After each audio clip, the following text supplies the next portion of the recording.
So.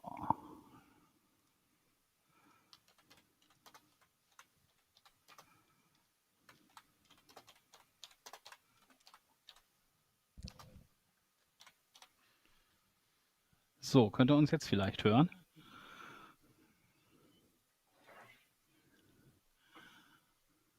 Eins, zwei, 1, 2. Ah, jetzt haben wir einen Ton. So, fange ich nochmal einfach ganz von vorne an. Sorry, am Anfang gab es leider keinen Ton. Mein Name ist Stefan Hachmeister. Ich darf heute zusammen mit meinem Experten Christoph Groß, aka Crazy Sheep, für euch hier live aus dem Kings Resort den Tag 2 vom 1700 € Buy-in World Series of Poker Circuit New Year Edition Main Event kommentieren. Und dann lasse ich doch erstmal auch den Christoph Hallo sagen. Hallo Christoph. Hallo, ihr Lieben. Freut mich, dass ich wieder da sein darf und mitkommentieren kann.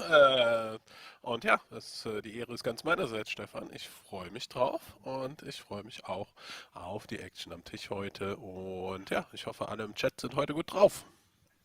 Ja, genau. Pro Chat, die Information. Ihr könnt mit Christoph und mir Kontakt aufnehmen. Das funktioniert entweder unter dem Facebook-Live-Video auf der Facebook-Seite des Kings Resort.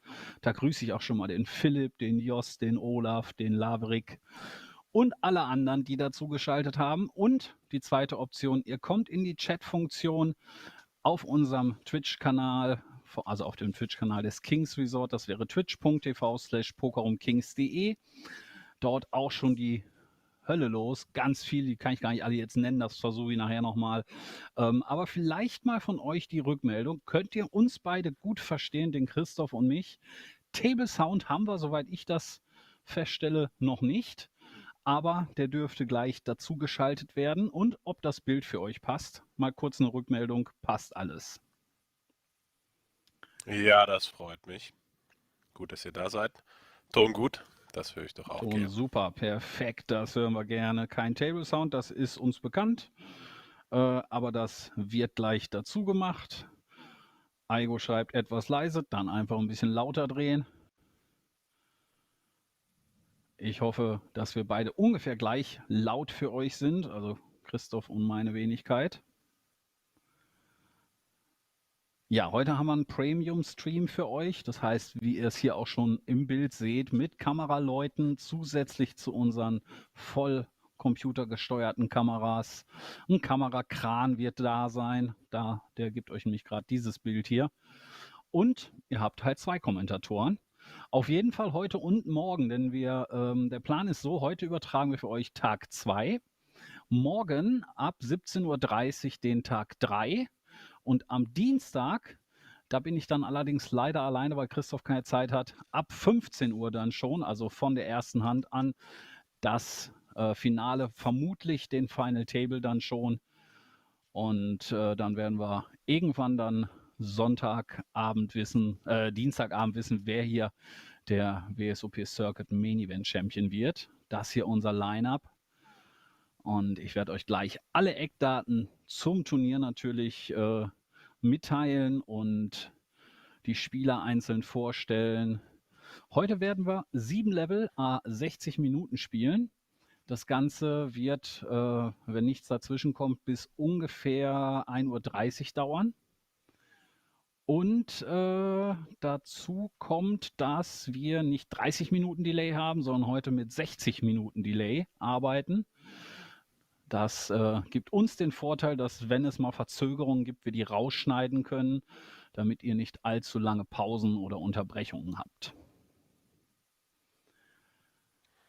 So, wie man sieht, sitzen die Spieler schon langsam am Tisch. Der Dealer mischt sein Deck und die ersten Anweisungen werden hier an die Spieler gegeben und ich denke mal, die ersten Karten fliegen jetzt auf den Tisch. So sieht's aus. Die Chip-Dotation, die ihr hier am Tisch seht, die lilafarbenen, das sind 500er, die roten 1000er, die orangen 5000er. Wir dürften auch hellblau dabei haben, das sind dann 25.000er. Später bekommen wir wahrscheinlich dann auch die grauen zu sehen, das sind dann 100.000er und morgen, übermorgen wahrscheinlich auch noch die 500.000er und 1 Million. 500.000 hätte dann die Farbe Pink und 1 Million wäre gelb. Aber heute halten wir uns erstmal an das. Ich sehe auch noch gar keine hellblauen, aber die werden sicherlich schon im Umlauf sein. Ja, da vorne liegen sie bei unserem Chipleader am Tisch und das ist niemand Geringeres als Michael Majomann Strauch. Local Hero kann man ja fast schon zu ihm sagen, wobei wir sehen es, er kommt aus Bayern mit dem Logo der Spielbanken Bayern auf seinem Shirt, aber regelmäßig hier im Kings Ringgewinner 2018, da hat er hier im Kings das WSOP Circuit Oktoberfest für 83.851 Euro gewonnen. Und vor ein paar Wochen oder ist schon Monate wieder her, ne? Fast 2 Monate her, beim WSOP Europe Festival ist er Runner-Up geworden, hat das Bracelet ganz haarscharf verpasst, beim Turbo Bounty Event Zweiter geworden für 49.000 Euro. Huiuiui. Ich werde mich jetzt gleich mal kurz um die Payouts kümmern. Die haben wir nämlich tatsächlich 2 Minuten vor Streamstart erst gekriegt. Das heißt, ich hatte noch keine Chance, sie einzufügen. Das werde ich jetzt gleich mal machen. Dann wird euch Christoph ein bisschen bei Laune halten. Ich sage euch aber nochmal die Zahlen zum Turnier. Heute war noch Late Rack die ersten 2 Level möglich. Um 14 Uhr sind die Spieler gestartet. 2 Level, 60 Minuten haben sie gespielt. Dann hatten sie 30 Minuten Dinner Break. Dann kommt unser einstündiges Delay. Ja, und jetzt haben wir 20 vor 6. Und es gab noch 112 Re-Entries oder Late Registrations, sodass wir auf total 808 Entries kommen und 1.189.780 Euro liegen im Preispool, inklusive 12 Tickets für den WSOP Europe Main Event im Wert von jeweils 10.350 Euro. Das bekommen die Plätze 1 bis 12 zu ihrem Preisgeld noch hinzu. Aktuell befinden wir uns im Level Nummer 12. Die Blinds sind 1.500, 3.000 mit einer Big Blind Ante von 3.000. 60 Minuten Level, wie gesagt. Tournament Average liegt bei 168.000. Das sind 56 Big Blinds, also ultra deep die ganze Geschichte. Und ja, wir haben jetzt 7 1-Stunden-Level vor uns und die Spieler haben die vor allen Dingen vor sich. Und jetzt habe ich so viel am Stück erzählt. Ich gebe jetzt mal ab an Christoph, kümmere mich um die Payouts und wenn ich gleich in 5 Minuten wieder zurück bin oder in ein paar Minuten zurück bin, dann stelle ich euch die Spieler alle nacheinander vor. So, Christoph, zu dir. Dein Spruch zum Abschluss war richtig gut. Das ist der klassische, wenn ich in 5 Minuten nicht zurück bin, dann ruft die Polizei. Aber da bin ich eingeschlafen. Du bist safe. Du bist safe. So, wie ihr seht, kann man hier schön unten rechts eingeblendet auch sehen, wie gerade die Blinds sind, an welcher Hand wir sind, beziehungsweise die Hand des Tages. Das heißt, bis jetzt ist es gerade noch die erste Hand, die läuft. Ja, und da die Grafiken gefallen mir sehr gut und ich denke mal, daran kann man sich auch sehr gut orientieren. Soweit zur Action. Bis jetzt erstmal relativ Standard. Race aus dem Hijack mit Queen Jack suited. Ein Defend aus dem Big Blind mit 6-4.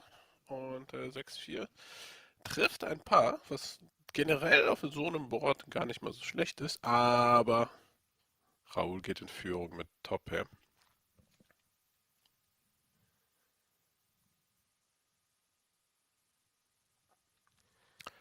Ja, und da wird auch gemütlich weitergebettet. Ja, und ich denke mal nicht, dass Kamerata hier sein Pair aufgeben wird. Ich denke mal, Call ist das Einzige, was hier so wirklich in Frage kommt. Und wir werden uns zusammen einen Turn anschauen.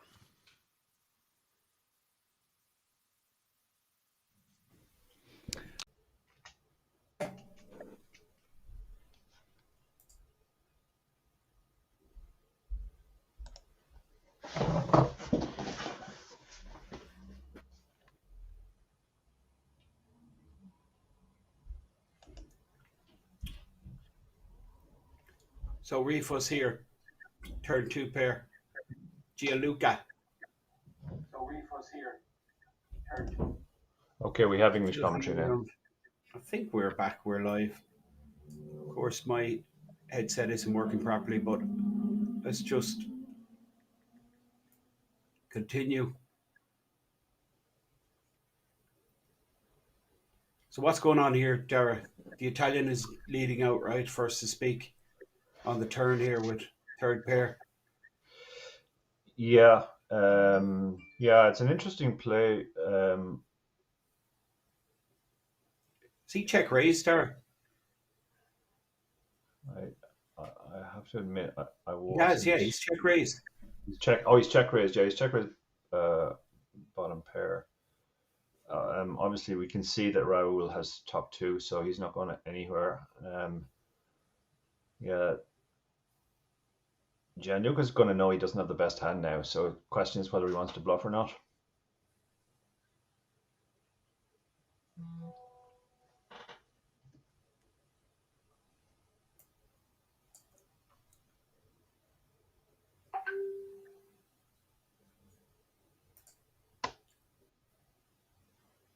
So we're all good anyway, sound wise, I believe. Yeah. I just confirmed that on the Twitch channel. They can hear us, so it's great to be here. And hopefully you'll enjoy my commentary today from myself and Vinton. He's actually blasted again, Dara. Gianluca. Yeah, he kind of had to. Like, he knows he has the worst hand now, and of course, Rifus is absolutely buzzing here. All that's going through his mind is, right, how big is he? Please have ace jack. Yeah. King jack, 10 jack type hand. There'll be a bit of Hollywood here before he raises.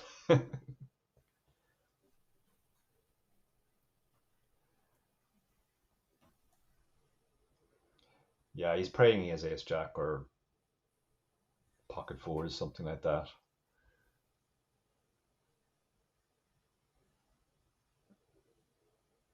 Looks like he moved all in. Yeah, all in for 82,000, and we might get a bit more Hollywood here before Gianluca folds, just to pretend he has. Absolutely. I mean, he's just got to try and portray that he's going to lay down some kind of big hand.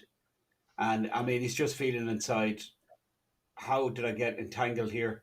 It's after costing him a huge percentage of his stack.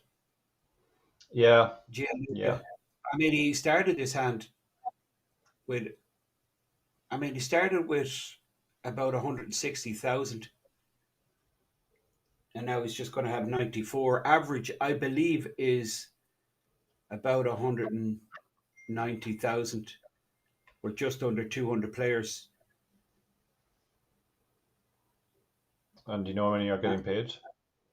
Yeah, he doesn't. That's a secret, Dara. They don't tell you that until we have a winner. Okay. Because it's too much of an advantage for the professionals. Yeah, it's a mystery bubble. It's a mystery. No, it's standard 10% with these WSOP, which I love. Yeah. There's nothing that tilts me more than I enter a tournament and I see like 15 or 20% getting paid. I'm like, of course, I always believe I'm going to win the tournament. So I'm thinking my money is being distributed to all these other guys for no reason. Yeah, you like the winner takes all, Fenton. Winner takes all. That's all or nothing. Yeah, so it's a really good structure. The payout structure, 10%, I think.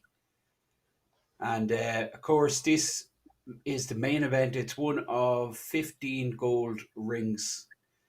And we actually have a gold ring winner from earlier in this series. It's Seed 5, Saska Minera, who won the 7-card stud. Oh, very good. So you obviously played this more 7-card stud about a week ago. Mm-hmm.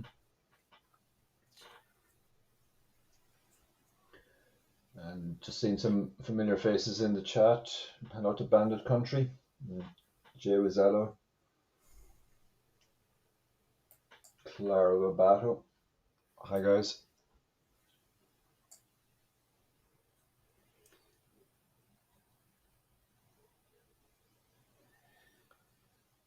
So Raul here is King Queen. I expect she's going to open this.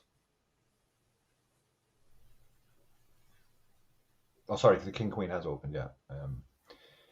Gianluca, the small blind. Raul just won that big pot with the Queen Jack. He's Yeah. opened here with the king queen, fold it right around, no action. It's Pascal Cornelis in the big blind. Some of these Yeah. are very He familiar could. faces to our regular Yeah. viewers. Yeah. Yeah. He has a hand. I guess he would defend sometimes, but he's not very deep. He's got less than 20 big blinds, and it's a fairly big open. So he's just putting in too much of a stack with 7 high. So he lets it go.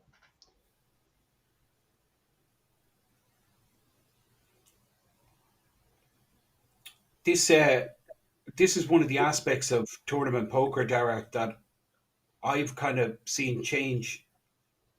It's kind of gone in waves. Whereas when I first started, like calling light in the blinds was standard. Like you just never fold your big blind, and then it kind of went the opposite, where you know it was it was like you fold all your trash hands, and do you know what I mean, and you only play kind of a certain range depending on the circumstances. And now it's gone kind of back, like it's gone full circle, where it seems to be kind of mandatory to defend your blinds. Yeah. Yeah, I think one thing that's happened, although it didn't happen in that hand, is raise sizes have come down in general. You'll often see people open for a min raise or not much more, and then you obviously you're getting a much better price, so you'll defend a lot more. I think the other thing which has changed is because we have computer solvers now which can actually work out what the profitable hands to call are. They've more or less proven that it's profitable to call very, very wide when you're getting a very good price. So players are working off that, and there's a lot of charts going around where people can actually look and say, okay, if you've got 25 big blinds and somebody raises from this seat this amount, these are the hands that it's okay to defend. But it can be a bit of a mixed sort too, because if you defend too wide and you just get yourself into a lot of tricky spots that you're not going to be good at post flop, there's a decent argument for just playing tighter. Of course, it is evident though that you see the more skilled, successful players defending a lot wider than inexperienced novices. Yeah, and one of the problems, if experienced players at your table notice that you're folding your big blind too much, then they're going to open even wider, and you're just going to end up leaking a lot of chips waiting for a hand you're okay with defending.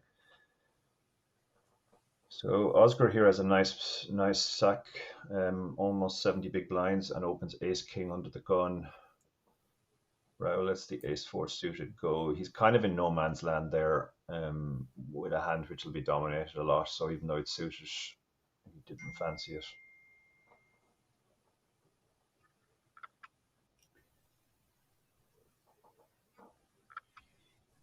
Yeah, I think around 200k is about average. Now, this is the monster stack at the table. Now, this is a regular in Kings, Michael, who is also known as the Mayo Man. The Mayo Man. And Mayo Man, yeah. Wow. Apparently, there's a Mayo in Germany as well. And this is our 7-card stud gold ring winner from earlier, Saska Minerva. Yeah, he has great hand to squeeze here. Going to see a clash, surely. Yeah. 25k. His only decision there was whether to 3-bet or just to stick it all in.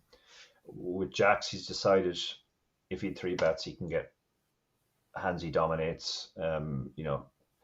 Maybe a suited ace where the other card is lower than a jack, he can get them in.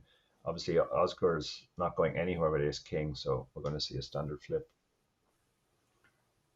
Now, notable that the Dutch player folded the ace of hearts, so not good really for Oscar. No. So the advantage will be with the jacks. The jack of clubs is also in the other hand. How's your vision there, Dara? It's gone. Right, who's after winning this race? I'm going to take the jacks. It's also gone on Twitch, so Oh, we're back. Well, You took the this is tracks. Oh, interesting. well done, Finton. You're psychic as ever. It's not over yet. It's not over yet. So 10 ball needed for Oscar to bust the 7-card stud specialist Minerva. Always good, isn't it, when you hit your set against the 2 overs? 2 diamonds on the river gives the double to Saska. And it's a nice feeling, isn't it, Dara? You're sitting there with 75,000. I'm by no means struggling, but in relation to the average, you're way below par. Yeah, for sure.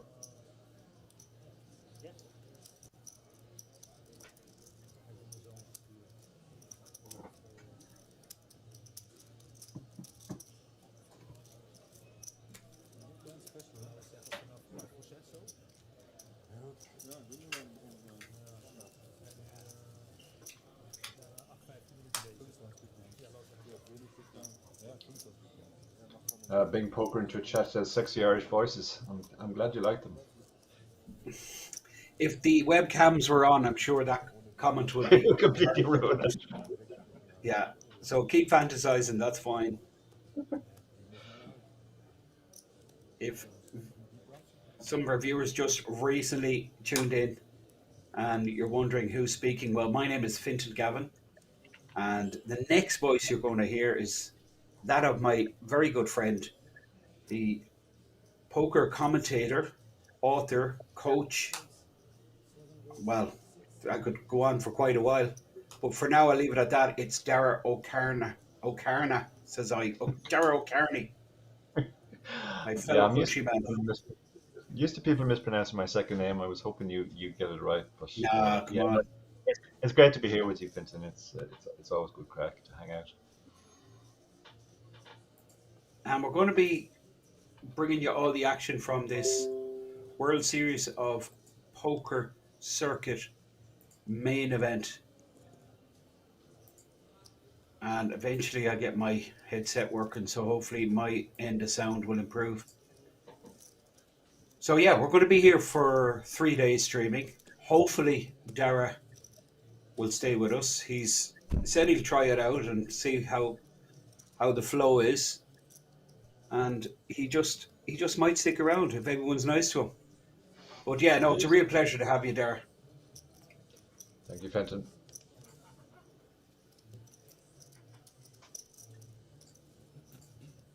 This particular event, the starting stack was 50,000, 1 hour clock. Buy-in was 1,700, and they had a crazy guarantee of 1 million, which is just super, really, considering the current circumstances. However, they're improving day by day, week by week. But Kings Resort fully operational, and this is what we do here in Kings. It's all about live poker, and it's not just once-off festivals every couple of months or every month. It is every week. There is a major festival here in the resort, and poker 24/7, 7 days a week, all holidays and special days included. Doesn't stop. Cash games, of course, are absolutely excellent.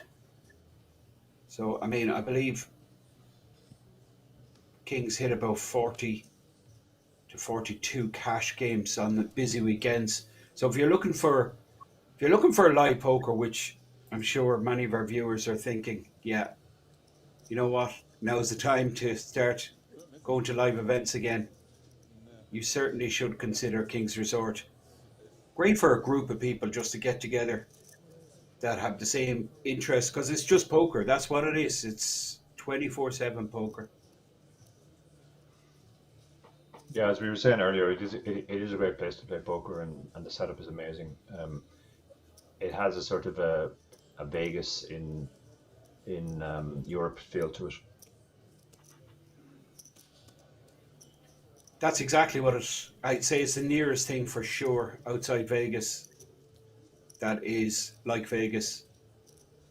And there's accommodation options all over the place. Of course, I do recommend the 5-star. That's what I always ask for. I never get it. They never give it to me. Don't know why. But the 5-star hotel is just top class. It really is comfortable. And I mean, you just come out of the lift. It's just really swanky, and you know, it just feels really cool to be hanging out there. You come out the lift. You're right there in the casino and tournament area. Yeah. Yeah, so you were mentioning earlier about defending light from the blinds. Raul obviously agrees with that theory. He's defended 8-2 offsuit here. And it's interesting, given the person that's opened.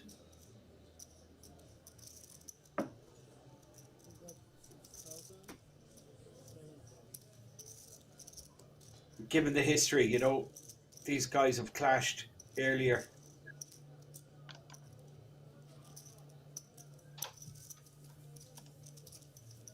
But on this occasion, the Italian Gianluca takes the pot down.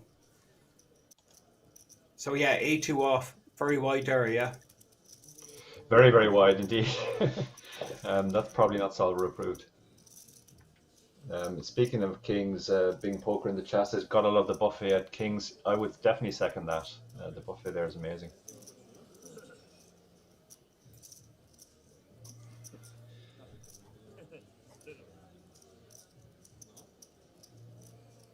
So you can see the chip dance there. Nobody's super short.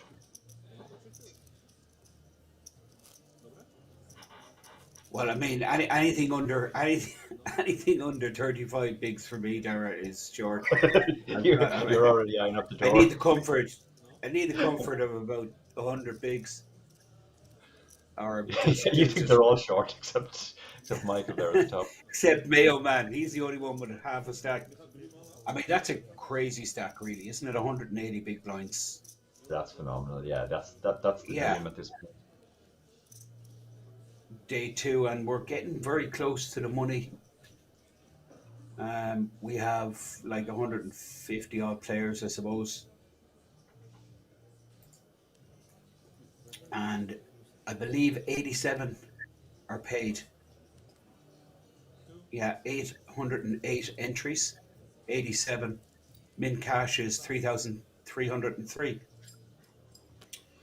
and first place is 204,053 euro. Not bad for a weekend's work. Not bad at all, no. And with the money looming, as you said, that explains why some of the players are taking quite a tight approach to defending their blinds. So Michael's raised Refus again is going to be active. It's a good time to pick up a premium Dara, given that he's been involved in quite a lot, and he just mightn't get credit. Yeah, absolutely. Yeah. If he puts in the 3-bet here, Michael might think he's just playing back because of the stack situations, and Michael seems to be bullying. So yeah, 3-bet comes in. Oh, interesting spot here for Cornelius, but I mean, given the interest shown, I think it's going to go towards the dustbin. Yeah. I think Ace Queen would have been more difficult. Ace Jack is just, while it looks pretty, you're not really beating any legitimate value hand in that spot. Still don't know what Michael has, so we might need your psychic skills, Finton, to guess what he has. Or whatever he has, I guess it didn't matter. Given that he folded, not very much. You're going with the 8-2 off. This guy has a lot of quality, Mayo Man. He's been around for quite some time, and he does tend to accumulate big stacks. And I mean, I think he could be in the shake-up come that final day. Who knows? He's definitely a great opportunity here. He's super solid, Dara. Right. You gotta fancy him to go far. But of course, I like the fact he just folded quickly there without making too much of a fuss. That speeds things along, and as he's the big stack at the table, the more hands they play before the bubble, the better for him. There's no point in pretending you have a hand when you don't. Good point. Now, I can definitely tell you what he has this hand. And it's good enough to open. Big blind is 3K, 15-3. So we're going to see a raise to about 7.5. Exactly 7.5, in fact. And Saska Minerva, who got that double with the jacks, decides to just bow out, folds his ace, fold it right around to the small blind. Button is folded, the king 8 suited. Now in the small blind position is Cornelius and now Matteo. 6-2 off, no interest. And the couple of blinds that Michael has lost in the last hand, he gains back rapidly. This guy is quality, believe me. Not afraid to tangle. Yeah, it's a great spot for him. He'll pick up a lot of he'll take up a lot of pots uncontested in this phase of the tournament.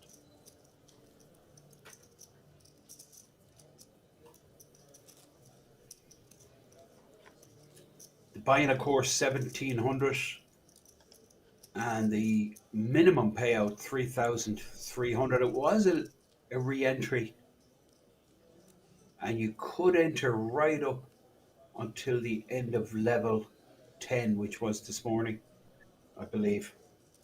In fact, level 11, I think. So there was a couple of levels today that you could have re-entered. Always amazes me, Dara, these late entries. I mean, you see the numbers on the clock, and when you have the day two, like, you know, a crazy amount of people just go in, have a punt. Yeah, it was quite controversial at the WSOP in Vegas this year, where it was happening so much. Some people were objecting to it. Mike Mattisau in particular was getting very upset at all the people late regging.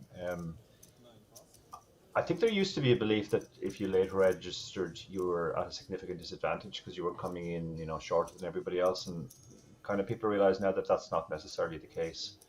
It can still be a good proposition. And then, you know, a lot of people just can't get there in time, so it kind of makes sense for them to come in late as well. I remember particularly this year, given this travel situation. Yeah.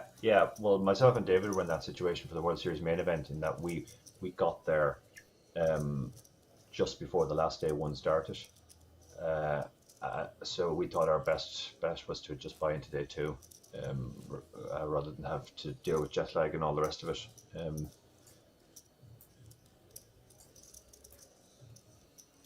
Yeah, I mean, I can't see the advantage. Okay, besides what you're just describing there as fatigue or, you know, traveling, like, you know, across the world or whatever. But well, given that it's a freeze out, okay, it's different if it's, you know, you have a couple of bullets to fire. You know, you late reg with a short stack and you gamble. Do you know what I mean?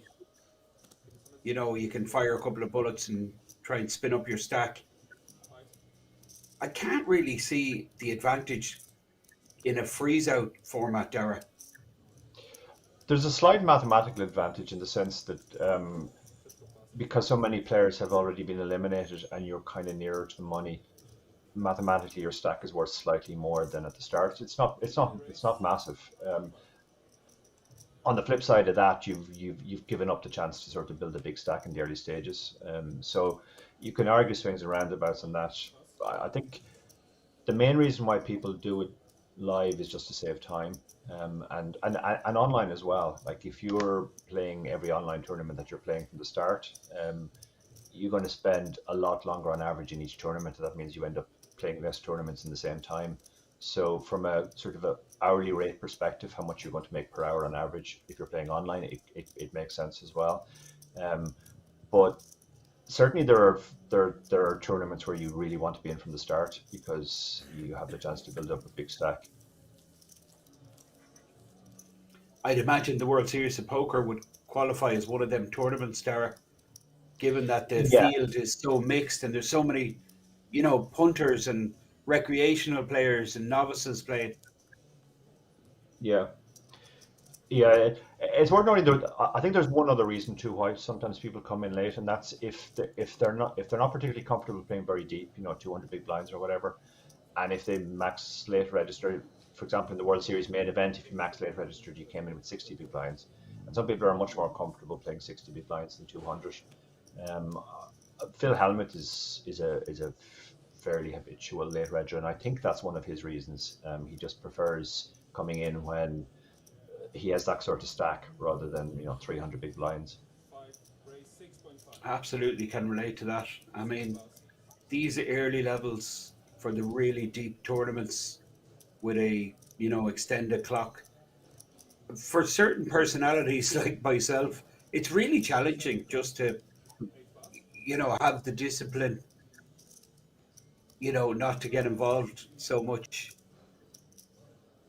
Yeah, Sit yeah. I back remember and, years ago I played a deep stack tournament where I think we started with, I don't know, something ridiculous like 100,000 chips, and the first blind level was 50-100, so we were 1,000 blinds deep, and I had a really good first hour, won lots of pots, and then at the end of the hour I counted my stack and it was like 104,000. So it felt a bit pointless. yeah. I mean, for me, the greatest thing they've done in recent times in poker tournaments is getting rid of that 25 chip. Yeah, I think the big blind ante has been a major. Huge, absolutely huge, really good. It's like, and really you could argue in any tournament, like just say you get a whatever 100,000 starting stack, and the big blind is 100. It's not 1,000. It's like 500 if it's the big blind and the big blind ante. Yeah. So we have a bit of action here. Four-way flop for once. Sasha opened the Pascal ace has six. flopped yeah. Yeah, they all have a bit of everything here. I mean, I guess the 10-8 I was only just has a going to gut say, shot, yeah. but Sasha has bottom pair, backdoor flush draw. Raul has a fairly bad pair, so he's probably not interested. This is probably going to be between Sasha, who's the original opener, and Gianluca. Yeah, Sasha's checked this multi-way because his six could possibly be the best hand, but he's not. If he bets, he's not going to get called by anything worse. By checking, he's allowed himself to hit the turn now, and this could be expensive for Gianluca. Gianluca's good reason to think he is the best hand here after a check through.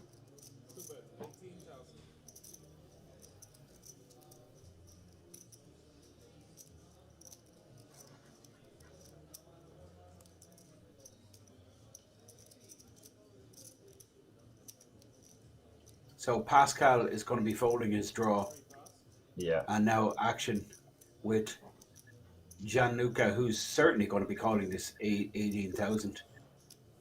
Sorry, it's yeah, I think. Saska. It's Yeah, Gianluca who's yeah, out, of course. Yeah. yeah. His only decision here is whether to raise or to call. It is quite a drawy board. There are some draws that Gianluca could be doing this with 7-8 spade draws, um, but it's the turn. He has less reason to protect against those, so he's just hoping that Gianluca, who has shown heart in these kind of spots to fire again on the river as a bluff, he's gonna maybe let him do that. Gianluca's hand is probably a check call now, so I don't think betting again accomplishes much.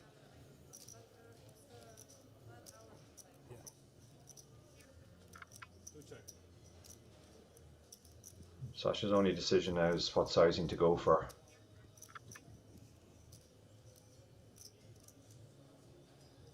In these spots, you generally just want to decide what you hope the guy has, and how much he'll pay with that. What's the most he'll pay?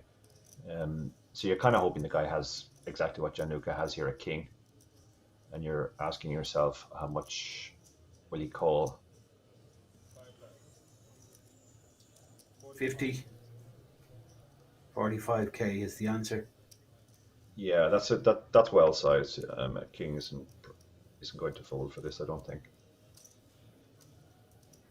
There are misdraws here as well that Sasha can have, so I can't see Gianluca getting away from this.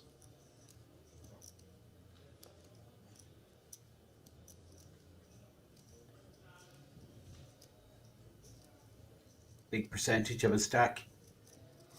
Very Yeah, he doesn't difficult like- spot here for the Italian. Here's the Yeah. call that you Can't really predicted, blame him Dara. there. Yeah, can't really blame him there.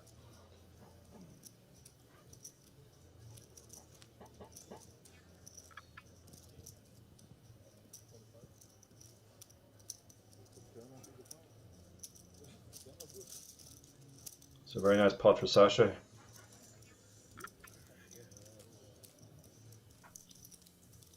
I suppose it's difficult to lead out there, given that he's first to speak. He's in the small blind position. Yeah, on the flop, I don't think he has any leads at all. He pretty much just has to check.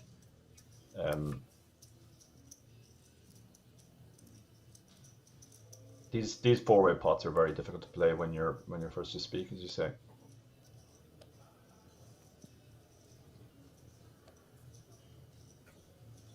So, full table here, the feature table.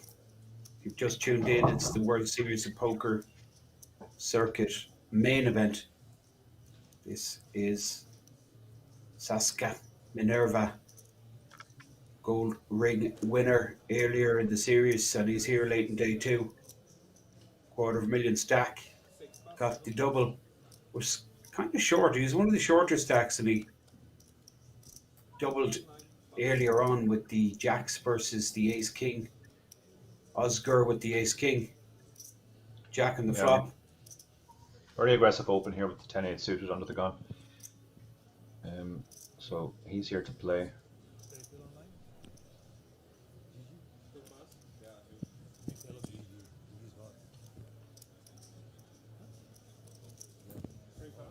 Oh.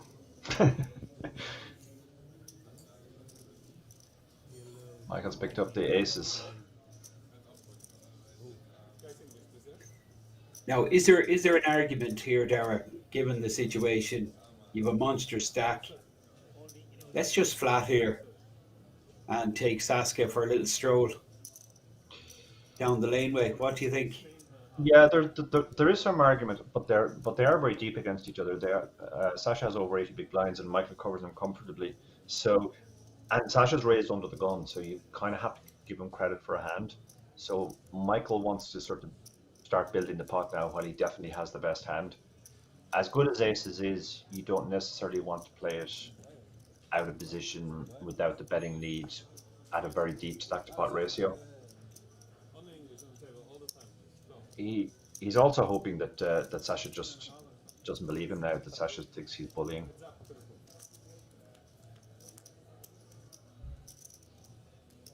Sasha does call. The sizing of the three bet from the Mayo man was such that Saskia was compelled to call with 10-8 suited. Yeah, it's a reasonable hand to call with anyway. You're not going to be dominated very much. It's the right type of hand to crack a big hand, and they are deep enough that he's getting fairly good implied odds.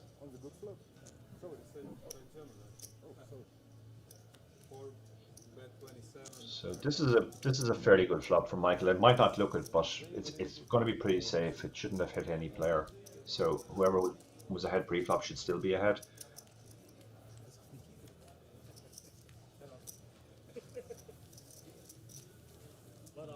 That is the chip leader, the Mayo man, stacking chips. And we are nine-handed. We have Gianluca, who's just gone to the rail to tell his friends that things aren't going too well. And it's been pretty bad level for Gianluca, who's down to about 10 bigs according to the graphics. Yeah, it can often go like that at the start of a day two. Day twos are very different from day ones. Day ones are sort of slow wars of attrition where your stack will won't swing as much. But on day two, if you lose the first couple of hands, you can suddenly find yourself very short.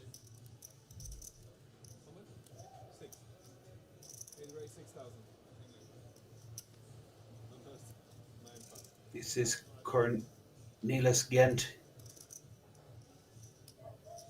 Sevens. Min raise with the sevens. Fold it right around to the button, but Pascal here, he may just rip. Yeah, 20 big 20 blinds. bigs. Going to be a standard. Just stick it in. Hope he folds, and if he doesn't, hope to win the race. Now, Michael's going to be folding here, surely. King Jack off. Yeah, again, it's one of those hands which looks pretty when you look down at it, but not really for the situation. Cornelius has a tricky spot here now. It is tricky, Jared. This is really challenging. I mean, I just hate these kind of spots. Yeah, like think you take a spin, you lose. You're fighting for your life, then, aren't you? Yeah. It's so much of his stack. He's going to be very short if he calls and loses here, and then you are worried that there's probably more pairs bigger than sevens than pairs smaller than sevens in the guy's range, so you might not even be in a flip.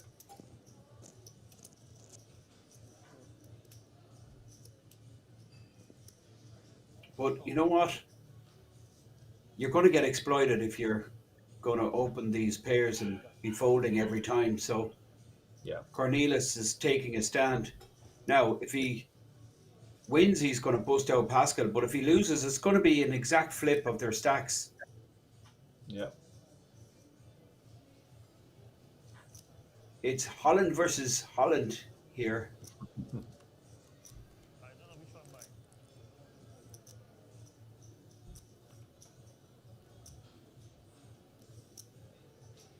Two spades may be significant.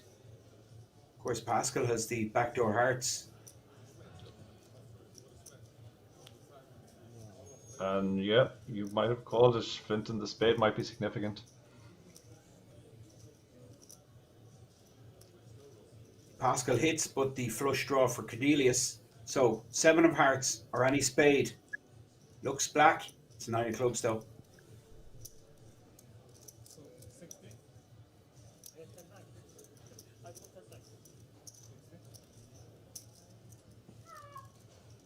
So now Gent is the player sitting on the 20 bigs, just 60k.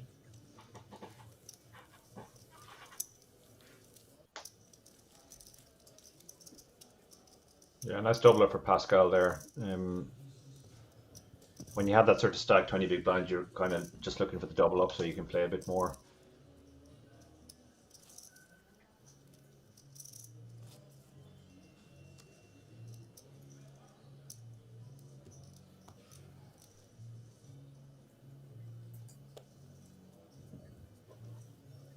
So yeah, there's still about 180 odd players. So still a bit of a distance before these players are paid 130 in the money thereabouts. Yeah, you certainly can't be thinking about folding into the money at this point. Just kind of have to take those spots when they come, and that's why I think the seven's called off there. If it was nearer the bubble, you could make an argument for folding and avoiding the flip, but we're still a distance away, as you said.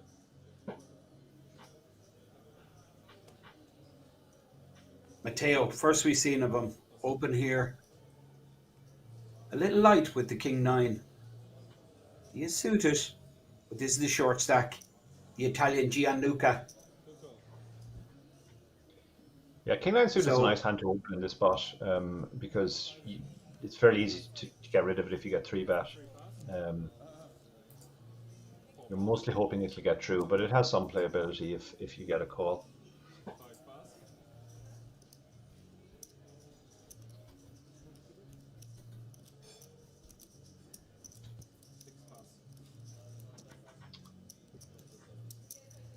So Gianluca does call in position with the 7-6 suited. He's very short here, so this is a speculative call. I'm not sure about that, Dara. Perhaps. Just looking at his chips, I don't know. That doesn't really make too much sense to me. Yeah, it feels coming in like with too much. this 7-6 suited. So I'm sure that will be updated. Mind you, Matteo has just let rip, so his Yeah, total exposure isn't that much. So he is definitely short. yeah, yeah. This is a good play here. He's just assuming Gianluca has missed this board more often than not, and even if he gets called, he's going to have some sort of equity most of the time. Even if Gianluca happens to have hit the jack, he still has the king. If he's hit the five, he has two overs.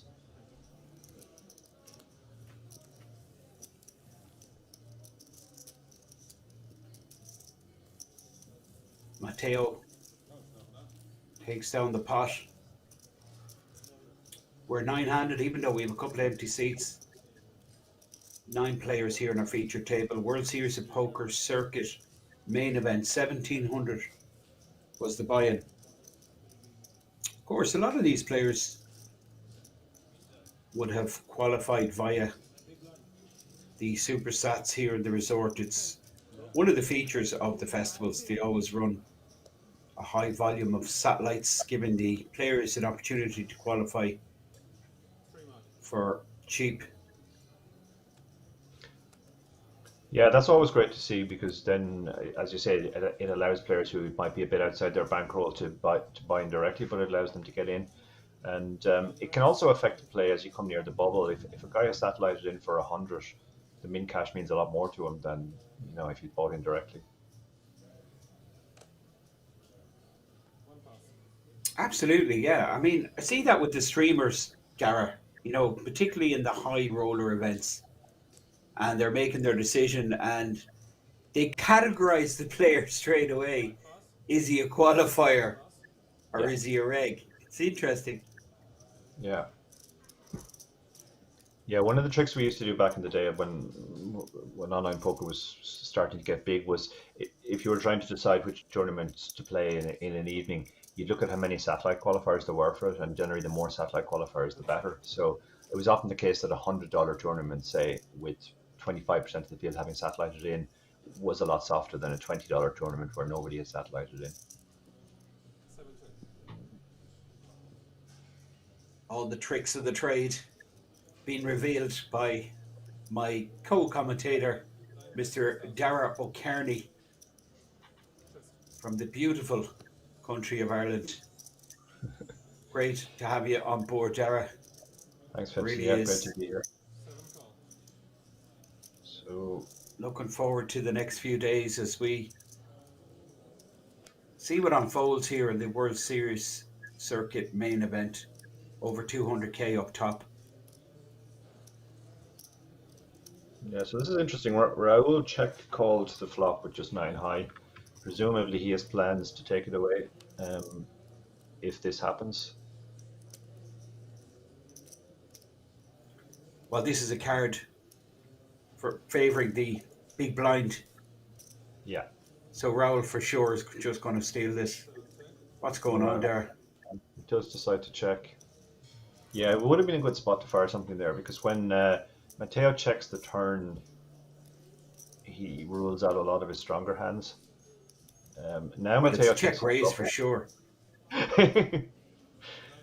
Yeah, I mean, surely we're going to see a check raise now. I mean, that would be very creative. this. Yeah.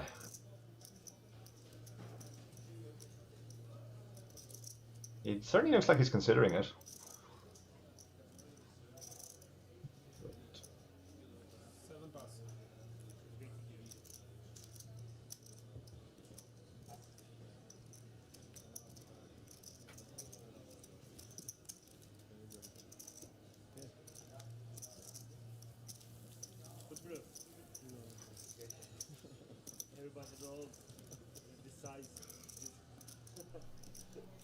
So the chip count graphic describing the situation here in our feature table. We're watching a lineup late in day 2. About 175, 180 players in fact left in this WSOP main event. Chip leader, same situation. The Mayo man is top of that chip count, and Gianluca Camerata, who's been in good form of late. Gianluca cashing in a couple of earlier events. The min cash here for the 1700 buy-in event, the min cash is 3,303.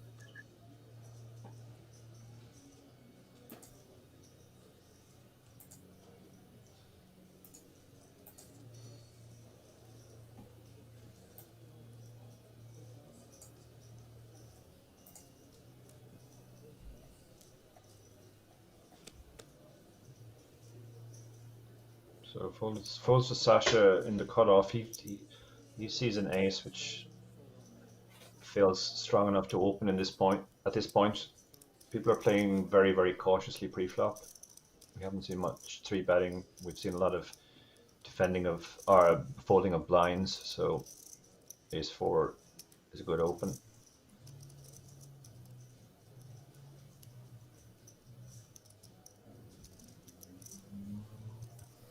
Raoul decides king nine offsuit isn't an appealing option in the small blind. Cornelius has one of those nice hands, but he's pretty shallow. But he's getting a really good price here, and he has a suited hand, so the defend is fairly standard.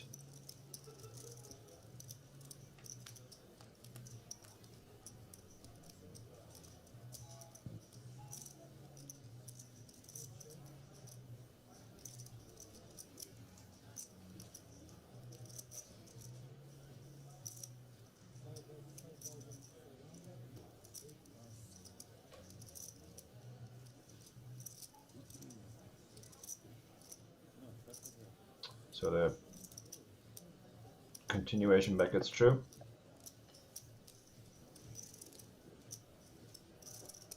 This is our gold ring winner, Saska. And you do get the feel, Dara, that this guy knows what he's about. Yeah. Yeah, he's a good spot here. He can open very wide. He made a very nice small C bet, which is going to work almost all the time when his opponent has missed. So it's going to be very profitable. You can pick up a lot of small pots that way at very little risk. And given his position to act after the big giant stack, gives him a little bit more freedom as well. Once the Mayo man gets out of the play, he can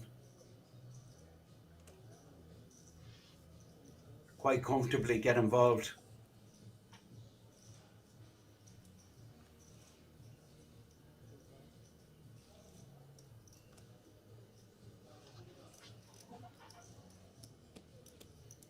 In the hijack here, this is going to go in the bin, the 9-4 off, and Oscar, who lost that big flip earlier on in the cutoff of the 7 deuce, he's down to 114,000 button fold. So blind versus blind here. Yeah, Cornelius has only 16 big blinds here, so he's going to do some shoving with some hands. I'm liking this guy, this Italian here. Yeah, he's here to play. He's having none of this. You're not getting away with this. And well, he knows how to play versus the shorties anyway, just max pressure. Clever enough to work out exactly what his total exposure is. And an ace, he feels good enough to put the short stack all in. Of course it is, and gets the job done. Would have been a different story, I'm sure, if Cornelis just jammed at 16 bigs with Queen 9. That would have been a different story, Dara. Yeah. It's to be honest, Ace 4 is probably a fold in that spot because when you're ahead, you're not very far ahead, and you could be in really bad shape. So there's no need to take that spot. But when the guy limps, unless he's playing trappy with the top of his range, and the fact that you have an ace blocks a lot of those stronger hands anyway. It's just a great spot to jam. It's going to work so often. Gianluca's found a great hand when you only have 7.5 big blinds. Now, Pascal is considering something, but I'm not really sure what it is. He was just Maybe he's just dreaming wondering where about last Gianluca night's chipped dinner, from. I think. Now, this is a different scenario. Oh, Ace this is 10, different. Yeah. suited, Yeah. somewhat connected. And he Yeah, that's a folds. close decision. It is It's not close, so isn't much. it? Yeah, it's not so much the 7 big blinds that the guys shoved under the gun. You're probably just about ahead of that range, but you're kind of in no man's land. There's lots of people who can wake up with hands behind, and that you're going to be in bad shape if they do.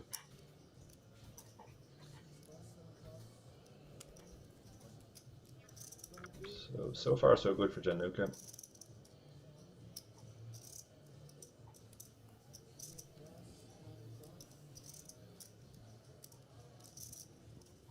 And this is going to work.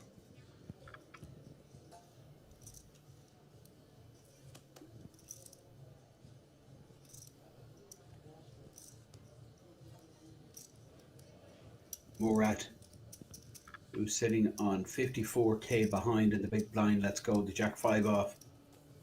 No action, but I thought we might have seen the Mayo man get involved there with the Ace 10 of clubs, but a lot of people still to act, Dara. Yeah, I think that's what he was more worried about. I think if he'd been in the big blind, he would definitely have called.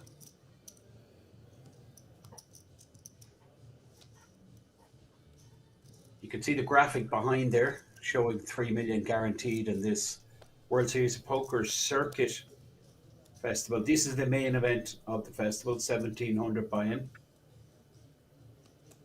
The guarantee was well smashed, close to 1.2 million. And the Mayo man is the chip leader. This is he in our screen, center of screen, Michael, with the pocket jacks. He makes it 7.5, big blind is 3k. He's been playing pretty snug despite his chip lead, so he'll probably get more credit than chip leaders would normally get in this spot. But Matteo, who we've seen definitely is here to play, he's going to do something with the 10-8 suited. And he 3-bets it.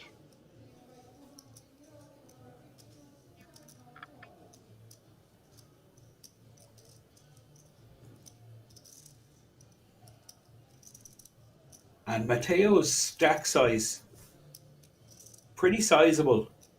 Yeah. So Mayo man is just considering his options here, just why Gianluca folds in the big blind. So it's not straightforward, is it, Dara? It's not straightforward. He's obviously not folding, but at the same time, if he 4-bets, that starts to get to the point where you're putting a lot of chips in, and you might be, if you're up against the top of the range, you might not be in good shape with jacks. So I'm not surprised to see him just take the cautious approach here. This is probably a check call. He has to check call. It's just too strong a hand to be check folding on this straight. There's only one overcard and it's a queen, which is a lot less dangerous than a king or an ace.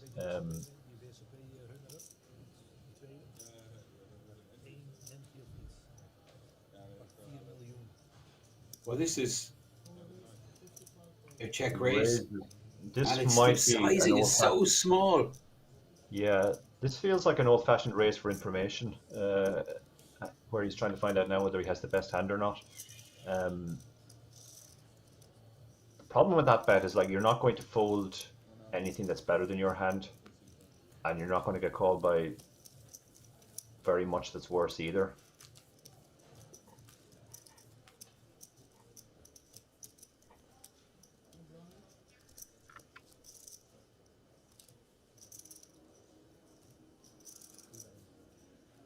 The Mayo man does receive the information he was looking for. He was ahead, but as you say, Dara, that's in the hand. Never getting called by a hand.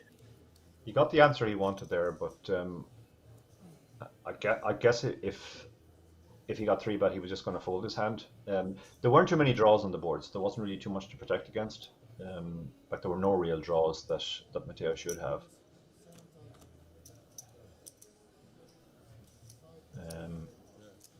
He's opened the ace-9 suited here, which I like. You can, when you're chip leader in particular, you pretty much want to open any suited ace from any position.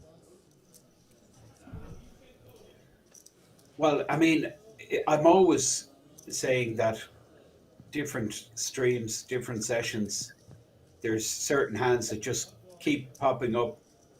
And definitely the hand being distributed more than any other on this feature table is the jacks. I don't know, many times you've seen them already. This time it's Oscar. Yeah, who Oscar lost a has big flip against the jacks with the ace king. Has an awkward stack size here as well, 35 big blinds. But he is going to raise. His hand is very strong in this spot. Chip leader has opened under the gun. He should be fairly wide, and somebody has just called rather than 3-bet. Jacks is pretty strong in this spot. Well, we have a player that's 3-bet, Dara, but it's not Oscar. Oh, is it not? Oh, Oscar is just called. Oh, right. Oh, wow. King Queen 3-bet.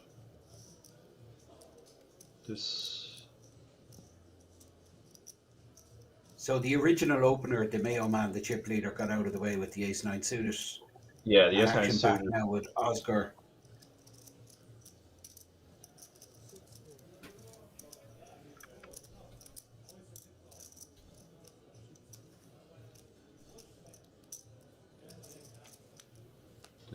This is yeah.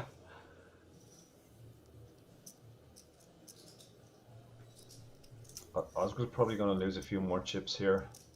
Can't really give up to 1-bet.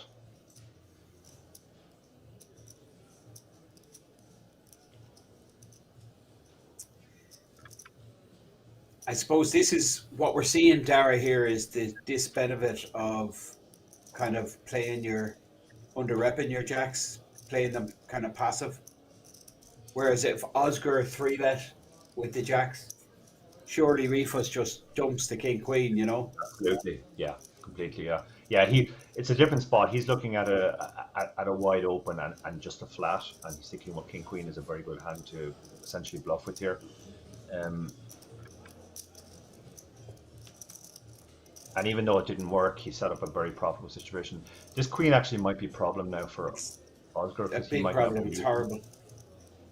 He might not believe it's a horrible situation. Yeah, and he has just one. Well, yeah, I mean one out. It's disgusting, really. Yeah, you can't blame him there. Once the second queen comes, it's hard to give the guy a queen.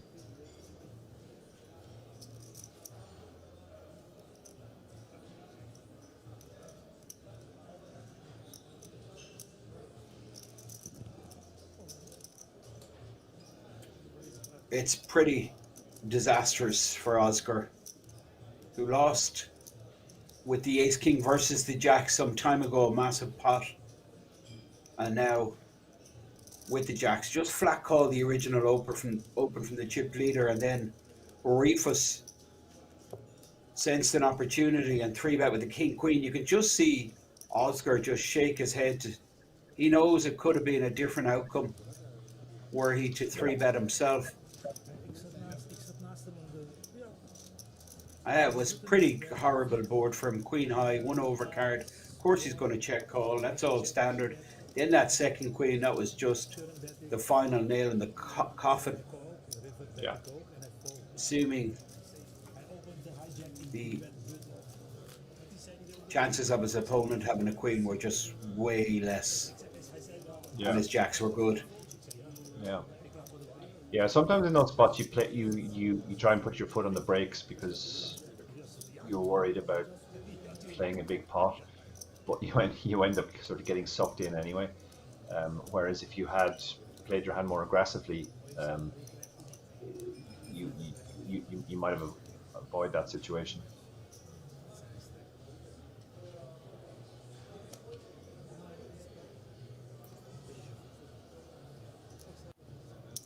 Now, this kid, Saska Minerva, under the gun here with the 6s.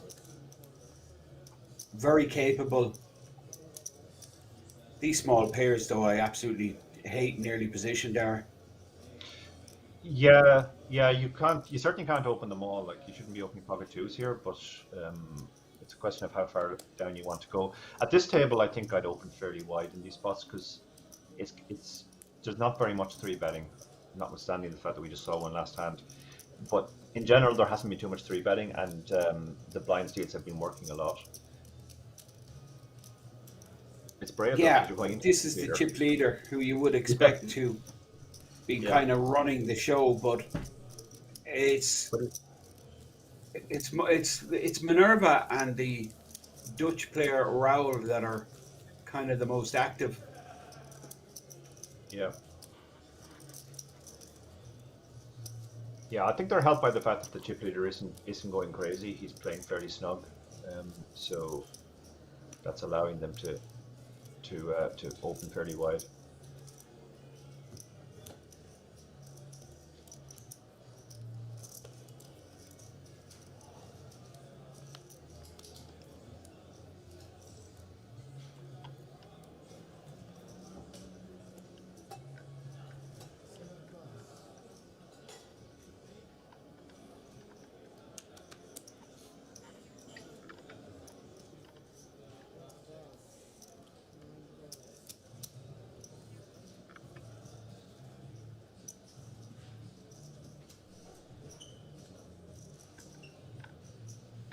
Now, Morad, first we've seen of him with the bullet sitting in seat 1, the Frenchman, just 52,500.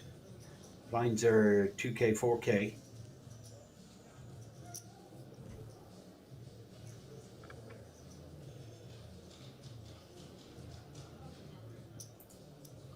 Yeah, the blinds are gone up, so he only has 13 big blinds. So he's just trying to decide what's the best way to play these aces.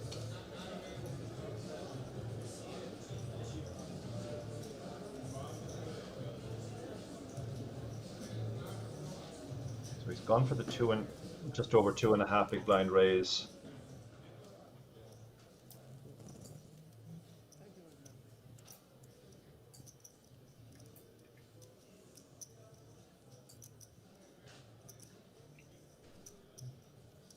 Michael's going to let Jack 10 offsuit go.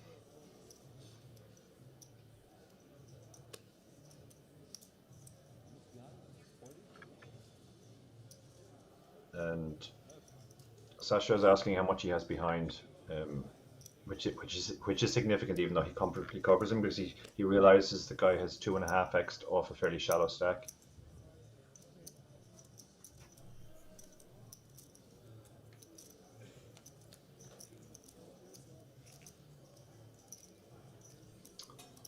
It's interesting.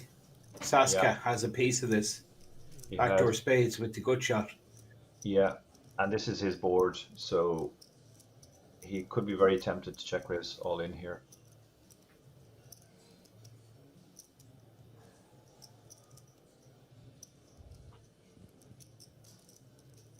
Morad looking back at his cards.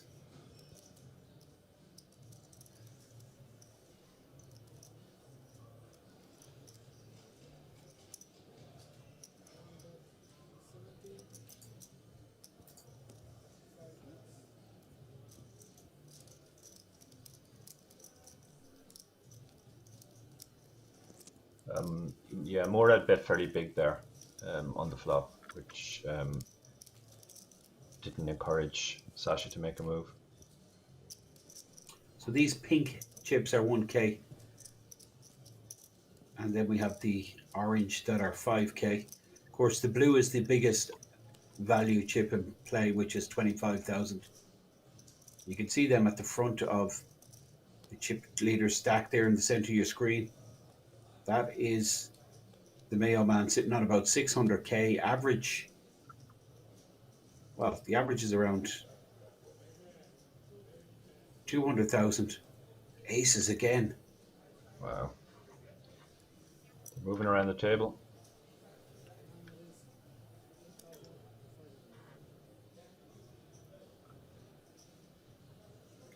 Blinds 2-4, and this is going to be action. This will be action, yeah. Yeah, these guys are getting it in for sure. 3-betting coming from Morad. foul, Yeah. who just had the aces the last hand himself. Matteo under the gun +1. And it's not like Matteo is like just playing the nuts every time, Dara. No, he's been the more active, probably the most active player at the table. So Murad's only decision is whether to just stick it in or 3-bet call, and he's going with the 3-bet call option. And given the stack sizes, there's no other option really for Matteo. It's get the money over the line now. Yeah.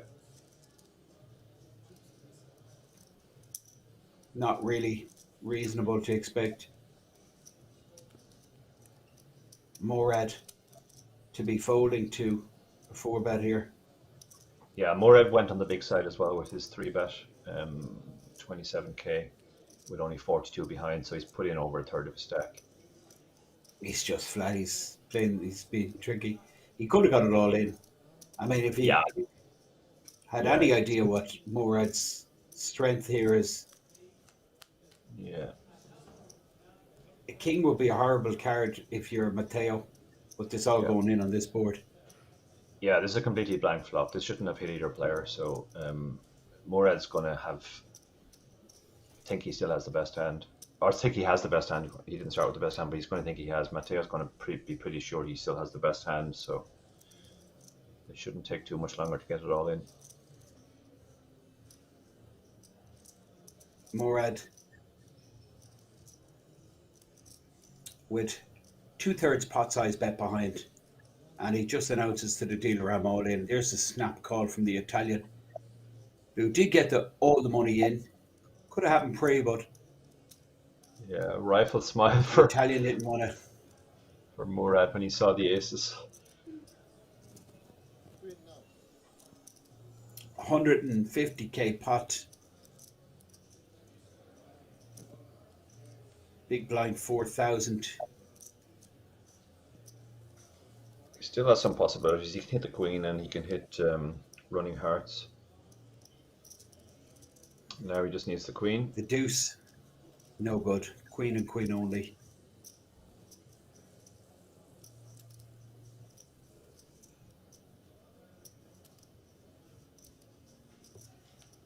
So about 35 bigs in this pot. And that is elimination for the Frenchman.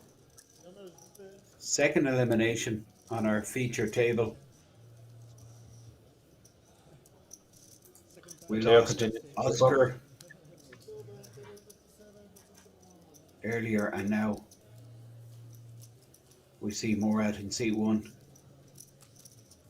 being eliminated by this gentleman you see in the centre of your screen, the Italian Matteo, with the aces. And well, I mean, he's second in chips to the Mayo man on this table there. Yeah, he's in a great spot now. He has chipped up. The chip leader is not really looking to push his chip lead as much, so I expect Matteo will probably even increase the aggression, and he's already been very aggressive.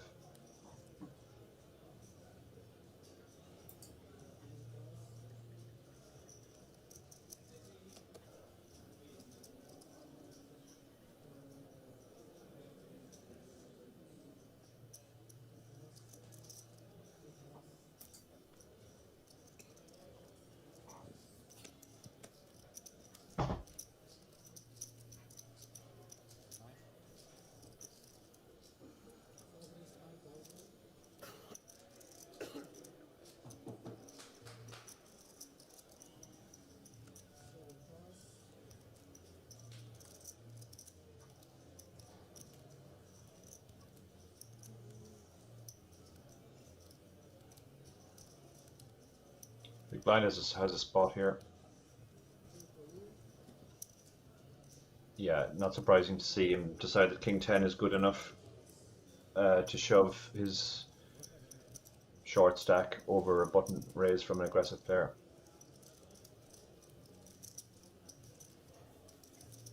$14 bigs.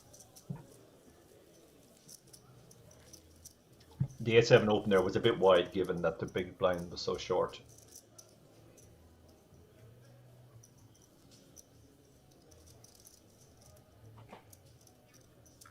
So we have 2 empty seats. You can see in the left-hand side of the table is seat 1, which belonged to the Frenchman Morad Falfel, who just ran his queens into aces. And then a little earlier there on the right-hand side, top right, opposite the dealer, was Oscar. He just really couldn't get going.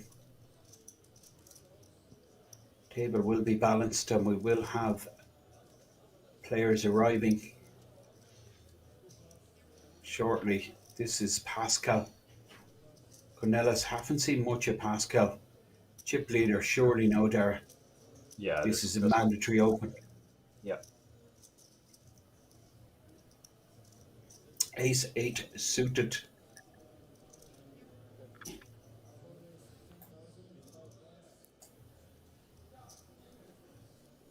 Big blind is 4,000, so I'm sure that's a 10,000 raise. Yeah, that we've seen from the Mayo man.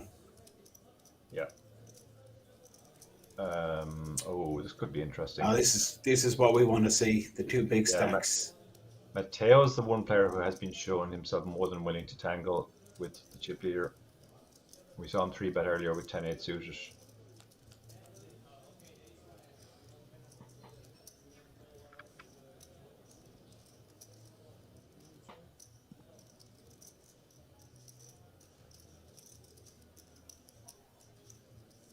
Not sure what the flop is. We're looking for a 10 high with 2 hearts. That's what we want. But Jack, deuce, deuce. It's going to be check, bet, call. Yeah, this feels like a check call. Yeah.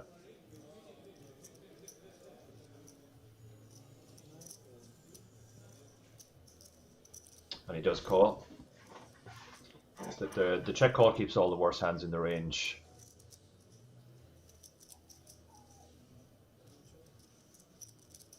Michael will probably just check behind now.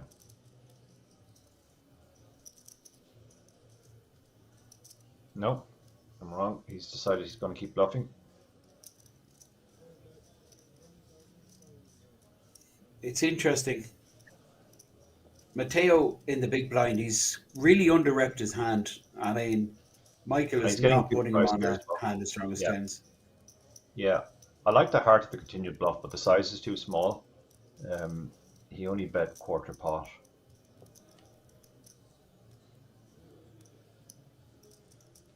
This is a fairly easy check call again, I think.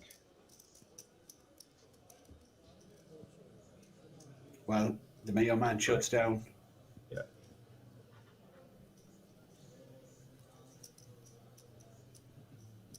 Turns over the tens and chip leader loses about 50k, which will go into the stack of the Italian Matteo, who's sitting on around 350 now. It's these blue chips on the bottom right of the stack. They're the high value chips. Yeah, probably the one player he didn't want to lose 50k to, because that'll make Matteo even more likely to tangle with him in future now.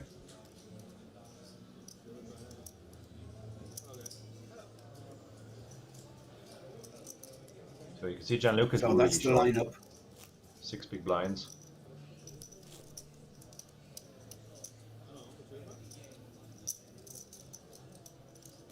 Gianluca is seated in C2. You can see him on the very left of the table there, actually posting. So this is desperate stuff, really, isn't it? Big percentage of his stack going in between the big blind ante. It's 8k. Yeah. Pascal's been very card dead so far, so he's going to fold the Jack 3. They're all going to know that the big blind is short now, so that's going to affect their ranges.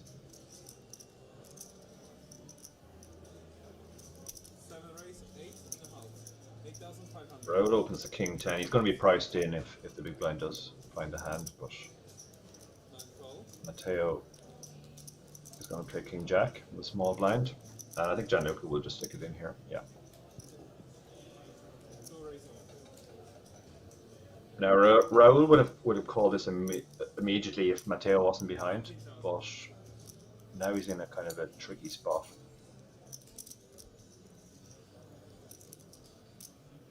Well, it opens back up the action, so he's concerned that if he flats here, he could get squeezed out. But I think it has to be a call.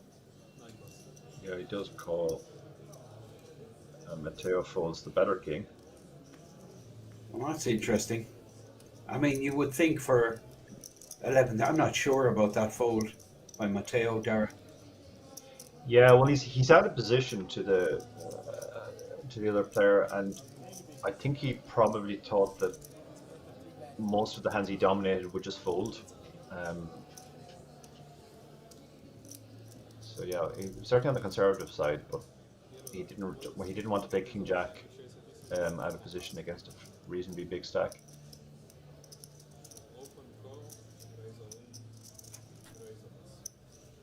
So Raul with the King 10, but we did see Matteo fold a king. Yeah. Gianluca. Which affects the odds. You would think in good shape here with the suited ace. That's not good though. No. Now he's playing the ace or the runner or straight.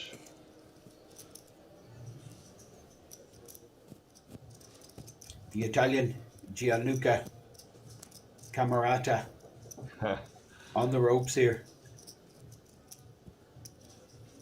Ace and ace only to survive here in the World Series of Poker Circuit Main Event here in Kings. It's not going to happen for Gianluca on this occasion. Raul Arifas busts out the Italian. The dealer shouts seat open. We've 3 empty seats. A lot of blood spilt on this table. I guarantee you there's been more bust outs on this table than most. Yeah, it's been carnage so far. For the players still there on this table, it's a good scenario, Dara, because you have, like, you're going to have new players coming in now with new stacks. It's going to bring up the average stack. This is always what you want in a tournament, isn't it? Yeah, when the short stacks bust out and you get more chips on the table, that's a good spot. When you're chip leader, you don't really want to be playing against short stacks because they're going to be shoving a lot. They're going to and that forces you to play a bit tighter. What you really want as chip leader is you want everybody to have a reasonable stack, and then you can put more pressure on them. Two Tessin in the chat said that Raul actually raised 50k last hand. I guess we missed that. If that's the case, then okay, that totally makes sense. Yeah. I mean he's just isolating the short stack. Yeah, he's isolating short, and if Matteo actually had a hand, he could just dump his king 10. Makes a lot of sense. And here we have Matteo again, and this time with the Cowboys versus Under the Gun +1 open from Saska Minerva. Now Pascal looks interested. He does, yeah. It's been very tight so far. He's only got queen 2 though. Well, what is going on here, Dara? Surely. I mean, it'd be really interesting hand choice. Would be, yeah. He's just kind of thinking to himself, look, I've got to start playing something soon. But yeah, I think he's looking at the two guys who have been playing the most aggressively as well, thinking, you've raised my blinds again, really? Yeah, of course. It's starting to annoy him. Now, Saska, you don't like folding to 3-bet, Saska. No, ace-4 is definitely ace-4 off. 3-bet though. Out of position. Once the blue one, you could turn it into a 4-bet, but yeah, this is just going to be a fold, or should be.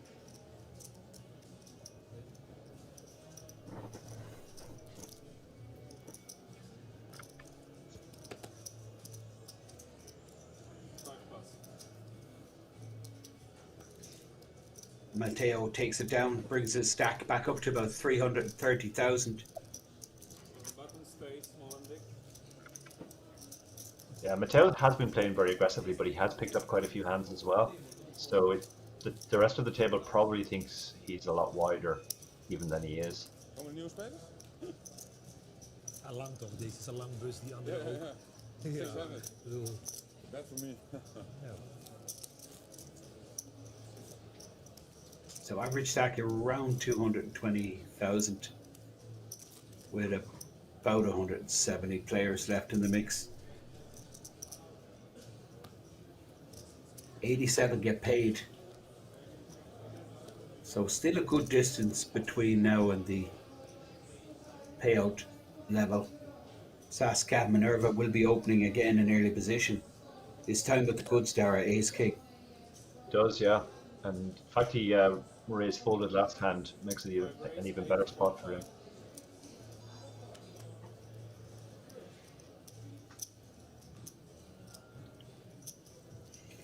Now Rufus won't be folding ace jack. Yeah, 600 is pretty strong, and it is Sasha, so he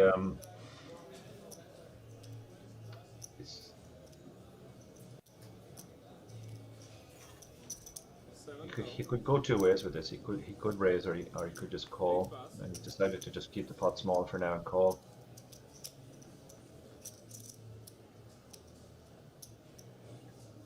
Matteo for sure will be considering a squeeze play, but decides against it. Yeah, he definitely was considering it there. I think if he had a slightly better hand, ace four suited, ace five suited, we would probably have seen a squeeze, but he's not going to overdo it, particularly after he 3-bet the last hand. Pascal considers but does fold the 8-7, and the Mayo man in the big blind not interested with the king deuce off, even though he's getting pretty decent price. I'm not sure what's going on here with the graphics. It looks like the graphics might have been Raoul. corrected. Raoul actually has aces. I guess we'll find out. Okay, so that ace, That means all the aces are accounted for. well, this is absolutely desperate for Saska Yeah. Minerva. Flopping top. No, he just flattered with the aces to the under the gun. Oh, I'm not sure. Looks like it, yeah.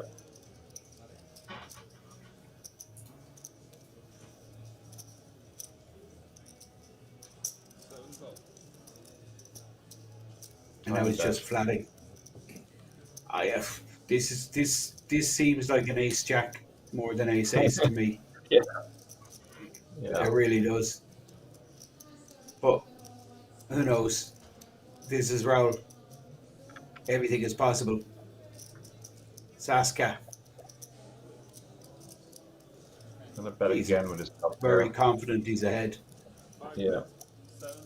Top pair, maximum kicker. Penalize all the king X's. 10x. Straight draws. And Raoul. It looks like has announced himself. No, he's just flattered, but he hits. I think now this is ace jack gets there. That's what I think. Either way, he has the best hand now. Either way, it's the best hand. So we're 1,000,000% Yeah. that Raoul has this pot one. Which hand he has, we don't know, because ace jack was the original graphic and then it was corrected. I think that ace of clubs could have belonged to Matteo. I think that's what happened there. The table reader picked it up. I could be wrong. We'll see. Now Saska, he's hating that queen because he knows it's not out of the question. Jack Queen nine is of clubs. Yeah. King queen is possible. Ace jack is possible. Right, good. He went for a small bet and obviously a quick call. Can you see what that is? It was aces, yeah. It was aces. was. Wow, It was aces, that yeah. was interesting. I mean, I think Minerva is going to be delighted, Dara. He is, yeah. That pot could have been a lot bigger. I mean, that could have been for stacks if Raoul 3-bet pre there. Yeah. Somewhere you're going, bro. Yeah. Then the 4-bet comes in. He may stay. I don't know. A lot of money could have went in there. Yeah. And then the top. So Minerva has just dodged a bullet, in my opinion. Yeah. Yeah, he looked pretty happy. Given he lost the pot, you would think, well, why is he happy? But I think he realizes he could have lost a really big one there, or maybe even all his chips. Absolutely. Ace king. King high board.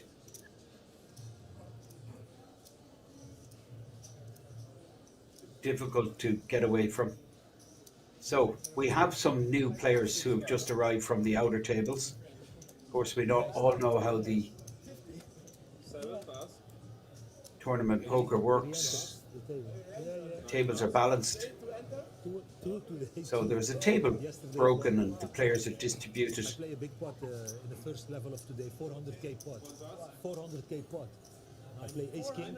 Yes, ace king queens. Yeah.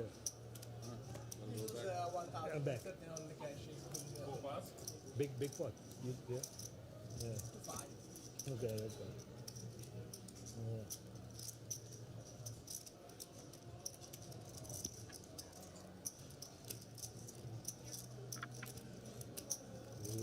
So we commented that Pascal was playing quite tight. He has picked up a hand, King Queen.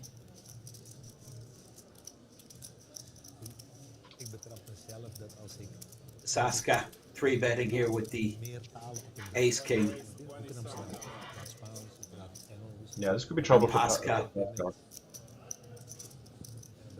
King Queen's pretty strong on the button, and the big blind is so aggressive here that you could think he's just trying to pick on your button raise. Ik betrap mezelf erop, ja. Ja, maar het slaat nergens op. Ja, heel gek, ja, betrap mezelf. Ja, heel gek is het.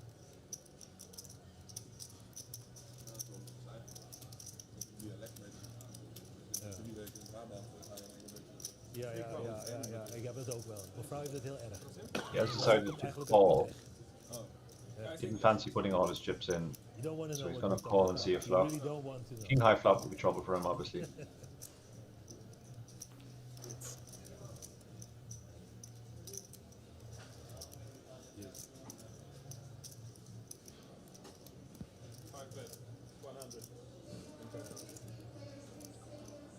Saska just decides he's going with it. Too much out there. I get it.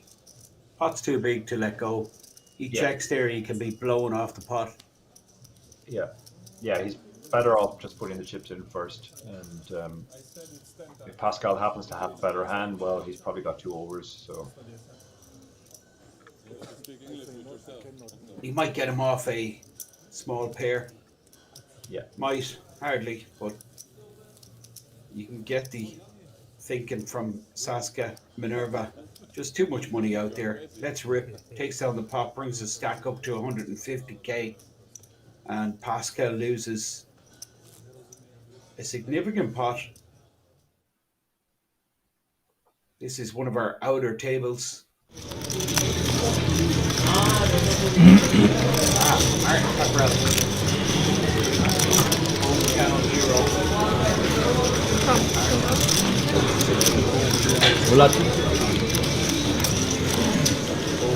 And it's expensive also. This is. I will do television full.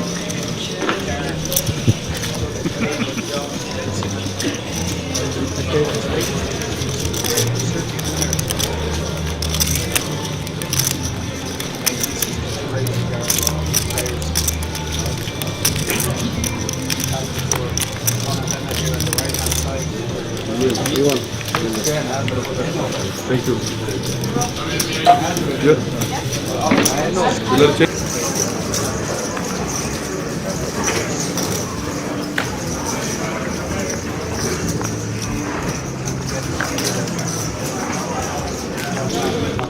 Tournament floor, and you can see the World Series of Poker Main Event winner's father Joseph Gulas also there. So some real star quality out there in the field. Apologies about the sound, but we're back to normal here. This is our feature table. This is the Romanian.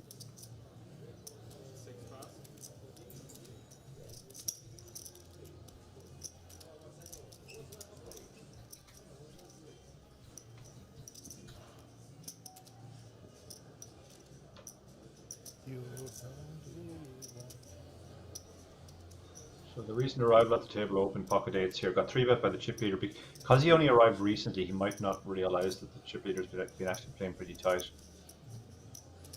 So he's in a tricky spot here with the eights now.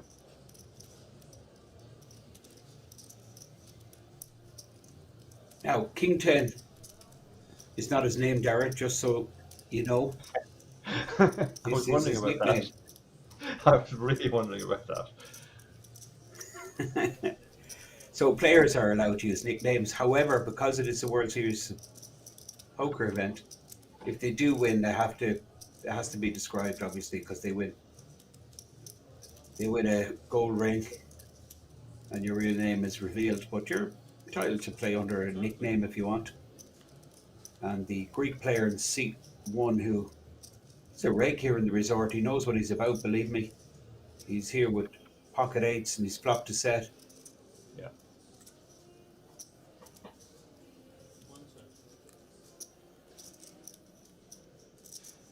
This is an absolutely terrible board for King Queen, but he's going to take a stab at it.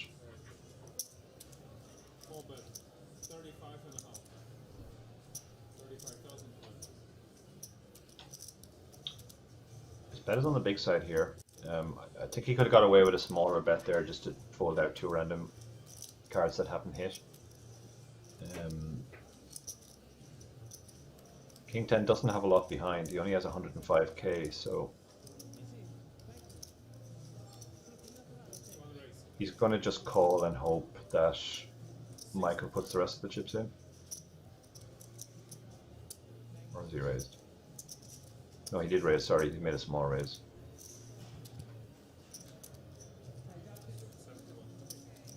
The Mayo man, you would think, is finished. No pair, no draw. Getting check raised. Yeah, he does let it go. I would have liked to see the eights just flat there and try and get the rest of the chips in. Absolutely, yeah. I mean, given King 10's stack size, you know, you got to make the absolute maximum, don't you, when you pick up a monster board, you connect like that, making a set.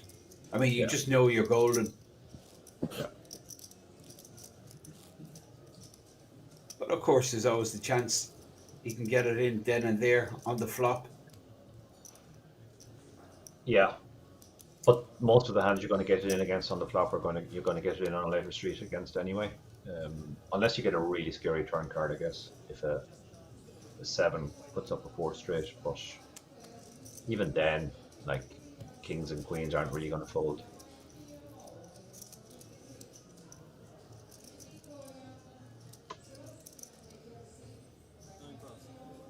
So we have 9 players once again on our feature table.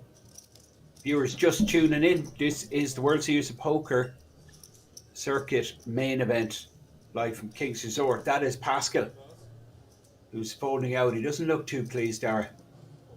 No, we've only pretty much seen him play one hand recently, and he lost a reasonable chunk of his stack calling a 3-bet and having to fold on the flop, so he's not going to be feeling great at the moment. He has been very card dead as well, which is never a nice feeling at this point in the tournament. 5,000. 4,000. So Florian with Ace Jack just arrived. The Romanian playing 70k. He's in the small blind here and looks like a limp with the Ace 3 in the button from I like Saska. this.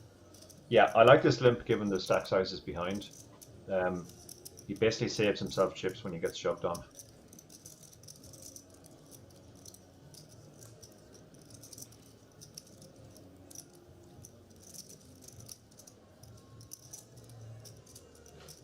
So yeah, Florian's going to stick his 17 big blinds in, which is fairly standard. And Sasha will quickly fold the ace-3 off.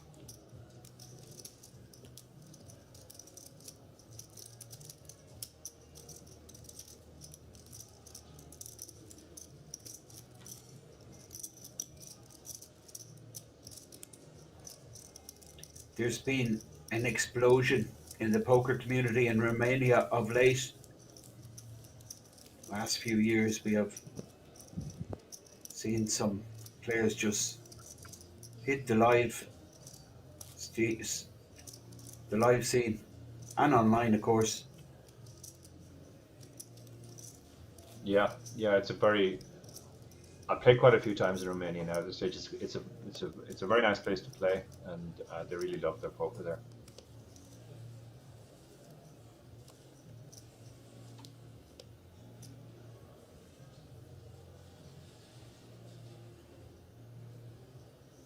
This is Matteo, C-8, under the gun. Ace King, big slick. He really is picking up the cards, but in fairness to the guy, Dara, he's shown real intent. Probably more so than anyone, maybe besides Saska, Minerva. For me, this guy, Matteo, is showing the most ambition. Yeah, and he's showing as well why it's good to play aggressively, because he's more likely to get value for his big hands when he makes them, rather than somebody who's playing so tight that everybody pretty much knows they have a big hand when they play. He's not going to get the credit as some of the other players would get at the table. King 10 decides to Pascal, it's just not going well for Pascal. No. King Okay, 10. this hand could be very confusing now, because we have hit a King set 10 here. pocket threes and Michael with King 10.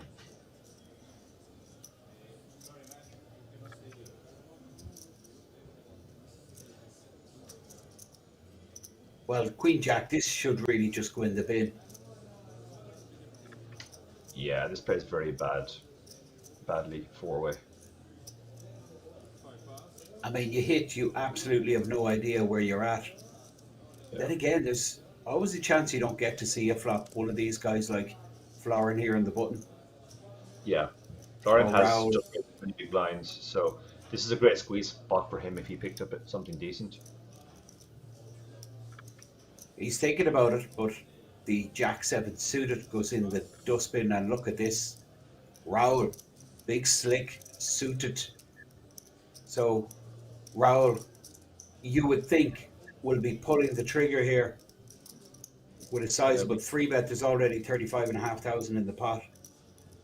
Yeah, we did see him flat the aces earlier, so it's going to be interesting to see if that's the only really monster hand he traps with, or I think he's going to raise. Yeah, I mean, given King 10 and Michael are in the pot, I mean, you just totally expect him to go large here, and then we have a cold 4-bet all in, it looks like, from Matteo. Yeah. And King 10, now these threes are going to be binned instantly, and the Mayo man's going to dump the King 10. And you know what? I don't know. Does Raoul go with this? It's an interesting one, Dara. Yeah, this is a horrible spot for him now, because it's a very big shove. It's for 80 big blinds. It's absolutely huge, and I mean, there's always the chance you've run into aces or kings here. Yeah. And then, I mean, you're only flipping against all the other pairs. And this is a situation where you absolutely hate as a player, Dara. Yeah. Matteo shoved very quickly there, and I think one of the reasons why he had the confidence to do that, even though he only had ace king, was having seen Raoul flat aces earlier.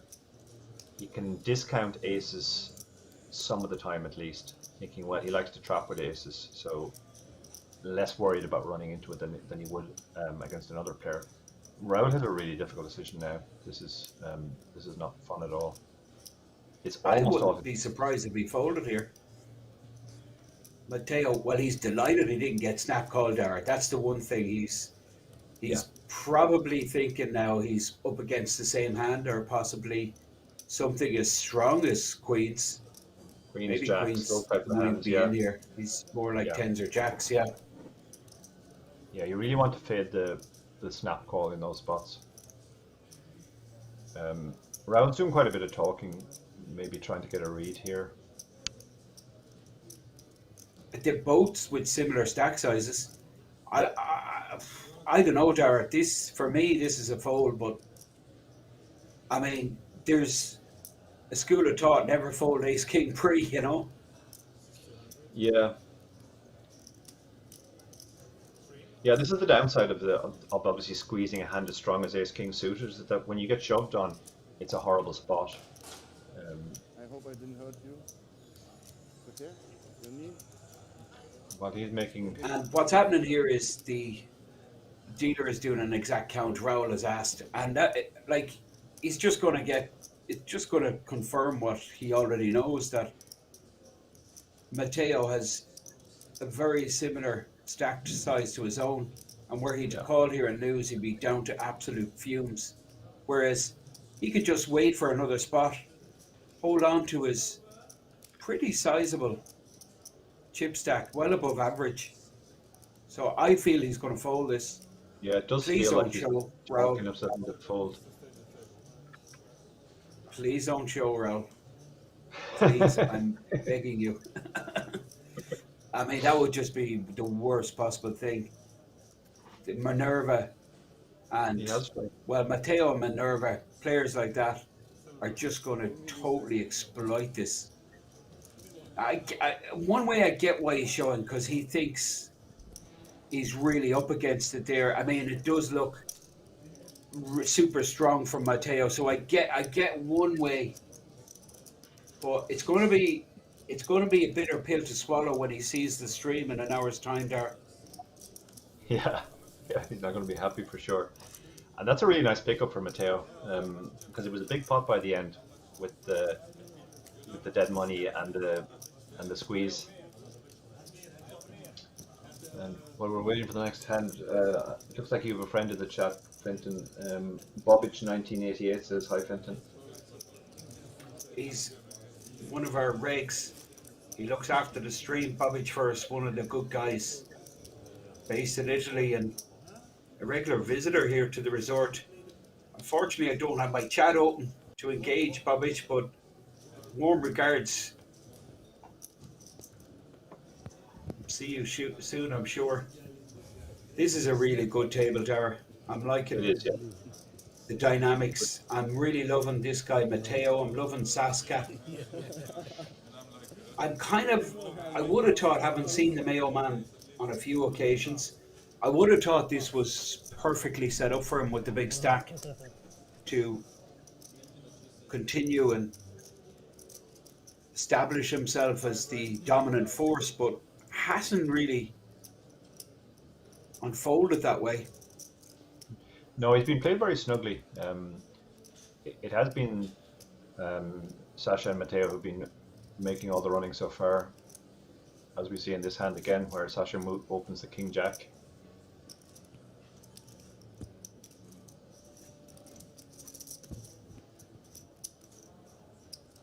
Oren had an ace, so he was tempted there, but it's not. The kicker Very was tempted, and it looks like he's dodged a bullet, because Raul, after folding the ace king previously, I don't think he was going to fold to like a sub 20 big blind shove with ace queen. So the Romanian survives, and Raul now on the button. And I guess after showing, it's an interesting, after showing a massive laydown, you know, like, he's thinking that they're thinking that he's really tight, so now he can open or three bet a bit wider, kind of, you know, it's an interesting dynamic, really, isn't it? Yeah. Yeah, he had a tricky spot again. He had to. Hopefully, he thought about what he's going to do if Sasha shoves before he three bet. He does comfortably cover Sasha, so it's a different spot. He's not going to be risking even half of his stack. So I guess he's just going to happily call off here if Sasha does shove.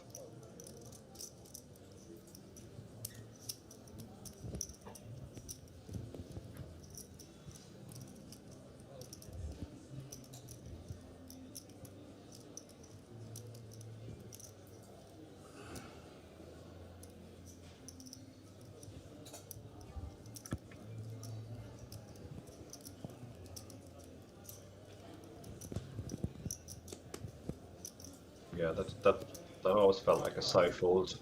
You have a nice looking hand, but it's really not great for this situation where you just have 33 big blinds and you've been 3-bet.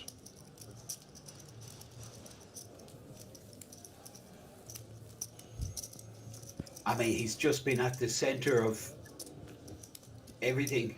Raul Rifus. Thank you. And still sitting close to 100 bigs. Blinds 2-4. We're coming towards the end of this particular blind level.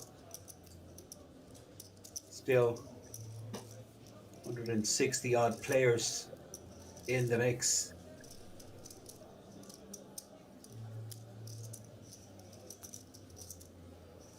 And you can see the short stack there.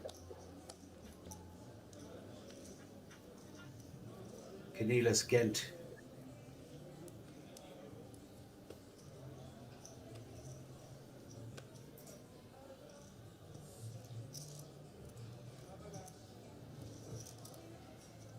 Pascal folds. This is the Mayo man.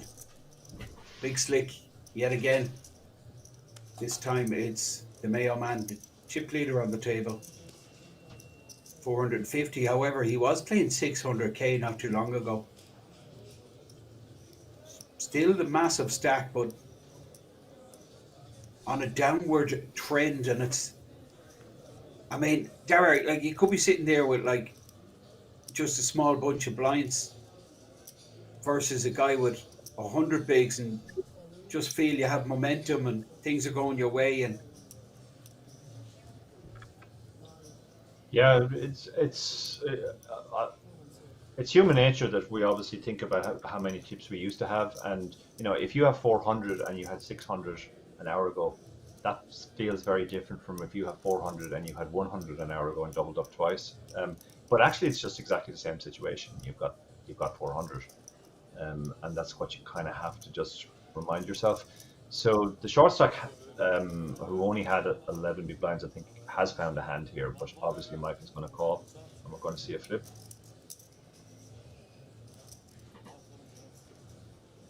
we did see a 10 being folded by the Greek player, which is noteworthy given that Michael is the one that has to hit. It's one less card available for him. Cornelis Gent, the shorty, 11 bigs all in with the sixes versus the 2 overs. We've seen this before, Dara. We have indeed, yeah. And not that I'm rooting against Michael or anything, but it would be interesting if Michael lost his flip and continued his recent downward trend, if that affected him mentally. But it looks like he's going to win the flip.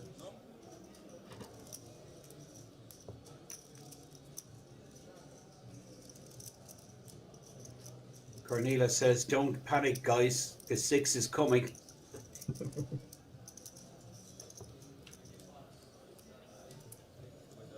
Well, he's hit the crossbar. 7 of diamonds. No good. Yeah. Almost hit a 6. Almost had the flush, but no good.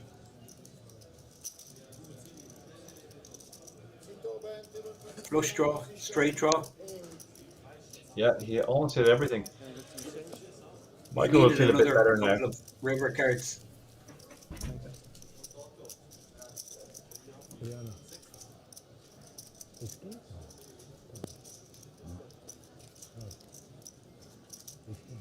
That will help the situation for the Mayo man. But we do lose another player from our feature table. Cornelis Gent from Holland.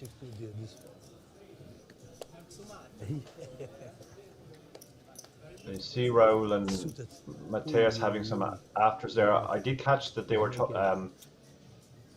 he was asking what did you have, and Matteo answered honestly that he had ace king, so that's quite interesting. That big hand we just saw before. Yeah, I mean, we're going on a break soon, and you know, these guys probably a little bit too early to catch up with the stream given the delay, but it's only a matter of time before it's fed back. You know, all of these guys they have someone watching the stream, or they can, even if they're not there in the resort with them, you know, they'd have friends at home or whatever. You know how it is, Dara. Do you know the way you text me every time you're on a feature table and you text half the And you country? text me every time you are, yeah. Click the link. Yeah. So I mean, the info will definitely be fed back. So I guess that's why it's no big advantage for Matteo to withhold the info. Mm-hmm. And we see Matteo again opening on the button with a suited king, and it's going to get through.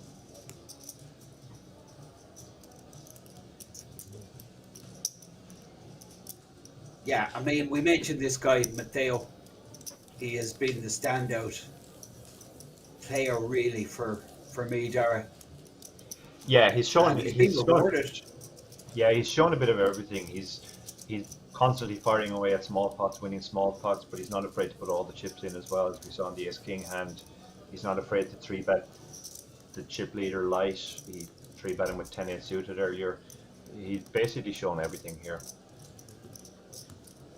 And even after that hand, that one you mentioned there, 3-betting the chip leader with the 10-8, I mean, it didn't work out for him. He lost a bunch, but it didn't put him off his flow, like. No. And to me, he's completely in tune. He's great recognition of what's going on. Yeah. Now that was pretty high risk stuff there with the Ace King. What a shove that was. Yeah. But you know, you don't take the risk, you won't get the rewards. Yeah. The other aspect of that hand is because he showed his willingness to put all the chips in, that would make the others even more afraid of him than they otherwise would be, because they know he's not afraid to play for stacks. It's another spot here where Raul might 3-bet Saska's open, and Saska opening with the Ace Jack mightn't be folding as quick. Could just flat though with the 9s. Yeah, it's a hand you can go two ways with. That's what he's done. He has decided to flat this time. Well, he won't be hitting a set anyway. This is Looks like not. the 4th 9 in the hand of Felix in the small blind. Kind of hand you love to get a flop, don't you, with the 9-10 suited. But Yeah. given the action, I don't know. I think I'd put my money in there. 9-10 suited in the small blind. Yeah, Getting a big yeah, price. no, 4,000. it's a reasonable hand, and it's going to pretty much define itself on the flop. You're going to miss the flop a lot, and that's fine. You'll just check fold, but you'll also flop equity a lot of the time. You can see the other players leaving the arena, which indicates the end of this level. We're going to be going on a break, but we're going to see Saska Minerva versus Raul Rifus, and Raul is going nowhere on this board. He still has the overpair with the flush draw. Tiny c-bet, which is a function of the board being all diamonds, that kind of just dampens the aggression and makes people play smaller, because if you actually had the flush, you'd want to bet small anyway. You don't have as many hands that you need to protect on, say, rainbow board as on rainbow boards. And this will probably just go check, bet, fold, I guess.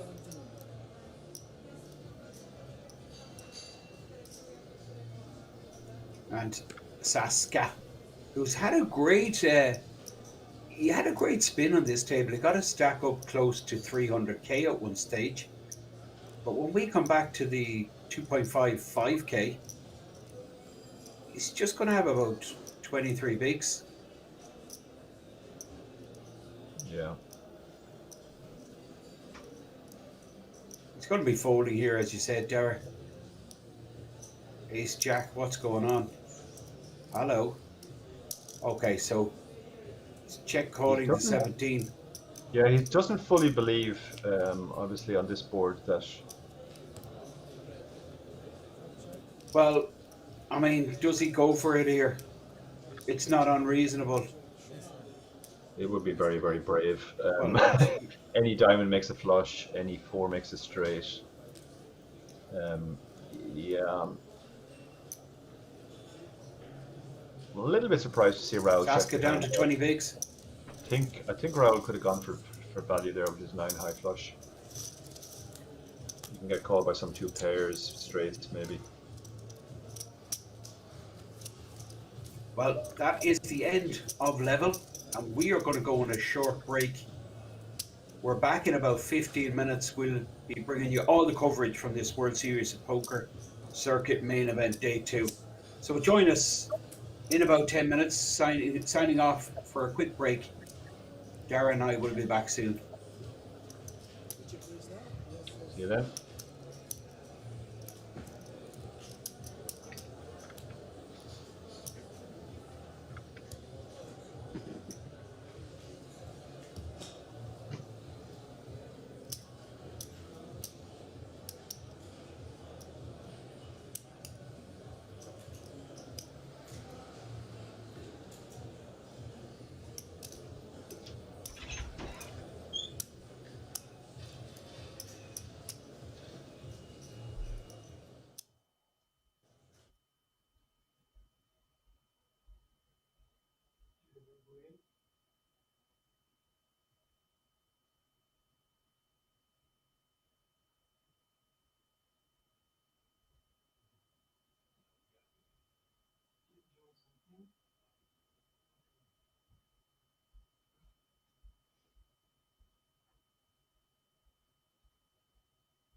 Vivian Saliba from Brazil, 888 Poker Pro. Gonna need to win a flip.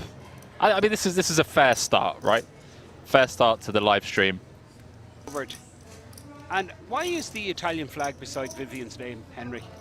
I am not too sure, my man. Well, Queen high flop.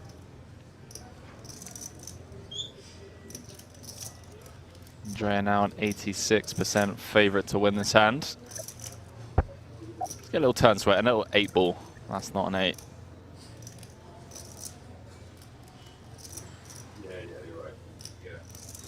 Jack and a jack only needed Saliba to send Andrea to the rail. No dice, Finton.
This is Youssef.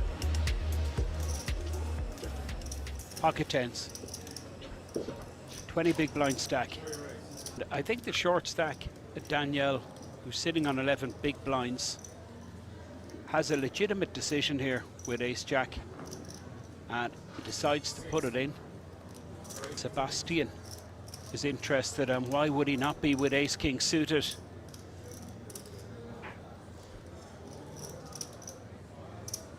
Youssef, well, I mean, he's committed here, making it 17,000 from a 60k stack. He's got to put it in with the tens once Sebastian comes in with a cold 4-bet. 4-bet does come in. Action with Youssef. I mean, this is the problem with the sizing, isn't it really, Henry? A real good example of why this 6x really doesn't have that many benefits. Whereas a min raise here, he can get away easily enough with the action that has followed, but he's totally committed, I think. With the tens, does pull the trigger, puts the tens in, and we're going to see three-way action. Two players short, but Yosef with the pair of tens.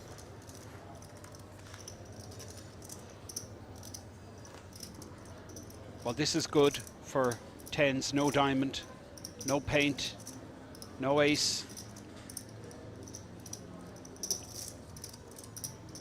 70% for Youssef. That's Youssef in your screen. All in with the tens. Yeah, huge spot here to go from 20 to over 50 bigs. And well, the one piece of paint that he didn't mind seeing, Queen of Diamonds.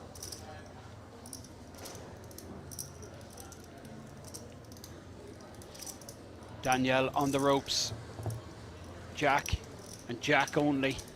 Doesn't come from his busto. Daniel eliminated. Now what a pot for Youssef.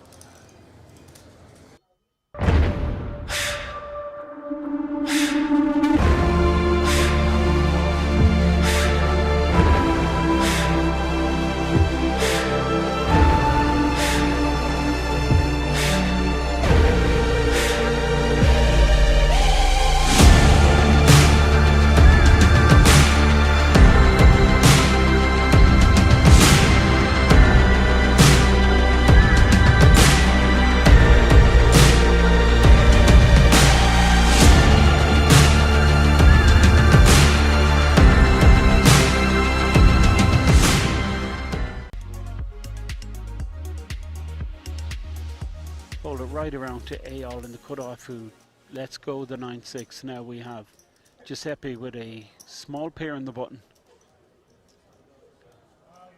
Well, this is a 30 big blind shove here. Oh boy, look at this, Henry. Wow. Yeah, I mean, I don't know about this shove. I guess you're getting a ton of hands you're flipping against to fold, and possibly even some hands that are crushing you to fold also. I'm thinking 3s and 4s. But he's run into it here. Yeah. The chip leader with the bullets. This is... let's call a spade a spade. I'm a fan of calling a spade a spade.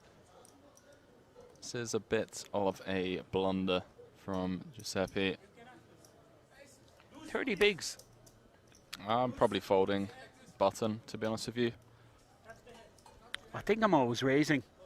Well, but I mean, I don't think I'm ever jamming 30 big blinds. Not into a stack that has me covered. 2 shorties for sure, but I mean, this guy Giuseppe has a ton of experience, Henry. Well over 100k in live cashes.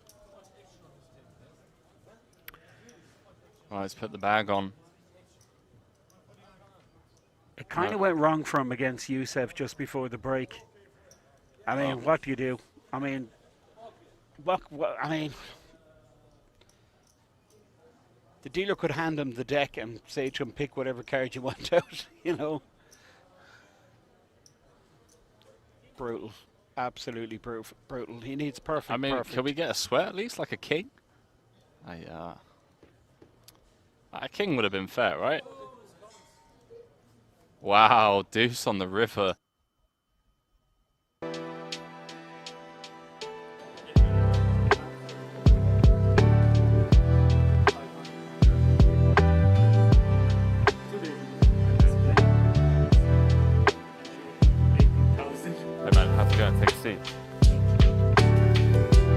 can now come and hang out at the King's Lounge located right next to the buffet and directly opposite the poker arena to try out some of the best shisha in all of Europe. For those of you that aren't aware, shisha is a steamed instrument that's used to vaporize and then smoke flavored tobacco. After a long day of playing at the poker tables, for me personally, this is the perfect way to unwind and relax in comfort and luxury. So why don't you come and check out the King's Lounge?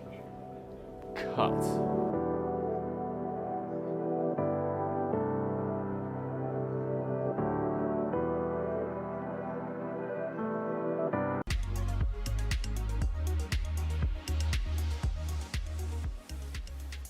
Well, hello, King Kong. Someone say Pocket Kings. 14K. Radoslav. Wow, what? Whoa. This is... What is going on? Oh, man. This is unbelievable stuff. What? I mean, Radoslav, I'm not understanding this flat call. I mean, okay, free bet. Perhaps I might get with it, but what a situation for Josef, who now looks down at aces. I mean, Eyal is screaming for action, but little does he know that this is a serious situation. In fact, both stacks look very similar. There's no escape.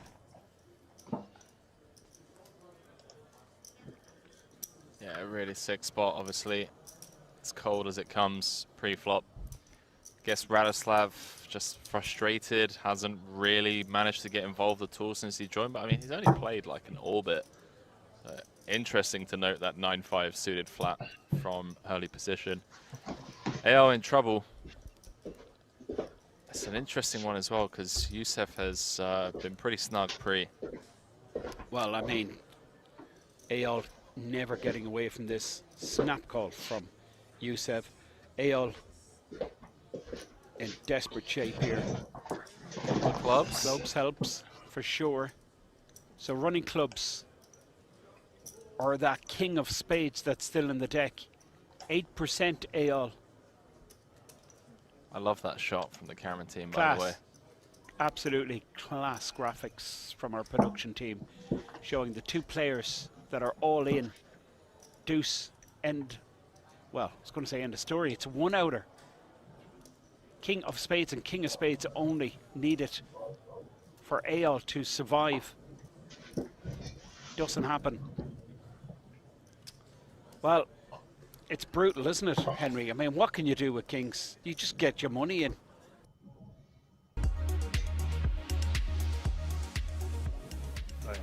Three players involved. First to act, Mr. Bond. Well, it's a problem for Armando. He's connected, he's made top pair.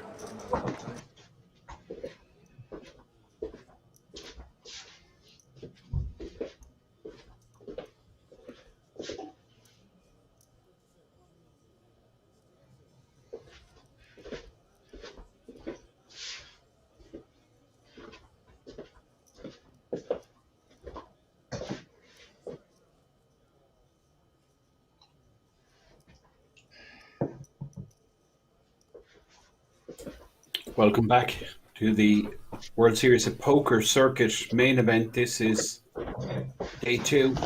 We're broadcasting live from King's Resort. You can see the graphic displayed there in your screen, showing the chip counts for all the players on our feature table. 8-handed on our table, with several bust outs recently just lost. Cornelis Kent, pocket sixes against ace king, and the chip leader Michael, aka the Mayo Man, hitting on the flop. No 6 on Turner River. That was the end of Cornelis Kent. And another Dutchman just taking a seat there on the very right hand side, Raul Orifos. I'm joined by my very good friend, fellow countryman. It's the very well known author, commentator, poker coach. It's Dara O'Kearney. Great to Welcome be back, here, Dara. Finton. Thanks a lot. Yeah, it's been a very fun first 2 hours. We had lots and lots of action, lots of bust outs, Watching some very good play as well. hand number 1 after the restart, and this gentleman you see, Saska Minerva, lost a big one, and the short stacked Florin is going to be moving chips over the line here shortly. Yeah, he's very short now. 16 He's got big blinds for Florin. 16 big blinds. Yeah.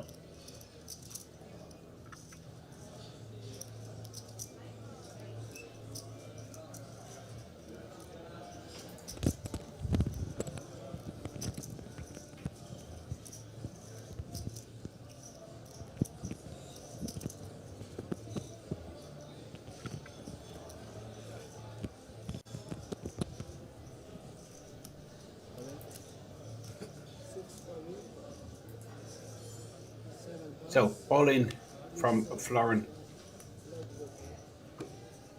and 16 big blind shove. Dara, welcome back. Thank you very much, Finton. Yeah, delighted to be back. It's very exciting first 2 hours. We had lots of great play. Apologies. Sorry about that, Dara. No worries. It was actually, my sound was off. Okay. Yeah. Yeah.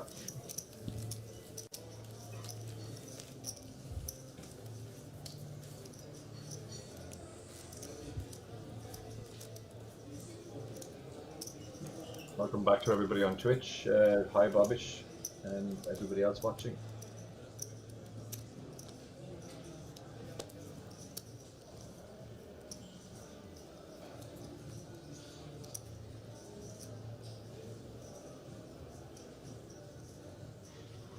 Plenty of casualties on our feature table so far.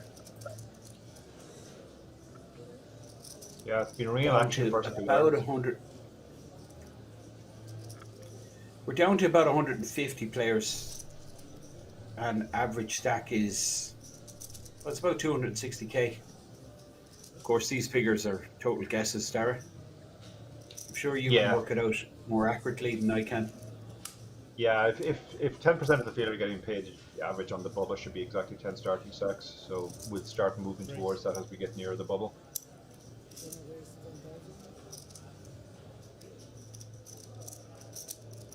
Yeah, about 70 odd players to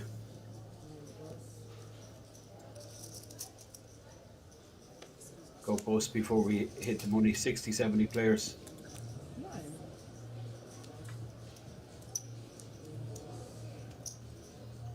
Now we're going to see Pascal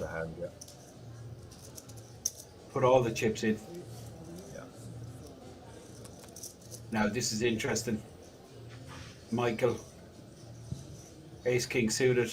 He's got all the chips. He's looking down at Rufus. He will be concerned, but Raoul is so active. I mean, he just can't automatically put him on a premium like. No. Ace King suited is very, very strong here. He's miles ahead of the shoving range. He's also ahead of the openers range, so I think he's probably just going to raise to isolate. And Raoul will. Well, it looks like he's just flatted, has he? No, you're completely right, yeah. And it was smart bet, like the sizing. Do you like that sizing, Dara, the way? I like the sizing, yeah. He gave himself the opportunity that if he did run into a monster to get away. He could get away, yeah, if he needed to. And the Mayo man with Big Slick.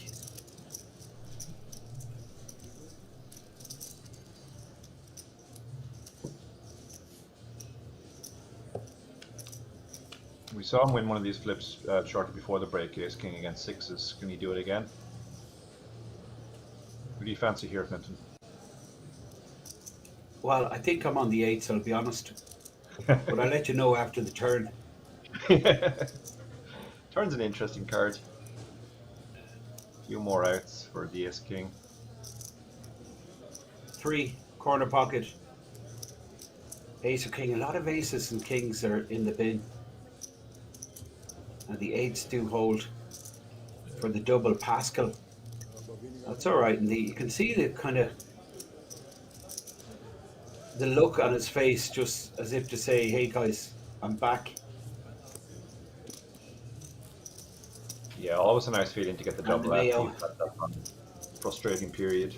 Yeah.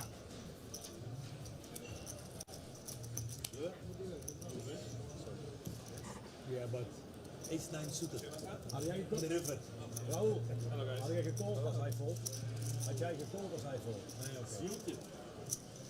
No. Suited. Raoul has no problem just letting everyone know what his cards are. He's just telling Mayo man what he opened to it. I'd be definitely keeping that one quiet, I'll be honest. And he's You'd never admit to the kind of ace-9 proudly off. saying, listen, I had ace-9 suited there. I made a massive fold to you. 7 pass.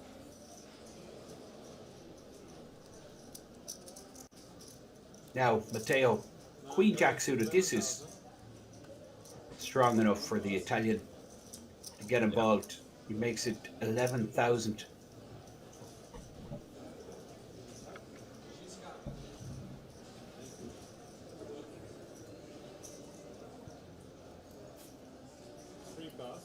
Pascal having a little think, but he's always going to be folding. Mayo man doesn't waste any time. He dumps his hand. Saska not in great shape, but Florin here had a great opportunity. Cowboys 17 bigs. How to proceed on the big blind. Of course, is a case for calling, just flatting. Smooth calling, Darren. What do you think? Yeah, there's a very strong argument here, particularly against a really aggressive player like Matteo. Against a tighter, less aggressive player, you might be better off just getting it in pre-flop. But against somebody like Matteo, this is a great spot to just flat. Florin just trying to look stressed, trying to look like he's under pressure. But I mean, it's just a huge opportunity, and all that's going through his mind is, how do I get the money over the line? Do I go for it now?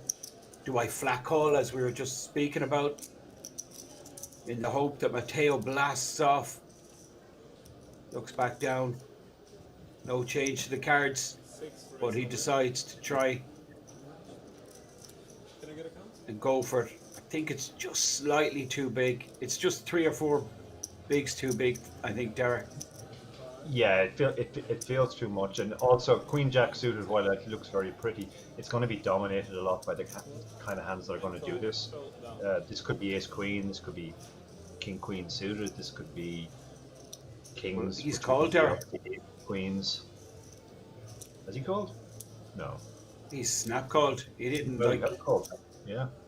Here to gamble.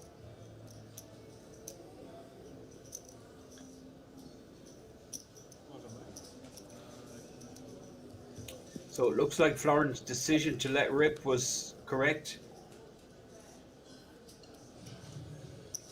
So No far, help. so good. Does have the back doors. Some backdoors going for Matteo, yeah. 10 of hearts. Back door. Would be interesting. 10 of hearts will be the optimum card. 5 of clubs is end of hand. And Florin, 187k. 36 bigs now, 37 big blinds. Different scenario now for the Romanian. Yeah, it's always nice to get that double up. Take the pressure off.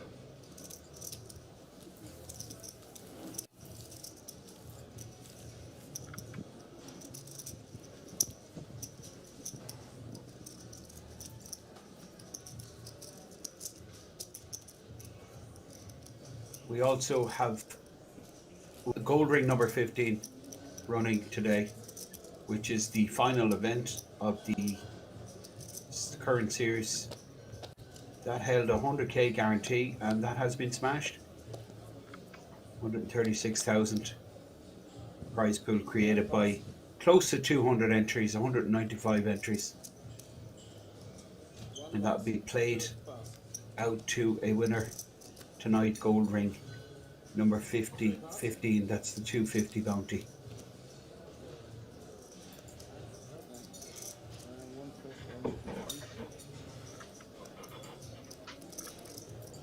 For raise 12,000. 5 plus.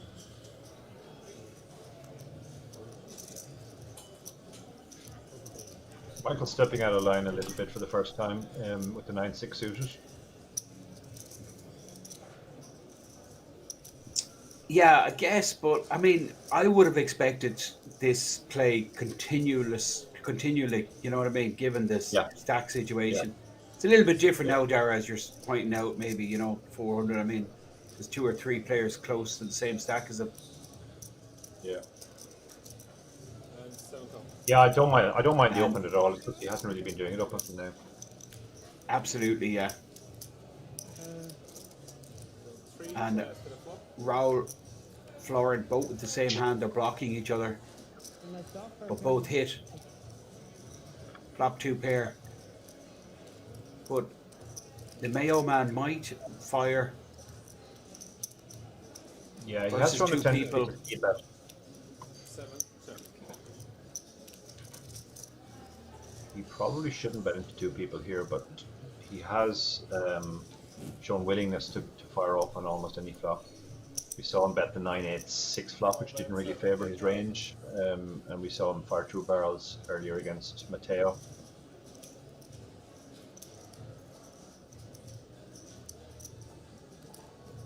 So 50% pot size continuation from the Mayo man, who is both players covered. Yeah, it's a big size on with this 35 board. bigs. Big size on this board.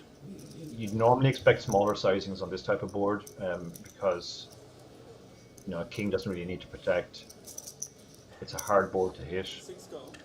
and irrespective of what size you bet, you're kind of going to get folds and calls from the same hands.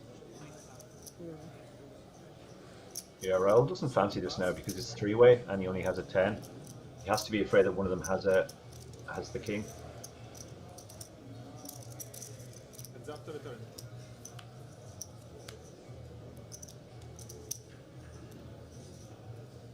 Got shot now for Good Mayo shot. man. 6 check.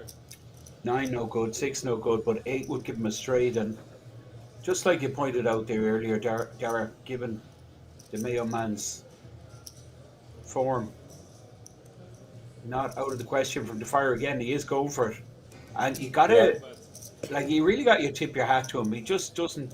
I mean, I would be just putting the handbrake on here so hard, like. Yeah. Yeah, it's a relatively small bet. Florian only has to call 40k into 115k. It's not a nice spot to have. There's no chance he's calling here, given its situation. He's like, what's he beating? He's only beating the bluff. I can't believe he's calling this. There's no way, no chance. 40,000, and then it's not so. Yeah, it's not really.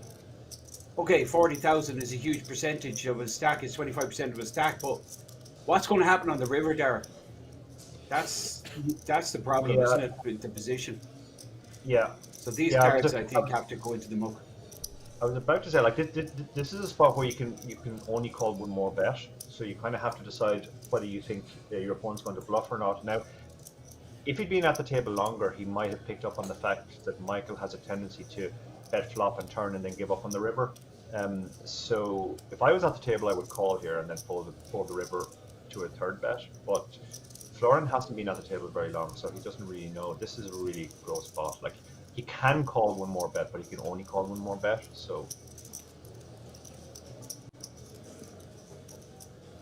And it's quite sizable. Yeah. given that he's just sitting on 158. Yeah, he does let it go. Expected. Yeah, and I think you're exactly right. He's much more worried about what's going to happen on the river there than the actual turn bet. And just as you pointed out, Jerry, he didn't have that table knowledge. Local knowledge is a great thing, isn't it? It is indeed, yeah. If he had called there, Michael should absolutely have shoved the river no matter what the river was. Because I mean, he obviously knows he doesn't have the best hand unless he hits his gut shot, in which case he should shove the river for value. But yeah, I think even Florin's body language kind of gave off there on the turn as well, that he just didn't like it. And so if you've called after that long of a tank where you're clearly uncomfortable, it's more likely your opponent's going to put you to the test on the river, I think.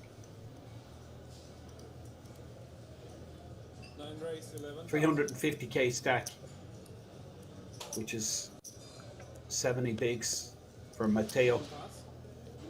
Suited ace under the gun now, the German Felix, 23 bigs. Pascal folds, and the Mayo man is back up to 478k.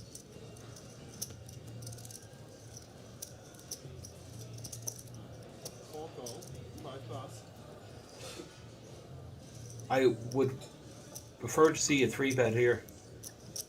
Yeah, 3-bet would put a lot of pressure on Matteo for sure. He can also put pressure on post flop, I guess, but yeah, I personally would like to see a 3-bet as well.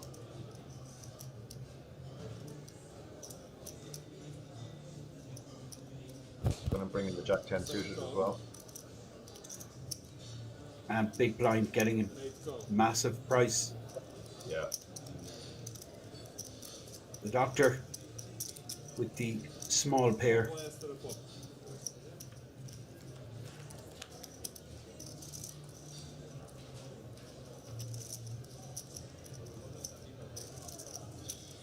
Somehow they all miss. It's hard to believe the threes are in the lead here. Yeah, he's not going to think he's leading. I mean, it's just 3 overcards in a 4-way pot, and you're still in the lead. Yeah, Matteo. I mean, it just takes a lot of courage to lead out here. Jack-10 is big and the threes. He has the right sort of hand to do it with as well, because he's backdoor straight and backdoor flush. So if he gets called, he could barrel on a spade. He could barrel on a 6 for sure. He'd be open-ended. He could maybe even barrel on a 9 or a 4 where he picks up a gut shot. Better fold, but he takes 7,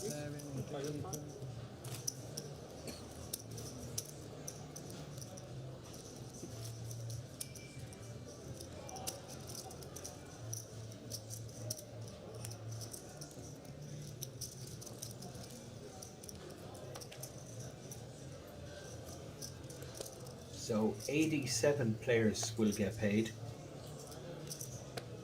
Minimum guaranteed. In the money will receive 3,303, 3,303 euro. Close to double their initial stake.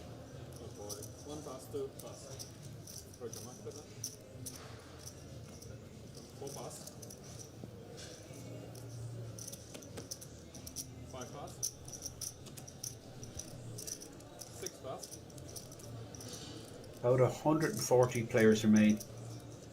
An average stack is getting closer to 300k.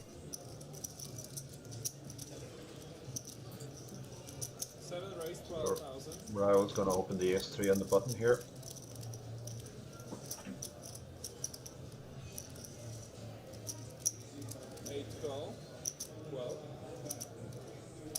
Ace-2 suited and small blind. You could 3-bet that, but he's decided to flat.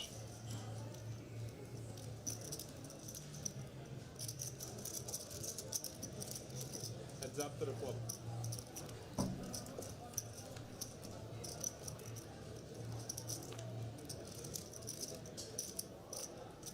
So flush draw for the ace-2 suited. 7 check. 8 check. These paired boards are kind of tricky to play. You can go a couple of ways. You can just bet really small 100% of the time, or you can check some of your stronger showdown hands like ace high that he has here. He decided to check, and unfortunately for him, his opponent has hit the 2 to go with his flush draw. 17.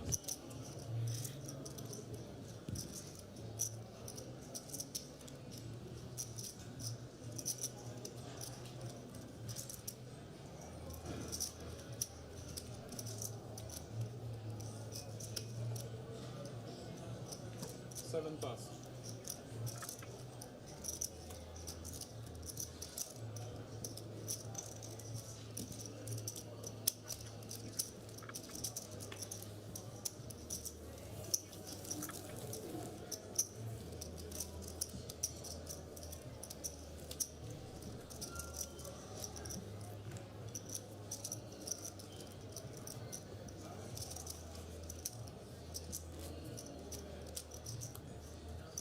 So back to 9-handed, full table. You can see the chip count for all the players. Same story up top. Mayo man with close to 100 bigs. Matteo in second place. The Italian is seated in seat 8. This is Felix on the short stacks. He's playing about 20 bigs. This is Pascal. And that is your chip leader. 5-4 suited, but no interest from the Mayo man.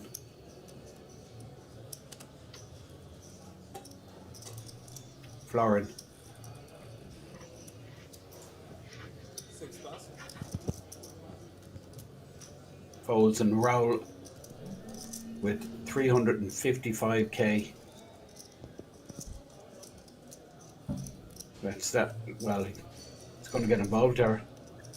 Yeah, he's got an ace, the same hand he had last time. He's 1 seat earlier, but given how tight everybody's playing and there's not much 3-betting, it's a reasonable open.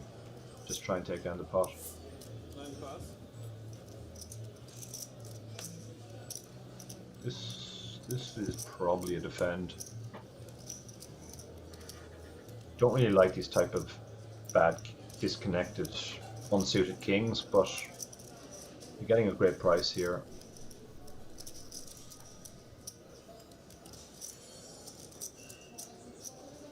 So he does decide to defend.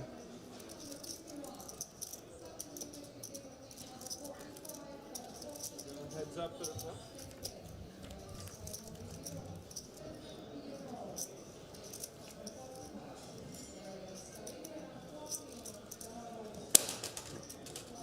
So gut shot for the king 10, or for king 10 with the king 8. 1 check.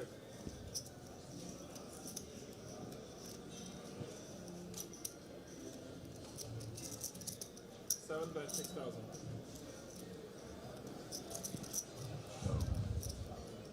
Small bet from Raoul to try and take the pot down now.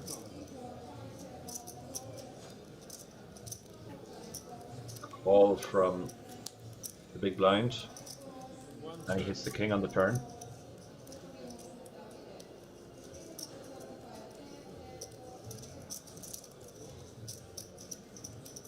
Seven check. Now I'd like to see a bet here to try and make your hand up like a missed draw and get value.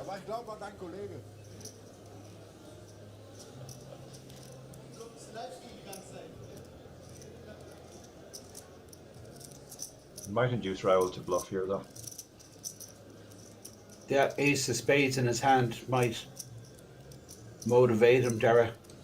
Yeah. He's Yeah, he's never getting raised here. No, it's just going to be call. And you can see King 10 snap him off with King 8 in his hand.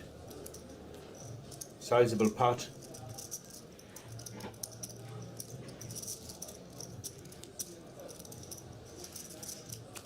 Raoul Rifus loses a substantial pot in King 10. Well, he's done rather well, hasn't he? Came to the table short. Yep. Flopped his set against Mayo Man earlier. Picked up a decent pot and now again against Raoul.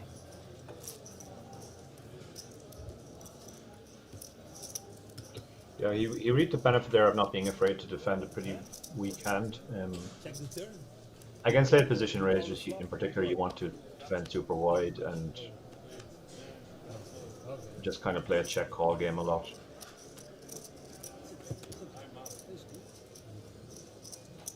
Three raise 10,000.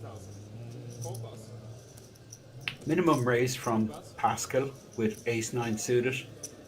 You would think this would get respect, given that Pascal's been playing Plus. pretty tight. Yeah. Now, Raul don't fold ace jack though. Yeah. He does. That's completely down to Pascal's table image. He has been probably the tightest player at the Absolutely, table. yeah. Absolutely. And probably the last hand factored into that decision as well. Yeah, After and he's just raised on the gun. taking a bit of a hit.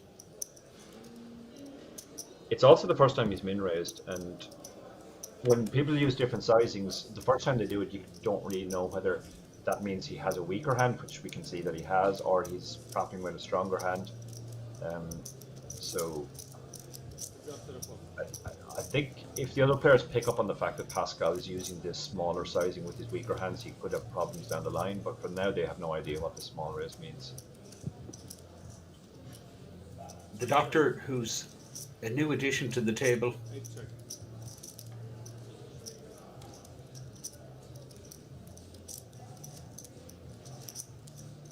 has called the raise pre and checked back 3 bet 10,000. on the flop. Now the jack, not sure about this bet on the turn. Yeah, I understand the check on the flop because he basically has a marginal hand, but the bet on the turn doesn't seem to achieve much. We don't know what the doctor has, but it's probably a better hand than ace 9 unless it's a draw.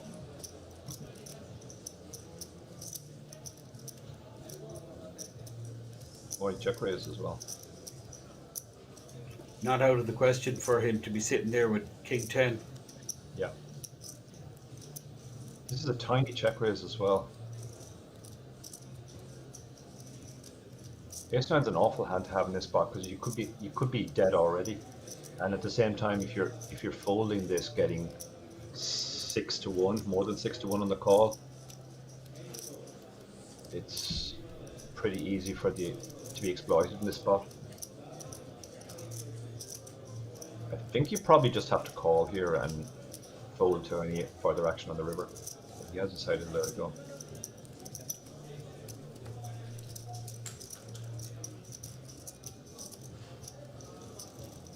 Pascal Cornelis sitting on 150 now after losing that one to the doctor, who's stacking chips there.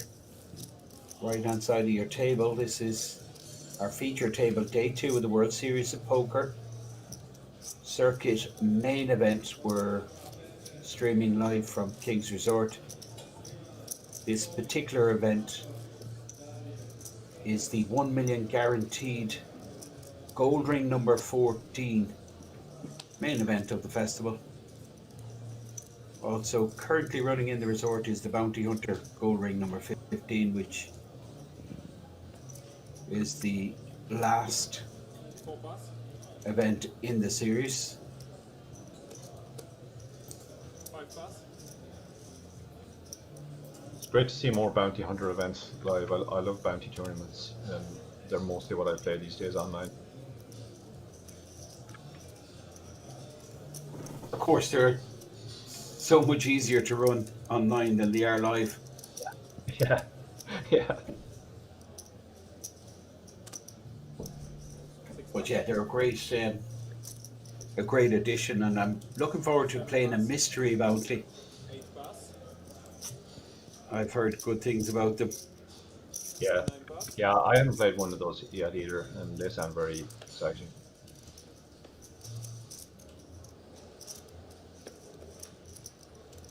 I think it's a good time to mention, Dara, to any viewers that have been living under a rock for the last few years, that you actually have recently written and produced a outstanding top-selling book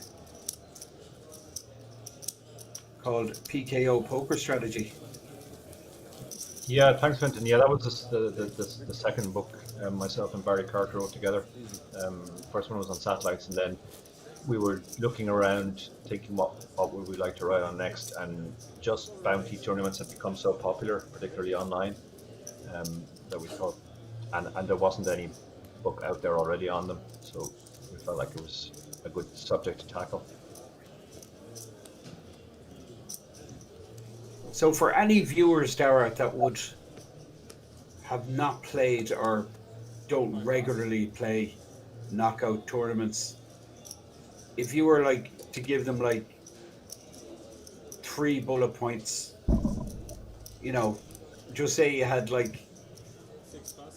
45 seconds to 1 minute before they entered, like say a massive PKO tournament, what would you say to them? The first thing I'd say is play a bounty tournament like Vinton plays all tournaments, really aggressively, and don't be hanging around with a short stack.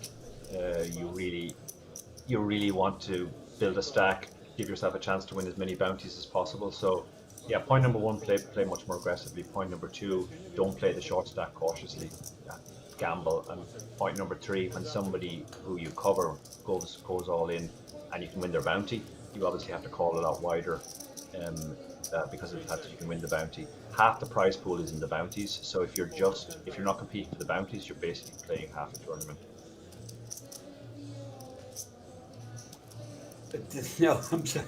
That's really impressive that you got that much information over in about 30 seconds, and really top quality expertise there communicated by Dara.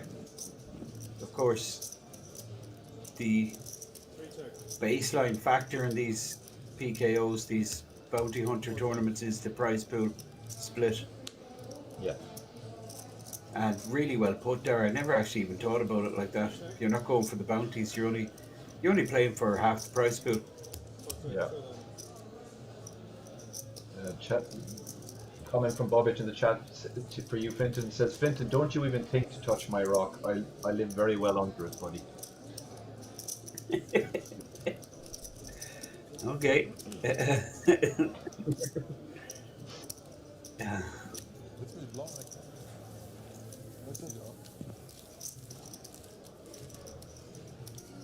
Pascal in seat number 3, and next to him on his left, directly opposite the dealer there in the black baseball cap, is the Mayo man.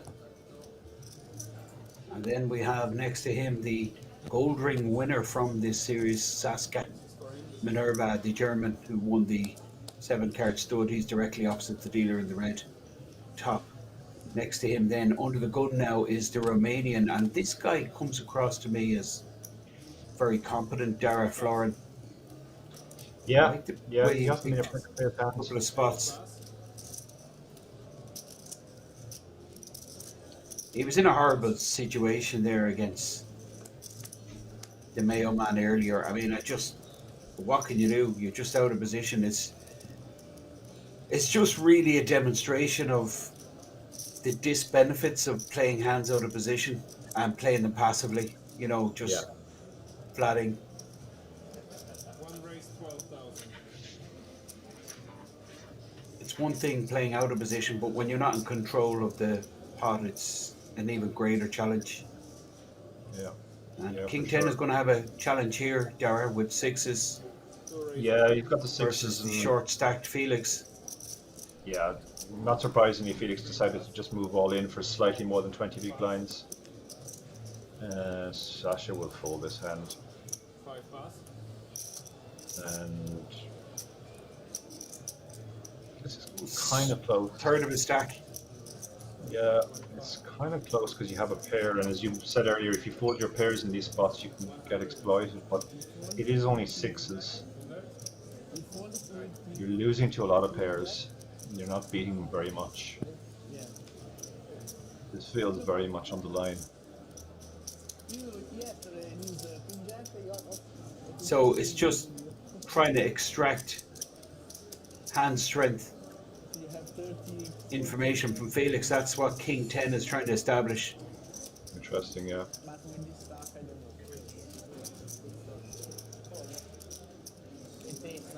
Is it possible that he can be ahead? It's possible, but it's very unlikely that Felix would shove with less than sixes. Well, Yeah, it's possible, but he might be a couple of pairs, maybe fives or fours. Maybe sometimes he does this with ace five suited. But he There's has the call. called. Yeah, a lot of that is down to the price. He's getting a very good price. He only needs to win about 40% of the time. So when you add in all the flips that he's in, where he's almost 50% or 50%, he probably feels he's priced in. Sixes versus nines. Bad situation really for King 10 when he looked at the hand of Felix. Cards were turned on their backs. Yeah, both his suits are covered as well. It's like a punch in the stomach, isn't it? And well, you can always hit a set, can't you?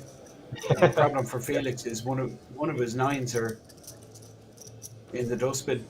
No spade, one out, not good. No. King ball on the turn, 6 and 6 only, 40 to 1 shot. That's what Felix needs to hit. The 9 of clubs and 9 of clubs only. It's in there somewhere. Can he find it? That's the question. No. Unfortunately, elimination for Felix. Haven't seen him play a hand there. No, First time we've very seen it. unlucky. Yeah, that he got it in as good as you can get it. But you know, that's journeyman poker. You know, the best hand doesn't always win.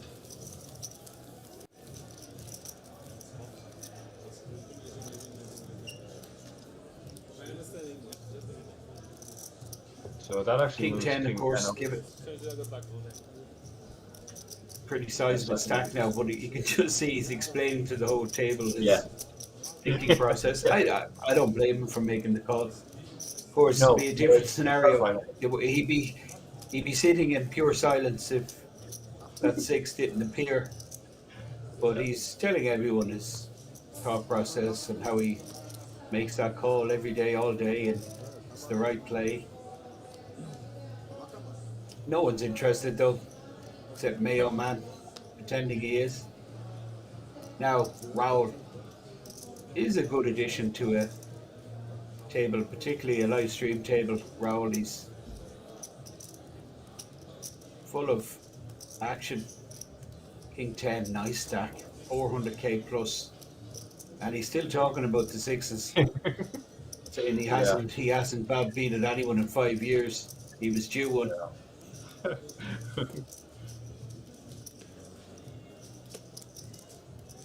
I don't know. Maybe I'm imagining things. I think there's a crazy amount of bust outs from this feature table. Yeah, there has been. Yeah.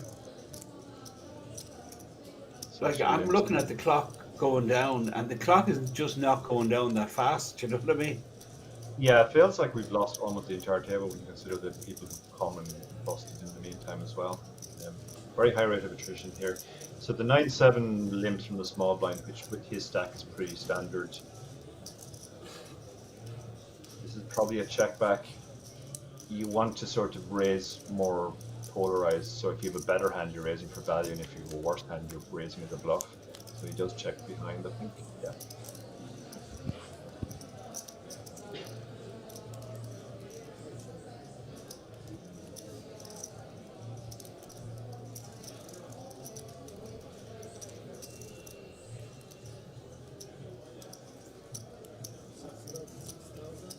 Lauren's betting here mostly just for protection. He doesn't expect a worse hand to call, but his 2 is very vulnerable, obviously.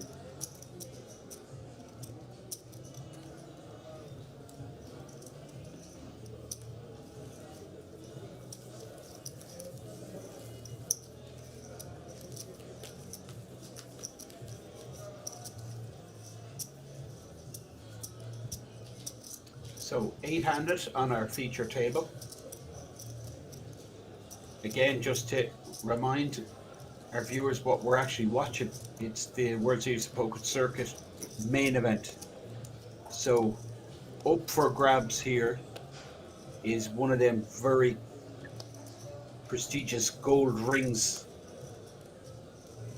and the winner, one player that is still in the mix here, will be awarded that gold ring. Of course, there's also the question of the prize pool.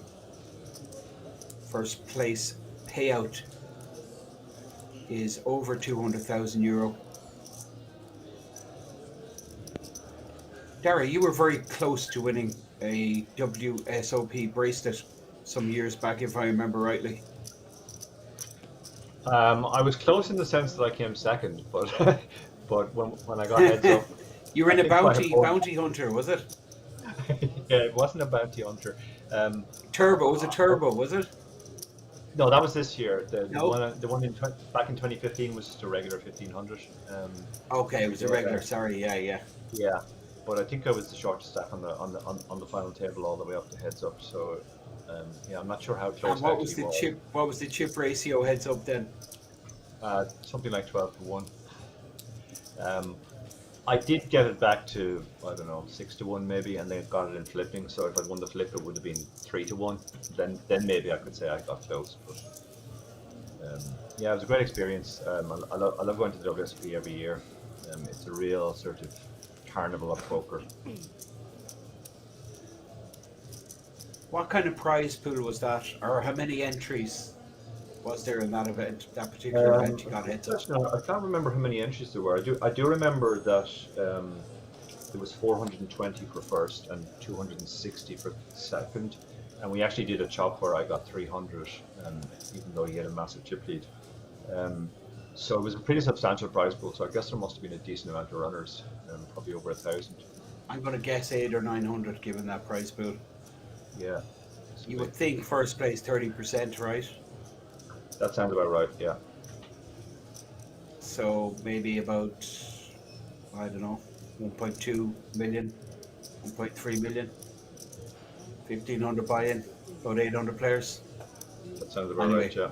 The point I was interested in was you beat a field, such a huge field, to get to heads up, and you still describe it as not getting close, which is just incredible. Do you know what? It really sums up, in a way, tournament poker, doesn't it? Yeah. It's like, yeah. You know, you make a final table and you can beat it, just an absolute gigantic field, but like your work is only starting. Absolutely, yeah. Yeah, and because I was in fact I was short stacked for almost all that tournament because I late registered it because I was doing commentary on the seniors event, and I just felt I was kind of like hanging on for most of it, but just hanging on, and then suddenly I was on the final table, and then suddenly there was 6 people left, and then it was 3. But as the short stack, like you never really, you certainly don't get ahead of yourself. You're not thinking, well, I'm going to win this now. Whereas there have been other tournaments where I've obviously had big stacks. EMA about 10 years ago springs to mind, where I had 2/3 of the chips with 3 people left, and then you do feel you're kind of getting close.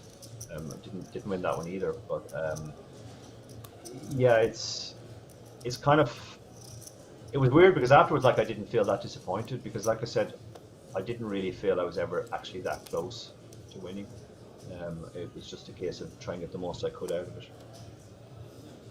Every spot up the ladder was a huge bonus. Yeah, and then getting to heads up and actually chopping the money as well. That obviously I think when you chop and you play on for something, you almost feel better when you come second than when you win, because you think, well, I got more than second prize.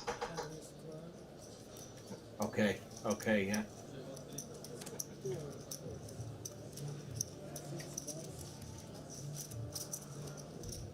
The voice you just heard is that of Dara O'Carney, just to let all of the viewers know exactly who they're listening to. Dara just giving us a couple of short highlights on his live tournament career. Of course, Dara, a huge player online. Would you have any idea, Dara, how many hands you would have played online over your career thus far? When did you start on playing online poker?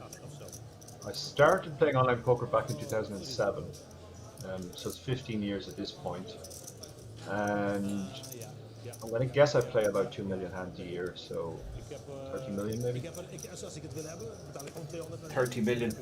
Maar dat duurt wel 24 uur. Maar als ik het morgen doe, heb ik het meteen. Okay. You fold a good hand? What hand you fold? That's quite extraordinary. 30 million hands. Fantastisch. Als ik het maandag bij hem doe, dan heb ik, als ik morgenochtend bij hem doe, dan heb ik het na een paar uurtjes. We have a question from Bobish in the chat saying, congratulations, Jared, but what about you, Fintan? I know your earnings are not bad too.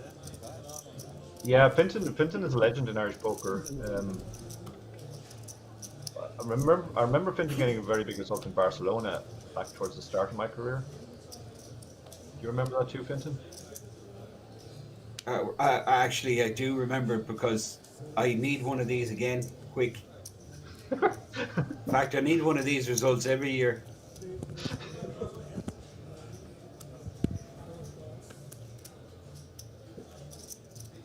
Fintan has some obviously has some other great live results too. I remember Fintan doing very well in quite a few UK IPTs.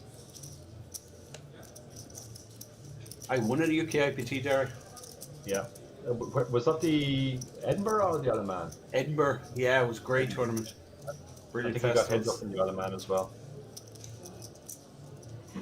Now, interesting spot here, Dara. So our friend Pascal opened under the comb with the ace queen suited, and Minerva, who's just 18 big blind stack, just flatted with the king queen suited, and now king 10 is going to set mine with the fours. Yeah. Yeah, he obviously felt King Queen 40,000. wasn't strong enough to get in against Pascal's under the gun range, and it's a hand which, flops very well. 3-way now, he's not going to love it though.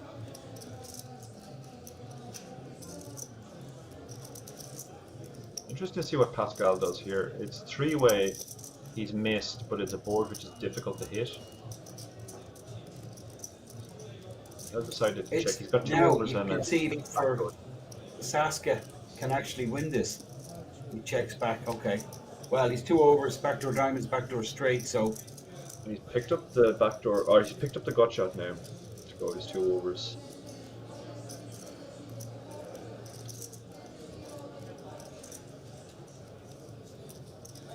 Now, if Pascal checks this, surely Saska has to go for it.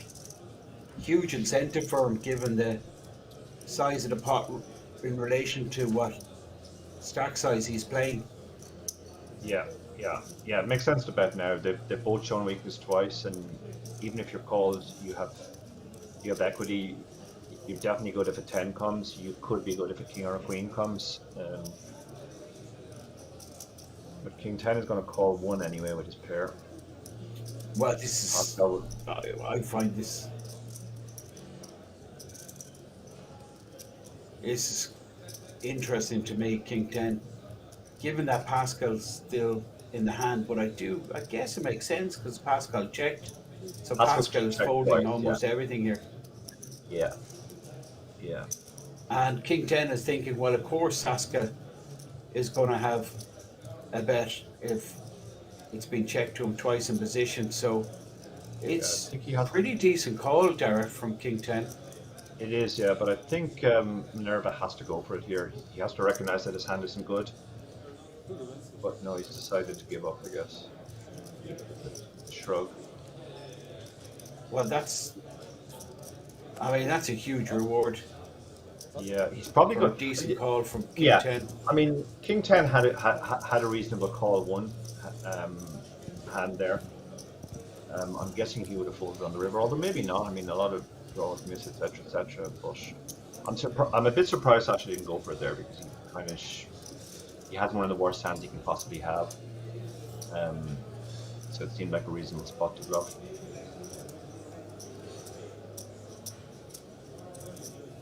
And he's joint chip leader now, sitting on the same stack size as the Mayo man. He's really gone up in the rankings. It's been some spin up for king 10, who, I mean, you remember when he flopped that set of 8s, I think he just played about 120k. Yeah, he was short. Yeah. So he's almost quadrupled his stack here on this feature table.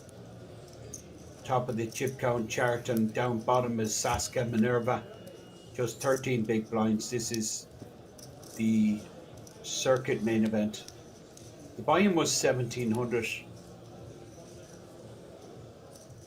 and the guarantee, which was smashed, 1 million, 1.2 million in the prize pool, 200k up top.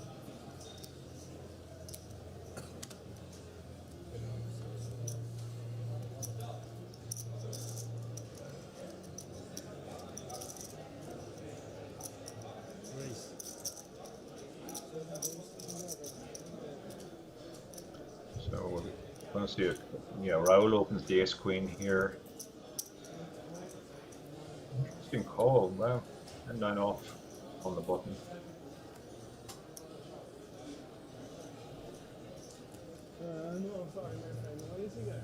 This is a reasonable hand to squeeze here, king queen.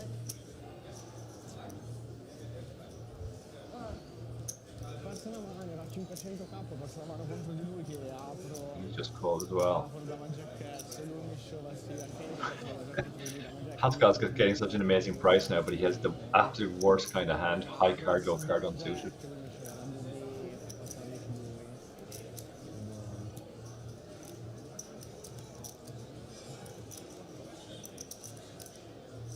So 3-way to the flop.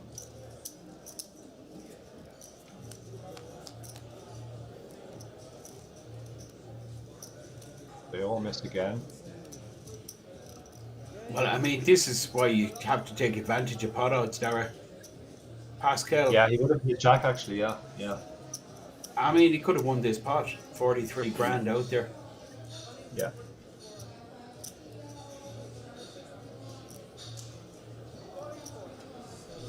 Everyone has missed. It's gone check, check. So the player in position with the advantage, it's the doctor with the weakest hand, just 10 high. Yeah, he has some backdoor straights, obviously. Any card, king, queen, 8, 7 gives him a open ender or a gut shot. So he has some cards he could barrel if he gets called. And this might work. Can't imagine the king queen's hanging on. With the original razor still to act. Raul will probably call one. He has 2 overs, backdoors. He could have the best hand as well with his queen, as we can see he has in this case.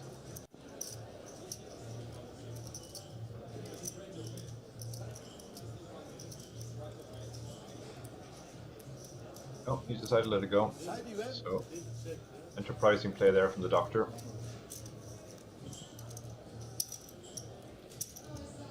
Taking advantage of position.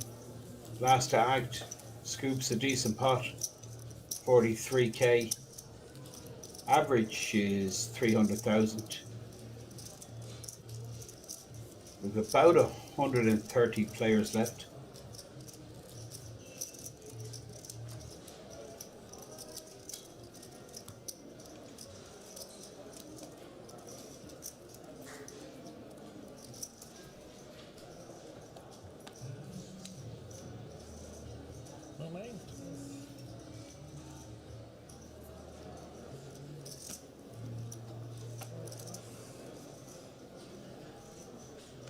So, decent field this, Dara. 808 entries for 1,700. Which is, I mean, it's a decent buy-in. You would call it certainly for the regs, most of the regs here in Kings. It's kind of small to medium buy-ins. But 1,700 quite sizable. Of course. Yeah, and as you mentioned, they run a lot of satellites, so that's always good for these types of events.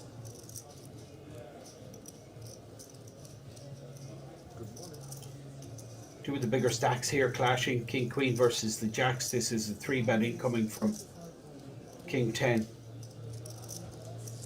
Makes it 45,000.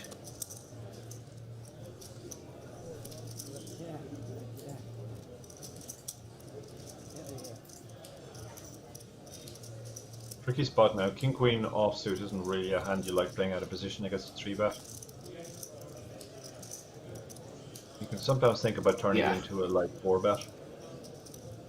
They're very deep against each other. They have over 8 bigs. I just get rid of it, Derek.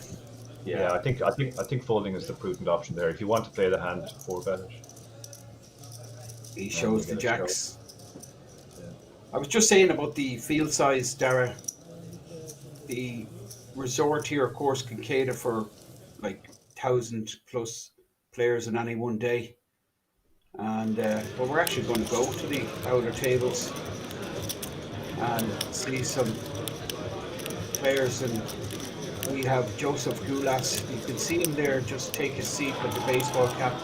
He's actually the father of Joseph Gulas Jr., who's I had the privilege of commentating on a few times.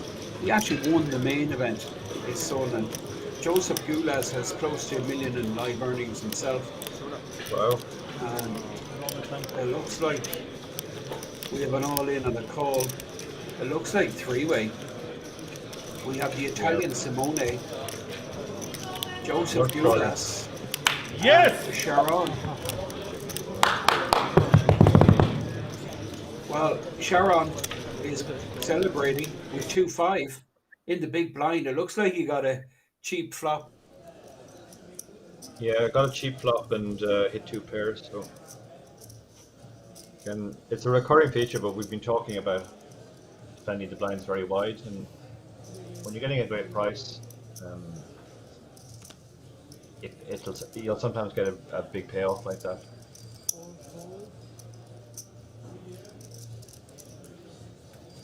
One of the notable features of successful players, or characteristics of winning players, I've noticed is their like determination to not only defend their like big blind, like is, you know, when they're in the small blind position, to go after the big blind. Like I've never seen a player win a tournament who gave up his small blind or her small blind, you know, that easy, or played a passive. Yeah, that's a good point. Like when it comes around to you in the small blind, if it's folded around to you, you're getting such an amazing price to continue that just folding your small blind a lot is clearly a mistake.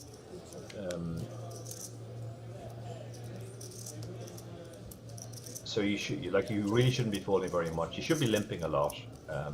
It depends on the stack size as well. Obviously, when you're short, you're going to be raising and shoving more. But when you're very deep, you should be limping a lot because you really don't want to be folding too much.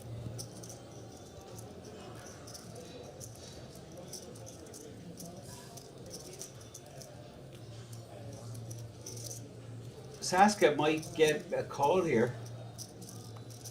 No. Yeah, just third pair and blocking the nut straight, but yeah.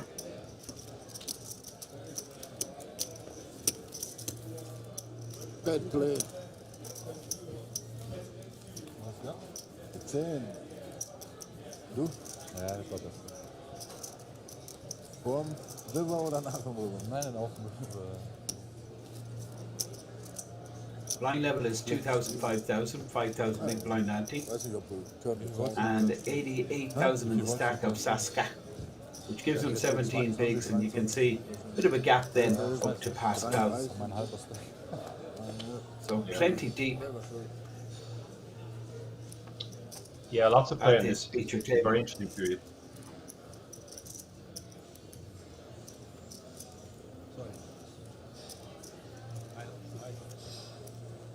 Can I have double espresso with the sweet cabaret? Matteo with the queens has been quiet of late, but he's going to be getting involved here. 11,000 with big blind at 5k. Folded around to Mayo Man on the button, Jack 7. These guys have clashed a few times, so Mayo Man not giving up the Jack 7 suited, and if he's going to enter the pot, I'm going to guess there it's going to be a 3-bet. Yeah, it's not a great hand to Looks flat. like it looks like we have a new arrival on the table, Ahmad. Yeah, it looks Who like he's in the has pot as well.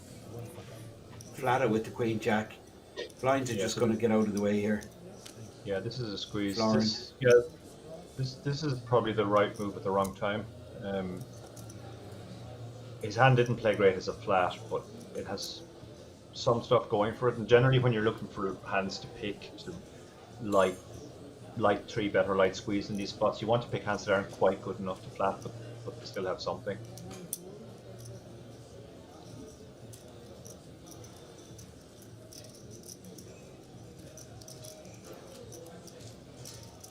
So it looks like Matteo has just flatted with the Queen. So action's moved over to Ahmad, who, well, he's getting penalised, Dara, for calling light in the first place. Yeah, He's not going to realise any. Yeah, just plays horribly in this spot. So he finally gets out. Now we have seen Michael's tendencies as he definitely c-bets far more than most players do. So I think that's playing into Matteo's decision to flat pre-flop too. He'd probably happily check call on a lot of boards, thinking, well, Michael's always going to fire on the flop and the turn.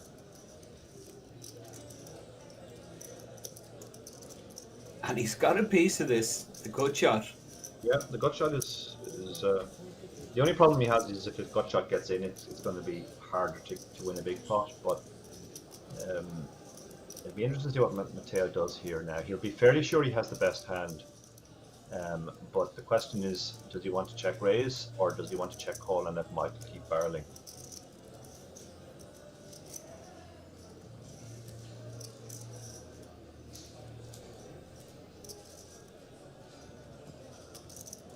Well, the chips he's cutting here are 5k. So it looks like check call. So 42k, yeah, which is a call indeed, Dara. Pot size now 165,000, 8 of diamonds. So Queen's still in the lead here. Yeah, this feels like another check call spot.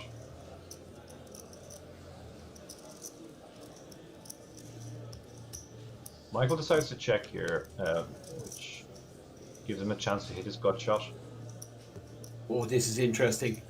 That's the kind of card that Michael can represent. Yeah. This ace, he's got all the aces, surely. Yeah, I love the check here.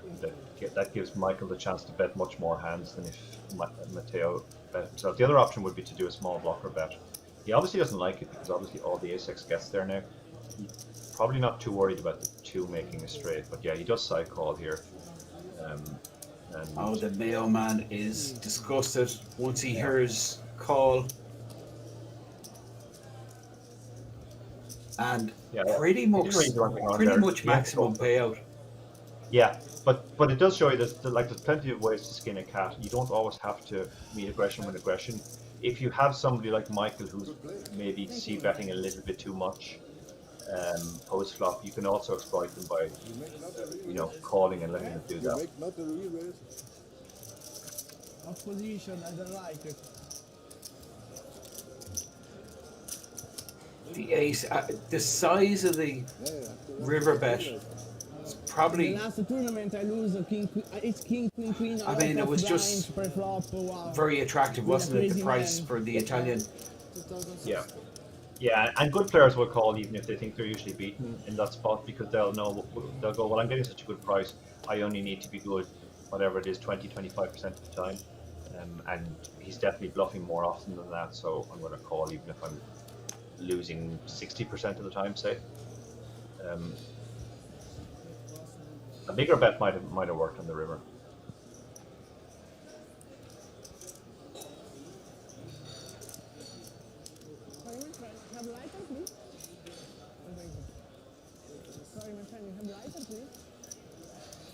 So the mailman finds himself down below 300k now. It'll be interesting to see if that affects him sort of mentally. it can be very difficult when you know, he started the day as a massive chip leader on the table. Now he's back in the pack, and he has to readjust mentally. Absolutely. I mean, he was sitting on 600k, you know, last level, and now just average stack. But it won't feel like average. He'll feel like he's super short because he's lost half his stack. Yeah. And how good does the Italian feel? That's the real question. That will incentivize him just to keep accelerating, take control of this table. He doesn't strike me as the player that will just sit back with a big stack. No, he's played superbly so far. He's shown a lot of aggression. He's also shown he knows when to take the foot off the gas and go into bluff catching mode. And when you are a very aggressive player, it can be very profitable to do a lot of bluff catching, because people will assume that if you had it because you're so aggressive, you'd be betting, as we saw in the last hand.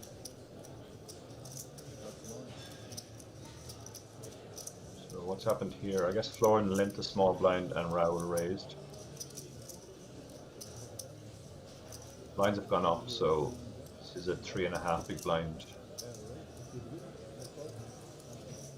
Yeah, this is close. Like, he has a nice hand, Jack 4 suited, blind on blind is pretty good, but it's a big raise, so he's trying to decide whether he should call against this raise size.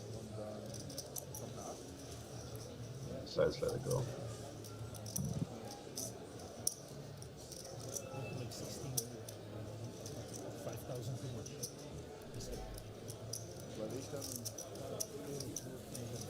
We are watching the World Series Circuit Main Event. About 130 players left, and the average stack is approximately 300k. And we can see the chip count there, which shows Minerva on 14 bigs, and the chip leader sitting on over 500,000 is Matteo.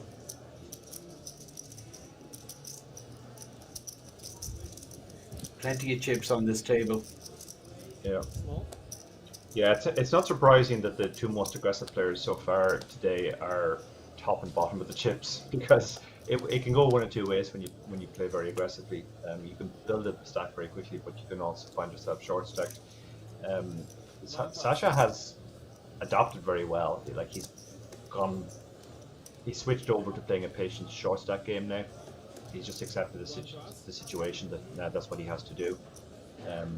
But Matteo, on the other hand, is definitely prospering, and I think we're going to see him probably push on and up the aggression even more the closer we get to the bubble.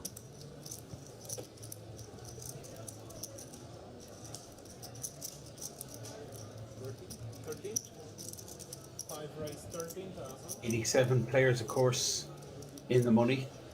We had 808 entries. Plus 7 plus.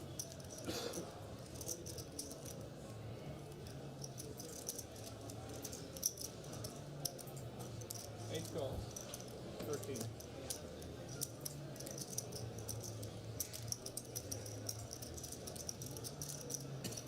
One heads up.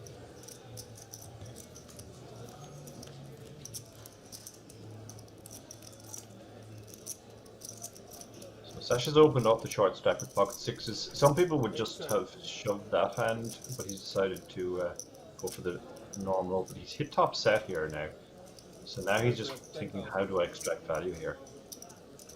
Well, it's going to be super small sizing, 10,000 into a 40,000, 45. And I mean, the doctor getting the right price to peel. Yeah.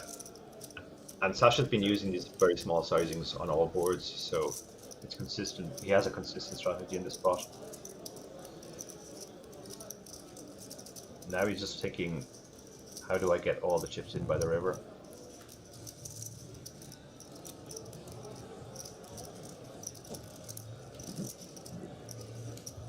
Decided the best way to do that is to move all in. I think the reason he's done that is he thinks there's a lot of draws there, and the draws might call now but fold the river. It's also possible that his opponent puts him on a draw. He does this and calls off fairly light. But we're not going to see a call here, I can't imagine.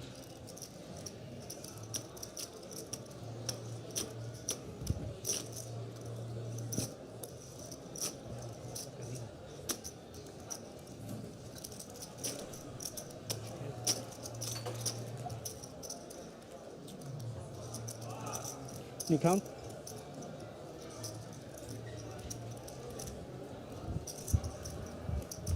It's 63,000. So 10 bigs, 10 and a half big blind shove.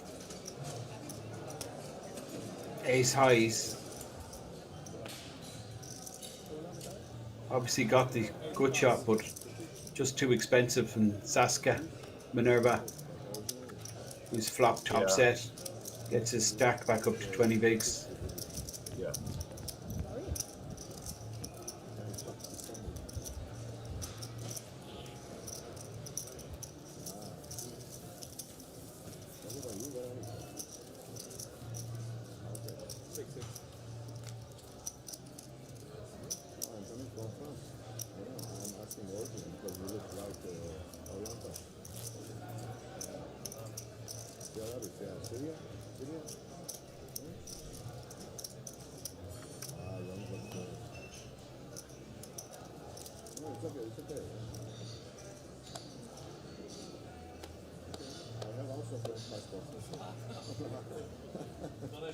Doesn't mean anything. Oh, I'm not lost the voice. Yeah.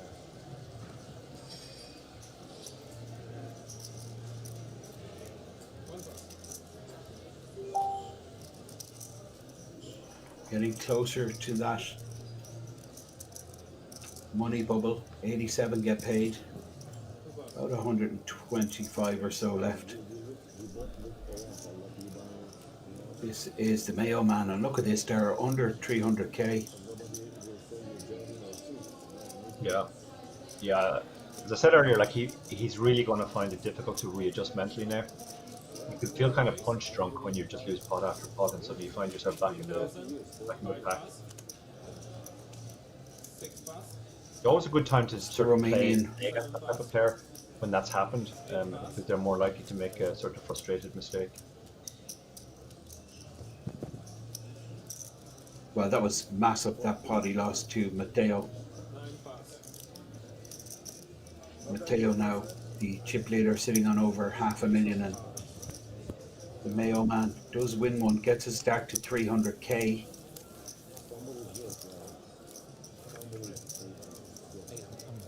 Still plenty deep.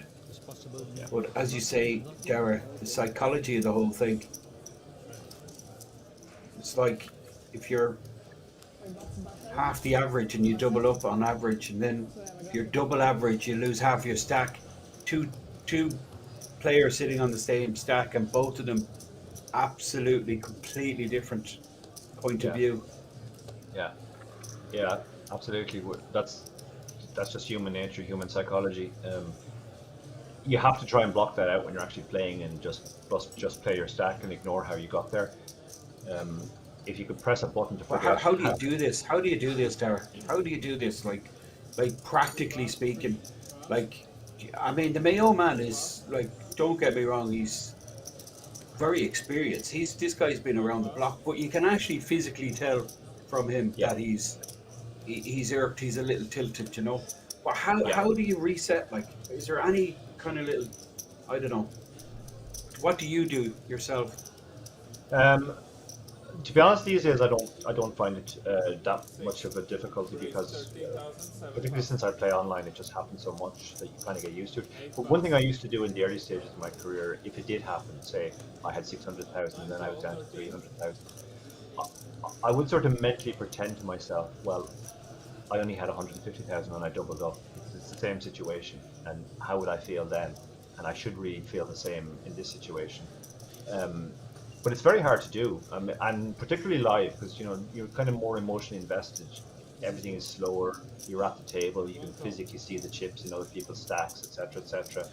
But you really have to just sort of put that all out of your mind and just go, you know, it doesn't matter how I got here, it's what I have right now. That's the important thing. Good advice, Dara. For sure. Ace, Jack, Jack. Good shot from Matteo. King 10 and Florin have none of this. They've completely But missed, yeah. Florin has position. It does, yeah. This guy comes off as very competent to me, Florin. Yeah. Yeah, it's good. The only thing is stack size. He's a little bit shackled, but I think he's could a steal small bet this. here will work. Yeah, a small bet here will work a lot. There's a very good chance your opponents don't have the ace or the jack. So Matteo has one of the few other hands that can sort of continue. King Queen has equity in different kinds of ways. It can be the best hand right now, as it is in this case. Even if it isn't, it can hit a gut shot. So you can certainly call one bet here. Or you can hit a queen and be good. I mean, he won't love this queen because he's still kind of behind the same hands and ahead of the same hands. Question now is, does Florin fire again? He's picked up a gut shot himself.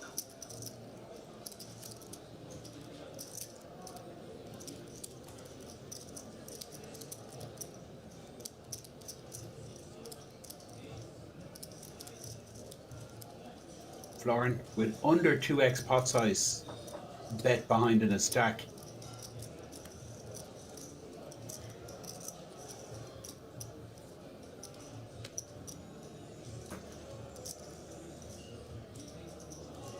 Tricky spot now. He's trying to decide whether he should bluff again or whether he should just see the river and see what happens on the river. He does decide to check.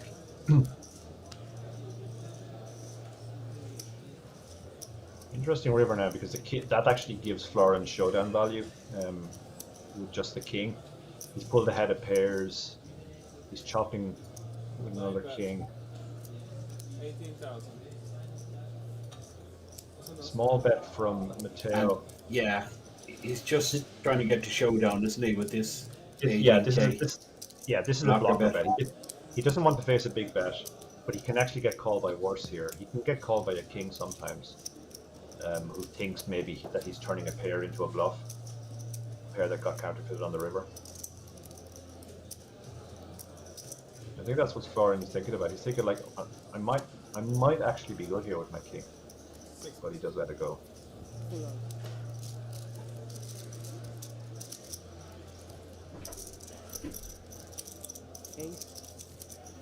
Again, Matteo played that hand perfectly.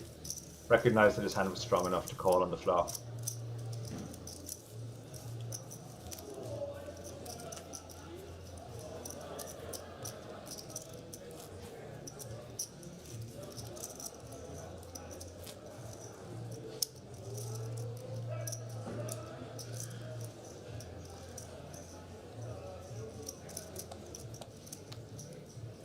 Nine players on our feature table. Average stack, well, it's about 310k. 120 odd players remain. This is the Mayo man folding the 6-5 suited connectors. This is the short stack Minerva, just under 20 bigs with ace king suited. Yeah, we saw him raise 6k. Off a short stack, and he's going to do the same again with ace king. 6 plus, 7 plus, 8 plus. Ooh, Well, dream scenario really. Yeah. The super aggro player Matteo, ace queen. He's going to look at the stack, do the maths, and go, well, look, my biggest exposure is 100k. Let's do this. Yeah. Let's go. Let's put it in. And here is the 3-bet. Ace queen on the button. Yeah, and he's going to be priced in when Saskia 4-bets. Yeah, that's exactly right. He's not going to like it, obviously, because ace queen won't be in great shape against the value range, but he's just going to be getting too good a price. Now, what's Armad thinking with King Jack off? Surely not. He's not going to be getting involved. Can't imagine he is, no. Wouldn't be a good spot. This really should be mucked. Is he going to 4-bet with King Jack off? Highly unlikely. Highly unlikely. I mean, Calling would if you be have a huge Jack, mis- if you have King Jack suited, King 10 suited, those types of hands, they would make reasonable light cold 4-bets in this spot, but King Jack off is just not the hand for this spot. Excuse me, yeah. He wants to know how much the opener has. 100, okay. Oh, you can jump all in this. Now, how is this? Does the opener have to count? No, he doesn't. He just has to show the chips. Is that right, Dara? Yeah, that's right. You never have to tell exactly how much. It's a visual game, which sometimes online players struggle with, because when you're playing online, you can see exact stacks.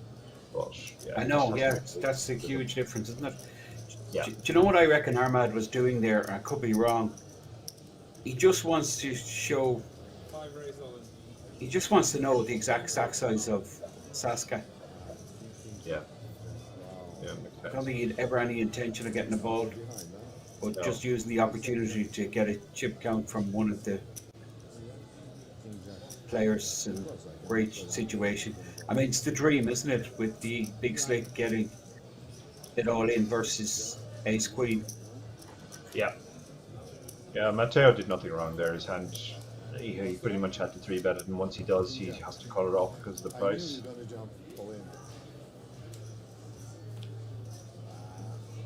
And king on the flop means it's end of story. Bar runner for a straight, it's all over. Yeah. I think, I'm sure I heard Armid going, I knew you were going to shove there. Yeah, I heard that too. Yeah. Oh, there's a Queen. small chance. Wow. Now. Incredible. Small chance. Well, running queens definitely would work also. And you can see Saska, and that's just not right. That is just not right. I'm sorry. That is brutal. Wow. Thank you so much. That is so horrible. Oh, that's sick. 20 big blind, my friends. So horrible for 20 big blinds, my friends, I think is what Matteo was saying. Yeah. Saska's I mean, he's right. He's right. Kind of It's brutal. standard, but I mean, Saska's seen this before. There's no doubt he's very experienced. And, I mean, stood 120 very big blind, accomplished show. stud Like player, that, so I call. he's seen a lot of funky stuff in his day. But that is a huge spot, really, isn't it? Getting close to the money. Wow. yeah. It's Very lucky. just the way it happened there more than nothing else. I'm dangerous. I don't know. And he's played pretty much perfectly. What? But you know, that's poker. It's a cruel game. at Milano, times. Milano. Yes, Milano. And the other aspect of that hand is now Matteo has really full clear of the chip here. So great spot. No. He's sitting on about 650. Yeah. I mean, you got lucky, actually. Wow. Which is more than double the average. This is Florin, who's sitting on 120, which is 20 bigs. 8-6 suited. Plus, can't really afford to be playing these kind of suited one gap connecting cards. No. Now, King 10 likes to take his time. Yeah. 10-6 offsuit.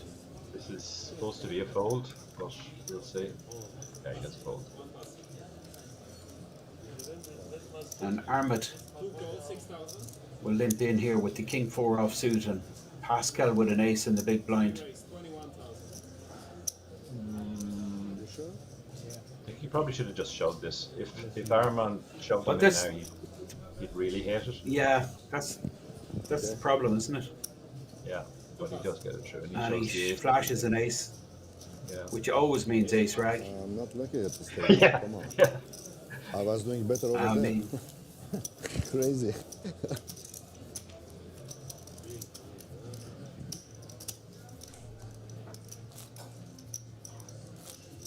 Yeah, Mayo check Man that. is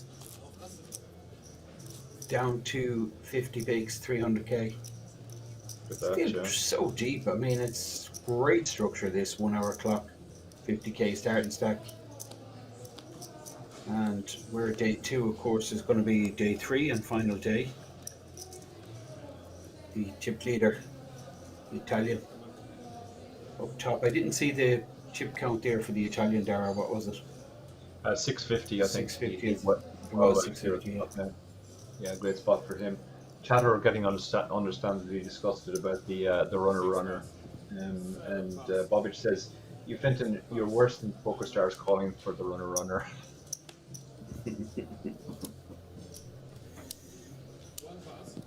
Yeah, it's a pretty horrible way to go bust. I mean, the whole target tournament poker, the goal is to get your money in, get your opponent's money in, and you have them crushed. Like, that's Yeah. really the ultimate, isn't it?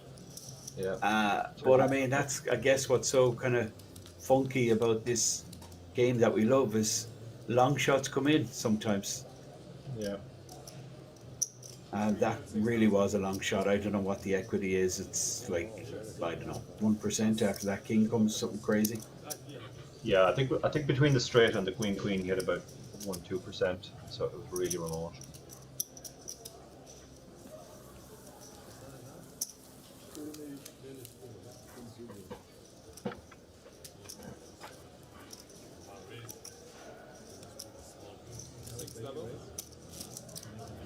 So, yet another player busted.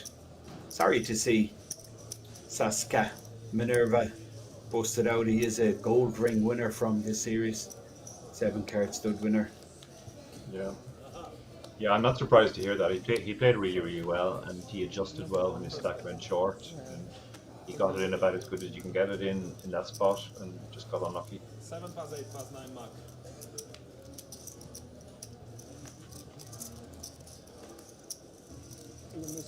King 10, the hijack, folds the ace 4, and now Armand, who's playing queen 6 in the cutoff, unsuited, decides to let that one go. Pascal has gone back into his shell, but Michael will be playing this ace 5 for sure. Small blind versus Florin in the big blind. Yeah. And he's just limped. Well, I would probably just shove in this spot. Florin has 18 big blinds. Your ace is usually a good hand, but ace rag is kind of hard to play out of position. So, but he's hit his 5. Interesting to see what he does now. well, he checks, which is interesting, given that he pretty much had 100% frequency continuation Yeah. previously, and the check has produced a diamond on the turn, giving Florin Yeah. flush draw, but he misses. Yeah. Florin should bluff here, but whether he does or not, we'll see.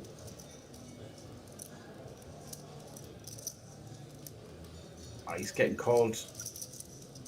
Yeah, it's difficult to represent much, because if he had the king, he would have bet the flop, and if he had 22,000. Go. Full call, showdown. Yeah, quick call. Well, it's one way of making money. The Mayo man does extract from Florin.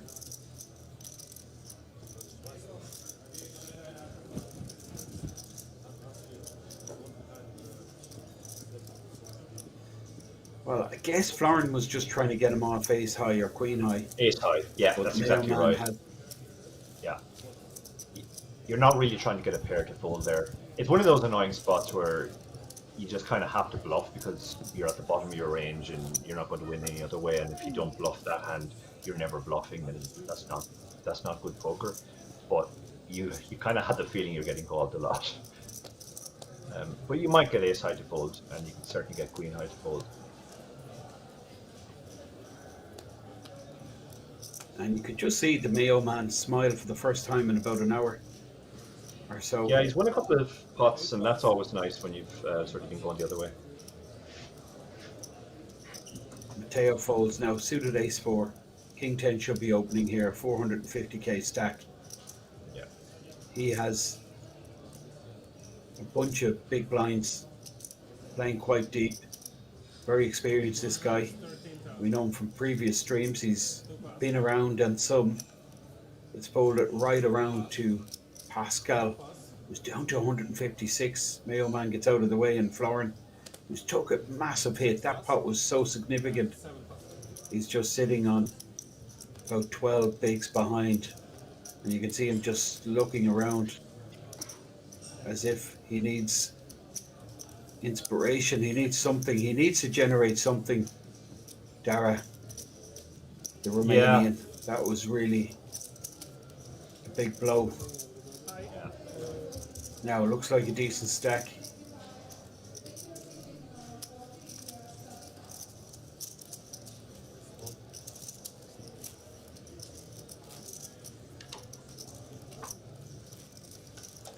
I think you can move the stack because you put on the line, you need to line to the cards. You need to put the cards on the line. 800, 830.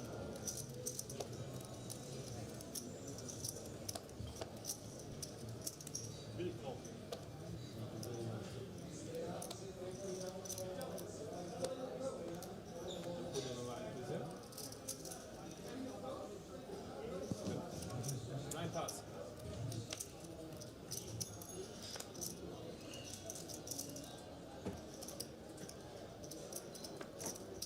Five three offsuit into the dustbin, and Armad, ace nine. Armad will be getting involved, it looks like. 6k is the big blind. We're 9-handed once again on our feature table. Getting down towards the money, 120 players still in the mix. Yeah, this is definitely on the loose 87 side. get paid.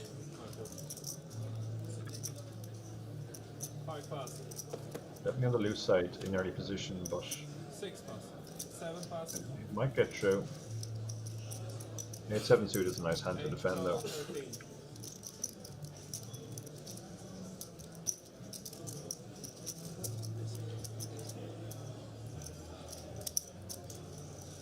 Full heads up.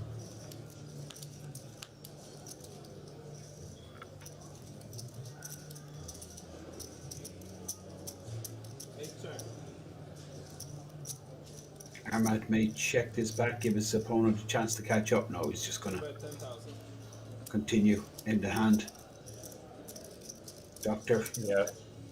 None of this, no pair, no draw. Yeah, if he had something like King Queen, he'd want to bet this board. So when he has the ace, he bets as well. But his opponent had absolutely nothing, so he just gave up.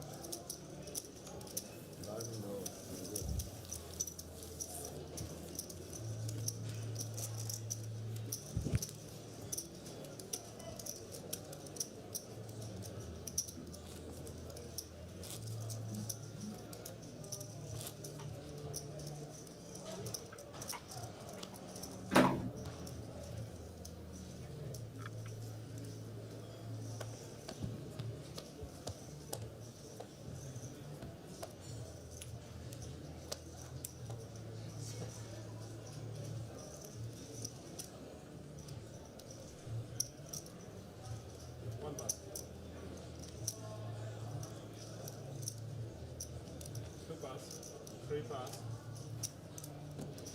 4 pass.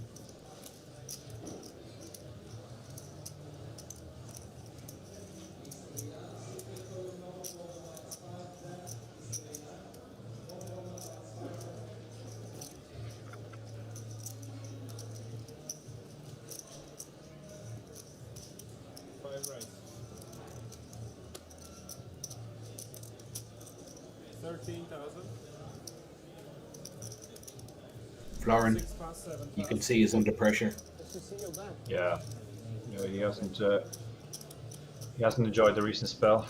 So the new player at the table, Cecil, opens the Queen Jack suited, perfectly legitimate open. Look at his stack there. Oh my goodness, you're right.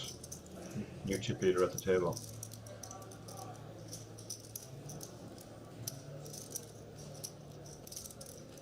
I mean, this is just dream scenario. He's like, I mean, he's 2.5 times the average stack. Look at this. Mateo's going to get involved with the 10-6. Yeah, I mean, he's big blind, so he can defend here. 2 big stacks. Well, nice life. When you're chip leader, that's what happens. You get here with the chip Just lead. You can't miss. very first hand you play. First hand, boom. Now, any chance my opponent has an ace here? Maybe. Turns out he does have a pair, Mateo. This will be an interesting situation. Does Mateo try to compete here against the new arrival on the table with all the chips? But Mateo decides wisely, I wait for a better spot. You kind of get that, like, clash of egos, don't you, Dara, when a new player arrives with the big stack and yeah, for sure. You're not the boss anymore. So there's a new kind of sheriff in town, and you know, sometimes you kind of feel like you have to go to war and just try and establish a few ground rules. Yeah, Mateo was very disciplined there. I think that was a very different board from saying it was Queen 8-6 all diamonds. He might have continued on Queen 8-6, but with the ace being on board, he's up and he doesn't have a diamond himself. His hand is just never going to improve very much, and he's also losing to an ace, obviously. So he just gave up. I think we have seen he's quite disciplined, even though he's very aggressive. I don't think he'll just pump off because he wants to be the chip leader again.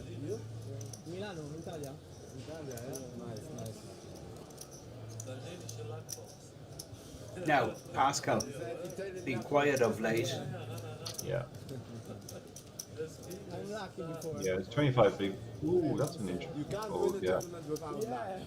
Suited ace, 25 bigs, but not interested. Yeah, he's in early position and his stack isn't great, but I would still have opened the ace-4s there. Now, I'm shoving here, 12 bigs. I'm going for it. I don't care. Yeah, this is bottom of the range. I really don't care. Yeah, I wouldn't shove ace-4 here, but I would shove ace-5.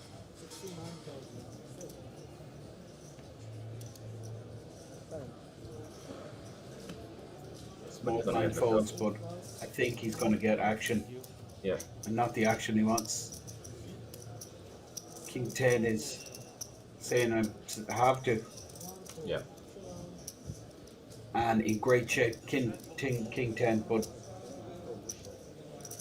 Florin still with now. I mean, even that equity, it's quite sizable, isn't it, Dara? I mean, it is, yeah. You have to run into a pair. Yeah, that's why it's worth taking those shots. Even when you run into a better hand, you still have a reasonable chance of getting there, and you're going to it's going to get through a lot. So. And that's with one ace burnt, the ace of clubs folded pre. Remember ace-4 clubs? Yeah, that's right. Went into the bin from Pascal.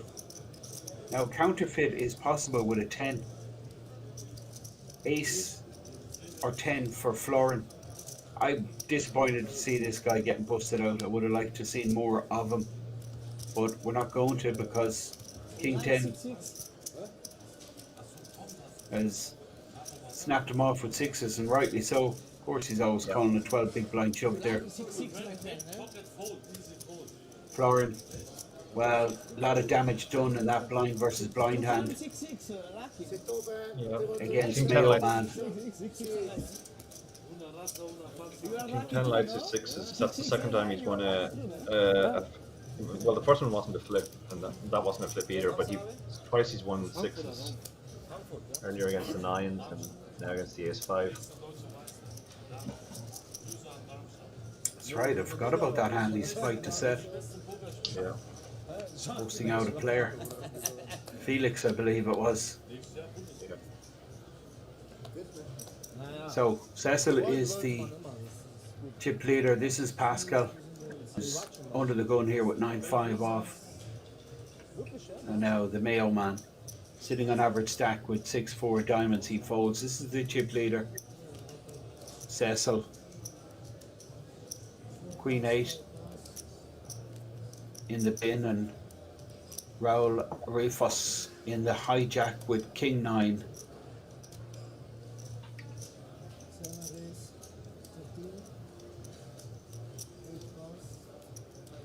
Yeah, this is on the loose side, particularly with Matteo on the button.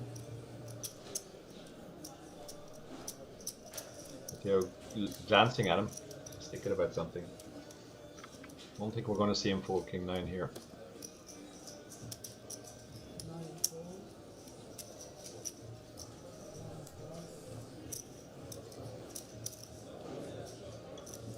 Armad certainly should be putting in 7k.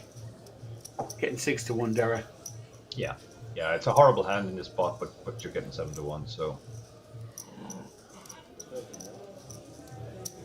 Also, sometimes people say, oh, well, it's very hard to play a rag ace out of position, but it isn't really in these spots, because you'll just check call if you hit your ace, and you'll check fold if you want most of the time.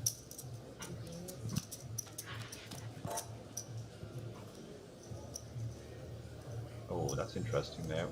It's an action flop This for is real everyone. action, yeah. No flush draw for Ahmed. Top pair. Top Raul has pair flush for draw Raul as well. and Matteo, but the flush draw for Raul, who he doesn't want to hit it, that's for sure. Yeah. Can't believe there's no money gone in on the flop here. Yeah, well, they were all kind of. Turn. They all wanted to see a turn, I guess. Raul's going to bet now, thinking he has the best hand.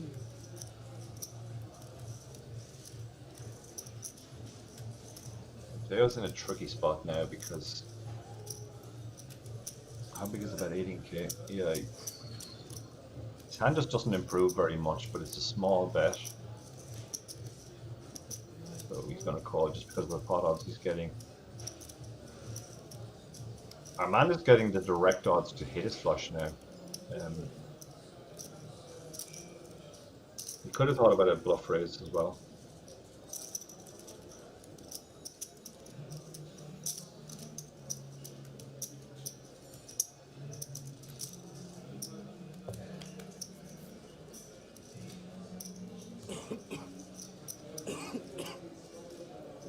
Probably just checks around now.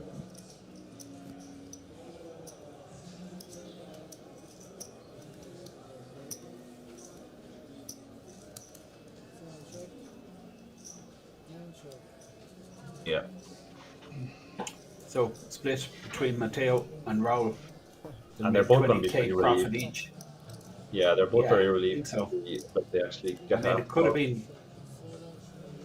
been a bit of blood spilt there if Raul hit the flush. Yeah. Yeah. If either of them had bet there, Armand in the big blind had a great spot to check raise as a bluff with the ace of diamonds. I call you out. But neither of them took the bait and they get to split the money. I don't know, I think fold. Yeah. Nice time, my friend. Play weak. Play good. Not happy. How many years you play this game? 10 years? How you know? More. I look old. That's More? more. How old are you? 45. Yes, thank you. More? I fold for 48. you. No, let's. 45 is nice. It's nice. 46.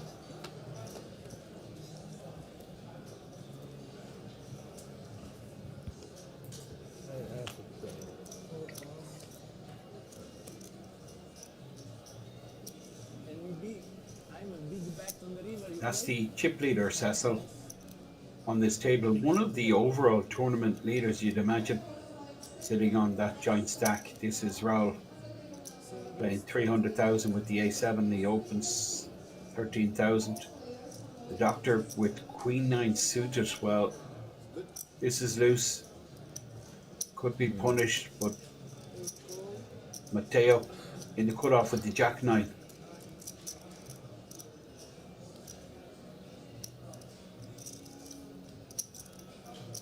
We've just watched Raoul open with the King 9. Yeah.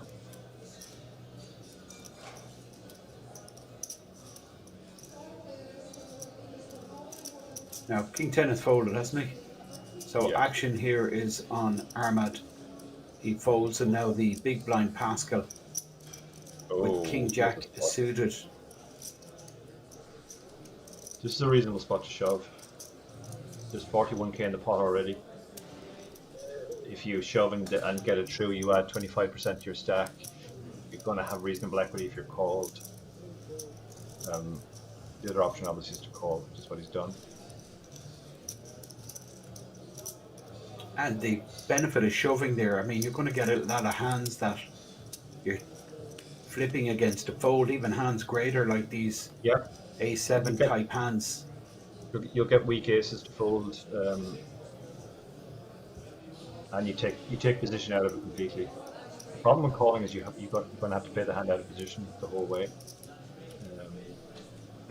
Now he has flopped two. He has 2 overs and a gut shot here, so interesting to see what he does here. This is another spot where he could potentially just check raise.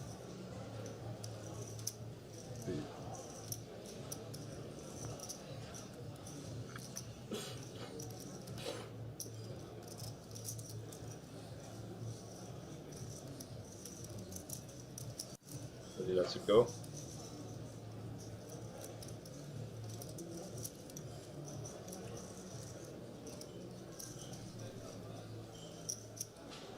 Raoul with bottom pair. Bottom pair and some backdoors. Yeah, decides to let it go.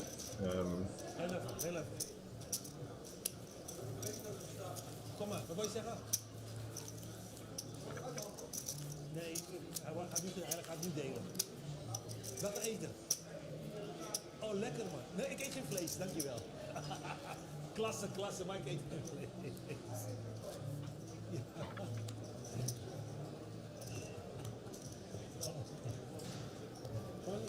So still in the 3,000, 6,000 blind level. Under the gun here is the chip leader directly opposite the dealer at Cecil, playing 800k plus. Average stack around 325k. This is Cecil, pocket fives under the gun. And I mean, this is the privilege of having such a big stack. You can open these small pairs under the gun, Derek. Yeah, it's a fine open in the circumstances. He hasn't gone wild since he came to the table either. I think this is only the second hand he's played, so he's mostly hoping they all fold, but he has a hand which has some playability if it's called. Did we just see ace queen folded there? Looked like it. Okay. Ahmad Maybe with the sixes. is starting to impinge on these players' minds.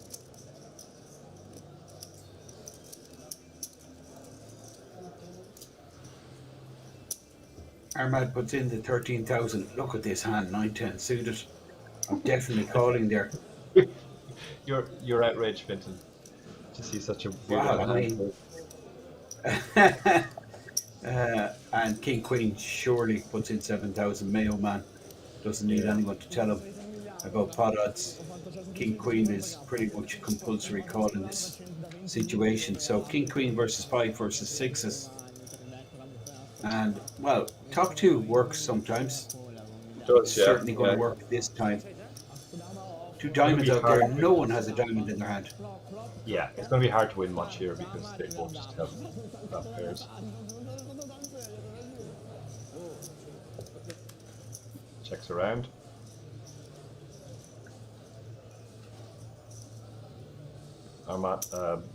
Michael obviously has to bet now because there's a lot more hands that can call him now. 1 diamond hands have picked up a flush draw. Any hand with a jack or a 10 has picked up a gut shot, but no action.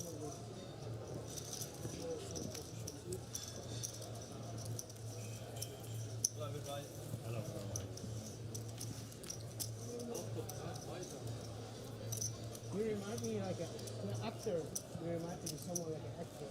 Do you know which one? From Breaking Bad? Gustavo Fring. Gustavo Fring. I heard it a long time. I had some friends of mine, they call me Gustavo. Really. Good. Chicken. Pollo. Yeah, pollo. Hermanos pollo. Hermanos pollo. Be careful with him, guys. Be careful. It's dangerous, no? He looks so nice, man. Wow, another big stack, Tara. Eric, Yeah, Nitro. This table's really stacked now. It's a lot different from the situation when we had earlier where we had one very big chip leader and nobody else too big. Now we've lots of big stacks. And we're not that far off the bubble. Just over 100 players left with 82 paid.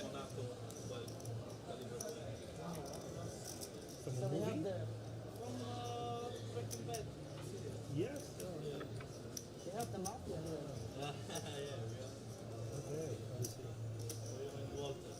Big chips and big stack. And there's 15.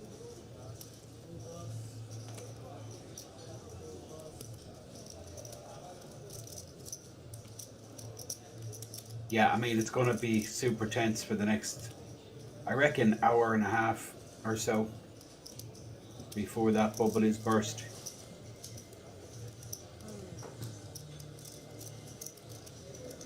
Well, it'll be longer. It'll be 2 hours, I'd imagine, before these players will be guaranteed a payday.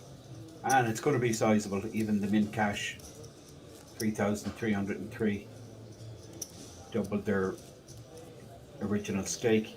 Of course, it's all about the top payouts, which first place equivalent to 204,053 euro.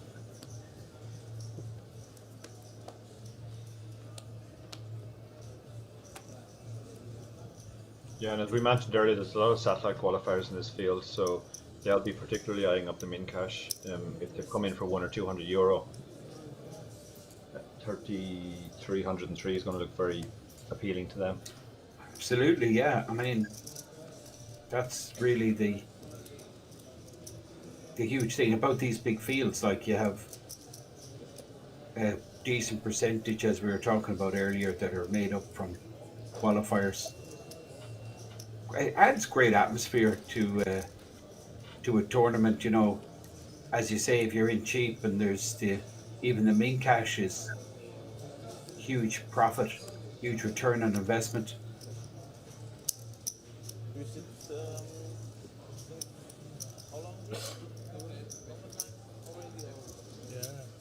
Doctor taking down that one with the ace jack suited. Getting close to the money here in Kings Resort. You're watching the World Series of Poker Circuit Main Event. This is gold ring number 14. 15 gold rings in total awarded throughout this series. We also have the Bounty Hunter currently running. It's down to about 4 tables. 100k guaranteed in that. Close to 200 runners, 195 entries for the Bounty Hunter. And every event making its guarantee, which is significant given the travel restrictions still in place for some territories. Of course, everything open here in the Czech Republic. Borders are open. And Kings Resort fully operational.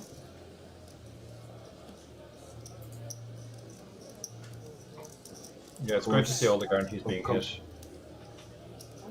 Yeah, and I mean, there was pretty decent guarantees there, even the mixed games, which don't tend to attract big numbers.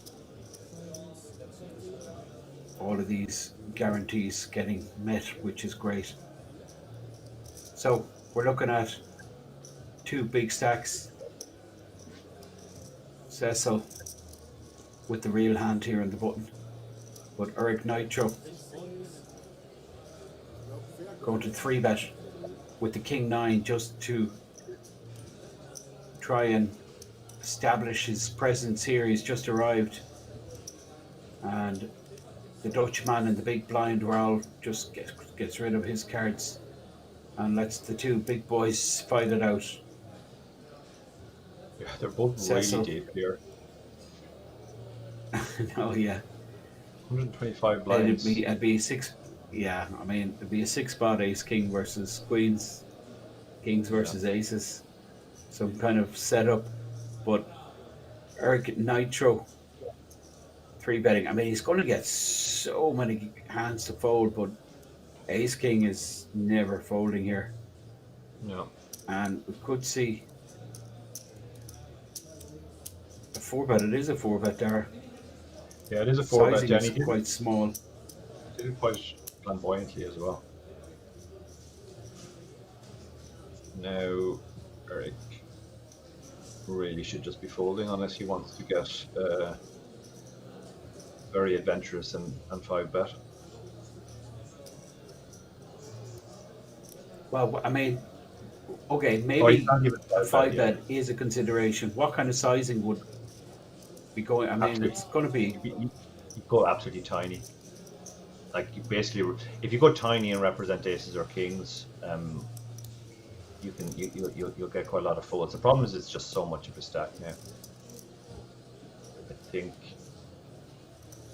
think the prudent thing here is just to wave the white flag. Well, that's just sick. I mean, this is unbelievable stuff. That is incredible. I mean, what a statement. Eric Nitro, this is just, I mean, what a statement from the Italian who's just sat down. He's putting all his chips in with king 9 offsuit. Yeah. I'm Cecil. I mean, I'm not strong enough to make this call if I'm Cecil. I'm just going, okay, you got me. I'm not winning. This is almost all your chips now. I mean, it's never ace queen, right? It's never ace queen. No. It's either a better hand than yours, could be queens or jacks, or it's this type of hand. Would he ever expect it to be king 9? Ever, never. I mean, he's just, Cecil has him absolutely hammer crushed.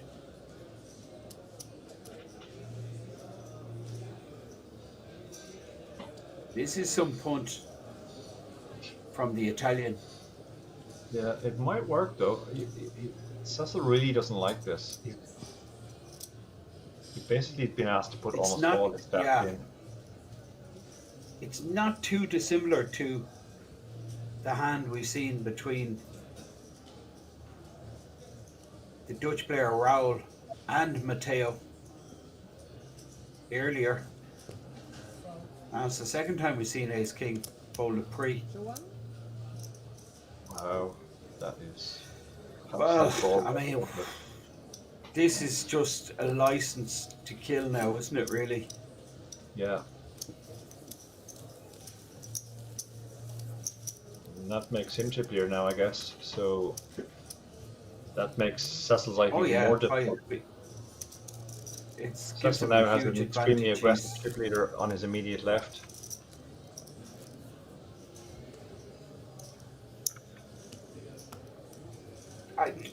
I mean, his options were so limited there, Dara Cecil. What can he do? I think the 4-bet's correct, right?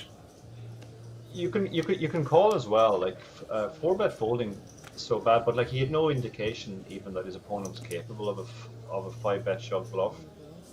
He's just arrived at the table. It's just a horrible spot. But yeah, he can flat, and if you know that your opponent is capable of that sort of move, flatting is probably the most prudent thing to do. But it's one of those spots where he 4-bet for value, thinking I have the best hand, and then when he got shoved on, he hated it.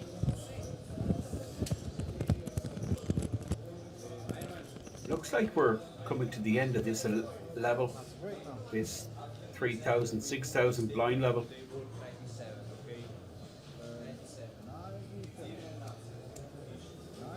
It's been a really interesting feature table, And this guy, Eric Nitro, has really shaken things up. The doctor here is in the big blind with the nut low. Yeah, I'm looking forward to fireworks after the break because Eric is clearly here to play.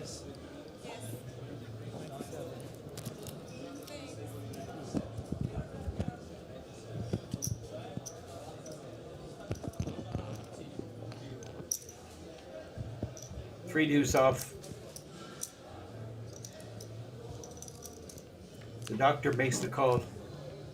Ahmed has position. Now, if you're going to defend with three deuce off and hit a pair, you're definitely continuing. Well, it's check back from pre-flop razor.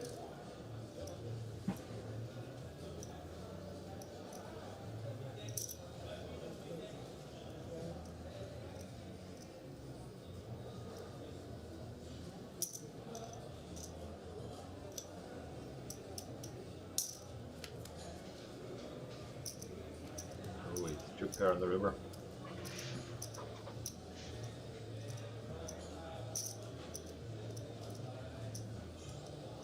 Comfortable value bet incoming here from the doctor. Yeah, yeah. Hoping his opponent has a pair.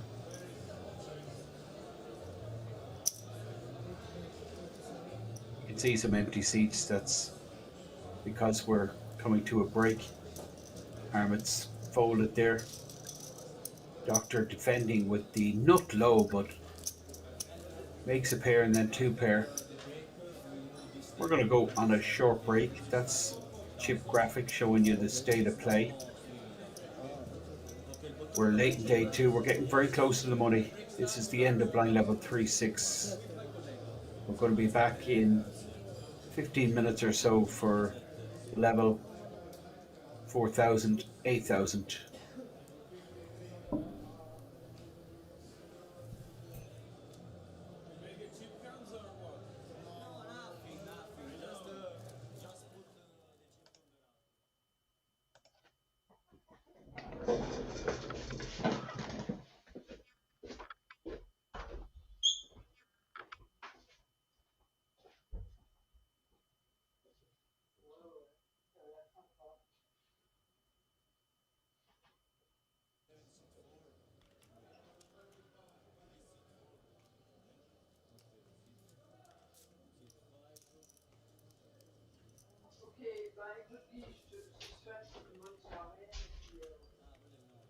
Bon anniversaire encore une fois.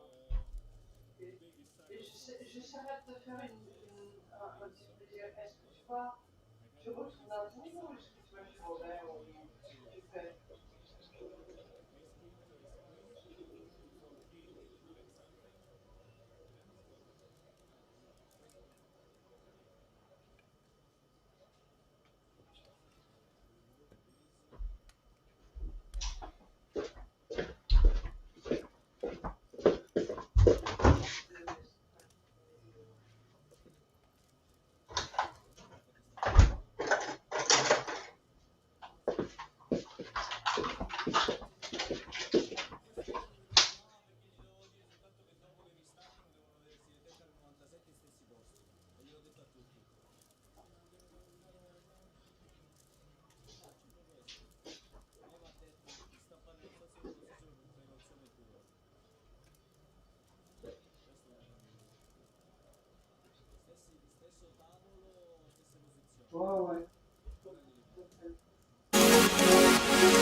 Vivian Saliba from Brazil, 888 Poker Pro. Gonna need to win a flip. I mean, this is a fair start, right? Fair start to the live stream. And why is the Italian flag beside Vivian's name, Henry? I am not too sure, my man. Well, Queen high flop.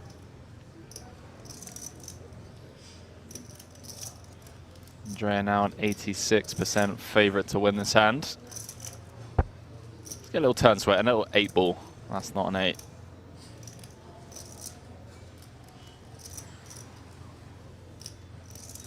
jack and a jack only needed Saliba to send Andrea to the rail. No dice, Finton.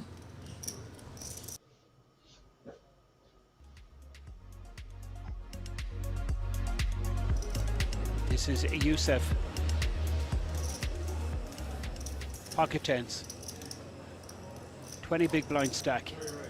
I think the short stack, Danielle, who's sitting on 11 big blinds, has a legitimate decision here with ace jack and decides to put it in. Sebastian is interested, and why would he not be with ace king suited?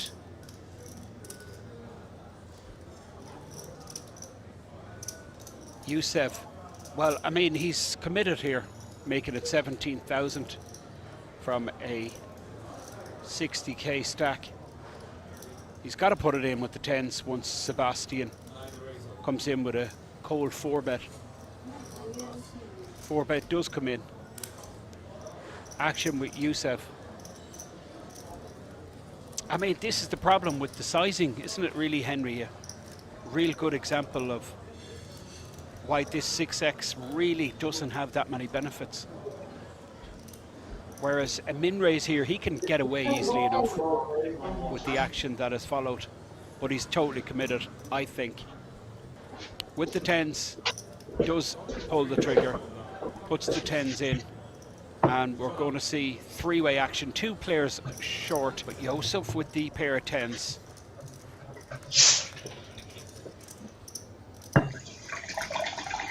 Well, this is good for tens. No diamond, no paint, no ace. 70% for Youssef. That's Youssef in your screen. All in with the tens. A huge spot here to go from 20 to over 50 bigs. Well, the one piece of paint that he didn't mind seeing, Queen of Diamonds.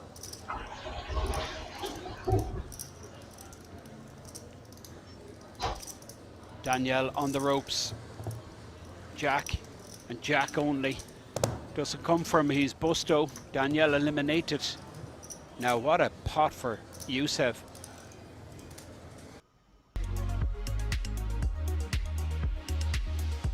Fold it right around to Ayal in the cutoff, who lets go the 9-6. Now we have Giuseppe with a small pair in the button. Well, this is a 30 big blind shove here. Oh boy, look at this, Henry. Wow.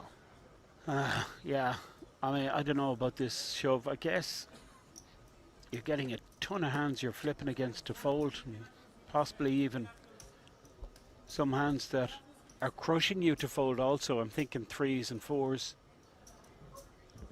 But he's run into it here. Yeah. The chip leader with the bullets. This is... let's call a spade a spade. I'm a fan of calling a spade a spade. This is a bit of a blunder from Giuseppe. 30 bigs. I'm probably folding button, to be honest with you. I think I'm always raising. Well, but I mean, I don't think I'm ever jamming 30 big blinds. Not into a stack that has me covered. Two shorties for sure, but I mean, this guy Giuseppe has a ton of experience, Henry. Well over 100k in live cashes. well, let's put the bag on. It kind of went wrong for him against Youssef just before the break. I mean, what do you do? I mean, I mean, the dealer could hand him the deck and say to him, pick whatever card you want out, you know.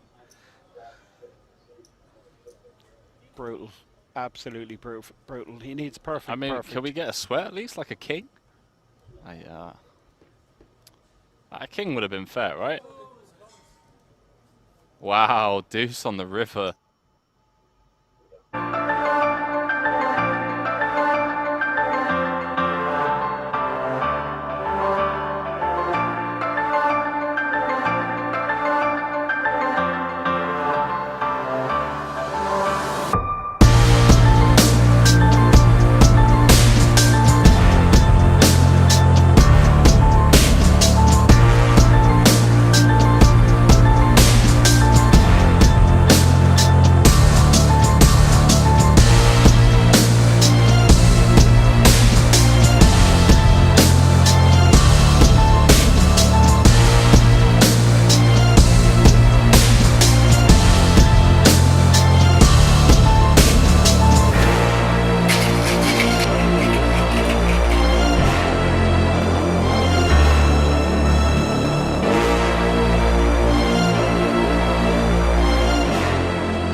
Well, hello, King Kong. Someone say pocket kings. 14k. Radoslav. Wow, what? Whoa. This is... What is going on? Oh, man. This is unbelievable stuff. What? I mean, Radoslav, I'm not understanding this flat call. I mean, okay, free bet.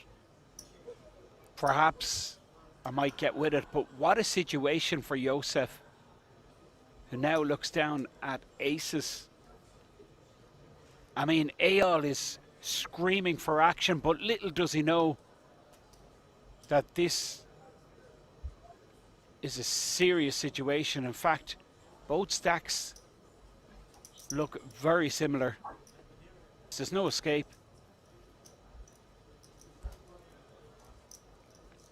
Yeah, a really sick spot, obviously. It's cold as it comes pre-flop. Guess Radoslav just frustrated, hasn't really managed to get involved at all since he joined, but I mean, he's only played like an orbit. Interesting to note that 9-5 suited flat from early position. AO in trouble. It's an interesting one as well, because Yusef has been pretty snug pre. Well, I mean, Eyal never getting away from this snap call from Yusef. Eyal in desperate shape here. A couple of clubs. Clubs helps, for sure. So running clubs, or that king of spades that's still in the deck. 8% Eyal. I love that shot from the camera team, Class. by the way. Absolutely class graphics from our production team, showing the two players that are all in. Deuce, end, well, I was going to say end of story. It's a one-outer. King of spades and king of spades only needed for Eyal to survive. Doesn't happen. Well, it's brutal, isn't it, Henry? I mean, what can you do with kings? You just get your money in.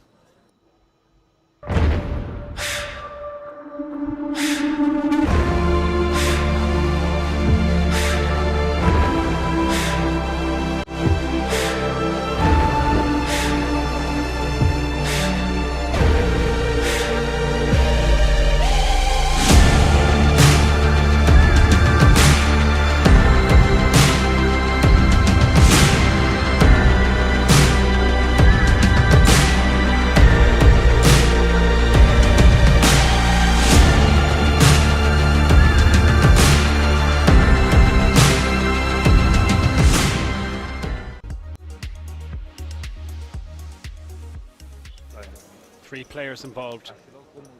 First to act, Mr. Bond. Well, it's a problem for Armando. He's connected, he's made top pair.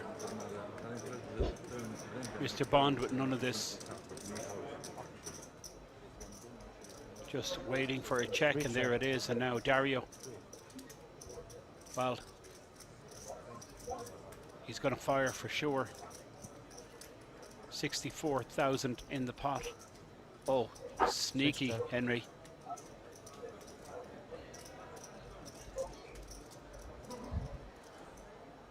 Interesting check. Armando, top pair. Chip leader, big stack. Looks to be about 50% pot size bet. 30k. Mr. Bond is going to get out of the way. Dario, he likes this check raise move. 3 passed. So it's Italy versus Italy.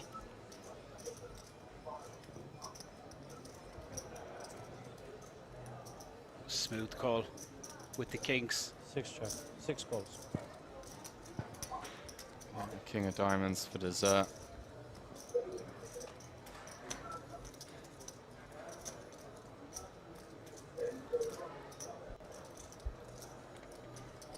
Armando picks up a good shot with his top pair.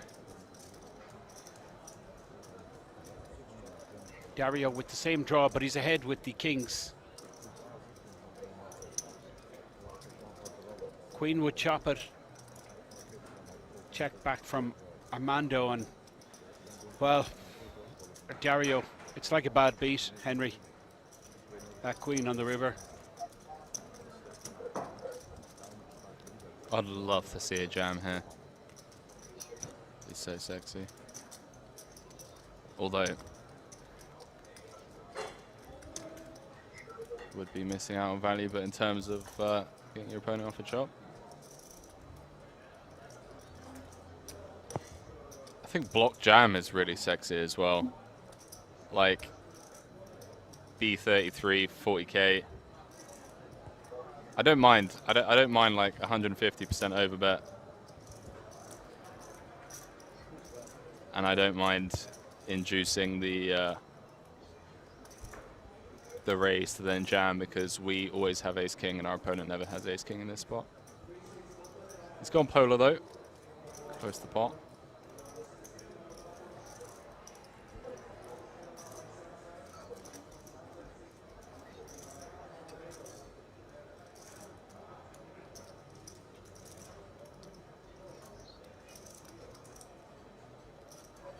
Yeah, yeah. That's quite remarkable. Armando clearly put him on ace king. You called it, Henry.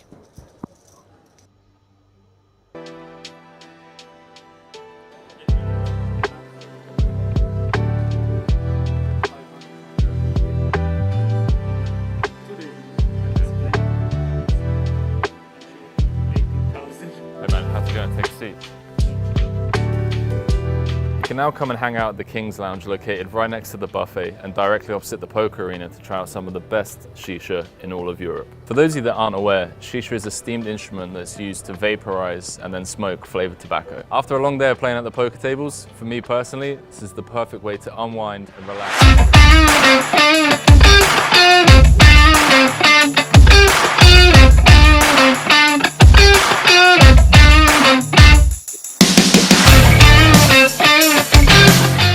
I started really bad, I ran bad. What can I do? It's nothing. I think I had a really bad table in the start of the game, of day 2. Really bad table, there's a lot. Yeah, I had a deep run, but really early, I had a really 6 pot, everything. I lost in the start, King Queen versus 10-9, all in pre-flop.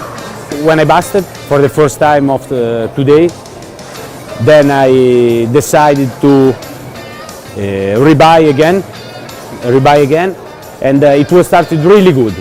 I think I will play for sure the other WSOP Circuit in Rozvadov. I know it will be maybe two more WSOP Circuit. I think Poker Dream. I want to be rich with poker. No, not.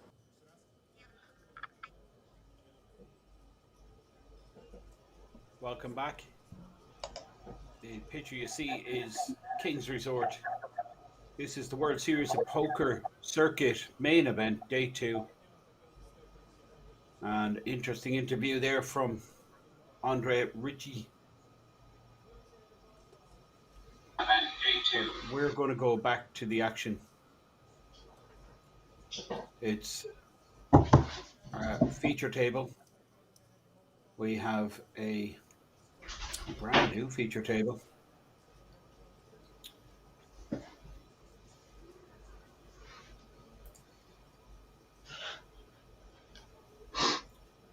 Some interesting players here.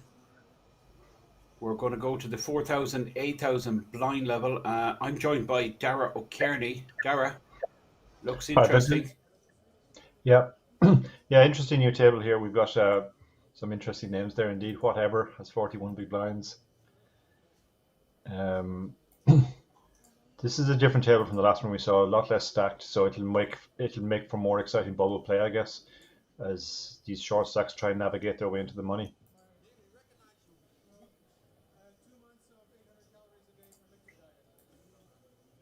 Yeah, I mean, Clement there, the shorty, Clement Cure, a serial tournament winner here in Kings. We have Angelo Marco. Also, we have Jan Bendik from Slovakia sitting on 50 bigs. And Mark Halou, which I believe that's the Lebanese flag. Could be wrong, but maybe you know, Dara. Unfortunately, I don't know. It's a very colourful flag wherever it's from. Well, I think the cedar tree is a tell. Oh yeah, of course. But I'm sure that one of the viewers will correct us if we're wrong. Well, I'm willing to put a few quid. That's Lebanese. It's a chip leader. 55 bigs, 445,000 stack. Of course, we're very close to the money. Yeah, well spotted, Clinton. I googled, and that is indeed the Lebanese flag.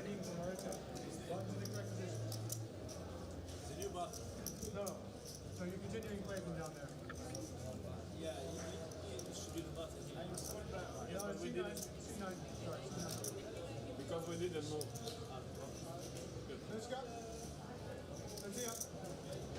You can hear Andy Tillman. Just let the players know the ground rules. No electronic devices allowed on the feature table. Yeah, and Andy's one of the great tournament directors. Definitely one of the best in the world. And he's up for a Global Poker Award. He's one of the 4 nominees in that category. I noticed that, yeah. Well deserved, thoroughly deserved. Andy, top quality. And he looks rather fit lately, doesn't he? He looks completely, yeah. He's a shadow of the man he used to be. I always associate Andy with Vegas because every single time in the last 10 years I've gone to Vegas, literally almost as soon as I've sat down at my first table, Andy's popped up to say hello. Very friendly man, very popular on the circuit. I think he lives in Norway now these days, so we actually see him quite a lot at European events as well. Absolutely top class tournament director.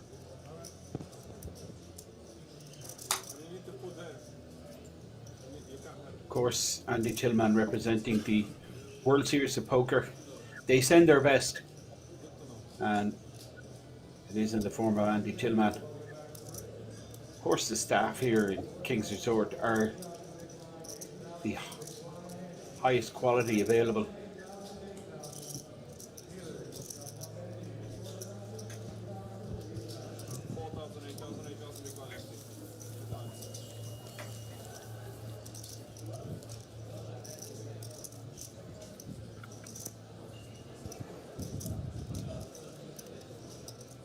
Just ready to start. The 4,000, 8,000 clock is now started.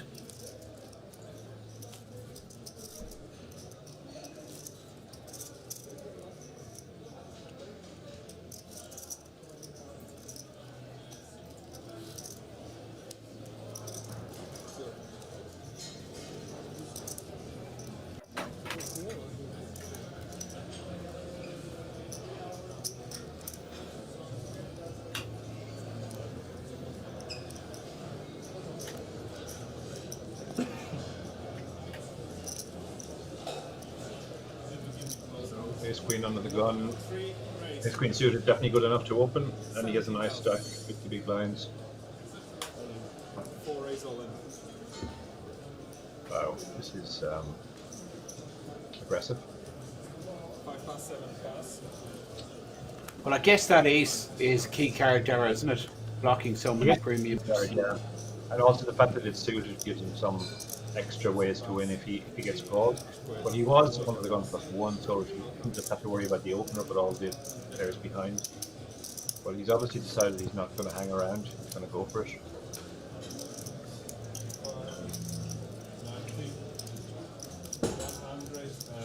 Albert is obviously snap called here, right? No, he I hasn't think he snap asked called, but he is before he called, just to make sure that he didn't get the chips wrong. But he obviously has to call. Which is fair enough. Could be some big chips hidden in that stack. So Clement, sorry, it's Angelo Marco with the ace deuce suited. Albert with the ace queen suited.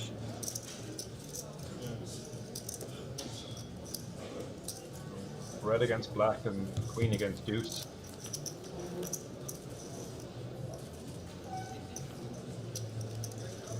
Well, that'll help. Now, look at the equity. Incredible, isn't it? It's a literal 50-50. That gives Now him some the extra. good shot. 3 ball will work. Any spade. Deuce is good. Deuce is still good, yeah. There it Wow. is. So, one more time, I think it's 1-8. 19. Fortune favors the brave there. 100. Angelo makes a flush.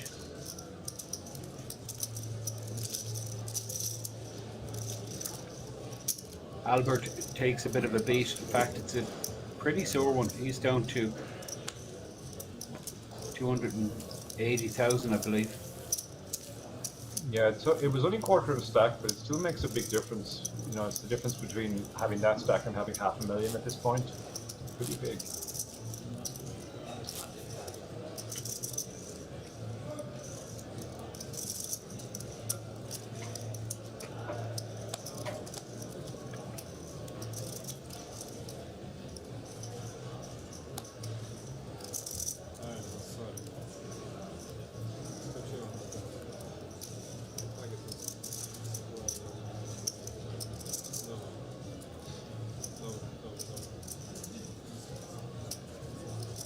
This is a loose open at this stage. King Jack also hit under the gun. 17,000. Can you put the closer on the line, please? Yeah, 5 pass. So we have exactly 110 players left. 87 get paid.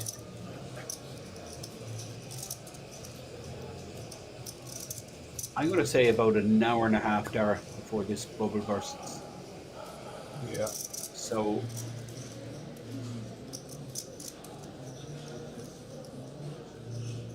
midnight. That sounds about right, yeah. I just realized too that I recognized not this gentleman, but the other gentleman in the white hoodie. I played with him in Vegas this summer, or not this summer, this autumn. Yeah, Clement, he's a reg here in the resort. Frenchman letting rip here with ace queen. He's short also, about 100k.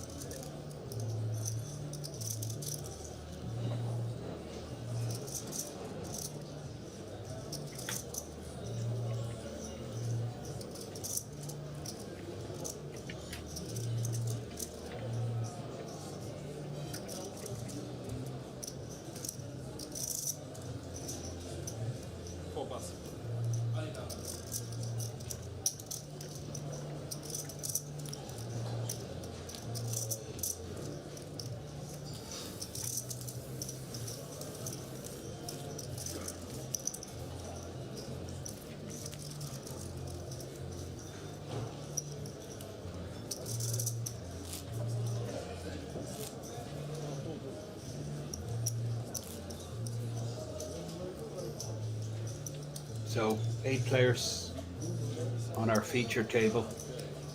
Good to have a brand new lineup. As you say, Dara, no big massive stacks. In fact, a couple of shorties. Although we did see Angelo Marco, who you see in the centre of your screen there, getting a double. Now this is Christian Bravo.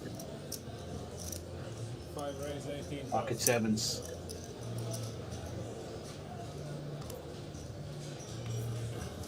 Seven pass, 8 pass. 9 pass. 1 pass. 2 call 18. 3 pass.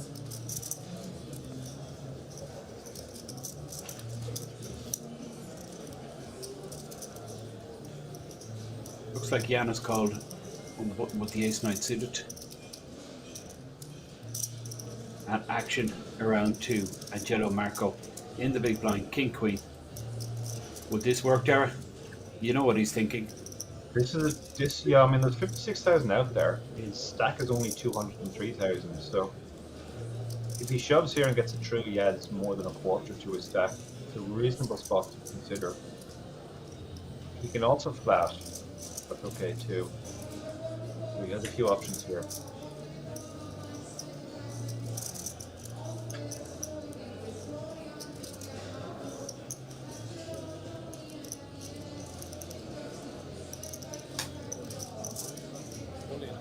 He hasn't moved all in. Yeah, I like this move. This is going to work a lot, and he'll add a quarter to his stack if it does. I think it's gonna work here as well. I think it will. Yeah. Christian's in a horrible spot. He's not closing the action. 7s are just like he could be absolutely dead here. So I think this is a pretty easy fold for Christian. Jan again, ace-9. I mean, what kind of hands does? I mean, king queen is probably the only hand that he's ahead of, and he's not that far ahead of that would make this move. But so nice little chip up here for the Italian, who's sporting some top quality tattoos, I might add. Yeah, he's not hanging around. He's definitely going for it. He arrived too short. What will come up lines 5 cards, the number 53 open 6. What's open, only holding lines 10-25. You may not ask the number 48. The number of the bottom 1,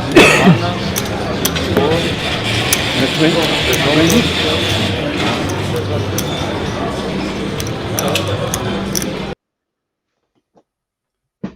Well, it looked like it was a flush draw versus the aces, and the aces held. If what I seen was correct, Dara. No, you need to put there. Yes, of course.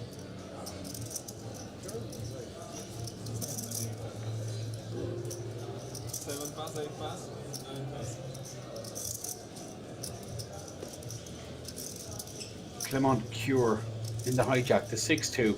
This will go into the dustbin.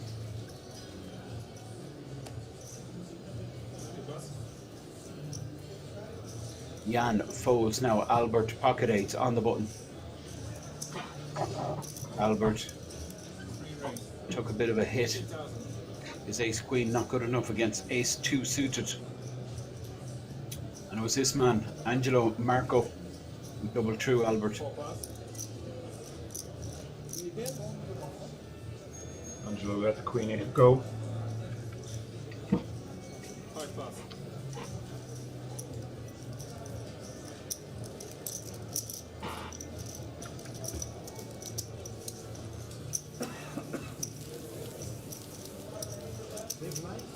Yes.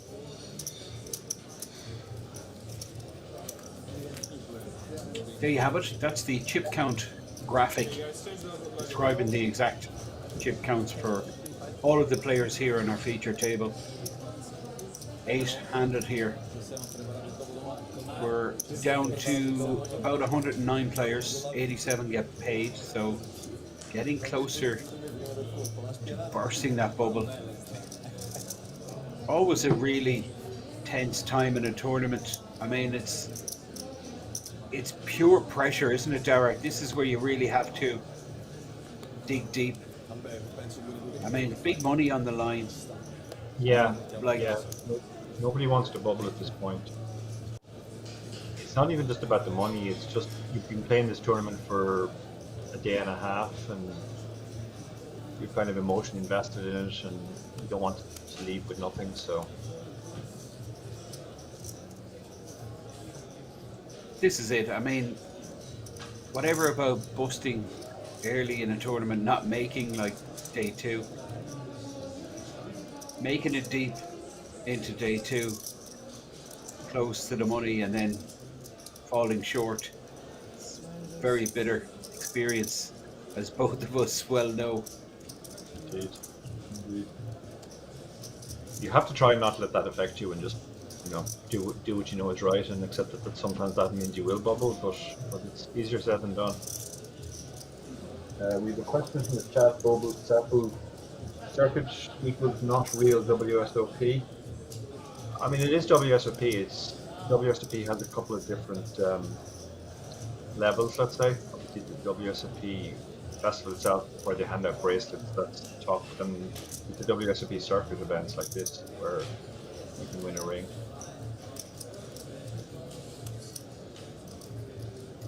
Now, super interesting. Clement has 3-bet ripped for the lot, and Angelo can just easily fold sevens, I guess. But I mean, Clement is like, this is the customer he wants in the hand. He doesn't want whatever to be making the call. He'd love if Marco called here. That would definitely get a fold out, whatever. But there's no way Marco can call. Christian folds King Jack, and now action moves back. Well, sorry, it's Lord Mulligan in the big blind folding. This is whatever with the ace-10.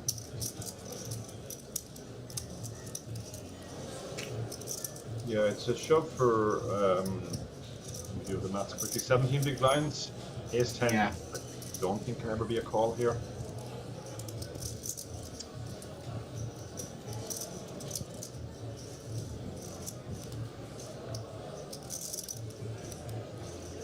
There we go.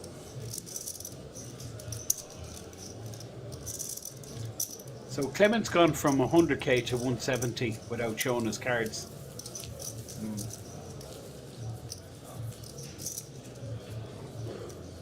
Yeah, we're into the phase of the tournament now where we're going to see more pots like this, and not so many flops.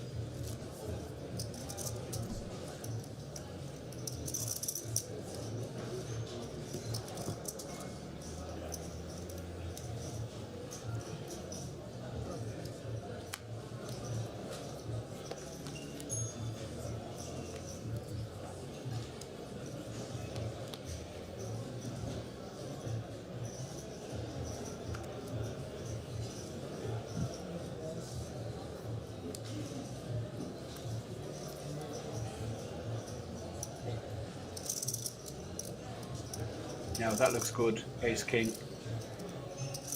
Yeah. And it might be a case of some of these players thinking that Clement has just gone off on one here. Yeah. Yeah, it looks put like a he's stack been in very a couple of aggressive. times. Yeah. You could get action here if somebody can find anything reasonable behind. It's the minimum. I'm loving the size, Gary. Yeah, size is perfect. Once you get to this stage with these kind of stacked sizes, you just really want to be open for the minimum.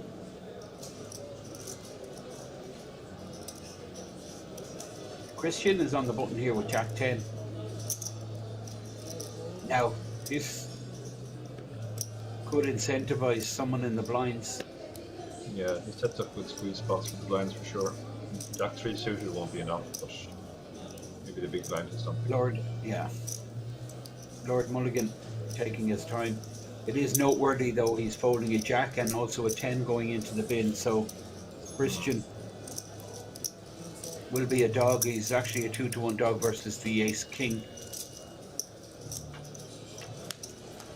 But Christian does have position. It's going to be interesting to see if both of them miss.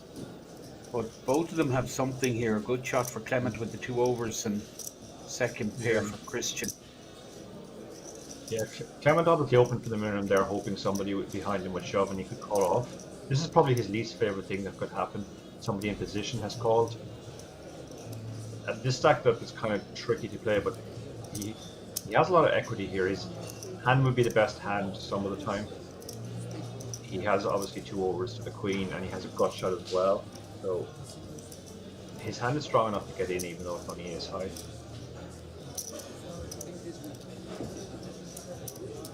So Christian makes the call with second pair. Well, he does have a 2-pair draw, a trip draw, and that's an interesting one because it gives the open-ender to Christian to go along with his pair, but it gives Clement top pair with the maximum kicker, and that ace is, well, it's a blocker to the nuts. So this is a situation with 90k in the pot. Well, that's going to go check, isn't it? Yeah. Yeah, Clement has a... Oh, and that is an interesting number. That's not nice. No. Not nice. This is either check call or bet fold, maybe.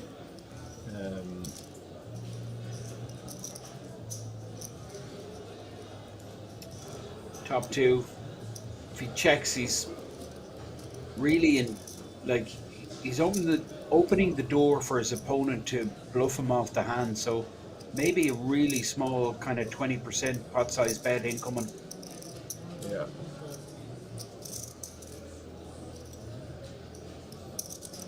Well, I mean, this is... Bet even smaller, wow, this is a tiny bet. This is minimum bet. One big blind. Wow, look at the speed of that fold.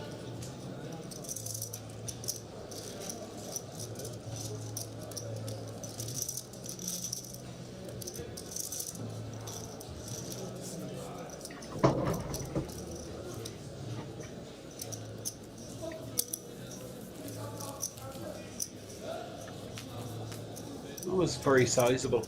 Christian, I like his check back on the turn, Dara. Yeah, I do too. He basically has weak to decent showdown, but he also has a very strong draw to go with. So he doesn't really want to put all the chips in at that point because it'll almost certainly be a better hand than his. And if he's up against a better hand than his, he's better off checking and trying to hit the river. Which is exactly what happened, and that leaves Clement Cure back down to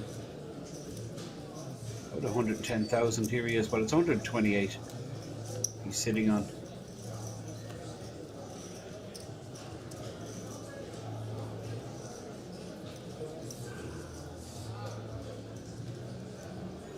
Angelo Marco folds. Action again with Christian Bravo, who picks up ace queen here in the cutoff.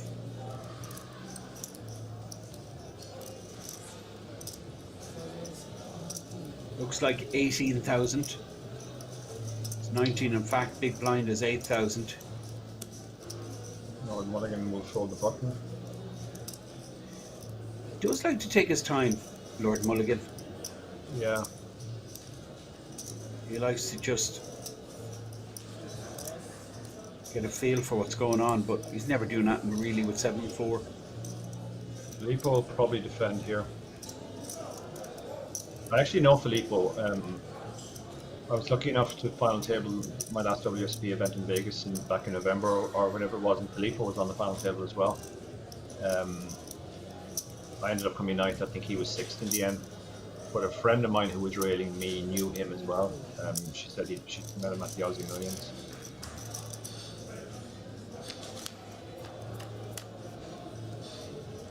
Very good player.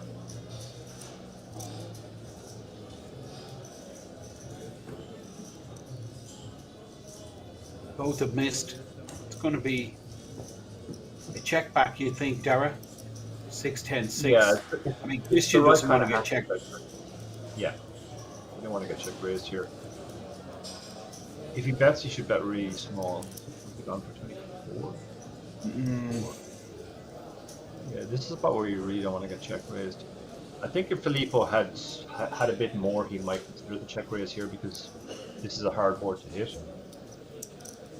If he had some, no, he's just like, wow, he's continuing. Doesn't believe straight away.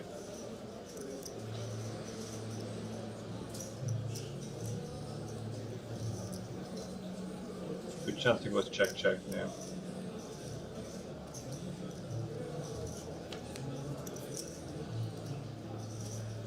Well, that's a chop pot.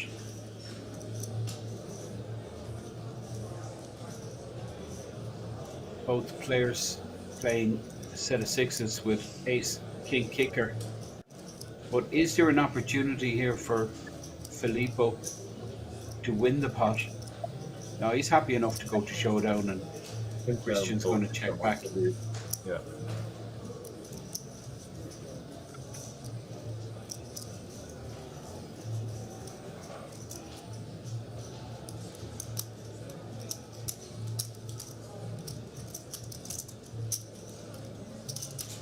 Filippo just showing some tenacity there, some stickability, Dara. Yeah.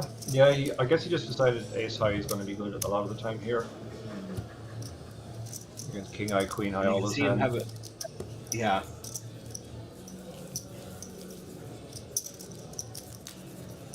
Christian, obviously not ideal for him. That's why Filippo, a little smirk.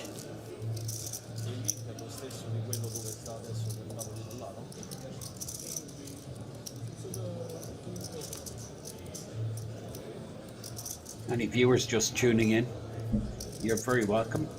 You're watching the World Series of Poker Circuit Main Event.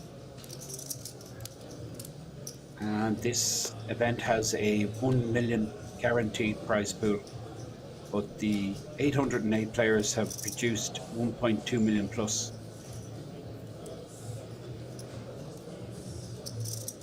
Well, actually, it's very close to 1.2 million. With 200,000 plus for first place. This is Lord Mulligan.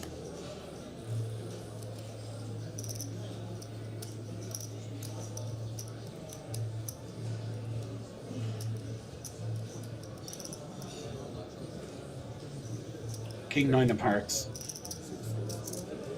Makes it 20,000, I believe, which is a 2.5x given the blinds are 4 and 8. Hold it right around to the big blind, 8-4 offsuit. Probably just too weak. Yeah, to defend. These spots you can defend fairly wide suited, but this kind of unsuited hand just doesn't have enough going for it.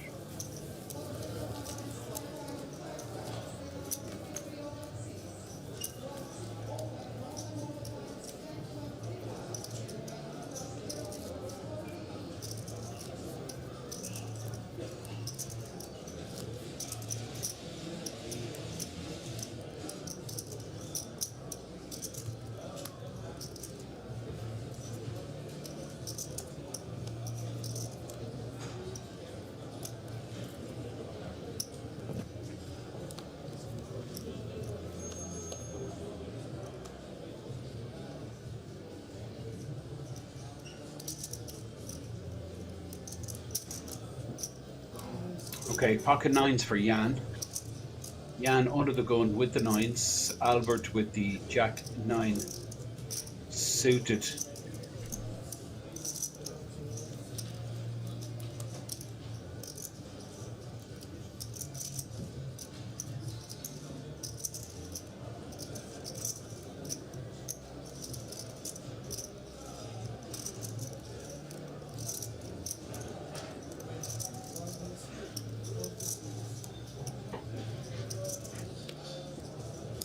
Christian. 3-betting with the suited connectors, and Lord Mulligan looks down at a suited ace. Yeah, I don't think he's going to do anything here once the 3 bets come in.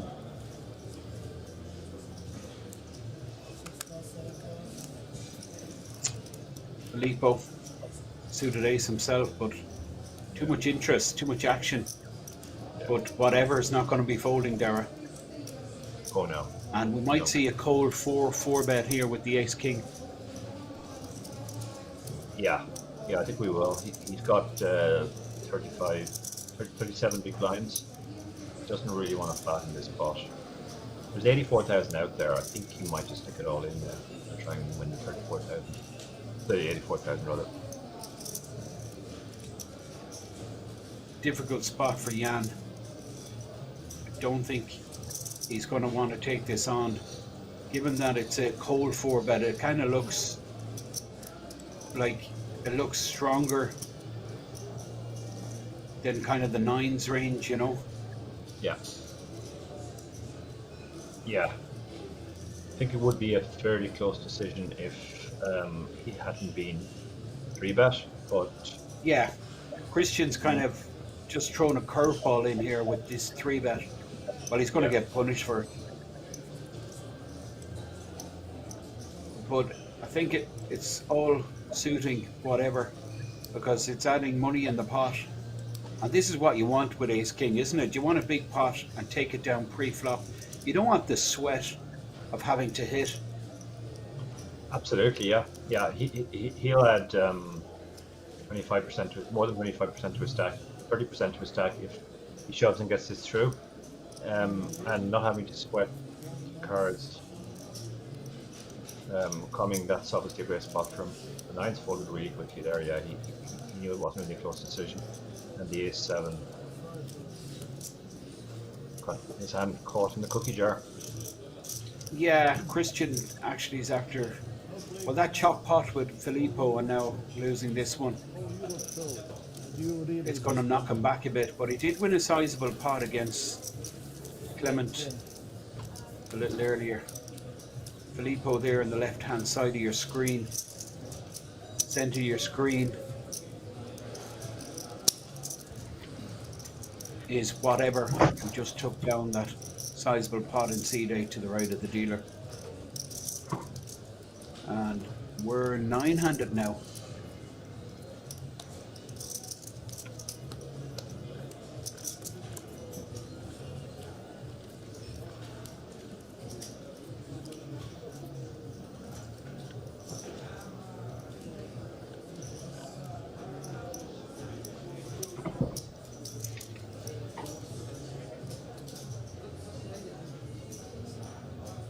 Christian likes to get involved.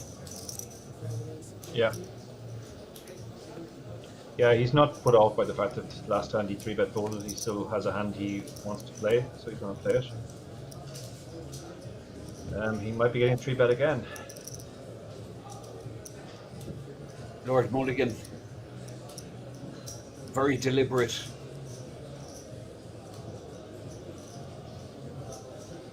Takes his chip card holder off his chip stack. Puts out about 63k. I'm gonna guess 62,000. Wow, 58. Which is just above a 3x sizing. I mean, I'm just hating this open with the Jack 8 suited, I'll be honest. Yeah, I think there are some tables you can get away with that, but this table is probably not one of them. But it's just the fact he's so active, Christian, you know? Yeah. He's not going to get the respect. And now he's thinking that they're thinking that he's very active. So he's thinking he's, you know, they're playing back at him, but I think he's just setting fire to chips here, Dara. Yeah, this call is definitely not standard. I mean, if he really thought they were coming after him, he could possibly 4-bet, but just flatting this hand doesn't seem great. Lord Mulligan with the good shot, 2 overs, and the backdoor spades, and Christian has absolutely none of this. Already 136k in the pot. This is a At this stage of the tournament, we're so close to the money, Dara. Yeah.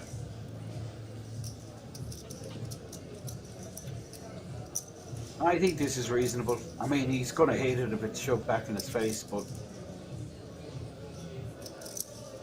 it's, given it was a 3-bet pot, like, this is pretty reasonable continuation. Yeah, it is, yeah. He usually has the best hand. He has a gut shot, he's backdoor flush draw, so it's a good spot to bet and just take down the pot. It's also a very hard board to hit. Like, neither player really should hit that board, so if he was ahead pre-flop, he should still be ahead. That moves him to the top now. Interesting to see Jan Bendik in the mix. Jan is one of the older players who has an incredible live record. I think he has over 3 million in live cashes, and he won the EPT Monte Carlo main event back in 2015. So he has a great track record. Wow, 2015. That's not that long ago, Darren. Yeah, no, he's right up there. Like he's got consistent results. He's a really consistent performer live.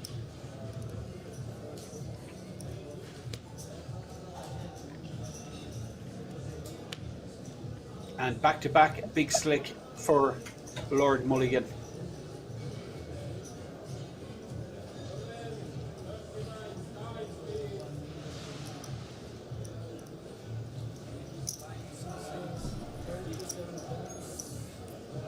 So 2.5x, 20k raise. Now, action incoming, whatever with the 10s and whatever, playing about 380k in the cutoff. Yeah, I think he can probably just flat here. Doesn't necessarily want to 3-bet this hand and open this stuff up to the 4-bet.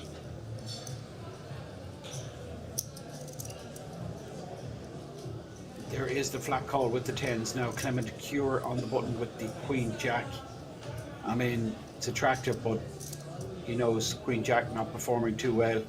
This is your friend Dara Jan, snap call in small blind. Of course he's going to set mine. Huge price. Albert puts the money in, and Albert getting mammoth odds, 12k. And now the pot size is 88,000. Four-way flop. How's your luck? That's the question. Now this is just remarkable that everyone has missed. Tens, still good. This is, I mean, plain ace king four-way on a queen 5-3, two clubs, and you don't have a club. It's a horrible situation, really, isn't it, for ace king? You kind of just go, okay, right, let's just check and hope you get to see the turn. Now that's going to interest Jan, because his sevens may be good. He's probably reasonable enough to think sevens are good. Yeah. And the four gives him the good shot. Lord Mulligan has to fold this. If he was closing the action, it might be worth more considering. Does have the good shot, any ace, any king might be good. Yeah, his gut shot isn't that valuable here, because it would be a pretty bad straight he would make, where he'd be losing 26. So I'm not surprised he gave up. I think whatever has to just call here and see what happens on the river. He doesn't like it, obviously, because Jan could very well have a queen here, and so he could be drawing very, very slim. Jan can have other hands that he's drawing almost dead against, and he does actually decide to give it up. It's interesting, yeah. Jan Benedict. You can see Jan's better with the lot there. He got a better hand to fold. He also didn't have to face a bigger bet himself, and he ended up winning the pot because nobody had a strong enough hand that they were happy to put more chips in with.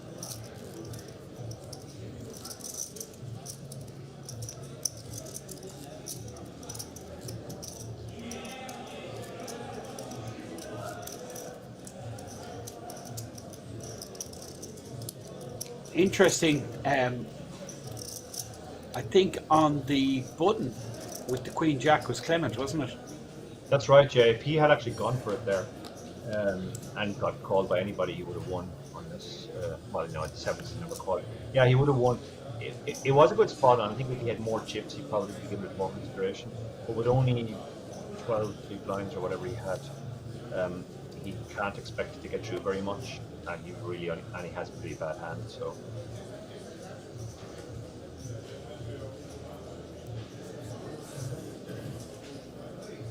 Filippo with the 10-9, 255k, goes into the dustbin, whatever. Hijack, 9-7 suited, thinks about it, but then says, no chance. Clement can't be continuing here. 10 deuce off, 12 bigs. But Jan Bendik understands the huge advantage of the button position, and when folded around to him, he's going to be opening. But look at this, Albert. He's just playing off a 260 stack. Remember, we're down to about 95 players. Yeah. We're like less than 10 players off the money. And I mean, this is kind of funky, isn't it, Dara? Albert with the 3-bet. Yeah, I wonder if he has any history with Jan, because this is definitely wide. I was just going to say, definitely does, yeah. Yeah, but we can see that Jan is opening a hand you're really not supposed to open. Yeah, Jan might be opening close to 100%. Yeah, it looks like, based on the interaction between them afterwards, they obviously know each other. Yeah. Jan's probably opening close to 100% on the button there. It's green.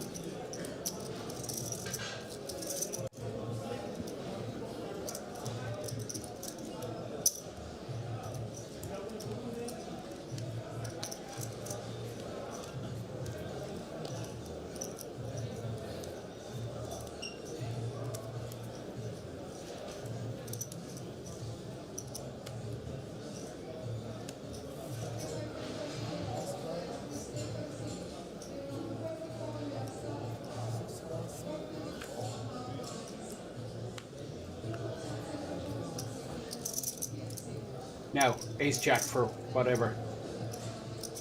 Yeah, it's mandatory open.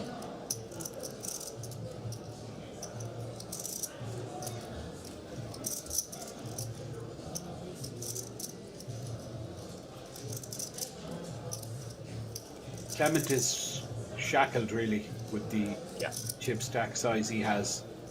But this is a good situation for Albert on the button again. With the kings. Great situation because he 3-bet last hand.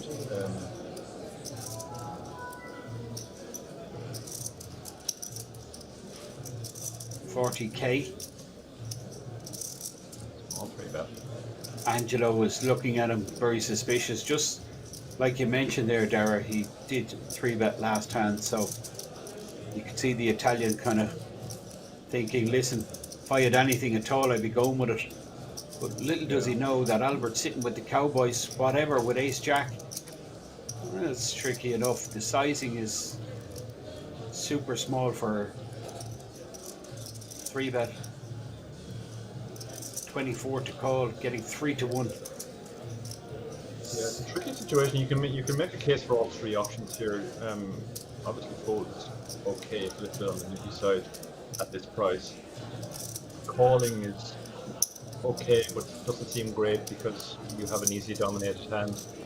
And if you did think he was at it, you could just shove, and you're going to pick up a third of the effective stack if it gets through, and you're going to have some equity called.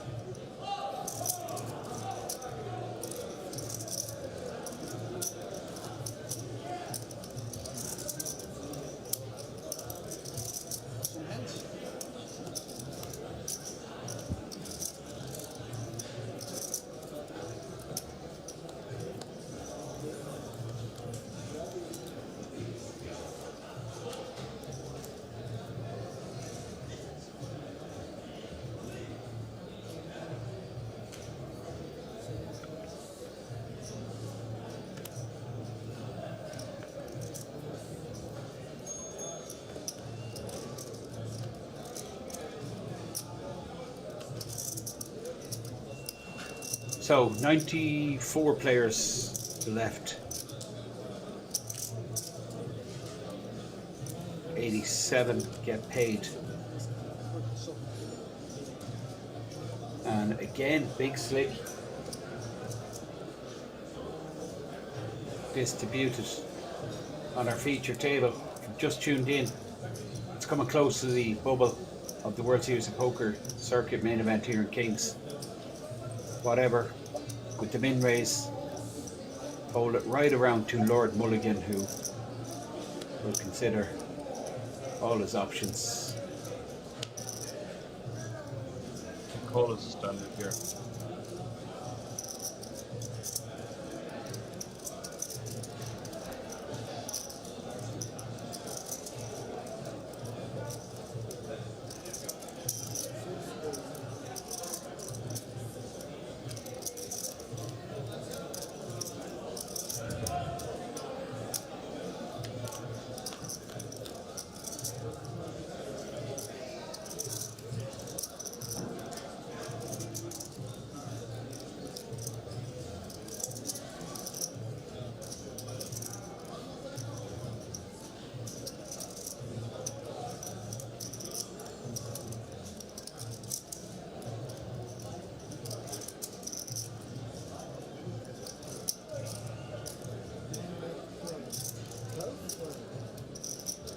very small bet from whatever.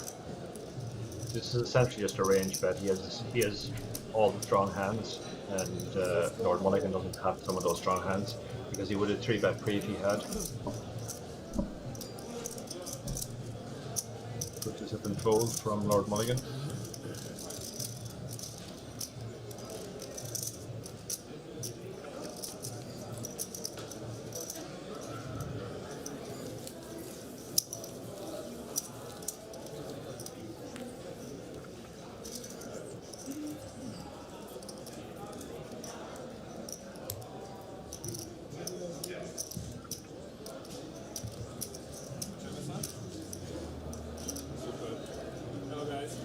That's the state of play.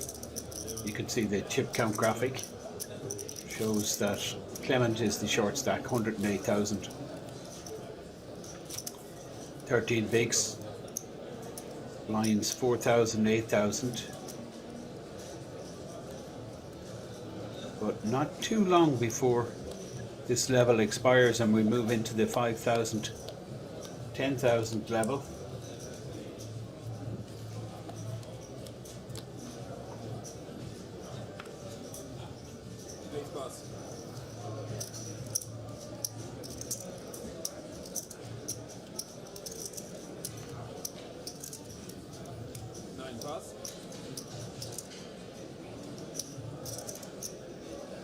This is tempting for Clement, but he's short stacked and he's kind of in early position and it's near the bubble, so I'd like to fold there.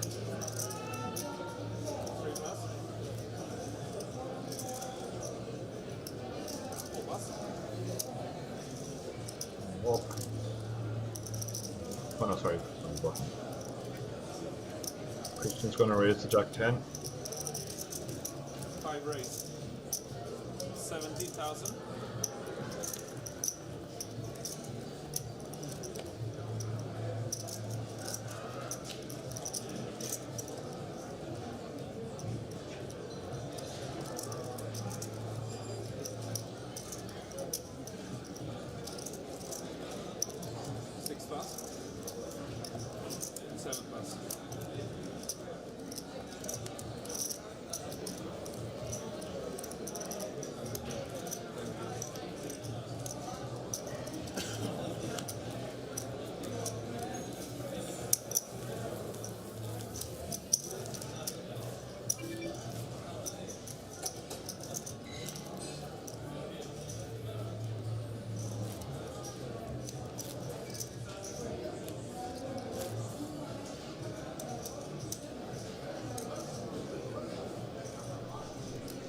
Really interesting time, just coming up to the money. Different targets, of course, for these players. You know, they all have their own ambitions. Of course, the end goal is to win the event, but that's everyone's goal. So how do you get there? That's the question. Yeah. What strategy do you employ? Yeah, they all have kind of different objectives here. If you have a short stack, you're mostly just trying to get into the money. If you have a big stack, you're trying to pick up as many chips as you can and take advantage of the fact that everybody else is playing tight. If you're a medium stack, it's a bit more nuanced. You're just looking for decent spots, but you have to be careful against the stacks that cover you. Clement is thinking about this. Like, his hand is good enough to shove here if there was no ICM. Instead, he's gone for the raise, which allows him to raise fold. Just near the bubble. Yeah, I quite like this play because most of the hands that will shove over his raise, he's going to be in bad shape against. And if just the big blind calls, he has a very nice hand, which plays well.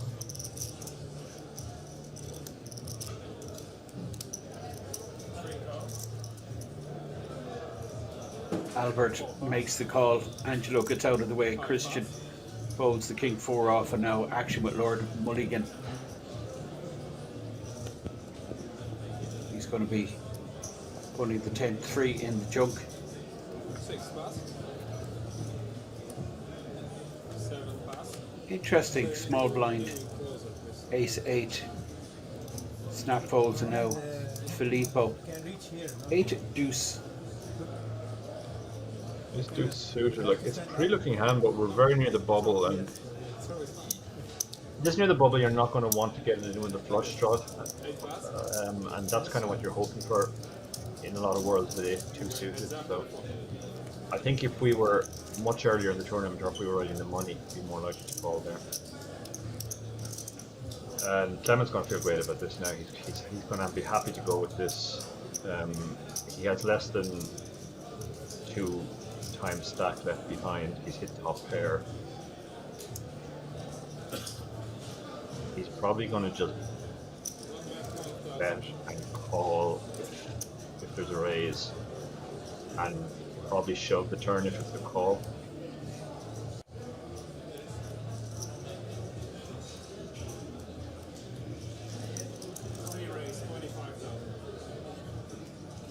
Robert has raised. I think Clement probably just sticks it in now.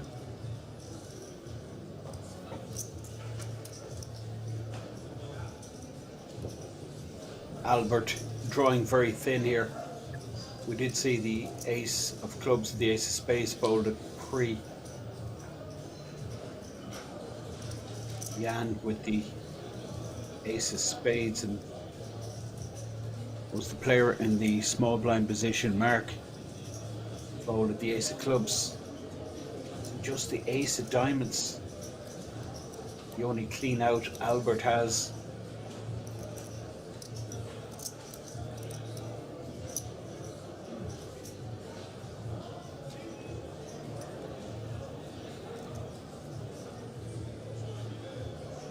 Someone taking his time here. You obviously don't love it because you're losing to any king that's likely to be doing this, but I think it's with this little behind, you just have to suck it up and sort of go, well, if he has it, he has it.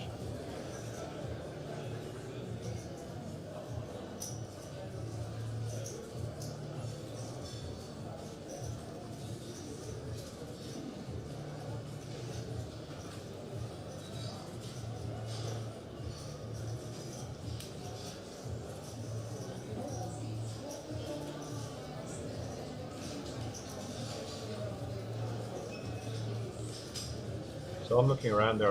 Maybe he was looking at the clock to see how near the bubble we are. Still a long way. Well, I say a long way. It's only like we've 90 players. We're still 3 players. Maybe you're right. Maybe that's what he's waiting for. Well, it's hand 92. Yeah, there's still 92 players in the mix. Yeah, it's not like it's going to go this hand, but it might affect his decision. He might just think, even though I'm pretty sure I'm good here, if I fold, I leave myself 10 big blinds and I can get into the money.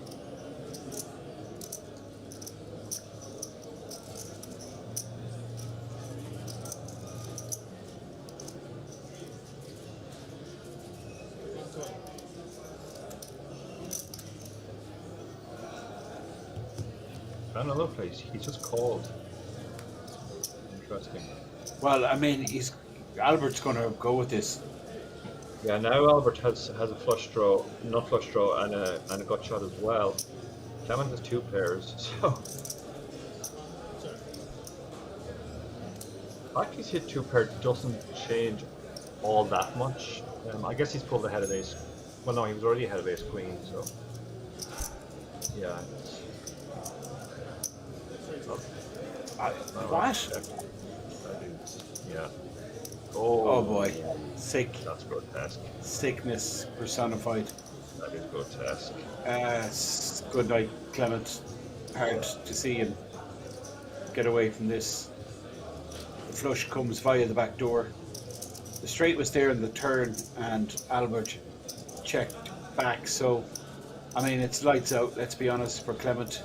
Yeah, this should be it. He only has 2/3 pot behind. Unless he bet not all in, so actually Clement can just call this and not be out of the tournament. Yeah. I think that's what he's probably going to do.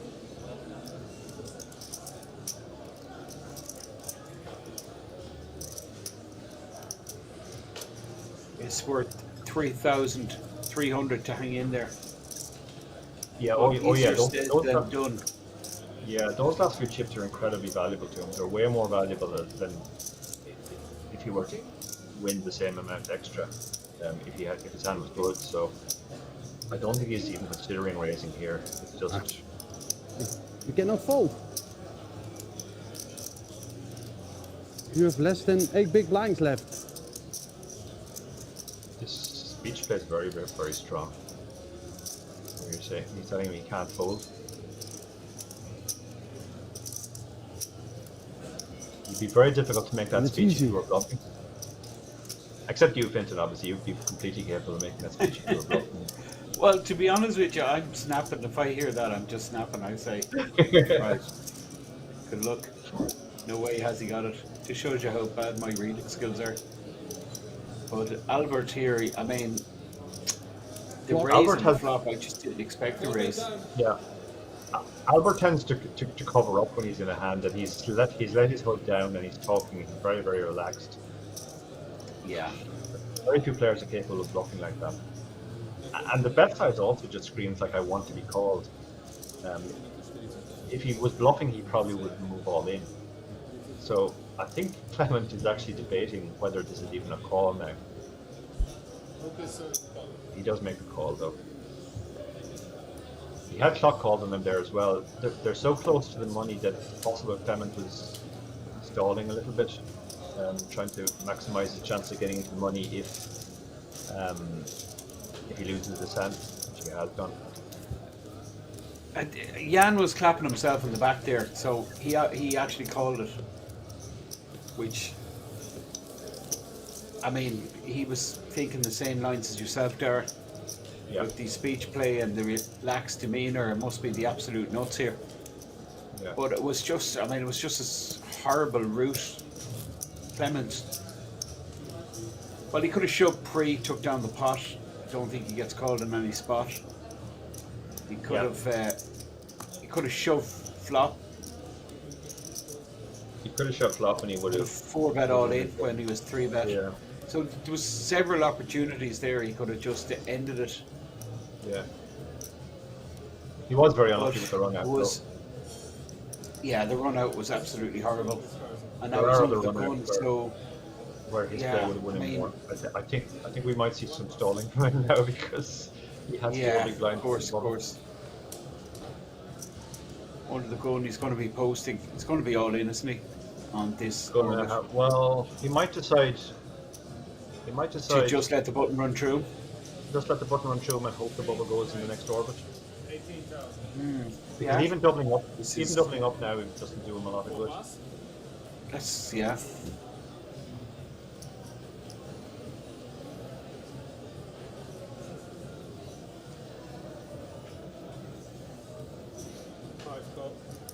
Christian Bravo, King Jack, calls the 18,000 raise from Albert. And now Lord Mulligan with a suited ace. Not sure about this call with King Jack. In the hijack with so many players behind. I absolutely hate it. I mean, I want to see a 3-bet there or fold for sure. And this is one of the reasons why, because Filippo here, I think, will be 3-betting. Coming out from the small blind, this ace jack suited certainly is a 3-bet candidate. Yeah, sure. We can see he's in amazing shape. He's dominating both opponents. As I said, I played with Filippo in Vegas and he's a very, very good player. So he's thinking through all the permutations now. Unfortunately for him, he is covered by both players, so he would hate to bust at this point. But yeah, he's gone for the 3-bet. I can make it, it's an easy fold if it gets shoved back in his face. Yeah. So yeah, 3-bet to 70k. Yeah. This should be a fairly routine fold, and it is.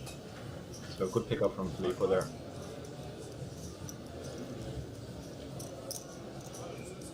Oh, Mark's still in the hand. 4-3 suited. I didn't even know Mark was in the hand with the 4-3 suited.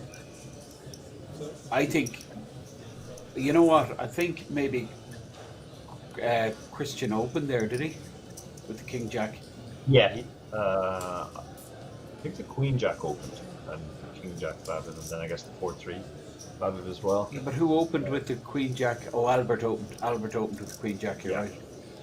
And then the King Jack flatted. And then this price Mark in with the 4-3 suited. Yeah, Mark's gone on. This is no way. Are you looking at this? This is crazy, really Darren. This is absolute. I mean, this is unbelievable. Yeah, he covers Filippo, so he's basically saying to Filippo, like, you want a bubble now. That's just marvelous play. Yeah. It really is. Because there's so much money I out there. don't know what Mark's doing in the hand, to be honest, but he's just turned the tables on Filippo. And this is a fold, I think, Dara, is it? It's a fold, yeah. It's an ICM fold now. It's horrible, but you're going to have to ICM. You fold for ICM reasons. You just can't risk bubbling at this point. Like, you can see even when Mark has such a dreadful hand as he has, he still has 38%. You don't want to put yourself in the spot where you're bubbling the tournament 38% of the time when you have a comfortable stack. Good point, Dara. Even though Filippo could be ahead here, he's probably not ahead by much, as yeah, you're just not far enough ahead when you consider the ICM.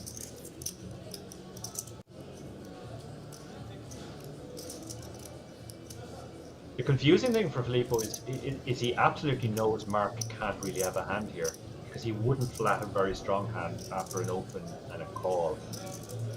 So he knows that this is just nonsense, but at the same time, he only has Ace Jack.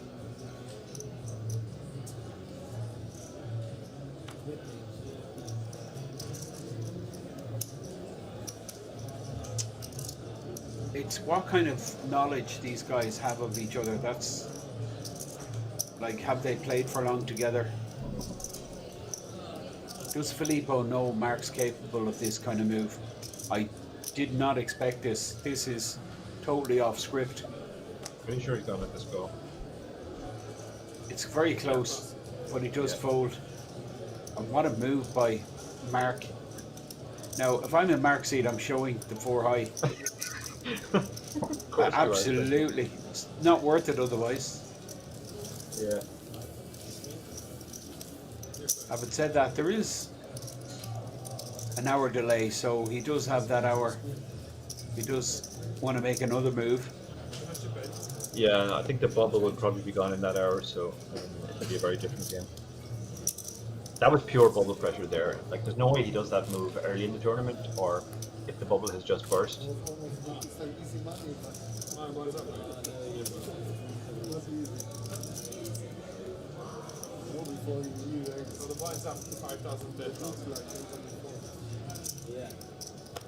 Now, blinds are 5,000, 10,000. I think that's what we heard. Is that right, Dara? That makes sense, yeah? Yeah, I think, yeah, 5-10. So that's even worse news for the short stack. Well, I think it's Clement in the big blind. Yeah. So he's going to be putting in 2/3 of his. 25,000.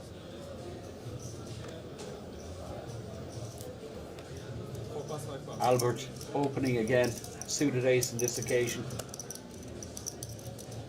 Lord Mulligan, 5-4 offsuit. Have a little think about life in general and how things are going with himself. And then he'll make the fold.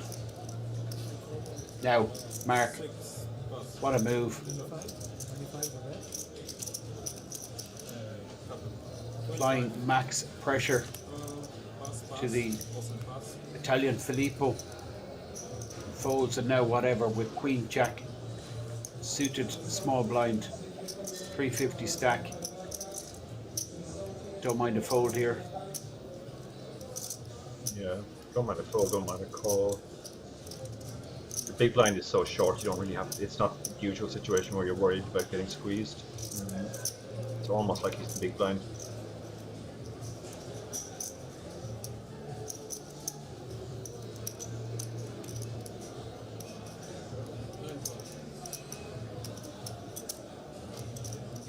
That's the worst possible hand you want to see. This is a horrible spot for him now. So he is 12,000 behind, and he's getting 6 to 1. Is that right? He's getting 6 to 1, but you can see that his hand isn't even 6 to 1 to win from here. So it's so bad that yeah, I think he can just fold here. He'll have to post 5,000 next hand, and that'll leave him with 7,000. And basically, he has to hope the bubble bursts in the next orbit.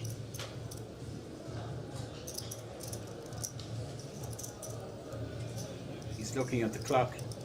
Yeah, I think he has decided And he decides. He probably thinks he can't make the money. Can't hold on. 92 players left, 5 players. A lot of players to go bust in one orbit, so he actually goes for it. So action with Albert, who's going to be snap calling, both snap call, whatever, was an under raise.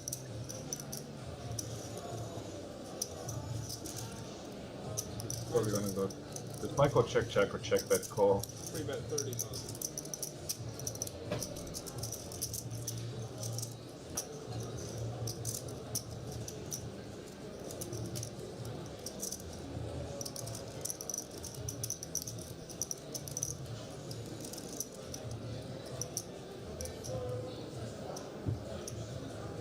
Close to the money here at the WSOP Circuit Main Event. We're watching 9+. whatever I don't mind the fold. fold there, because his hand really can't improve very much, and it can't face further pressure, so he decides to just get out. So Clement's all in, but not completely dead yet. You can hit a deuce or a jack or a running straight.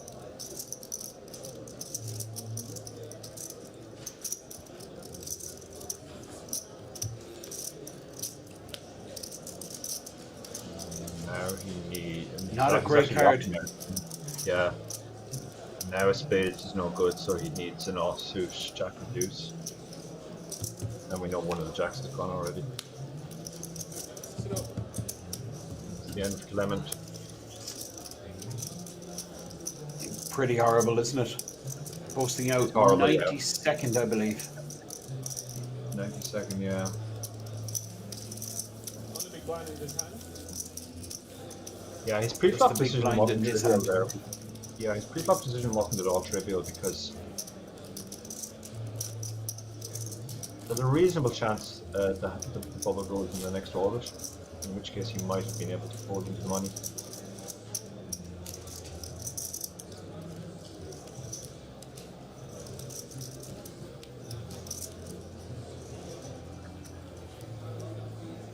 So we see the button on whatever. A dead small blind, because Clement just posted out the big blind last hand. And then we have Jan Benedict posting the big blind. So under the gun is Albert. He folds, Angelo folds, and now we have Christian Bravo. This is a real funky table, Derek. Certainly is, yeah. It's interesting All that of these Angelo, guys, yeah. yeah, Angelo arrived at the table with an absolute burst of energy. He was all in so many times, but he's actually tightened up since then. Sometimes you get that when players move to a feature table, they get an adrenaline rush and they go wild for a while. Lipo will call here, I think. Oh no, sorry, he's cut off. No, I thought he was big blind. Yeah, probably lets this go. Christian has a hand for once. Yeah. Whatever's definitely will fold.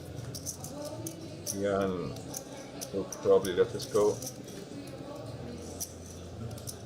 No, I'm wrong. 2 call. 6. Sorry, Jan was big blind. I thought he was small blind. Yeah, this is a standard call in the big blind.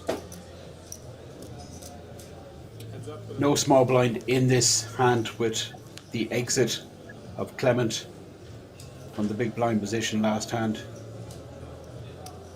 Well, wow, look at this flop. Full boat. We're just loving the jacks. think you can check behind here. Yeah, your hand is just so good. You're hoping to catch something on the turn. Oh, there we go. Nasty card for Jan. Very shrewdly checks. Really pure experience from Jan Benedict. Just with the check call, controlling the pot. Jan's going to just go check call now. What are we looking for in the river? King? A king would be an action card for sure, yeah. That'd be the money card. A 10 wouldn't really change too much, so. And my favourite person, Henry Kilban, in the house. Oh, hello, Henry. Henry, get your headphones, tune in. We'll drop you the link.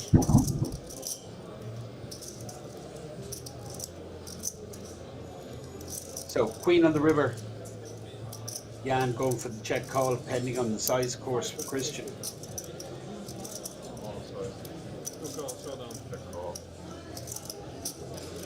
Christian flopped the world. Yeah, both players check back, giving Jan a chance to catch up, and Jan did.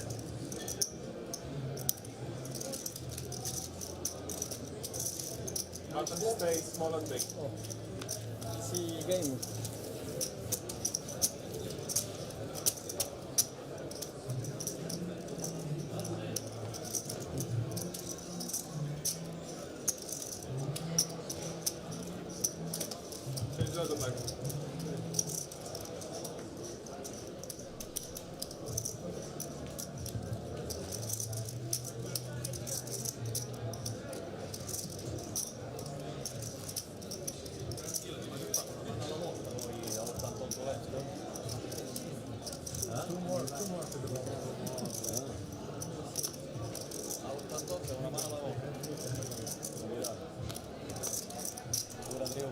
Here's your chip count graphic. Shows the state of play on the bubble, or very close to it here. I believe about 90 players left in the mix. 87 get paid. I'm in cash, €3,303.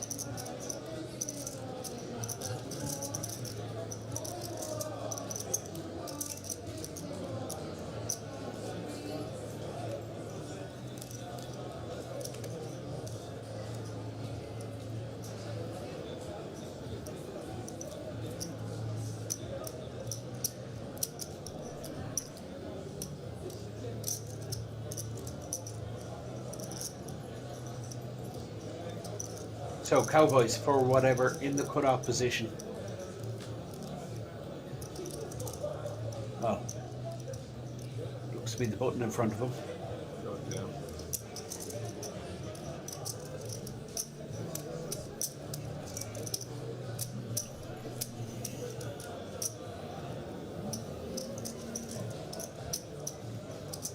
Jan Benedict, and again, there's going to be damage here for Jan, I'd imagine. Ace Jack. Yeah. Well, there definitely is. 3-betting here with the Ace Jack, and he's 3-bet here. He's going to hear back. Probably just stick it in now.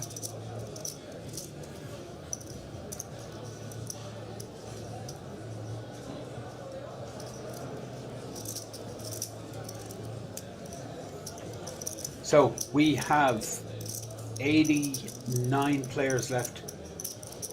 87 get paid. Minimum payout is 3,300. We're watching whatever with a decision. Pretty straightforward decision, you'd imagine. He's not folding the kings, Dara, right? He's not folding the kings. He does cover Jan, so he doesn't have to worry about going bust in the hand. I guess he's just trying to decide whether to stick it in or call. I think with kings, you just want to stick it in here because if you can get an ace to fold, that's a pretty big result. Pick up 115k, no risk.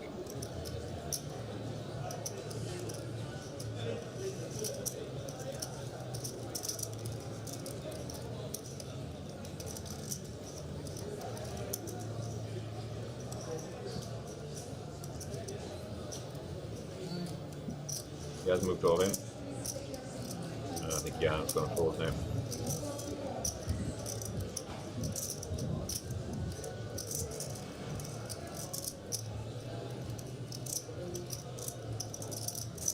Quick fold from Jan there, yeah.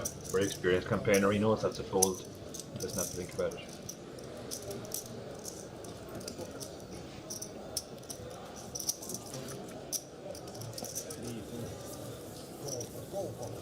Pure experience.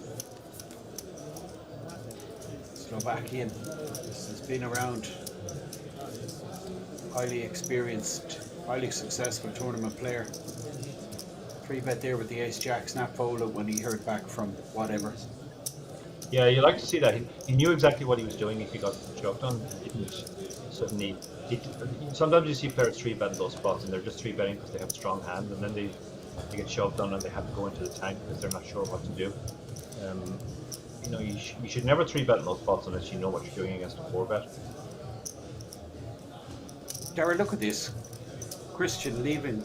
I mean, I don't get this. On the bubble of a decent tournament, I just don't understand that. I really don't. Maybe it really tilts me. Maybe he doesn't trust himself to not to spew off. Well, he is quite active, that's true. So yeah. maybe he can play just as well away. Filippo. Queen Jack suited, but can't do that in Filippo. Just has to. This is a good hand, but it's like, what can you do? If you open this hand, absolutely you're going to have to fold. Yeah, this is nice EM. Let it go. His goal here now is just get that cash. That's important. I mean, either get a return of 0 or minimum 3,303. I mean, that's what it's all about. That's the first target to hit. Albert here with big slick in the small blind. Yeah.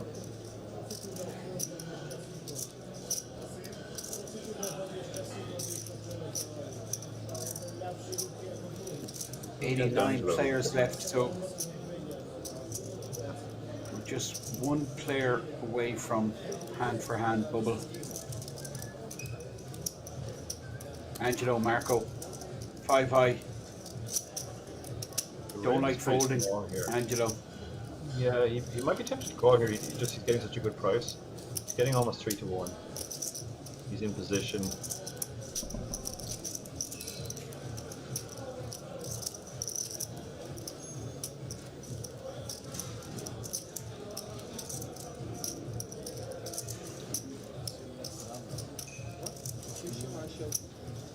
If you show the fold, I'll show too.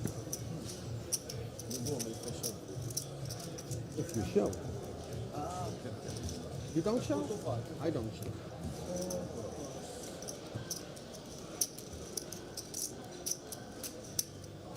Angelo asked there, will you show if I fold, and Albert said, I'll show if you show. But you got no shows in the end. I have a sneaking feeling he told him his hand. Yeah, tips like that. Hello. I mean, it's a really interesting lineup, this table. Looks like we've a replacement for Clement in seat 1. Only 2 players. And the money. 2 more players. 2 from the money. Here. We're in the money. Saying, yeah. Yeah. 2 more players before we're in the money. And 98. So we have still. Mine still almost 5,000, 10,000. Yeah. What? When we win the money. Yeah. We play all the levels today? So I'm told we're going to play 18 to the end of level 18.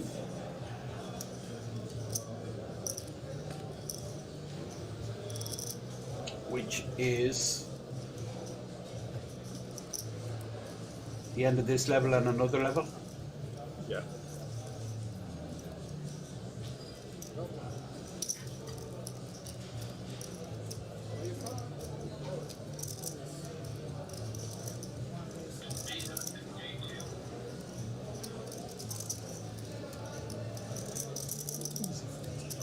Jakob comes in with a raise with the 9-7 suited, and Jan Benedict with the king queen suited makes the 20k call.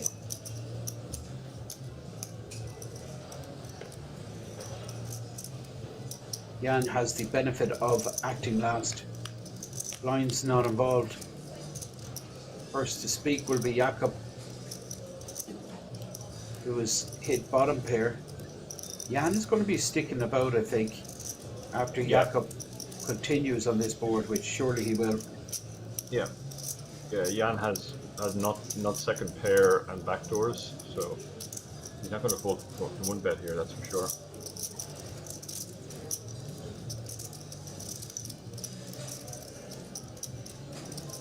And now I think Jakob puts the handbrake on, but there's a lot of cards that could improve his hand. That's not one of them. Jack of spades. I think Jakob just has to give up here. Yeah, unless he wants to really exert bubble pressure, given that he covers Jan. But yeah, he does wave the white flag. I think Jan will probably just want to get the showdown now. Absolutely. Pair. Oh, and a draw. Oh, that's brutal stuff. That is brutal.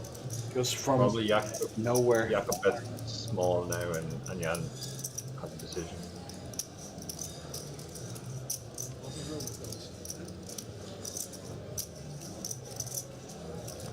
Been pretty horrible boards for Jan. Yeah.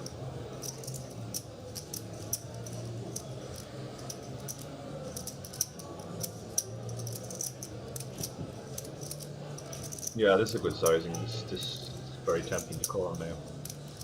Just under half pot.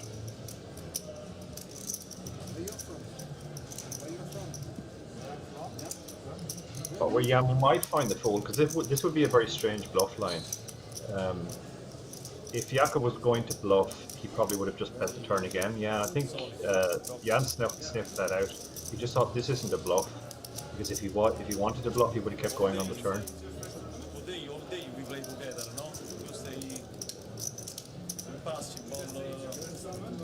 Very disciplined fold from Jan Benedict from Slovakia. This is Jakob. Yeah, there were no tournaments, and I didn't want to go here.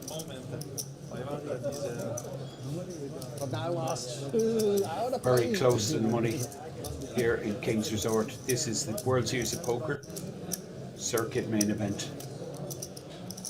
Started with 808 players. That's the scoreboard. Filippo, 16 bigs. And Mark. 5 players in the main event. We have 88 players remaining. We're pinning KT7. We will start our hand-to-hand process for the tournament.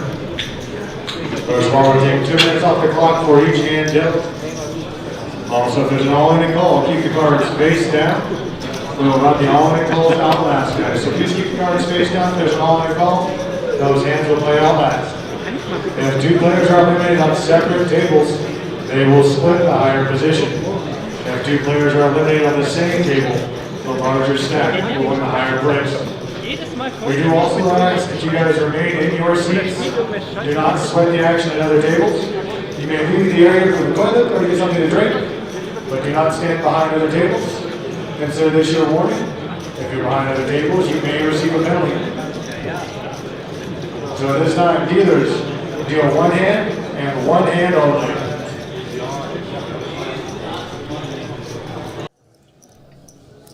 No, Dara, I'll just translate what he said there. We are on the bubble. And basically, don't get up out of your seat, running over to other tables, watching what's going on. You must stay seated, stay in your table. Because this can be a bit of a pony and trap show sometimes, these bubbles. You know, with a player all in, maybe one in the tournament running over to see what the action is. And Andy just laying out the rules.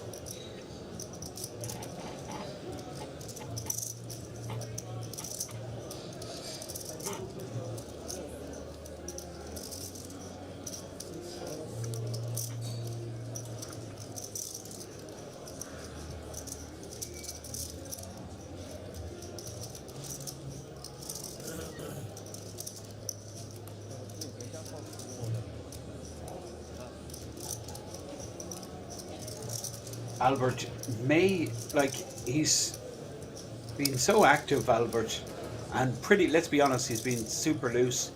Whatever is thinking here, his ace can be ahead here quite often.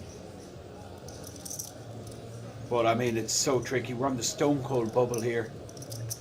We're on the stone cold bubble and he's covered, I believe. So yeah, I think he just has to let this one go.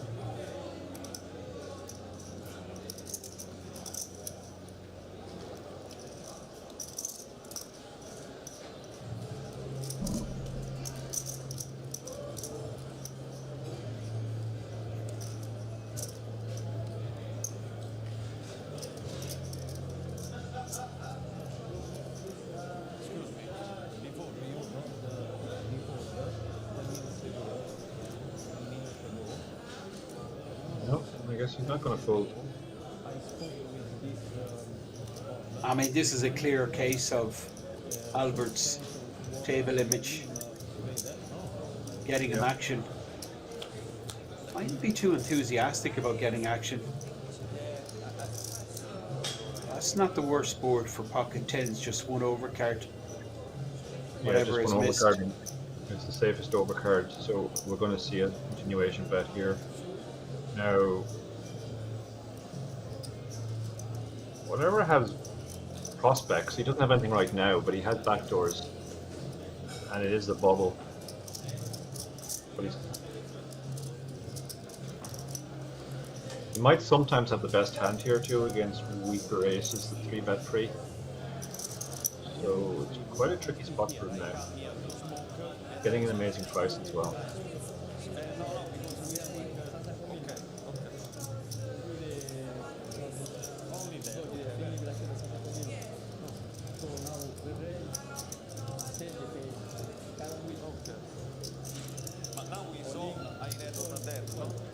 Giving full consideration here, I mean, all the options are kind of in play. You can make an argument for folding. You can make an argument for calling. Your hand might be good some of the time when you have prospects, and you can make an argument for turning your hand into a bluff. But he does decide to let it go.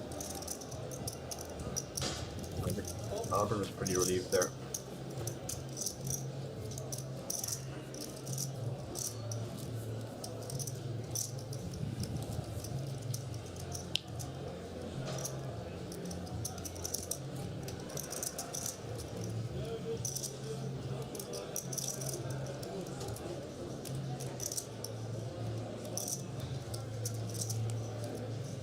Because we are hand for hand, they have to wait for the next hand before we start.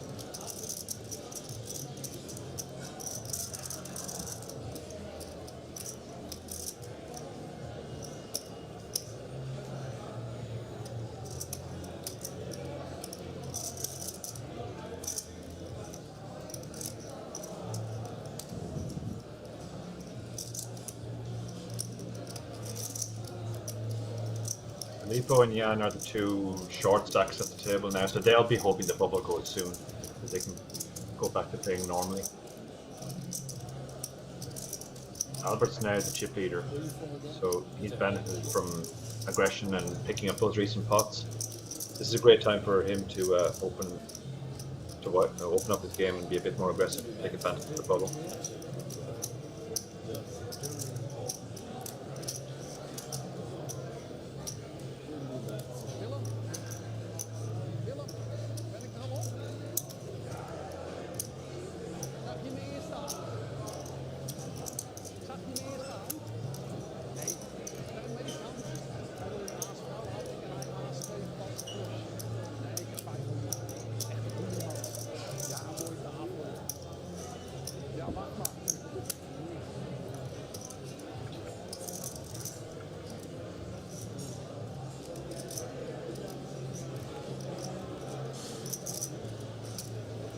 Chip count graphic.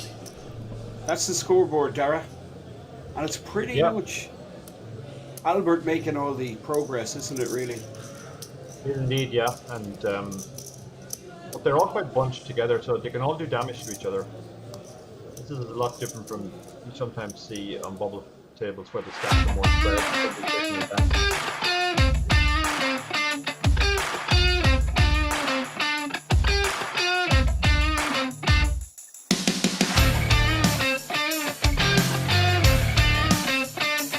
So basically, we're watching the WSOP Circuit on the Stone Cold Bubble.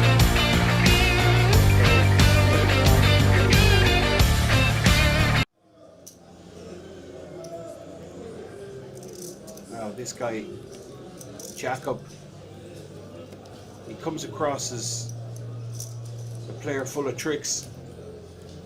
Yeah. Not afraid to get involved on the Stone Cold Bubble here. Ace 10, he opens, makes it 20k. And it looks like a very loose defend from Mark with the Queen 4 off.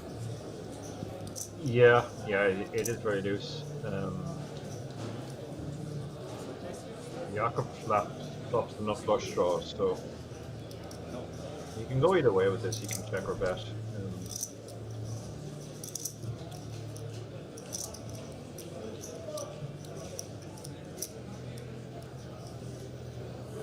He bets he probably wants to bet small because he doesn't want to open himself up to a check raise. He gets it through.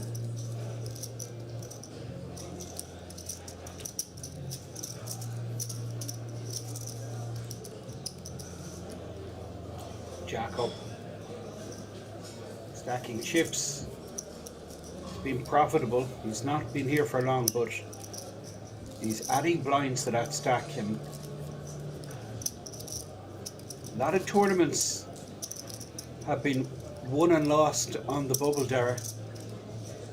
Indeed.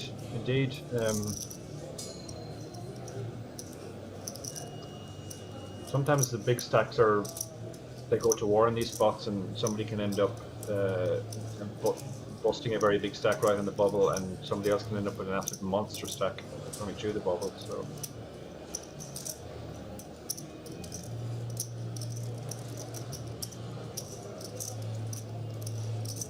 So you can just see the camera just giving a sweeping shot of one of the outer tables.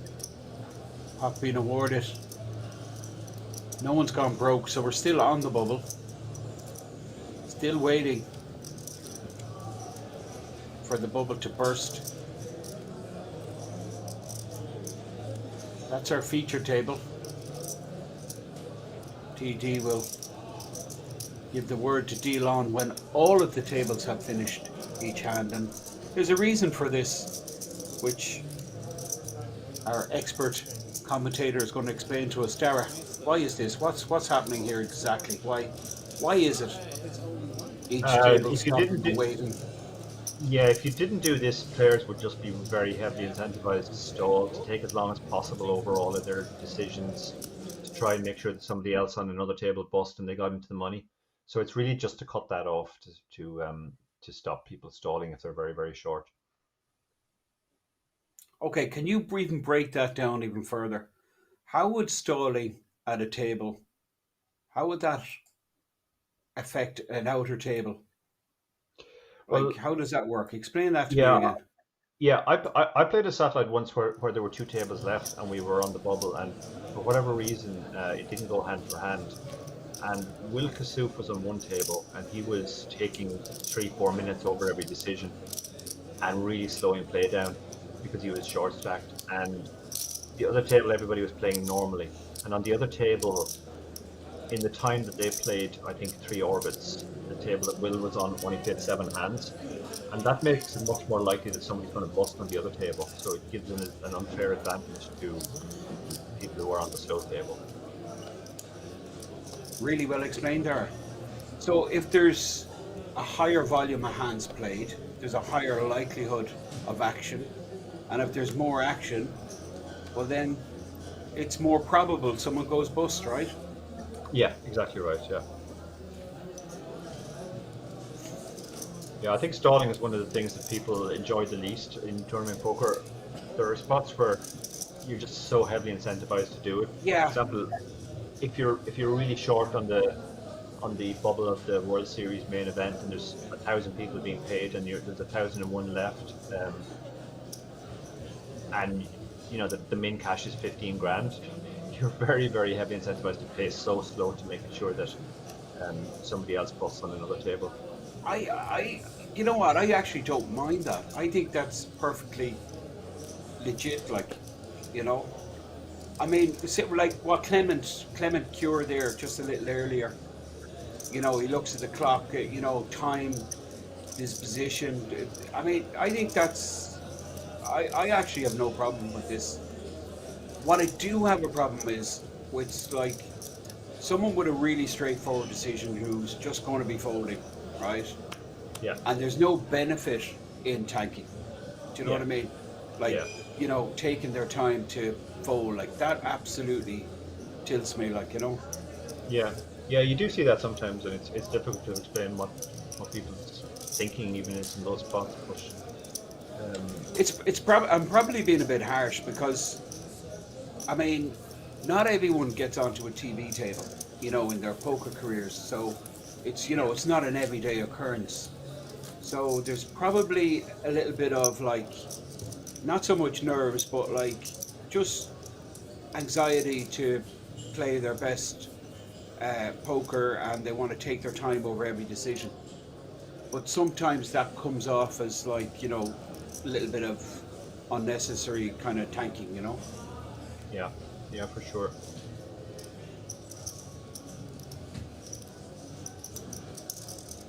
So again, we're waiting for the all the tables before we deal the next hand.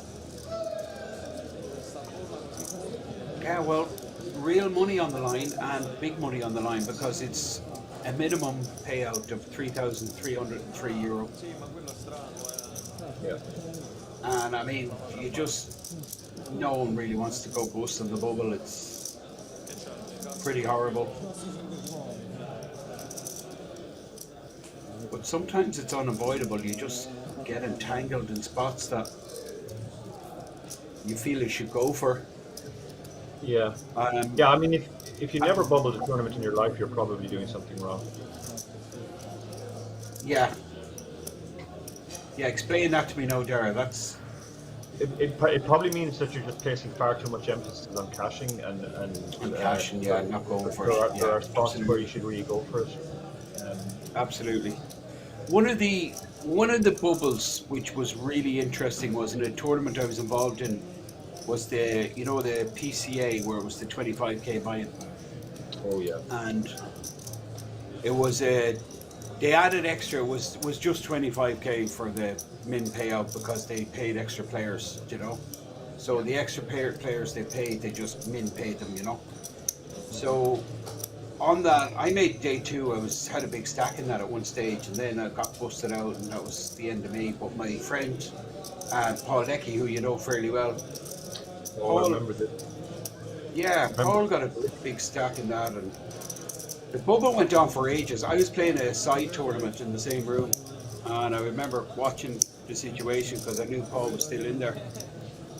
And he was at a table. There was a lunatic at the table raising every single hand, and he was just like absolutely exploiting the situation. There was a couple of qualifiers who like never played a 1k event, don't mind a 25k event. And there was a couple of pros with short stacks. Paul was there, obviously. He had a decent stack. And there was this absolute psycho who was playing like 100% of hands. And of course, plays a hand, stops, and it's a big, you know yourself, it's a pony and trap show. You have to wait for all the hands to finish. And so then Paul picks up the kings. And our friend, of course, raises. Paul's going, this is perfect. And he 3-bets, and then he gets a 4-bet back into him for the lot. And Paul calls.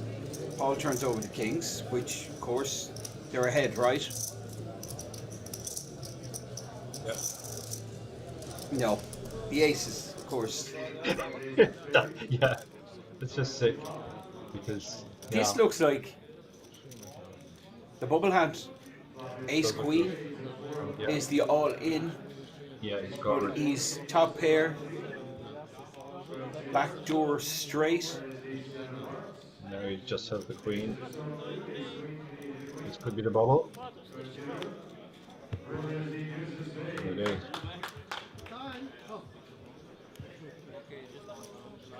Enrico.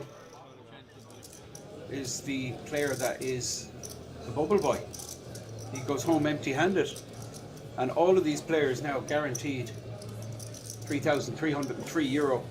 We're officially in the money here in Kings Resort at the World Series Poker Circuit Main Event. That didn't take too long, Dara.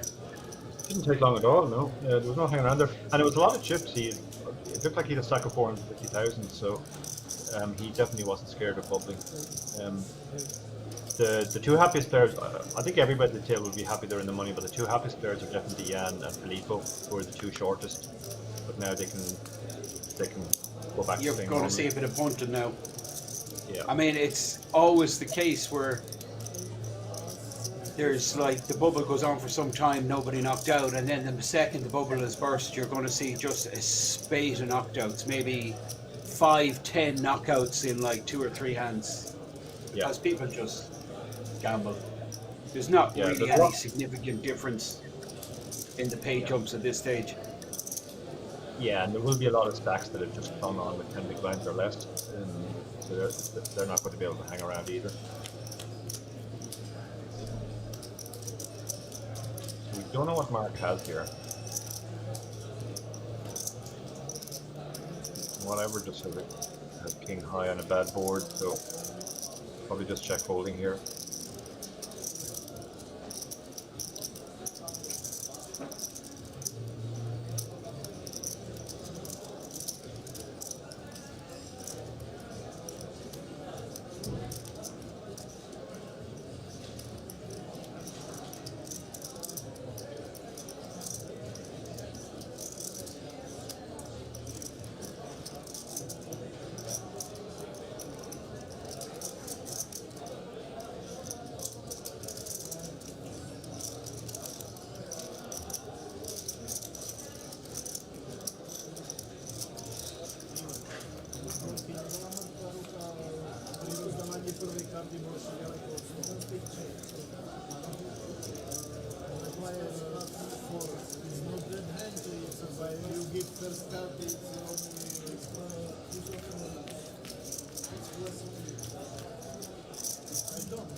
So it's payday for everyone, but of course it's the bigger picture, the opportunity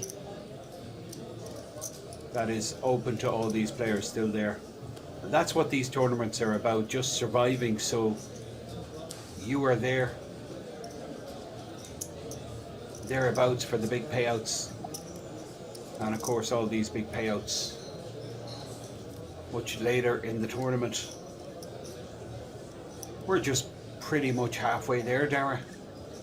Indeed, yeah. Yeah, you can often feel like you're further in the tournament when the bubble bursts, but there's still a long way to get from whatever number of players are left now down to 1. Christian opening the Jack 10, we saw he's not afraid to play.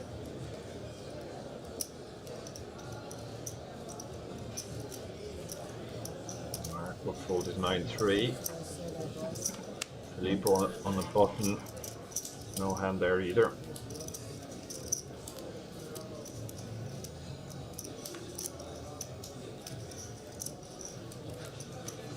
So Christian getting involved very light, but this guy, Jacob, is a handful. Yeah, the call is He's not going to get past him too easy. Yeah.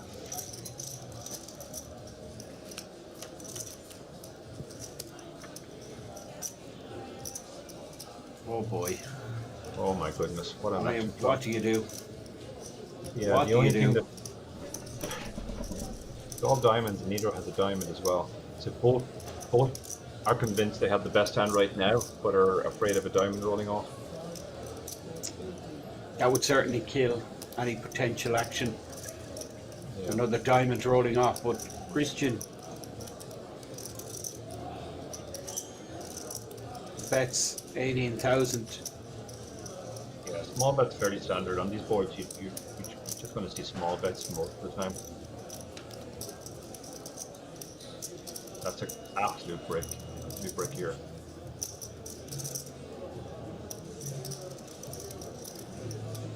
Jacob happy to check call, but Christian here with a decision.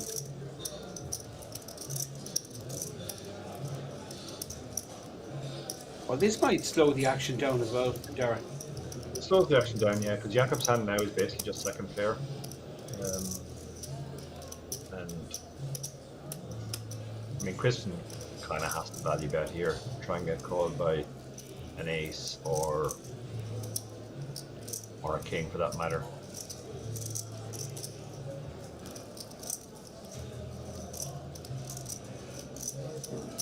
About 2/3 pot here. So he's actually gone very small, so he's really trying to get a cry call here.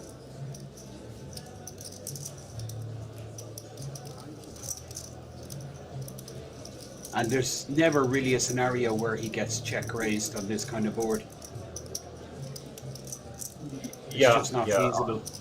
Although if you were going to bluff check raise something, this would be the perfect hand to do it with, because you're blocking boats, obviously, blocking ace king, kings, queens, ace queen, all those hands. But yeah, the bet was so small, it was just like, okay, I guess I'm going to lose here nearly always, but I'm getting 2 with a private fold.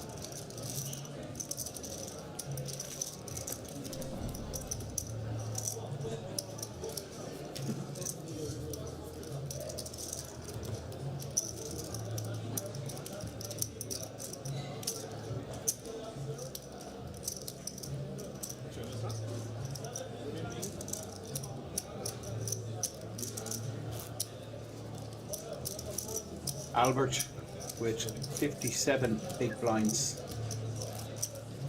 Mark up there, 53 bigs. Christian, Jacob, all the action players up top. Yeah. And then Filippo, who's been pretty much shackled since that ace jack suited handy 3-bet with pre-flop, and then that crazy 4-bet from Mark with the 4-3 or 5-4 suited, was it? 4-3 spades, yeah. Now Albert under the gun, and he opens again, but this time he has a premium ace king, and we're going to see.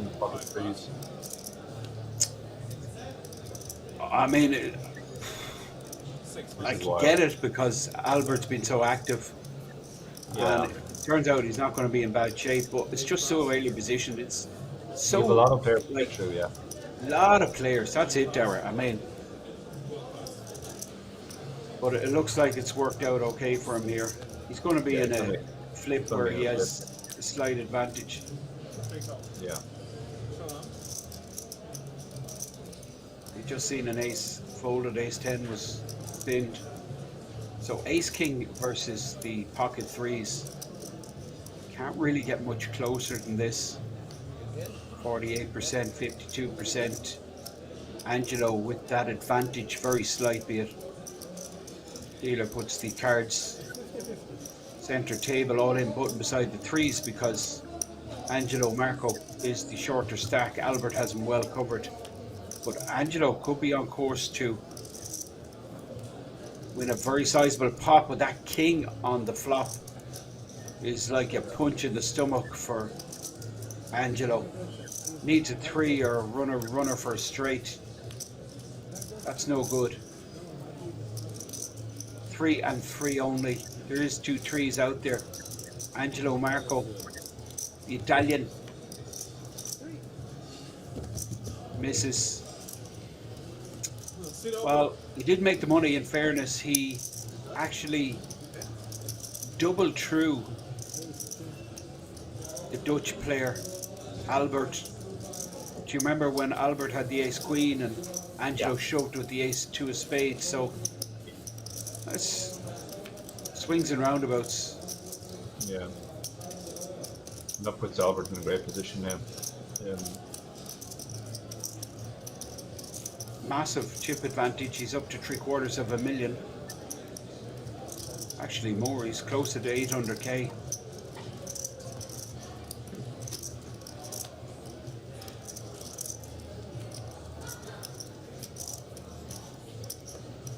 Now, this blind level 5,000, 10,000 is actually going to be longer than an hour. Can you explain that, Dara? Why is that? 5 pass. Yeah, when you go hand for hand, generally in most places, because that means the hands can take very long. They stop the clock after 2 minutes on each hand, so that you don't consume an entire level just playing 6 hands hand for hand on the bubble. But it does mean that every hand always takes longer than 2 minutes, so you lose some time as a result. 6 raised, 21,000. At least the bubble didn't go on too long in this case. I've seen bubbles. I can't believe it was that quick, I'll be honest. Yeah, it's one of the quickest bubbles I've seen. I was railing the bubble of the World Series Main Event this year because my friend David Laughlin was in the mix, and that bubble went on for something like 3.5 hours. Oh, that's painful. 3.5 hours, I give up. I'm sure a lot of people do give up. They just go, you know what, it's not worth it. What is it, 15k? Keep it, I'm gone. 7 raised, 60,000. 8 pass. Lord Mulligan 9 pass. faced with a 3-bet for Mark, and this is a great situation for Mark, who's pretty active. Maybe that information is fed back about the 3-4 spades hand. That would work in his favour. This is probably a call anyway because he's suited. It's just a hand that plays really well, and it kind of defines itself on the flop. You're going to have nothing a lot of the time, and you just give up then. But a lot of the time, you're going to have equity to continue with.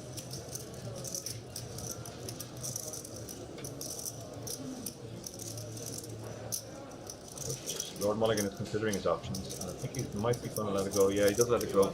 He can't do it.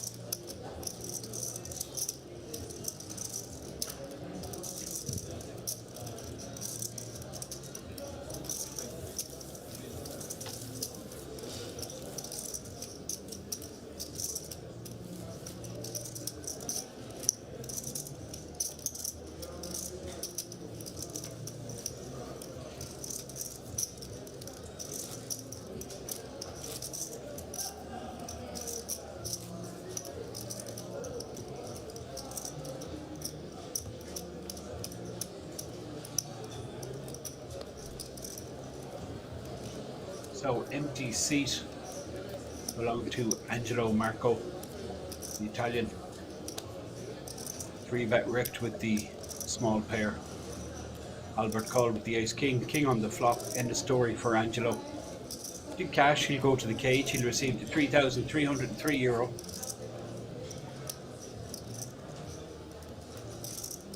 Lord Mulligan, 9-6 in the bin, and Mark with the 4-3 offsuit. Filippo will fold the ace-9. Good disciplined fold there. He had just under 15 big blinds. He was in pretty early position, so let it go. One thing I know from playing with Filippo in Vegas is he's very, very patient. There were several times in that tournament he was down to a few big blinds and he didn't panic. 3 raised, 30,000. 5 pass.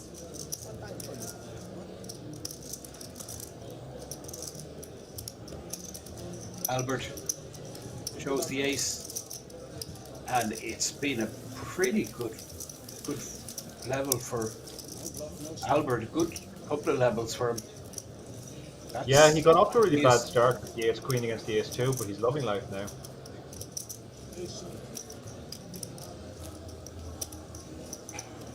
After losing that pot, he was down to 230,000.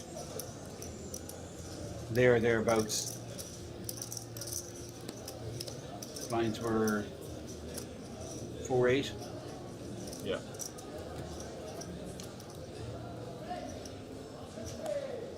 So 30,000, 30 big, sorry.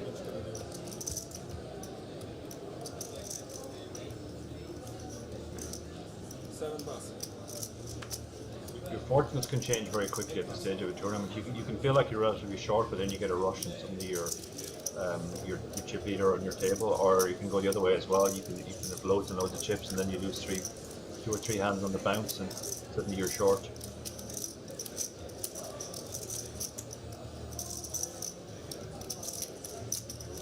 Whatever's going to open. 22,000, 1 pass, 2 pass. Good luck, 3 pass.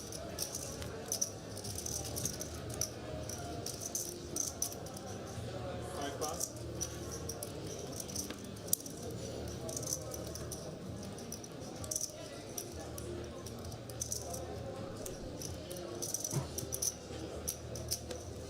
We're going to see action here because Lord Mulligan has a hand in the big blind.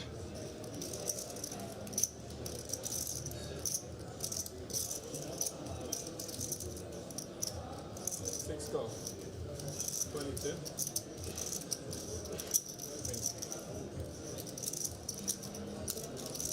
Heads up to the top.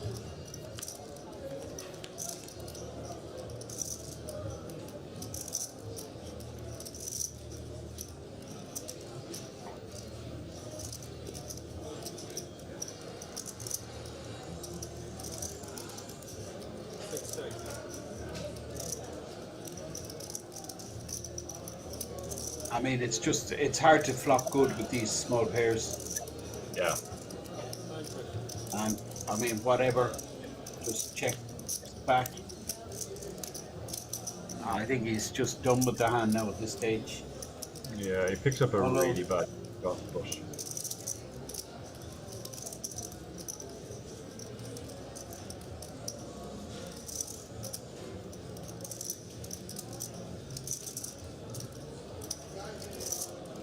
Tricky spot for Lord Mulligan now because he doesn't obviously like the fact that there's 3 spades out there and any 10 makes it straight.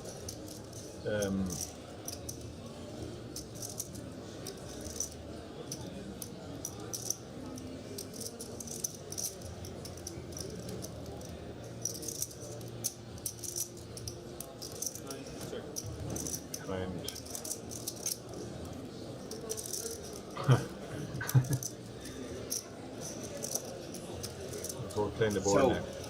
Yeah, there's probably an advantage here for whatever, simply because he's last to speak.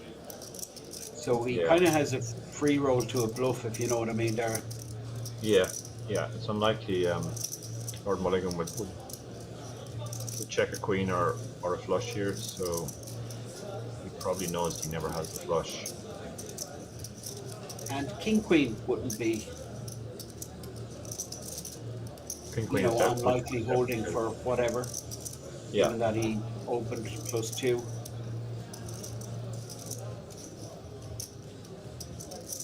I would expect him to try and steal this, avoid the split pot. 59,000 in there.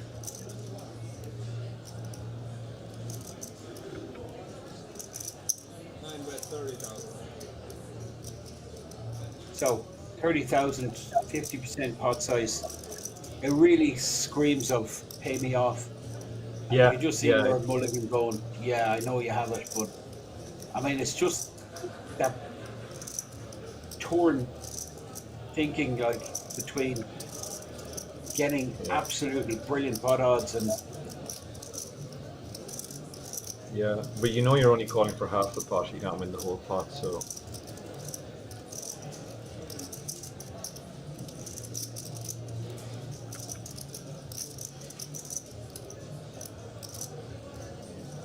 Whatever, finding a way.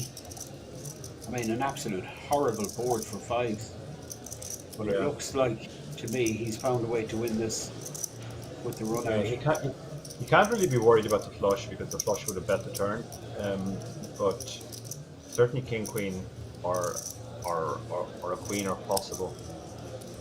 But on the other hand, like, he has one of the better hands to call with because of his blockers. He's blocking ace queen and queen jack,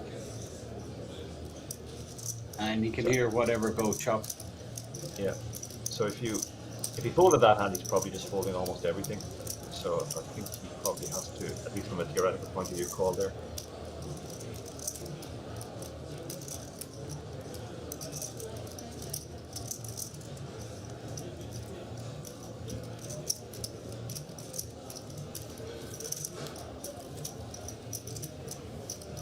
we're down to about approximately 10% of the starting field. We started out with 808 entries, and the dealer looks around at the clock to see, I believe, about 10 minutes left in this blind level. Has gone on for more than an hour, as Dara explained. Clock is paused when it's hand for hand,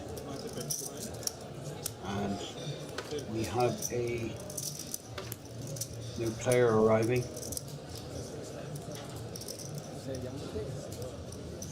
Now, this is a familiar face, Dara.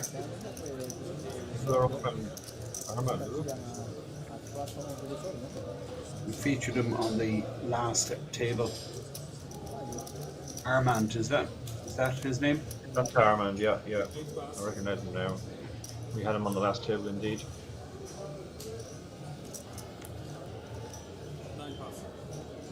But he looks to be very short. Yeah, it looks like he didn't have a good bubble. Jan is short himself. 16 bigs. 9-8 suited. Albert is going to pull the trigger here. Yeah, this is a very loose open from Jan off his stack. He's very short, and 9-8 suited, while it's a nice hand, you prefer to have more chips. Well, actually, Armand has a stack of blues, so playing about half a million.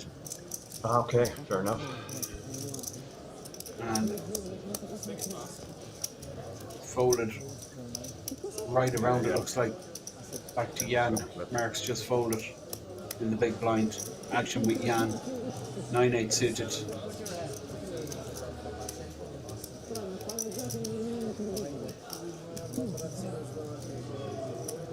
Yeah, Jan folds under protest.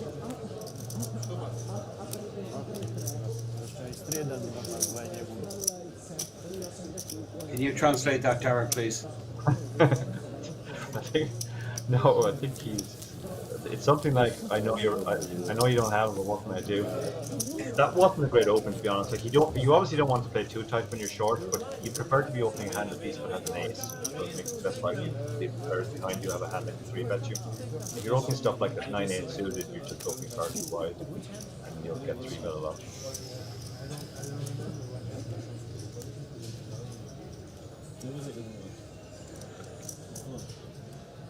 Albert is, I mean, he's playing well, Dara.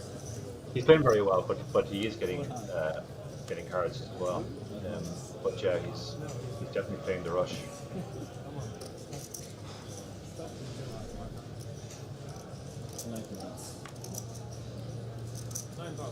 Filippo in the big blind, and now Jan Benedict, 13 bigs, and he snap folds a small pair, which I like. Yeah. Armand playing half a million. 50 plus bigs. Queen 9 offsuit in the dustbin. Christian being quiet of late, Christian. Yeah, he just hasn't really picked up too much.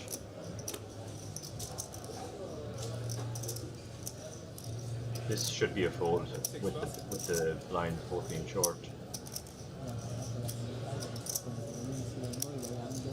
Oh, sorry, no, it's Mark in the small blind. Mark, yeah, straight he's going to let rip. He should just rip this, and Filippo has a very easy decision. And he's going to show him the ace and say, listen, buddy, I wouldn't steal your blind. I'm not like that. Filippo goes, yeah, I know that. That's no problem. Yeah. It's been tough. I mean, it just shows you, Dara, like, these no-limit tournaments, like, just one hand can just completely change the direction of your tournament. Yeah. Just thinking back to that ace-jack 3-bet from Filippo, which was perfect move. Raise, call. Looks down at ace-jack. Loose player was Albert, was continually opening. And then I think it was Christian, or was it, I think it was Christian, yeah, that flatted, and then Mark flatted. So, great opportunity. And given that it was close to the bubble, you know, you would have figured that Filippo, he wouldn't be doing this light. He wouldn't be taking that risk with his stack size. And then there's just that off-script play then back in his face from Mark. Yeah. 4-bet was kind of crazy play, wasn't it? It was crazy, but I think it was very I really liked it because I think the only thing you really have to worry about was running into a big pair. I think pretty much everything else was folding, and it was just so near the bubble, and there was so much dead money out there that given how often it was going to work, I think it was very profitable. But it absolutely looked crazy, obviously. So Armand's opened ace-8. This is Mark, who we can see in the centre of our screen. That's the player we're talking about, who made that very creative move. It was completely off script, but worked out an absolute treat, as you say, Jared. Yeah, he obviously likes calling on the button in these multi-way spots who have fairly weak holdings.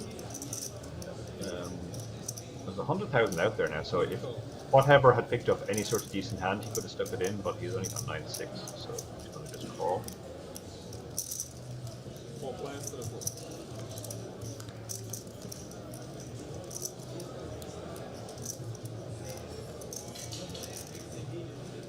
Top for Ahmed.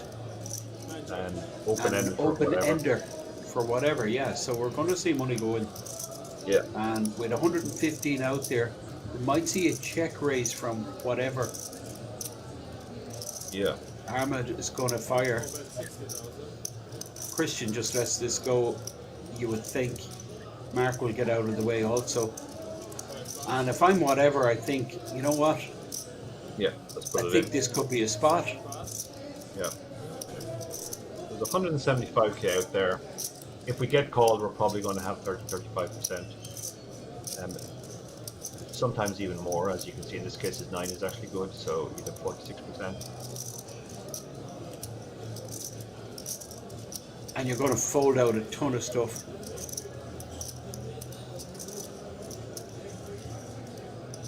Whatever.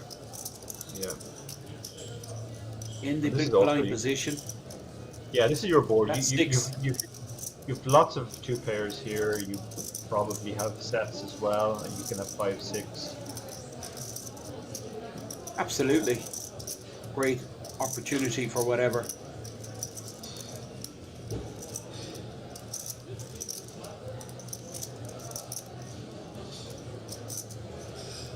It's just doing the mathematics, Tara, counting out his chips. And the only thing he can't really do here is fold. He can also make an argument for calling and seeing what happens on the turn, but I think the best play here is just stick it in with fold equity.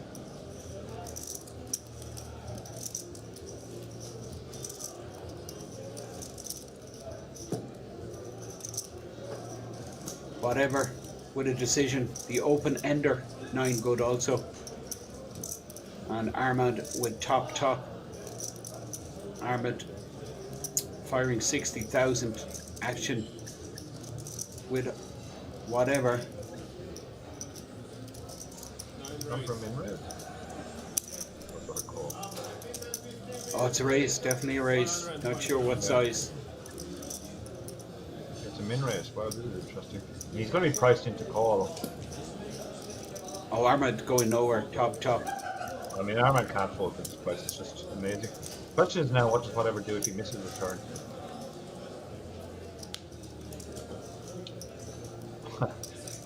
That's an even weirder card because now he has showdown.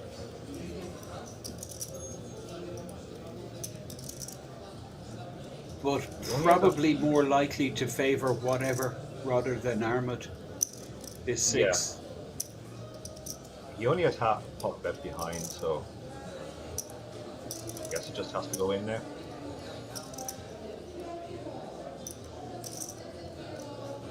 Like, even if he checked and Armand shoved, he couldn't fold given the price he's getting. So yeah, he moves the chips in for himself to try and generate some folds. It's 177, which is almost exactly 3 close to 18 bigs. Yeah. Armand obviously thinking about it, so he gets a count, which is all very reasonable.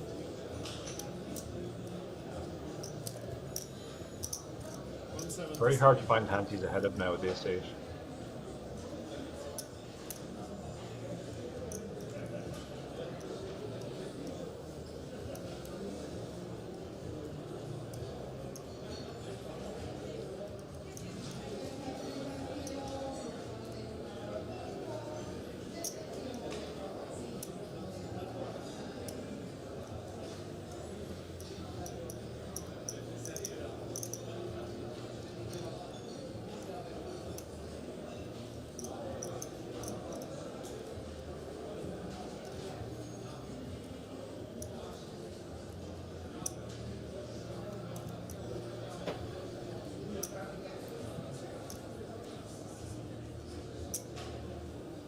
He's having to think, but it's really, really hard to find hands apart from the one that whatever has, and maybe something like 9-8 that he's ahead of.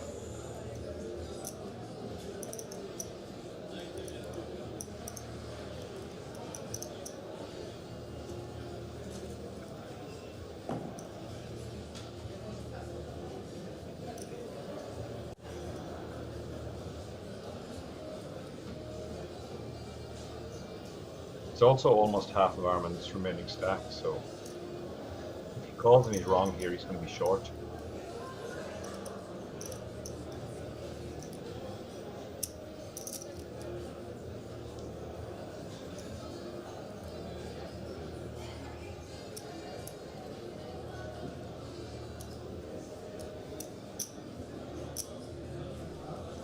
Armand just trying to figure out where he's at here. Top pair, top kicker, whatever in the big blind position. Very difficult, as you say, Dara. What is he ahead of? Well, Yeah, he's getting a 8x very good like price, but he probably just doesn't have enough hands he's ahead of for this to be a call.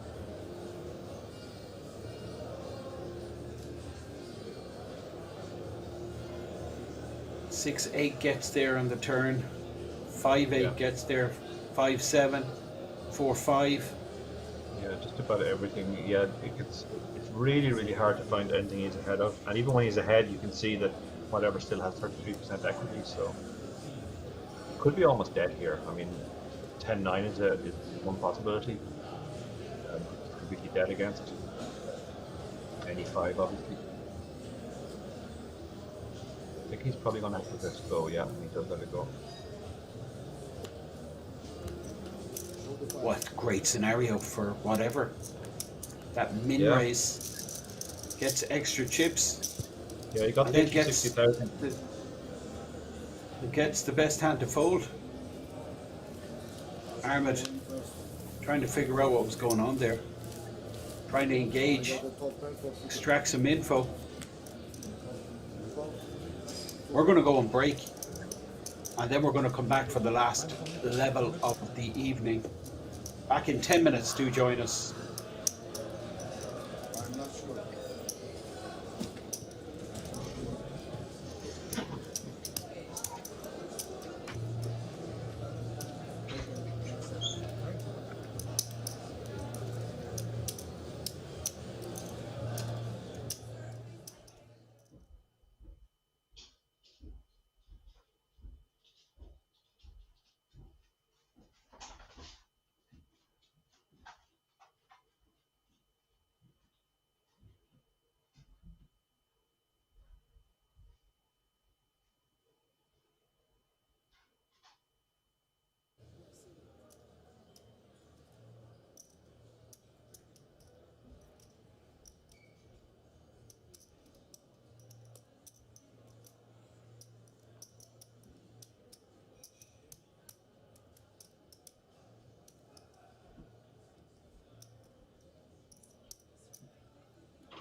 Vivian Saliba from Brazil, 888 Poker Pro. Gonna need to win a flip.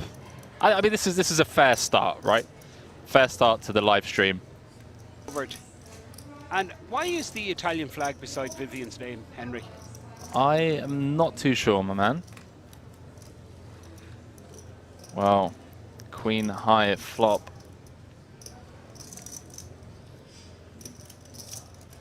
Andrea now an 86% favorite to win this hand. Let's get a little turn sweat, a little 8 ball. That's not an 8.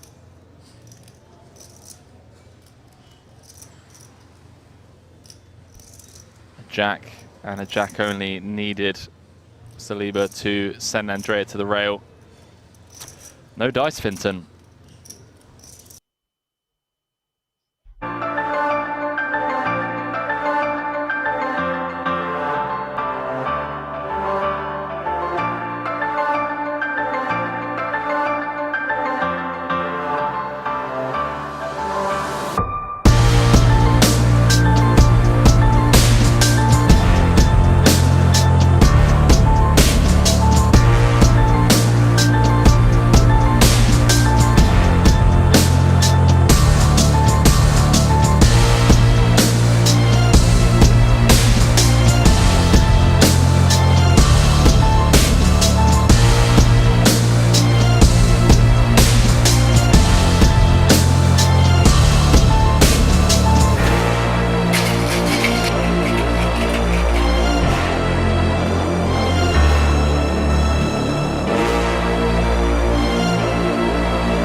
This is Youssef. Pocket tens. 20 big blind stack. I think the short stack, Danielle, who's sitting on 11 big blinds, has a legitimate decision here with ace-jack and decides to put it in. Sebastian is interested, and why would he not be with ace-king suited?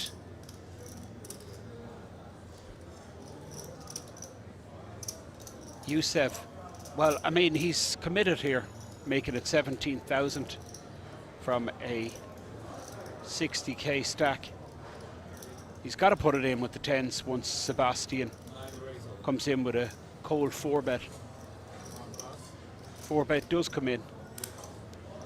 Action with Youssef. I mean, this is the problem with the sizing, isn't it really, Henry? A real good example of why this 6x really doesn't have that many benefits. Whereas a min raise here, he can get away easily enough with the action that has followed, but he's totally committed, I think. With the tens, does pull the trigger, puts the tens in, and we're going to see three-way action. 2 players short, but Youssef with the pair of tens.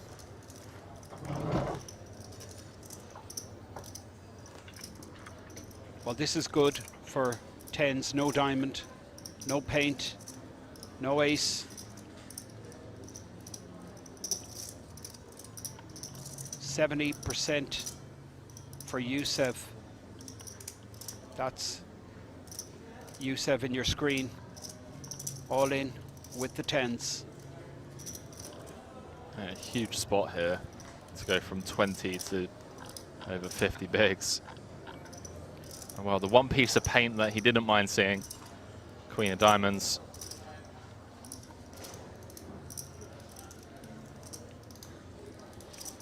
Danielle on the ropes.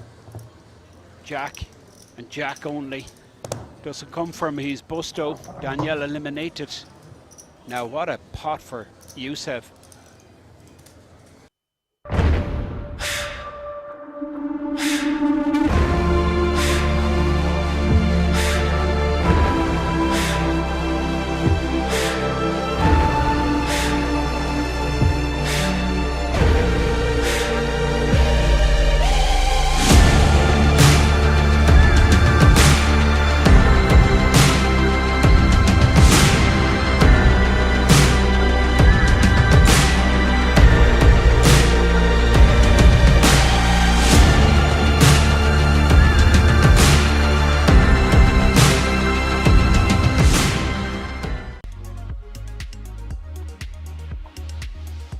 fold it right around to A-all in the cutoff, who lets go the 9-6. Now we have Giuseppe with a small pair in the button.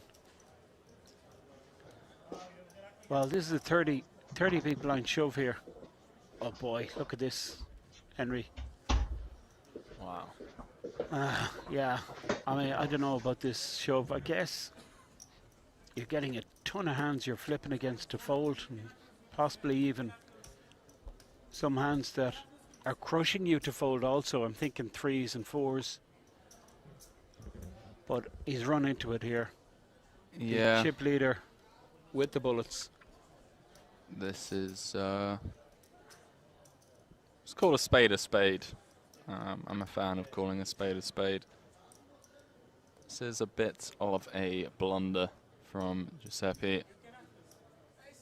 30 bigs. I'm probably folding button, to be honest with you. I think I'm always raising. Well, but I mean, I don't think I'm ever jamming 30 big blinds. Not into a stack that has me covered. 2 shorties for sure, but I mean, this guy Giuseppe has a ton of experience, Henry. Well over 100k in live cashes. well, let's put the bag on. It kind of went wrong for him against Youssef just before the break. I mean, what do you do? I mean, what I mean, the dealer could hand him the deck and say to him, pick whatever card you want out, you know. Brutal. Absolutely brutal. He needs perfect. I mean, can we get a sweat at least, like a king? A king would have been fair, right? Wow, deuce on the river.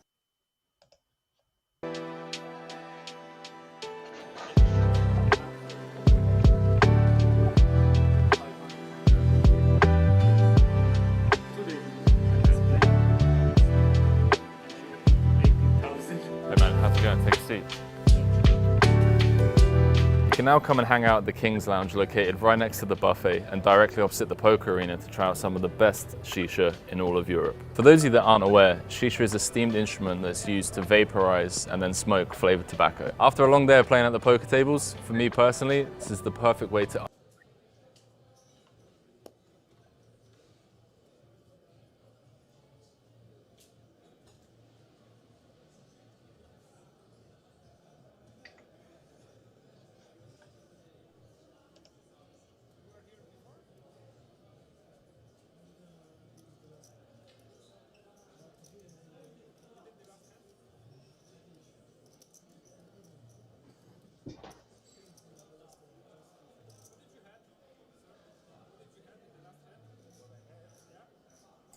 Welcome back to King's Resort. This is the WSOPC main event. This is day 2, late in day 2. We're actually in the money. We began this event with 808 entries and remaining just 72 players. This is the last level of play tonight. I am joined by Dara O'Kearney. Dara, how do you surmise the situation at the moment for these guys that are left? Yeah, we've an hour left. I think the 2 guys who are shorted, they have around 10 big blinds each. They're pretty much going to be looking to double or bust in the next hour. They won't necessarily want to bag up a short stack and come back tomorrow. The other players are all 30 bigs and overs, but they kind of just have to play relatively normal. But then you go up to the chip leader and he's got 71 big blinds. This is a spot where in the last hour, sometimes you see people get a little bit impatient, a little bit tired, maybe make frustrating mistakes. And then on the other hand, sometimes people sort of like mentally bag up early. They kind of just want to make sure that they make day 3. Even though it's not really a bubble, it's kind of an emotional bubble where they don't want to bust late in the day. So if you can identify those players at the table, you can chip leader, exert pressure. Yeah, really good synopsis of the situation here. I mean, the real standout player for me here is Albert. He's just been playing with a lot of freedom, hasn't he? I mean, technically he's probably not the best player in the room, but for me he's shown a lot of intent. He's shown a lot of courage. He just seems to want to go for it, and he seems to be enjoying himself also. Yeah, he's fearless, and he's definitely not afraid to play. And I mean, it's worth saying that at the start of the last session, he did suffer a fairly big setback, where he lost a big chunk of his stack in a spot where he was dominating his opponent. But he didn't let that get to him. He didn't let that pull him into his shell or anything like that stuff. He just went on playing his game, and he ended up with a lot more difficult starters the session with. And now he has this great spot going into the last hour, where, as I said, some people might be locking up prematurely, and he has the stack to take advantage of that. Absolutely. Average stack, I believe, is around the 500,000, and Albert sitting on, what was it, about 700k? I think the graphic said 850, so 850, yeah. Cool. Oh yeah, that'll be right. Yeah, of course. Yeah. Now the real experience, Jan, just about 11 bigs. Yeah, Jan's is short. 12k. Don't know what to do in this spot. Christian, pocket tens, looks at the clock, looks at the blinds, looks at the stack.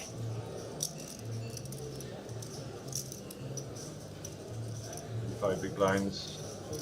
Go to the open. It's quite a large open. It's almost 3 big blinds. 34k open from Christian. Snap fold right around to Filippo, who's also, I mean, he's been super impressive, Filippo. Yeah. He's made 0 mistakes. He got caught in that hand, absolutely nothing he could do. And whatever, another standout player, a lot of talent on this table. Yeah, this is a hand you can think about 3-betting to exert some pressure on Christian's stack, but I guess the open is so large that maybe dissuaded him, and because of the large open, Jakob is not going to defend Jack 3 either.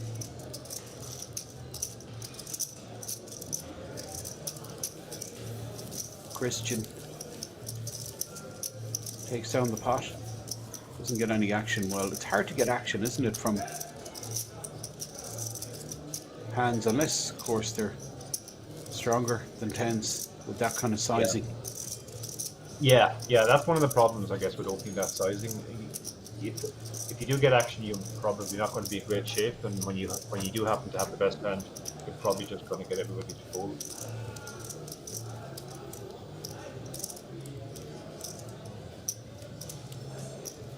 Now, chip leader under the gun. In the colours, his Dutch homeland colours. Christian, King 7 offsuit, should be just putting this in the bin. Yeah. 450k stack. This is Lord Mulligan suited and connected. Folded around to him. Yeah, it's probably too early position. Too early. Filippo not picking up anything, but whatever. Picks up Ace King on the button, so great spot to pick up Ace King, Dara, on the button. I mean, players in the blinds, they may not give you credit. Yeah. He's been very active on the button as well. We saw him shove the kings on the bubble, or around the bubble, and he definitely might not get credit here. He seems to be opening every button. As it happens, Jakob has a hand which he's just going to try to get in pre-flop. It's too much to shove, so I guess he's going to 3-bet call this.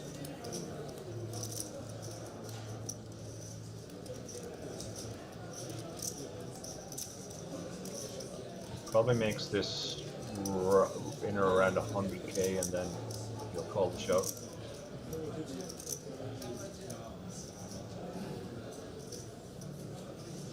looks like 125.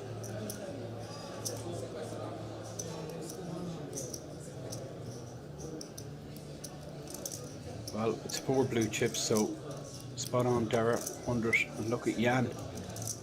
Wow, yeah.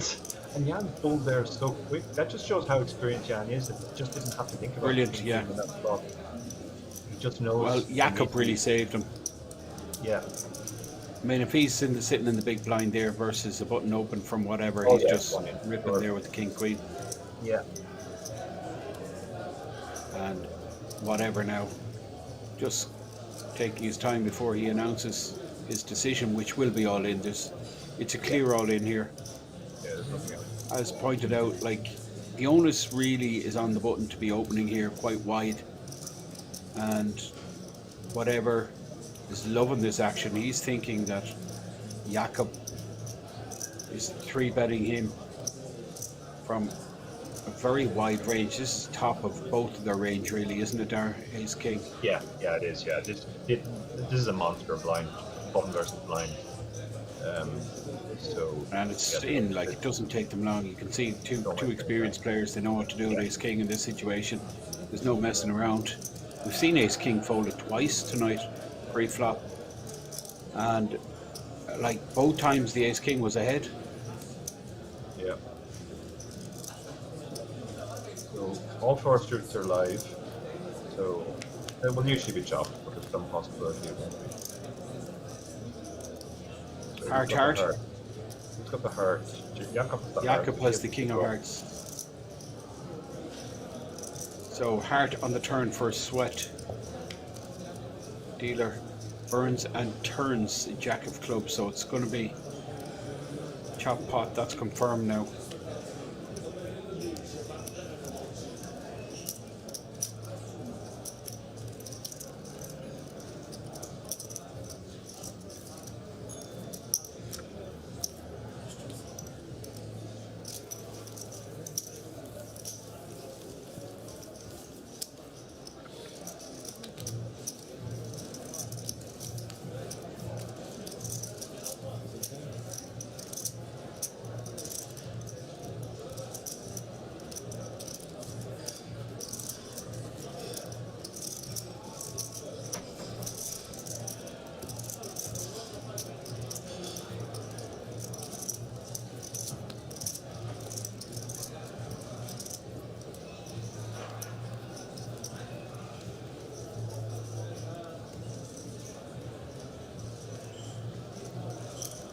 Armad got pushed off that pot just before the break.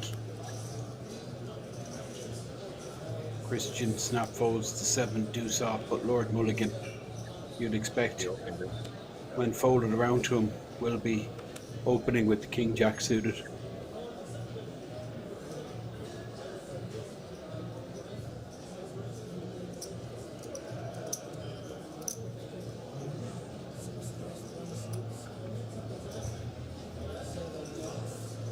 Mark folds and Filippo still hanging in there, whatever, with the suited connectors. Very attractive, but not really the ideal situation to be playing 8-7 suited. No. And whatever folds Jakob with 6s on the button does have that huge advantage of acting last post flop. Yeah, this is a very standard call. You can just see what happens on the flop. Jan's going to stick this in. Well, he's going to get action, Jan. Yeah. Given it's such a short stack. I think the king jack folds, but I think Jakob will snap him off with the pair of 6s.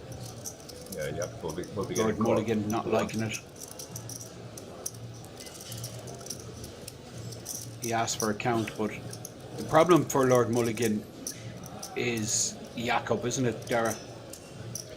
Yeah, Jakob behind, but it looks like he's decided to go for it. He's probably reasons that Jakob would 3-bet anything really strong there, so he's just going to assume he gets another hand. It's not great. I mean, yeah, Lord Mulligan and Jakob were like flipping, but like Jan is miles ahead of Jakob.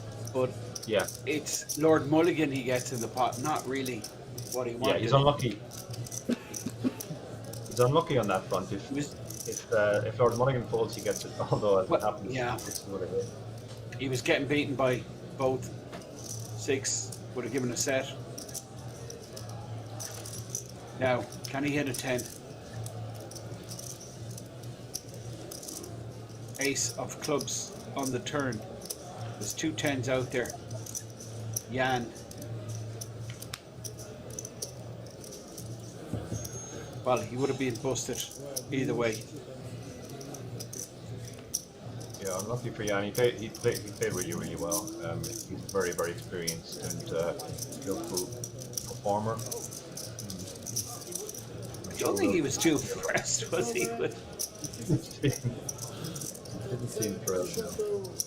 He didn't seem thrilled with the situation. No. I think he was like, I don't know, meh, whatever. Good luck to you donkeys. I'm out of here. Yeah, possibly wasn't too impressed by the King Jack. I don't know. I think you called it right there. He's reckon that Jan's shoving range there quite wide given the stack size. I thought he would fold, to be honest, simply because Jakob was still in the hand. Yeah. That was the main factor. But like, if Jakob, well, I wouldn't have liked to see Jan's reaction if Mulligan folded. Jakob definitely would have called with the 6s, and yeah, I mean, he might have been even more annoyed then. Exactly. Well, that's for sure. This is Mark with the queens. We've 71 players left in the mix here in Kings Resort. 71 from starting field of 808 players. They all stumped up €1,700 to play this World Series event. This is the World Series Circuit Main Event. Gold ring up for grabs. And of course, over €200,000. We're watching Mark open here with the queens, and this is Jakob with ace-10 in the cutoff, unsuited. I think this is a tricky spot. It should be just, yeah. I think against Mark, this is probably just a fold, but you can make a case for all 3 options here. You can certainly justify calling. You can also turn your hand into a 3-bet bluff. Seems to be what he's done.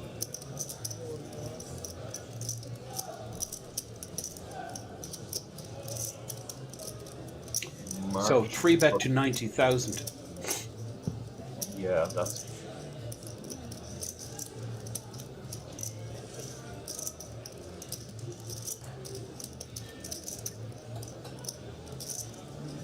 Mark presumably just sticks it in now. There's 153k out there. Jakob only has 289 behind. No, he's going the other way. Oh no, he has. Yeah, call. He calls. 210 in the pot, Jakob.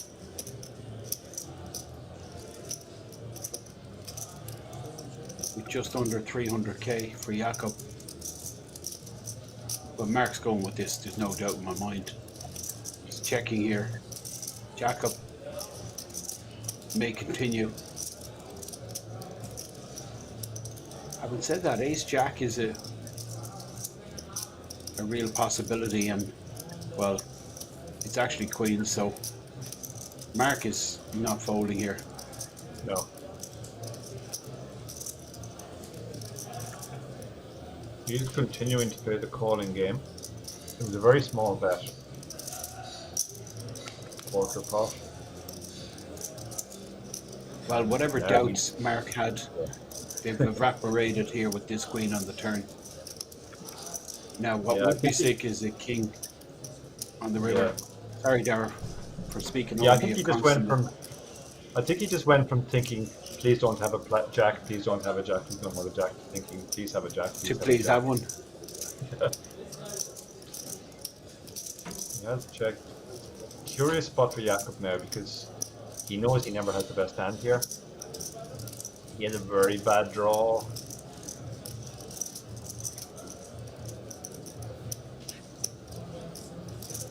He has bet.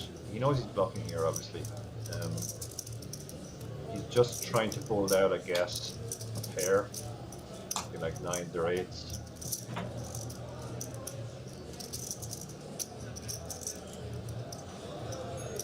Obviously, Jakob should just call here. Oh, sorry, Mark should just call.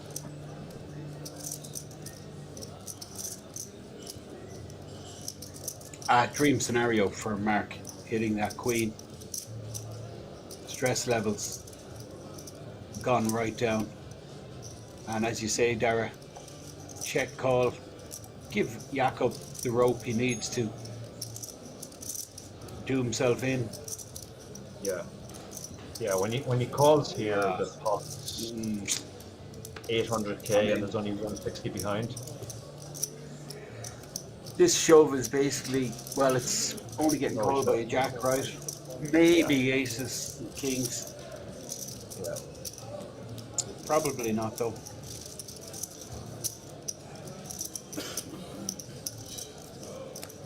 I think check call was the play there and allow him to bluff the river, because if he has a value hand like a jack, he's going to put it in on the river himself anyway.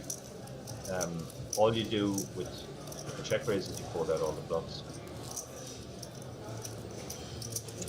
Filippo, 9 bigs.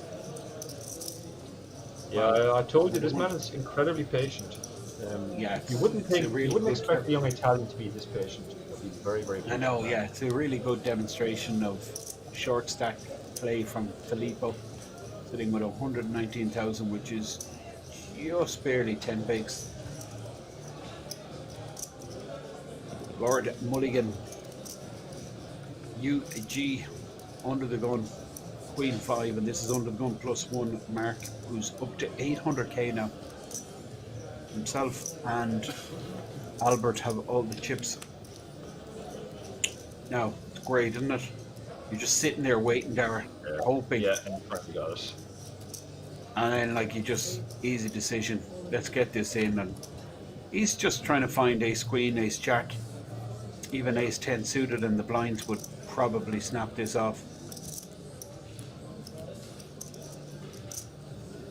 Albert's having a look at the clock, and he's interested. He's, well, it's not really, it doesn't really qualify as a call here. In the big blind, possibly. But given that there's 2 players still to act, it's a definite fold.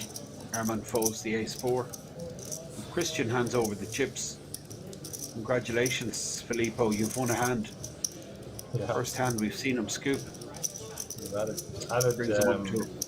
25% to your stack for that show.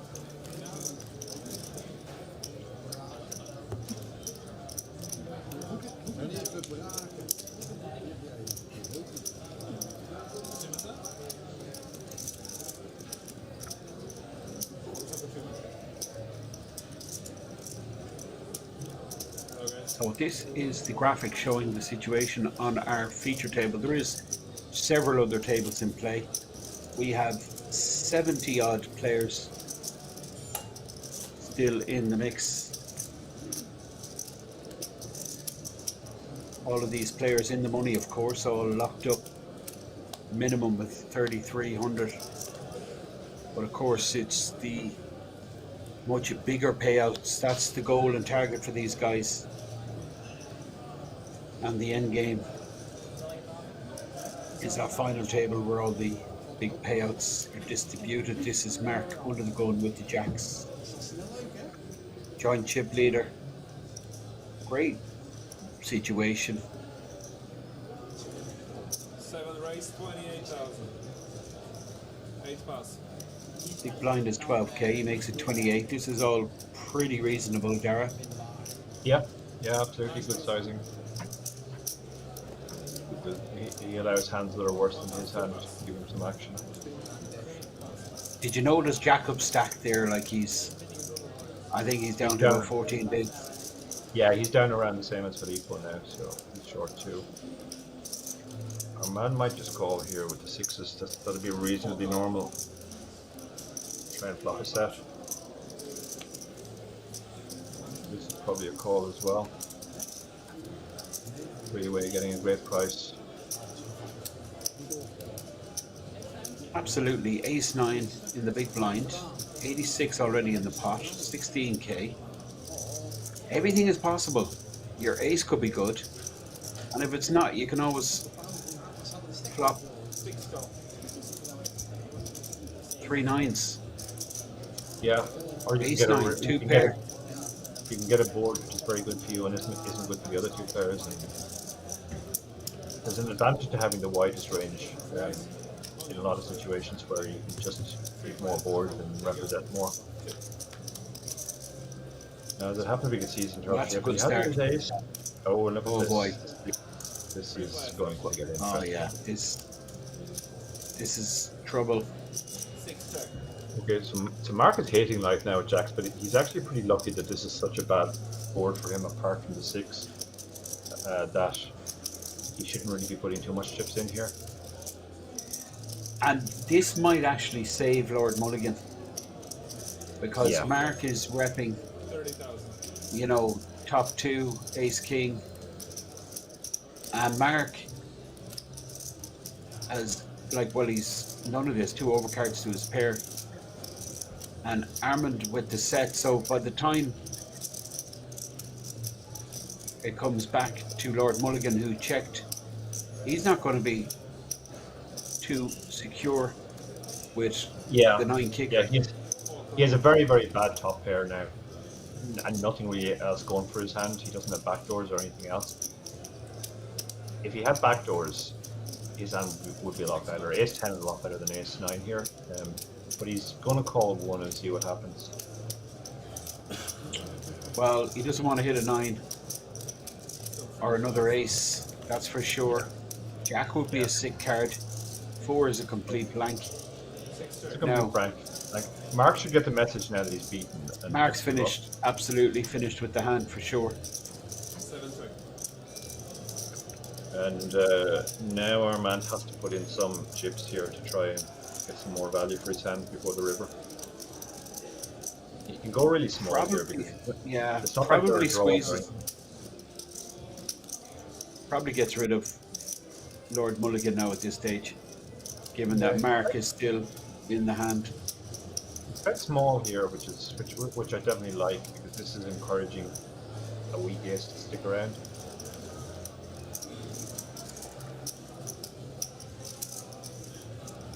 See, Lord Mulligan is looking at him suspiciously.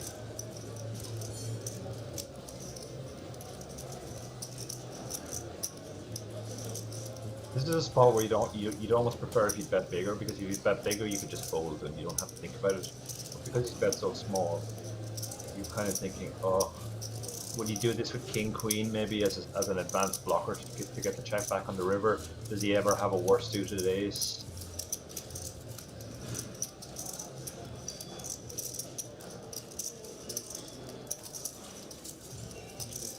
Lord Mulligan just trying to figure out the action pre-flop. And he's figured out he's a mile behind. Mark shows his jacks, says, go on, you're good. Armand takes down a significant pot, brings him up to $500,000. Yeah.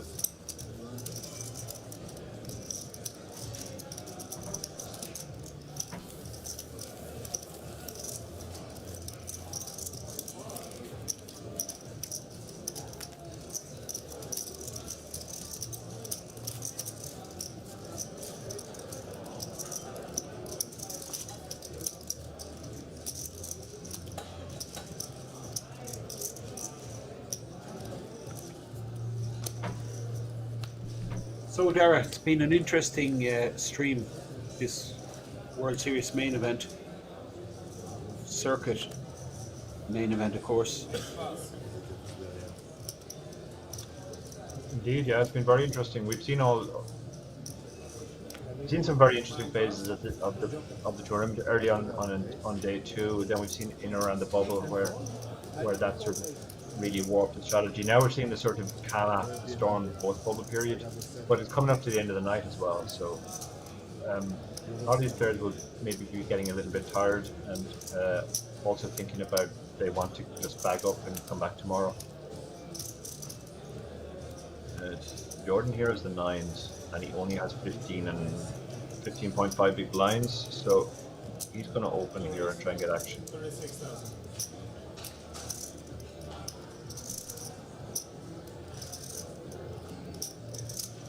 He's gone for a big open again. This is you see this a lot sometimes when people have this type of hand. They open because they don't want to price people in, but the problem is, as you said earlier, you kind of only get action from mostly from better hands now. Although as it happens, Albert has called him anyway with 8-7 suited.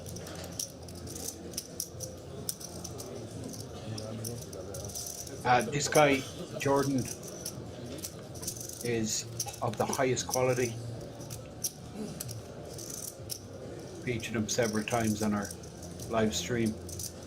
Some big results. Runner-up in the European Poker Festival last year. In the high roller event. In fact, he cashed in the Hot Limit Omaha last night, the 500 Kings game, on Friday night.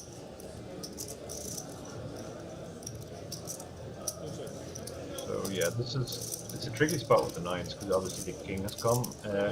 He's obviously not giving up. Betting himself doesn't achieve much. As it happened, he's induced Albert to put money in with the worst hand now.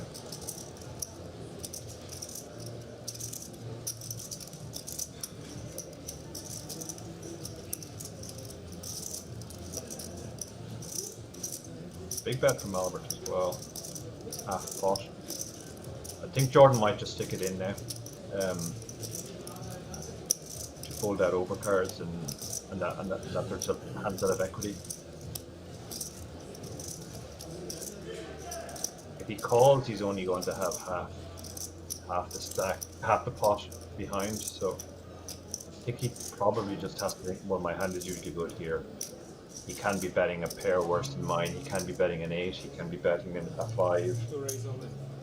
Yeah, so he has moved all in. Now Albert has actually put himself into a tricky spot now because he's getting an amazing price because of the size of his bet. He's getting 3-1.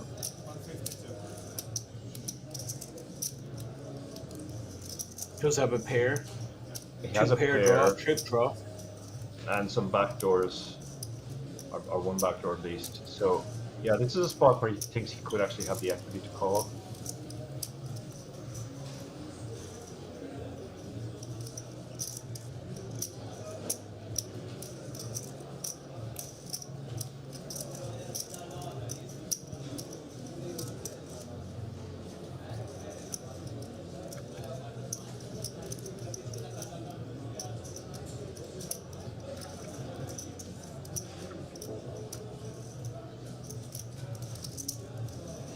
Another problem Albert here is there are very few draws. There's only one open ender on this board, 7-6, which he's actually blocking as well.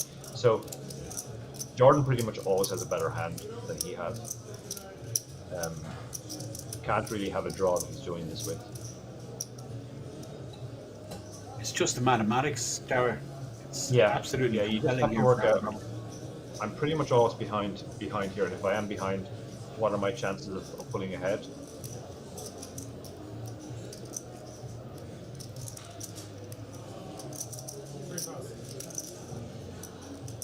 Yeah, he made the right decision in the end. He realized that even though he had a pair, he's just never ahead there, and he's drawing pretty thin.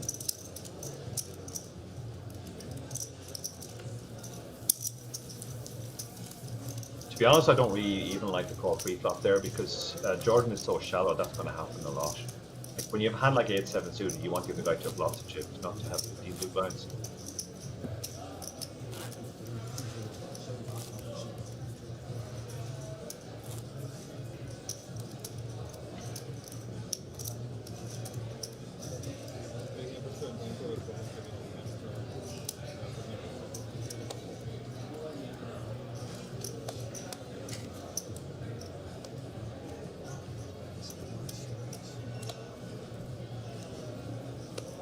Now, player on your screen is listed as whatever. Of course, it's his nickname.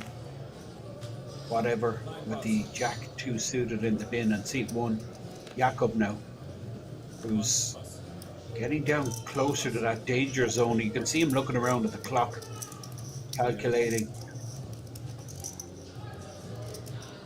the blind situation. This is Armand with pocket queens. Now Christian Bravo folding the king 10 off, and Lord Mulligan will snap fold the 4-2 off. Well, you'd expect him to snap fold. Lord Mulligan doesn't snap fold anything, but yeah, that was a quick fold by his standards.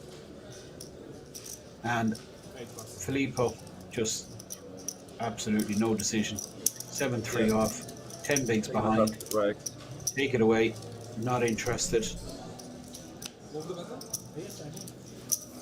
Ahmed takes down the pot. Just a little recap for the viewers that have tuned in. What we're streaming here is the World Series of Poker Circuit. It's the main event of the festival. This festival has 15 gold rings up for grabs. Already 13 of them rings were awarded throughout the last couple of weeks. This is gold ring number 14. Also in play tonight is the Bounty Hunter, and that's gold ring number 15. But this particular main event, this is going to go on for a few days, and I'm being joined by Dara O'Kearney, who's my very good friend from Ireland, and it's been pretty entertaining, and this guy here, Albert, has contributed a lot to that, Dara. Absolutely, yeah. Albert's come here to play out of the box. He's playing a lot of pots. We've seen his stacks swing fairly wildly, but he has been very much driving the action. Wow. That was pretty tight for Lord Mulligan. And he didn't even think about it. Yeah. The 4-2 offsuit, he tanks for 10 seconds, but the king queen, like, good luck, no interest. And whatever folds 10-5 off. Albert takes down another one, gets his stack up to 800k. He's joined chip leader along with Mark from Lebanon. Well, I hope it's Lebanon. Yeah, it's Lebanon. See the flag there, top left. Albert and Mark both have the chips here. Filippo and Jakob are the shorties. And a little bit of a gap to Jordan. Jordan final table that PLO 500 on Friday night, early Saturday morning. You can see him here centered the screen, over 400k in tournament earnings. Pocket queens under the gun. Big blind is 12k, so we're going to see a raise to about 25,000. Yeah. Yeah, we saw him extract maximum value from his nines before. But there, he just queen. Oh, and look at this! I almost picked up tens. And I mean, it's not like they don't have history. Exactly. I think the standard play here is to just call and see what happens. There's the 3-bet. But he has 3-bet, yeah, and I think Jordan is loving this. Give him a difficult decision now when he sticks it in. Interesting. Lord Mulligan, pocket eights, under the gun open from Jordan, and then 3-bet from Albert. Well, that's pretty decent fold from Lord Mulligan. Doesn't get entangled in what's going to be a bloodbath, let's be honest. We're going to see Jordan 4-bet, surely. Not good for Albert, that 10 from Jakob going into the bin. No. Jordan with just 2-8-5 behind. Out of position, you'd expect him just to rip. But he flats. Talk to me about that, Derek. Yeah, I guess he thinks that he might believe that Jordan, or sorry, that Albert bets when check two a bit too often. We saw him having to fold to the check rip, and he's taking advantage of this. But now he's put himself in a horrible spot where he doesn't know. That was the problem. Or not. Yeah. This ace on the board, it's just... This is horrible. Now, he's going to have to put in a quarter of a stack if he's calling. He can't really just fold because his hand could still be good, and he does have a heart, so he can hit a backdoor flush. But it's a horrible spot now. Yeah, I mean, I certainly would have just put it in. Wow, he's just folded. Yeah, I guess he just figures, okay, he probably has the ace too often.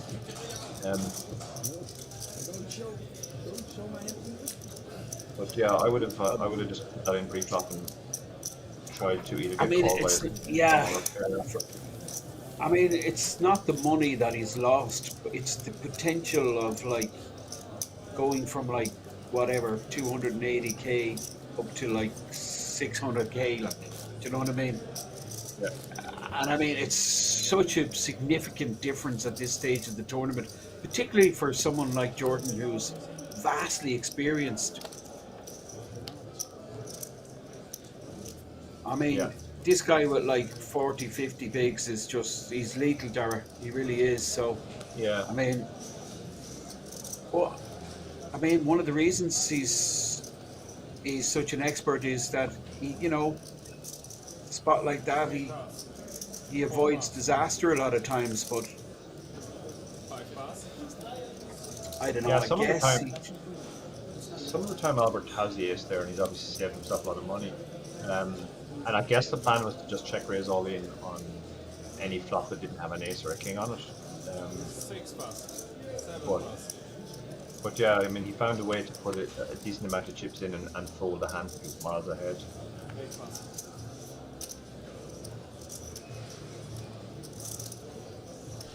Of course, there's always the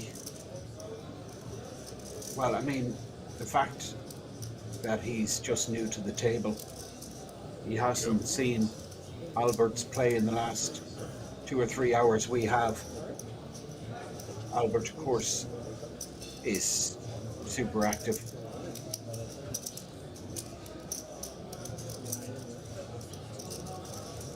Whatever is a fairly standard open here. I guess he's just looking at the stacks behind to see what size he should open to.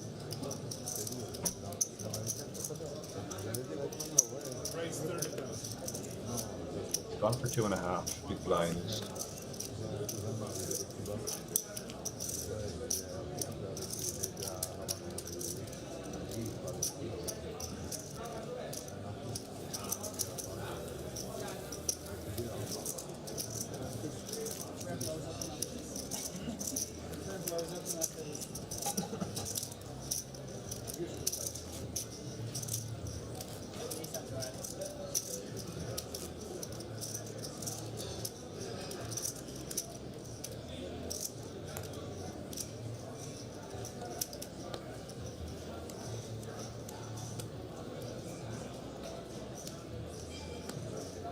Under the gun, Ahmad.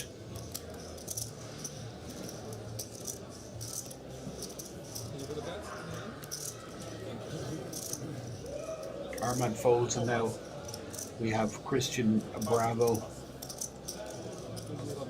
Lord Mulligan. Decent fold from Lord Mulligan, the eights. Guess there was a lot of action under the gun, and then Albert 3-betting. Filippo will probably just shove this hand there. 10 big blinds in the hijack with a suited ace. Yeah, he knows his shoving range is here. Whatever won't be calling with queen 5. Jakob shouldn't be calling with Queen 10. And it gets through.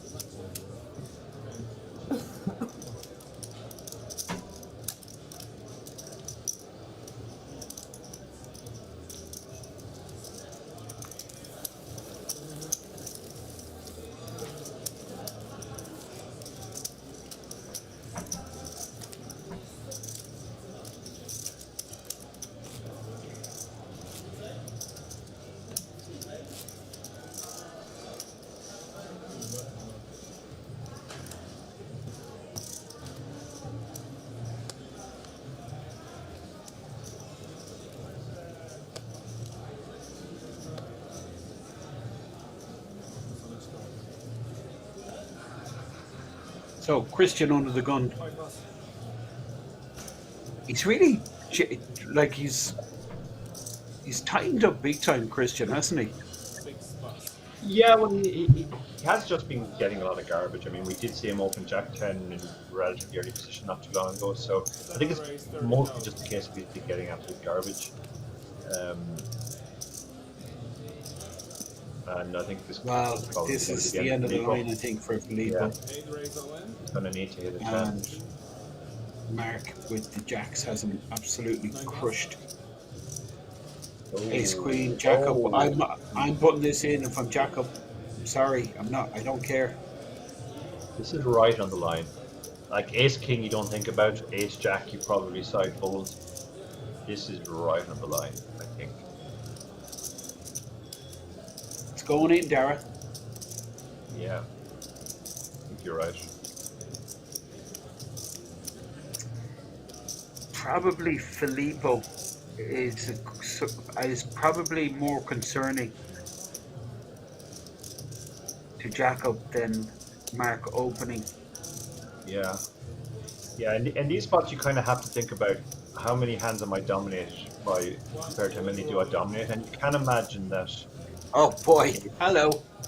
Oh my goodness. Hello. Okay. Just like that. What a time Well, to the find jacks are any- going to fold now. Mark's going to fold the jacks. And Filippo is just hating life at the moment. Absolute he knows. carnage. I mean, it's crazy stuff, really. Mark, Jordan what is happening is here? well, actually, Jordan is the biggest shove, 219. So it's Yeah. 189 back. It's 15 bigs, right? So, yeah, they're all on Mark 20 can afford. blind. Mark can afford this. He's going to try and convince himself he's up against Ace King, Ace King, Ace Queen.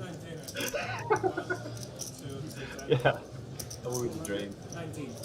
219. It's such a tricky spot, this, because a lot It's of the very time tricky.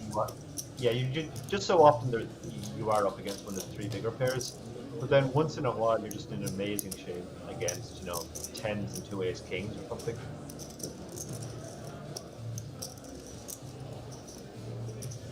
I mean, Filippo is just hating life at the moment. He just knows he's Yeah, but absolutely it's like dead. my plans are not good here. Face up? Yes. You said fold, and can I fold He did face fold, up? yeah, And yeah, Deere very said, good of fold course there. you can. And the fold, yeah. So kings, ace queen, and tens, and it's 55% equity for the kings. Now, what do you fancy? One of the tens or one of the aces popping up? Kind of fancy one of the aces. I think a lot of the aces are live, so. The other thing is, if either of the other two guys hits their set, you're still live. It's great. So, Ace Queen is in surprisingly good shape here. Probably thought he was toast, but 5 of spades, 3 of hearts, and 7 of clubs. And Filippo is just like going, yeah, this is so typical. Everybody picking up a hand at the table, pretty much everyone. 8 of clubs, not significant at all. yeah, the Kings are in great So, shape now. Kings. For Jordan, what a scenario for him. 3 on the river. Nothing too funky happening. Best hand holds he has both the short stacks covered.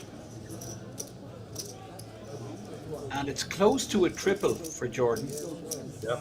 Because he got them couple of blinds from Mark, and then he has the big blind also. Yeah. So it's around 600. It's over 600k in that pot.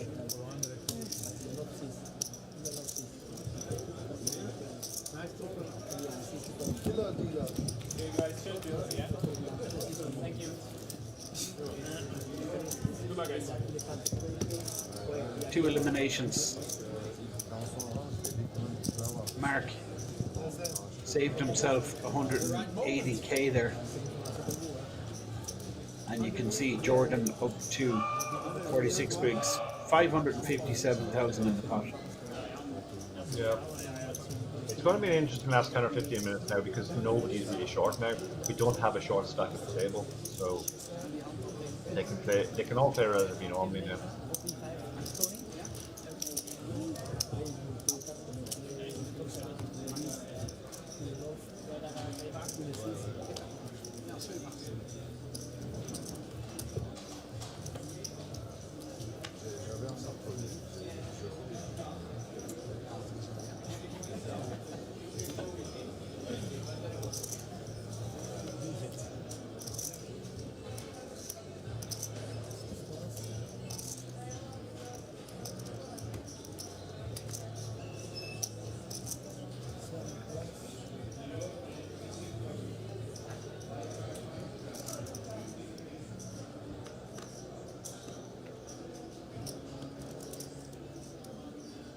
Pocket sixes for whatever. Yeah, it's going to be an open.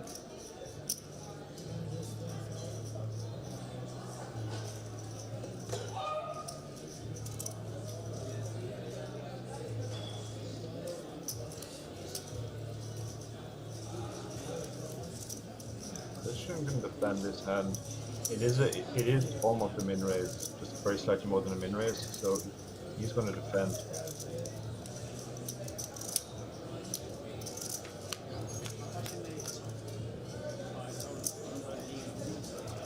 It's his 8, but he's not going to love it.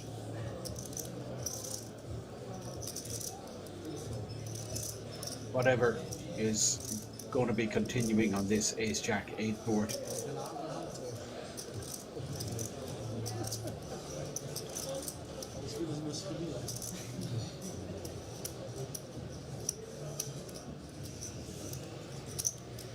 Yeah, his hand doesn't really matter here. He's just betting because this is a very good board for him.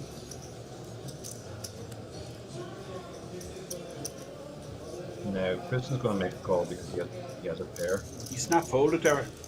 Oh, he snap folded, did he? Wow. Okay. Yeah, he just didn't like the board, I guess.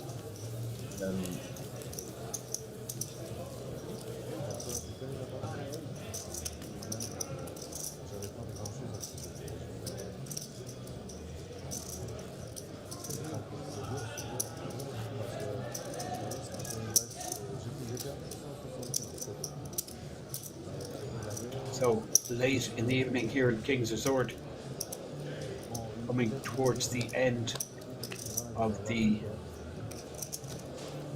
6k, 12k blind level.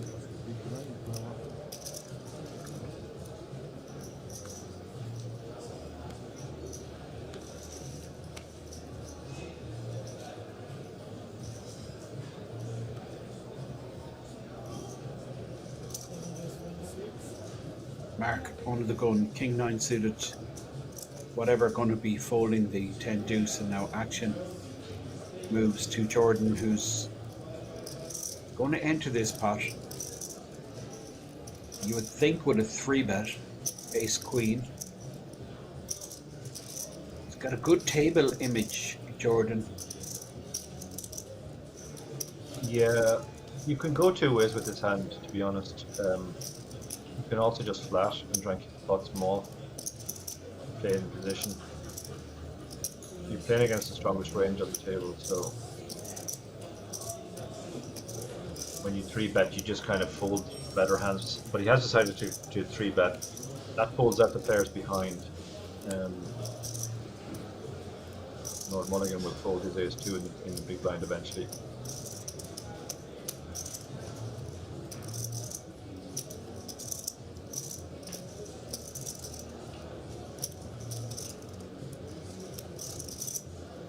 Mark probably folds his king 9 suited.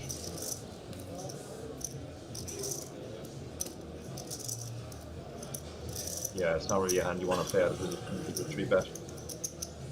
It's just about the worst hand he opens in that seat, and he got 3-bet, so. Looks like we have a new arrival in seat number 8.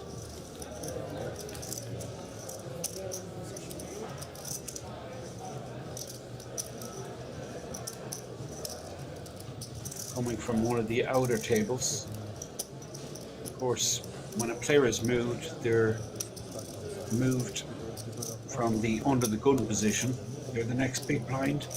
And when they're moved to the table, the new table, they're put in the worst position, like nearest possible to the big blind. Yeah. Blinds are already posted, so Ronnie, another Dutch player, under the gun here.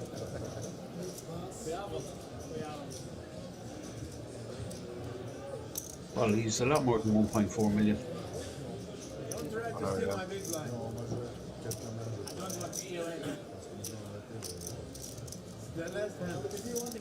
Which makes him an absolute monster stack.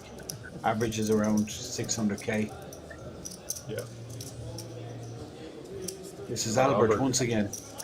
Once again, he opens and covers up immediately. Our man beside him looks interested, but he only has queen 10, so he might fold, and he does.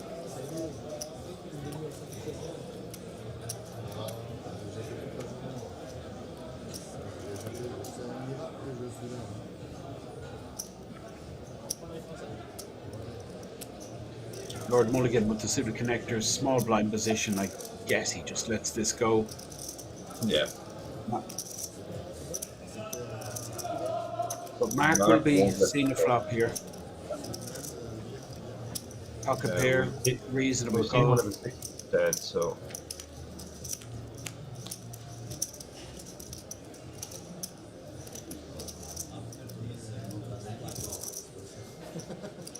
Probably just check calls now. Well, This interesting, is, he donk leads here. This is interesting, yeah. Albert with top.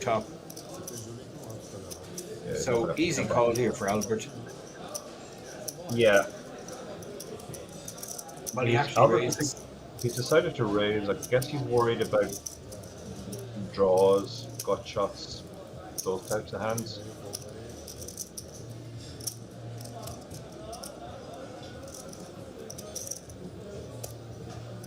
I guess Mark will get the message now that his sixes aren't good.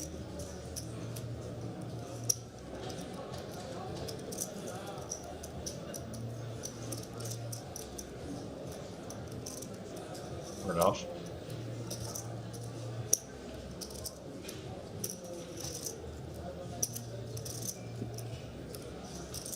What's going on, Derek? This is very interesting. Yeah, this is.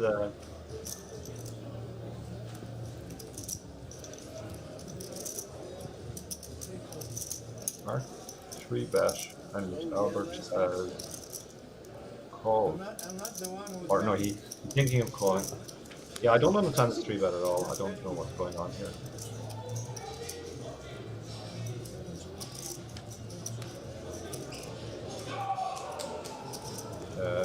Now any doubts Albert had are long gone. Mark has effectively been counterfeited. This is pretty erratic from Mark. This might be a case of late night tiredness. I mean, just from nowhere, this pot is completely blown up. Yeah, yeah. And Albert's just taking a flat call, and that's the crazy thing about this. He's no way. Yes, that's a fact. I'll put a bet with you. He's just going to flat. I believe you, but you have to raise here and get value from a 9. There's just a flat call. It's just the way Mark played it. Yeah. And Albert is just absolutely stunned. And what a gift. Yeah. Mark just went for it and tried to move Albert off the hand. Albert was my mini flop, top flop. Just didn't really make If any he was sense. going to with move the him, hand. the turn. I think the He had a turn marginal was. showdown hand. What's that? It just didn't really make any sense with that hand. Like, he had a marginal showdown hand. He had a hand which, if the pot stayed small, he could win. But once the pot became big, he was just terrible and had no chance to improve. Like, you're better off making a move like that with a hand even that has a runner to the nut flush or a straight or something, which allows you to play a big pot. But pocket sixes, like, you basically have 2 outs if you're behind and nothing else. So yeah, it's, I can't explain that play at all.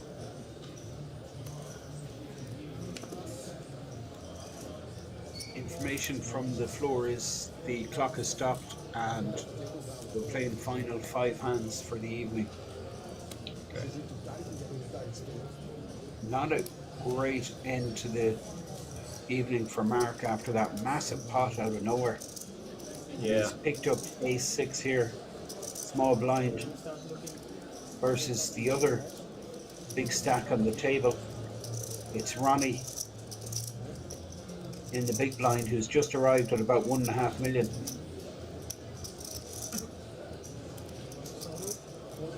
Yeah, Mark's down to 25 big blinds now after that pot, so looks like he's gone for move lane or whatever. Oh, and Ronnie's hand was good call here. Yes, yeah. this is just crazy. The wheels have completely come off for Mark. Yeah, yeah. I think now, that was some call from Ronnie. Yeah. I guess he just arrived at the table and witnessed an absolute crazy hand. Yeah, and also you have to think that if Mark had a much stronger hand like ace king, ace queen, ace jack, those types of hands, he wouldn't just shove. He'd raise and try and induce action. Try and get value for the premiums. Yeah. 2 hearts on board. Ronnie with the ace of hearts. 2 low Mark cards with aren't ace good. 6, not good, 18%. Yeah, 2 low cards aren't good news for Mark. Much less likely this is getting chopped. And now only a 6 can 2 save outs. him. 6 of spades was folded pre. Disaster for Mark. Misses. Kicker plays. Elimination for Mark. 2 hands. He went from 650k to 0. Yeah. How do you explain that, Dara? I think the second hand wouldn't have played the way that it did if the first hand hadn't happened. The first hand was just seemed like a complete malfunction, where he took a line which just made no sense at all with a hand which made no sense to deal with. And then I think having lost a big chunk of his stack, and it came around to him in the small blind, and he had ace 6. I don't know, maybe he miscounted his stack and thought he had less than 20 big blinds. Maybe he just was frustrated and thought, I'm going to win this pot. But yeah, it was very rash. He went to war with Albert, and as you say, Dara, he just took a line and he wasn't moving off it. He was, which is never really, ideal in this game. Yeah. You take a line, you gotta be open to, change strategy, press the eject button, get out of dodge when you just know you're up against it. Yeah, yeah. But entertaining end to the night anyway. So Jordan's raised under the gun here, and our man calls, which is pretty standard with 7s.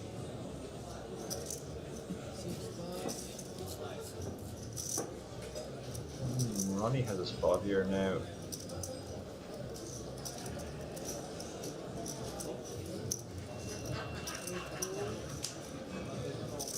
called as well because of the great price he's getting, and he has a hand which plays pretty well multi-way. And I think whatever will just call as well. Ace-8 doesn't play very well four-way, but he's getting an amazing price here.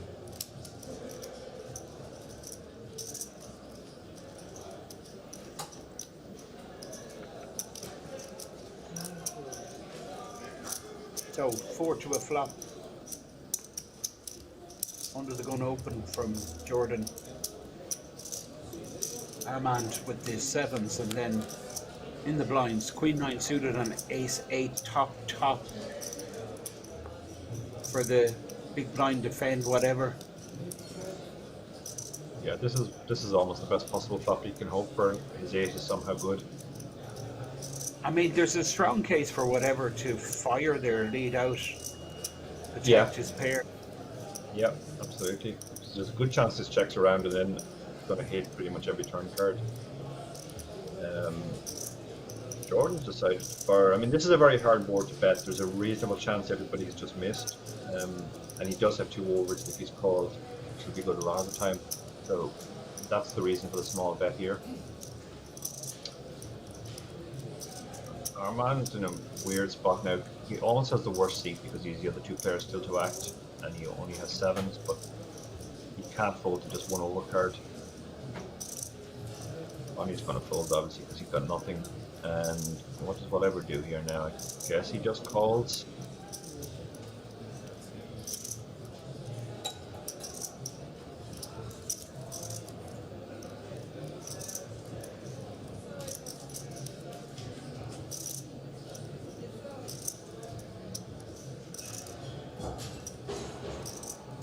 It's a lot trickier spot than it looks. I mean, we can see he has the best hand, but he could be up against a bigger pair. He could be up against a set already. So it's not ideal. He does decide to call. Now he's praying he either improves on the turn or it just checks around.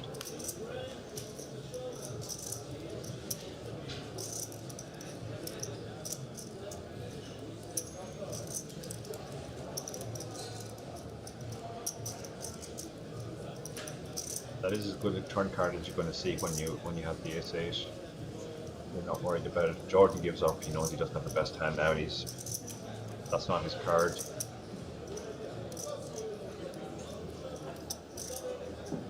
Armand might bet here, thinking he has the best hand.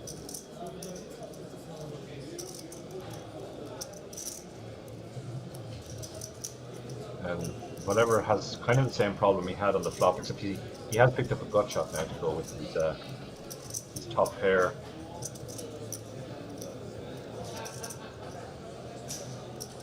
That is roughly third pot, so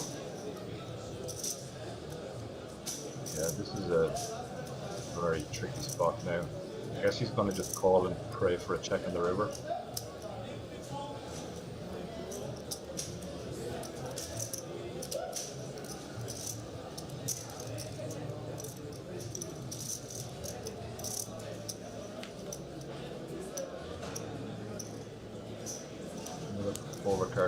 An overcard to his 8, but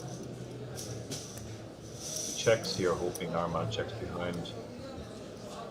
And he probably will check behind, I think. Yeah. 400k in the pot. Wow.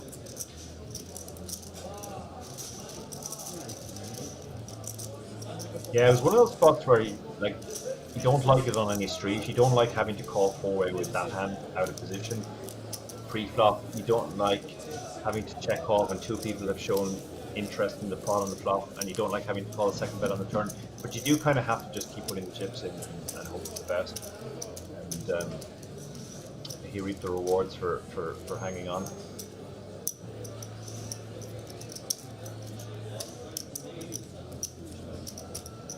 So coming to the end of the stream, just a couple of more hands. We're down to 60 odd players. All of these players, of course, well in the money. All guaranteed. €3,730. This is Albert, one of the star players of the stream, and I've just been informed he is actually a bracelet winner, won a bracelet here in the resort back in 2017. 170k, the little one drop 1k event.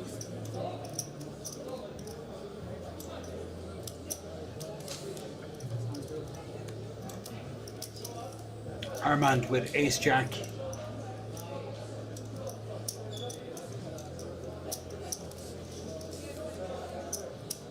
Makes it 30,000, and Ronnie is the chip leader on the table. Also from Holland. On the button here with the king queen suited. Yeah, you can go disaster last. I was just going to mention a disaster last level for Mark Dower. Yeah, absolutely. It just shows how quickly it can swing.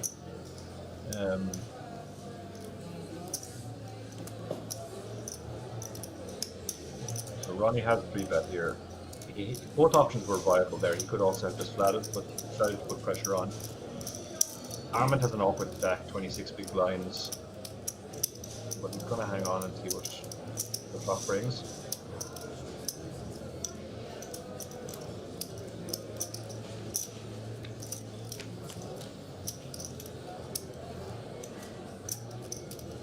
Ronnie outflops him.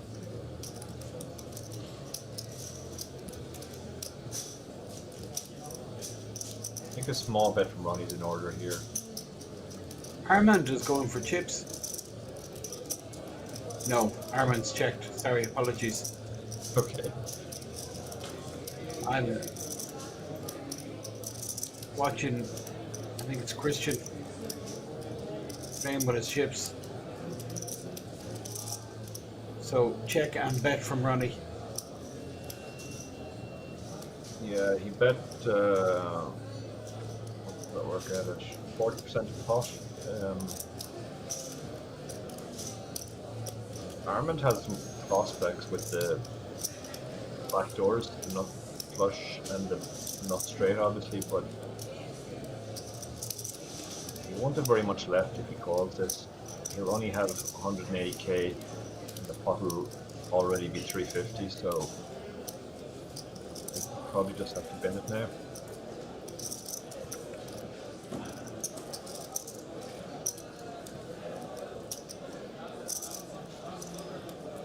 Eventually, yeah.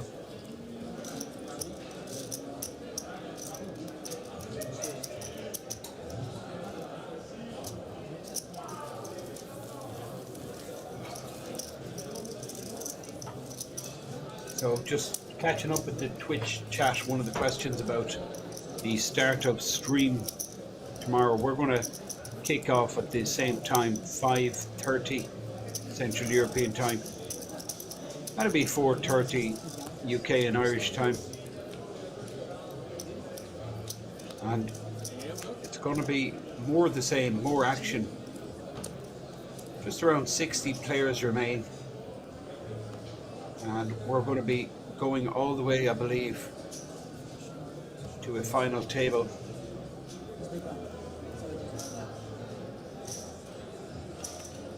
Some real quality, some great entertainment.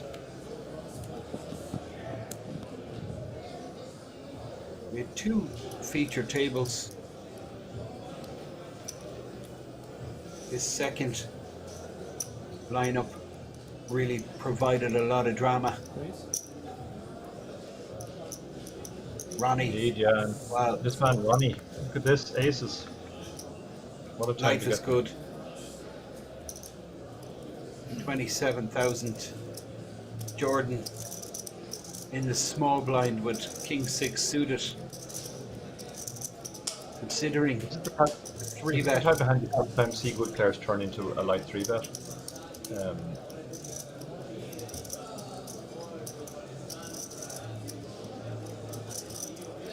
Jordan's certainly thinking about something.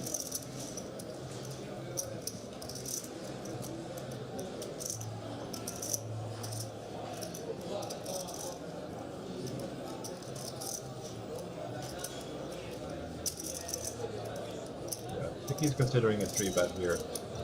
He probably thinks Ronnie is playing looser than he actually is. We've seen that Ronnie had a legit hand last time. He has a legit hand this time.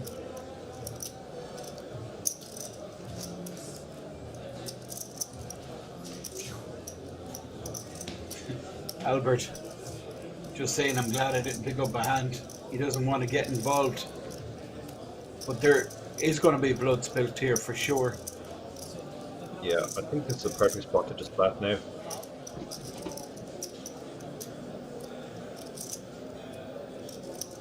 Ronnie has position.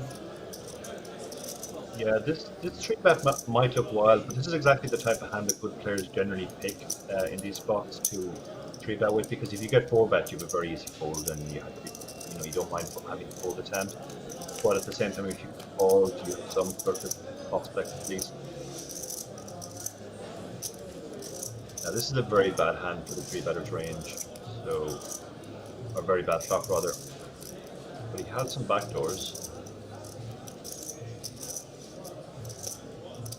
We might see a really small bet here. I think we'll either see a really small bet or a check. Gone to the check.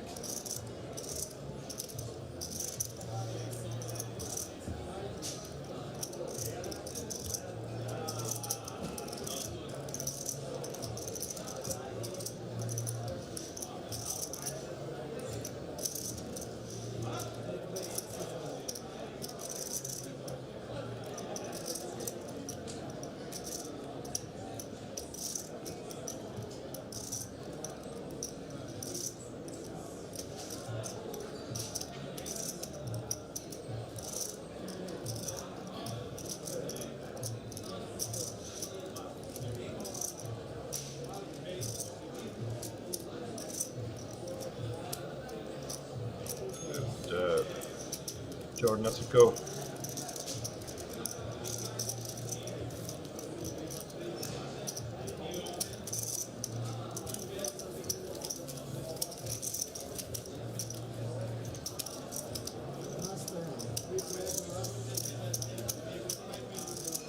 Chip leader close to 2 million.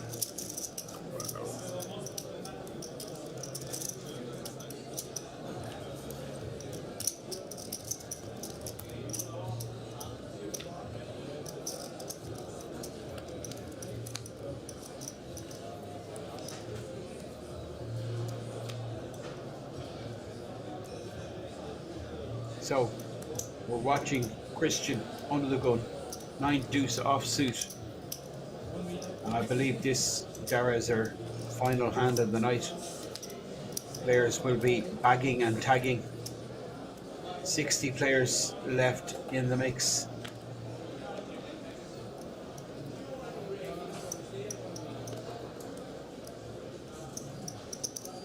Jordan on the button here, trying to generate something. Yeah, if he opens this, this is definitely a last hand of the night open. This is not a standard open, but often players just want to bag. They don't want to risk chips in the last pot, so. But he's run into something.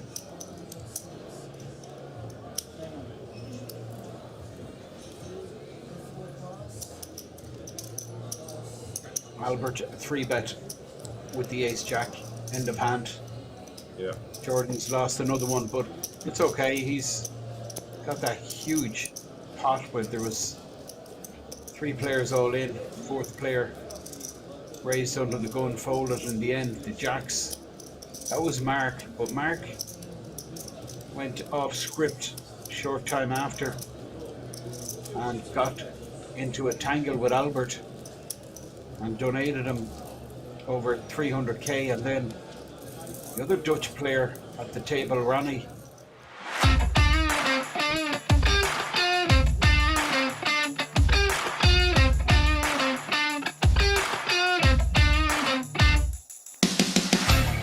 Hi, at the end of day 2 here for WSOP Circuit Main Event. We're completing a day with 59 players remaining out of 808 entries. First place is 204,000 with a 10K WSOP Europe seat. We're going to come back and play 8-handed tomorrow starting at 2 o'clock. We should have 8 tables to come back with tomorrow. We're finishing up our last hand of the night. We should expect a lot of action tomorrow as we play for the serious money and make our way towards the final table that we played on Tuesday. There you have it. Andy giving a synopsis. It's goodbye from me and my good friend Dara. Yep, it's been a lot of fun today, and looking forward to seeing you all again tomorrow as we play down to the final table. That's it. We're back tomorrow at 5:30 Central European Time. And it's good night from Dara and myself. Good night from Kings. Do tune in for the day 3 broadcasting live once again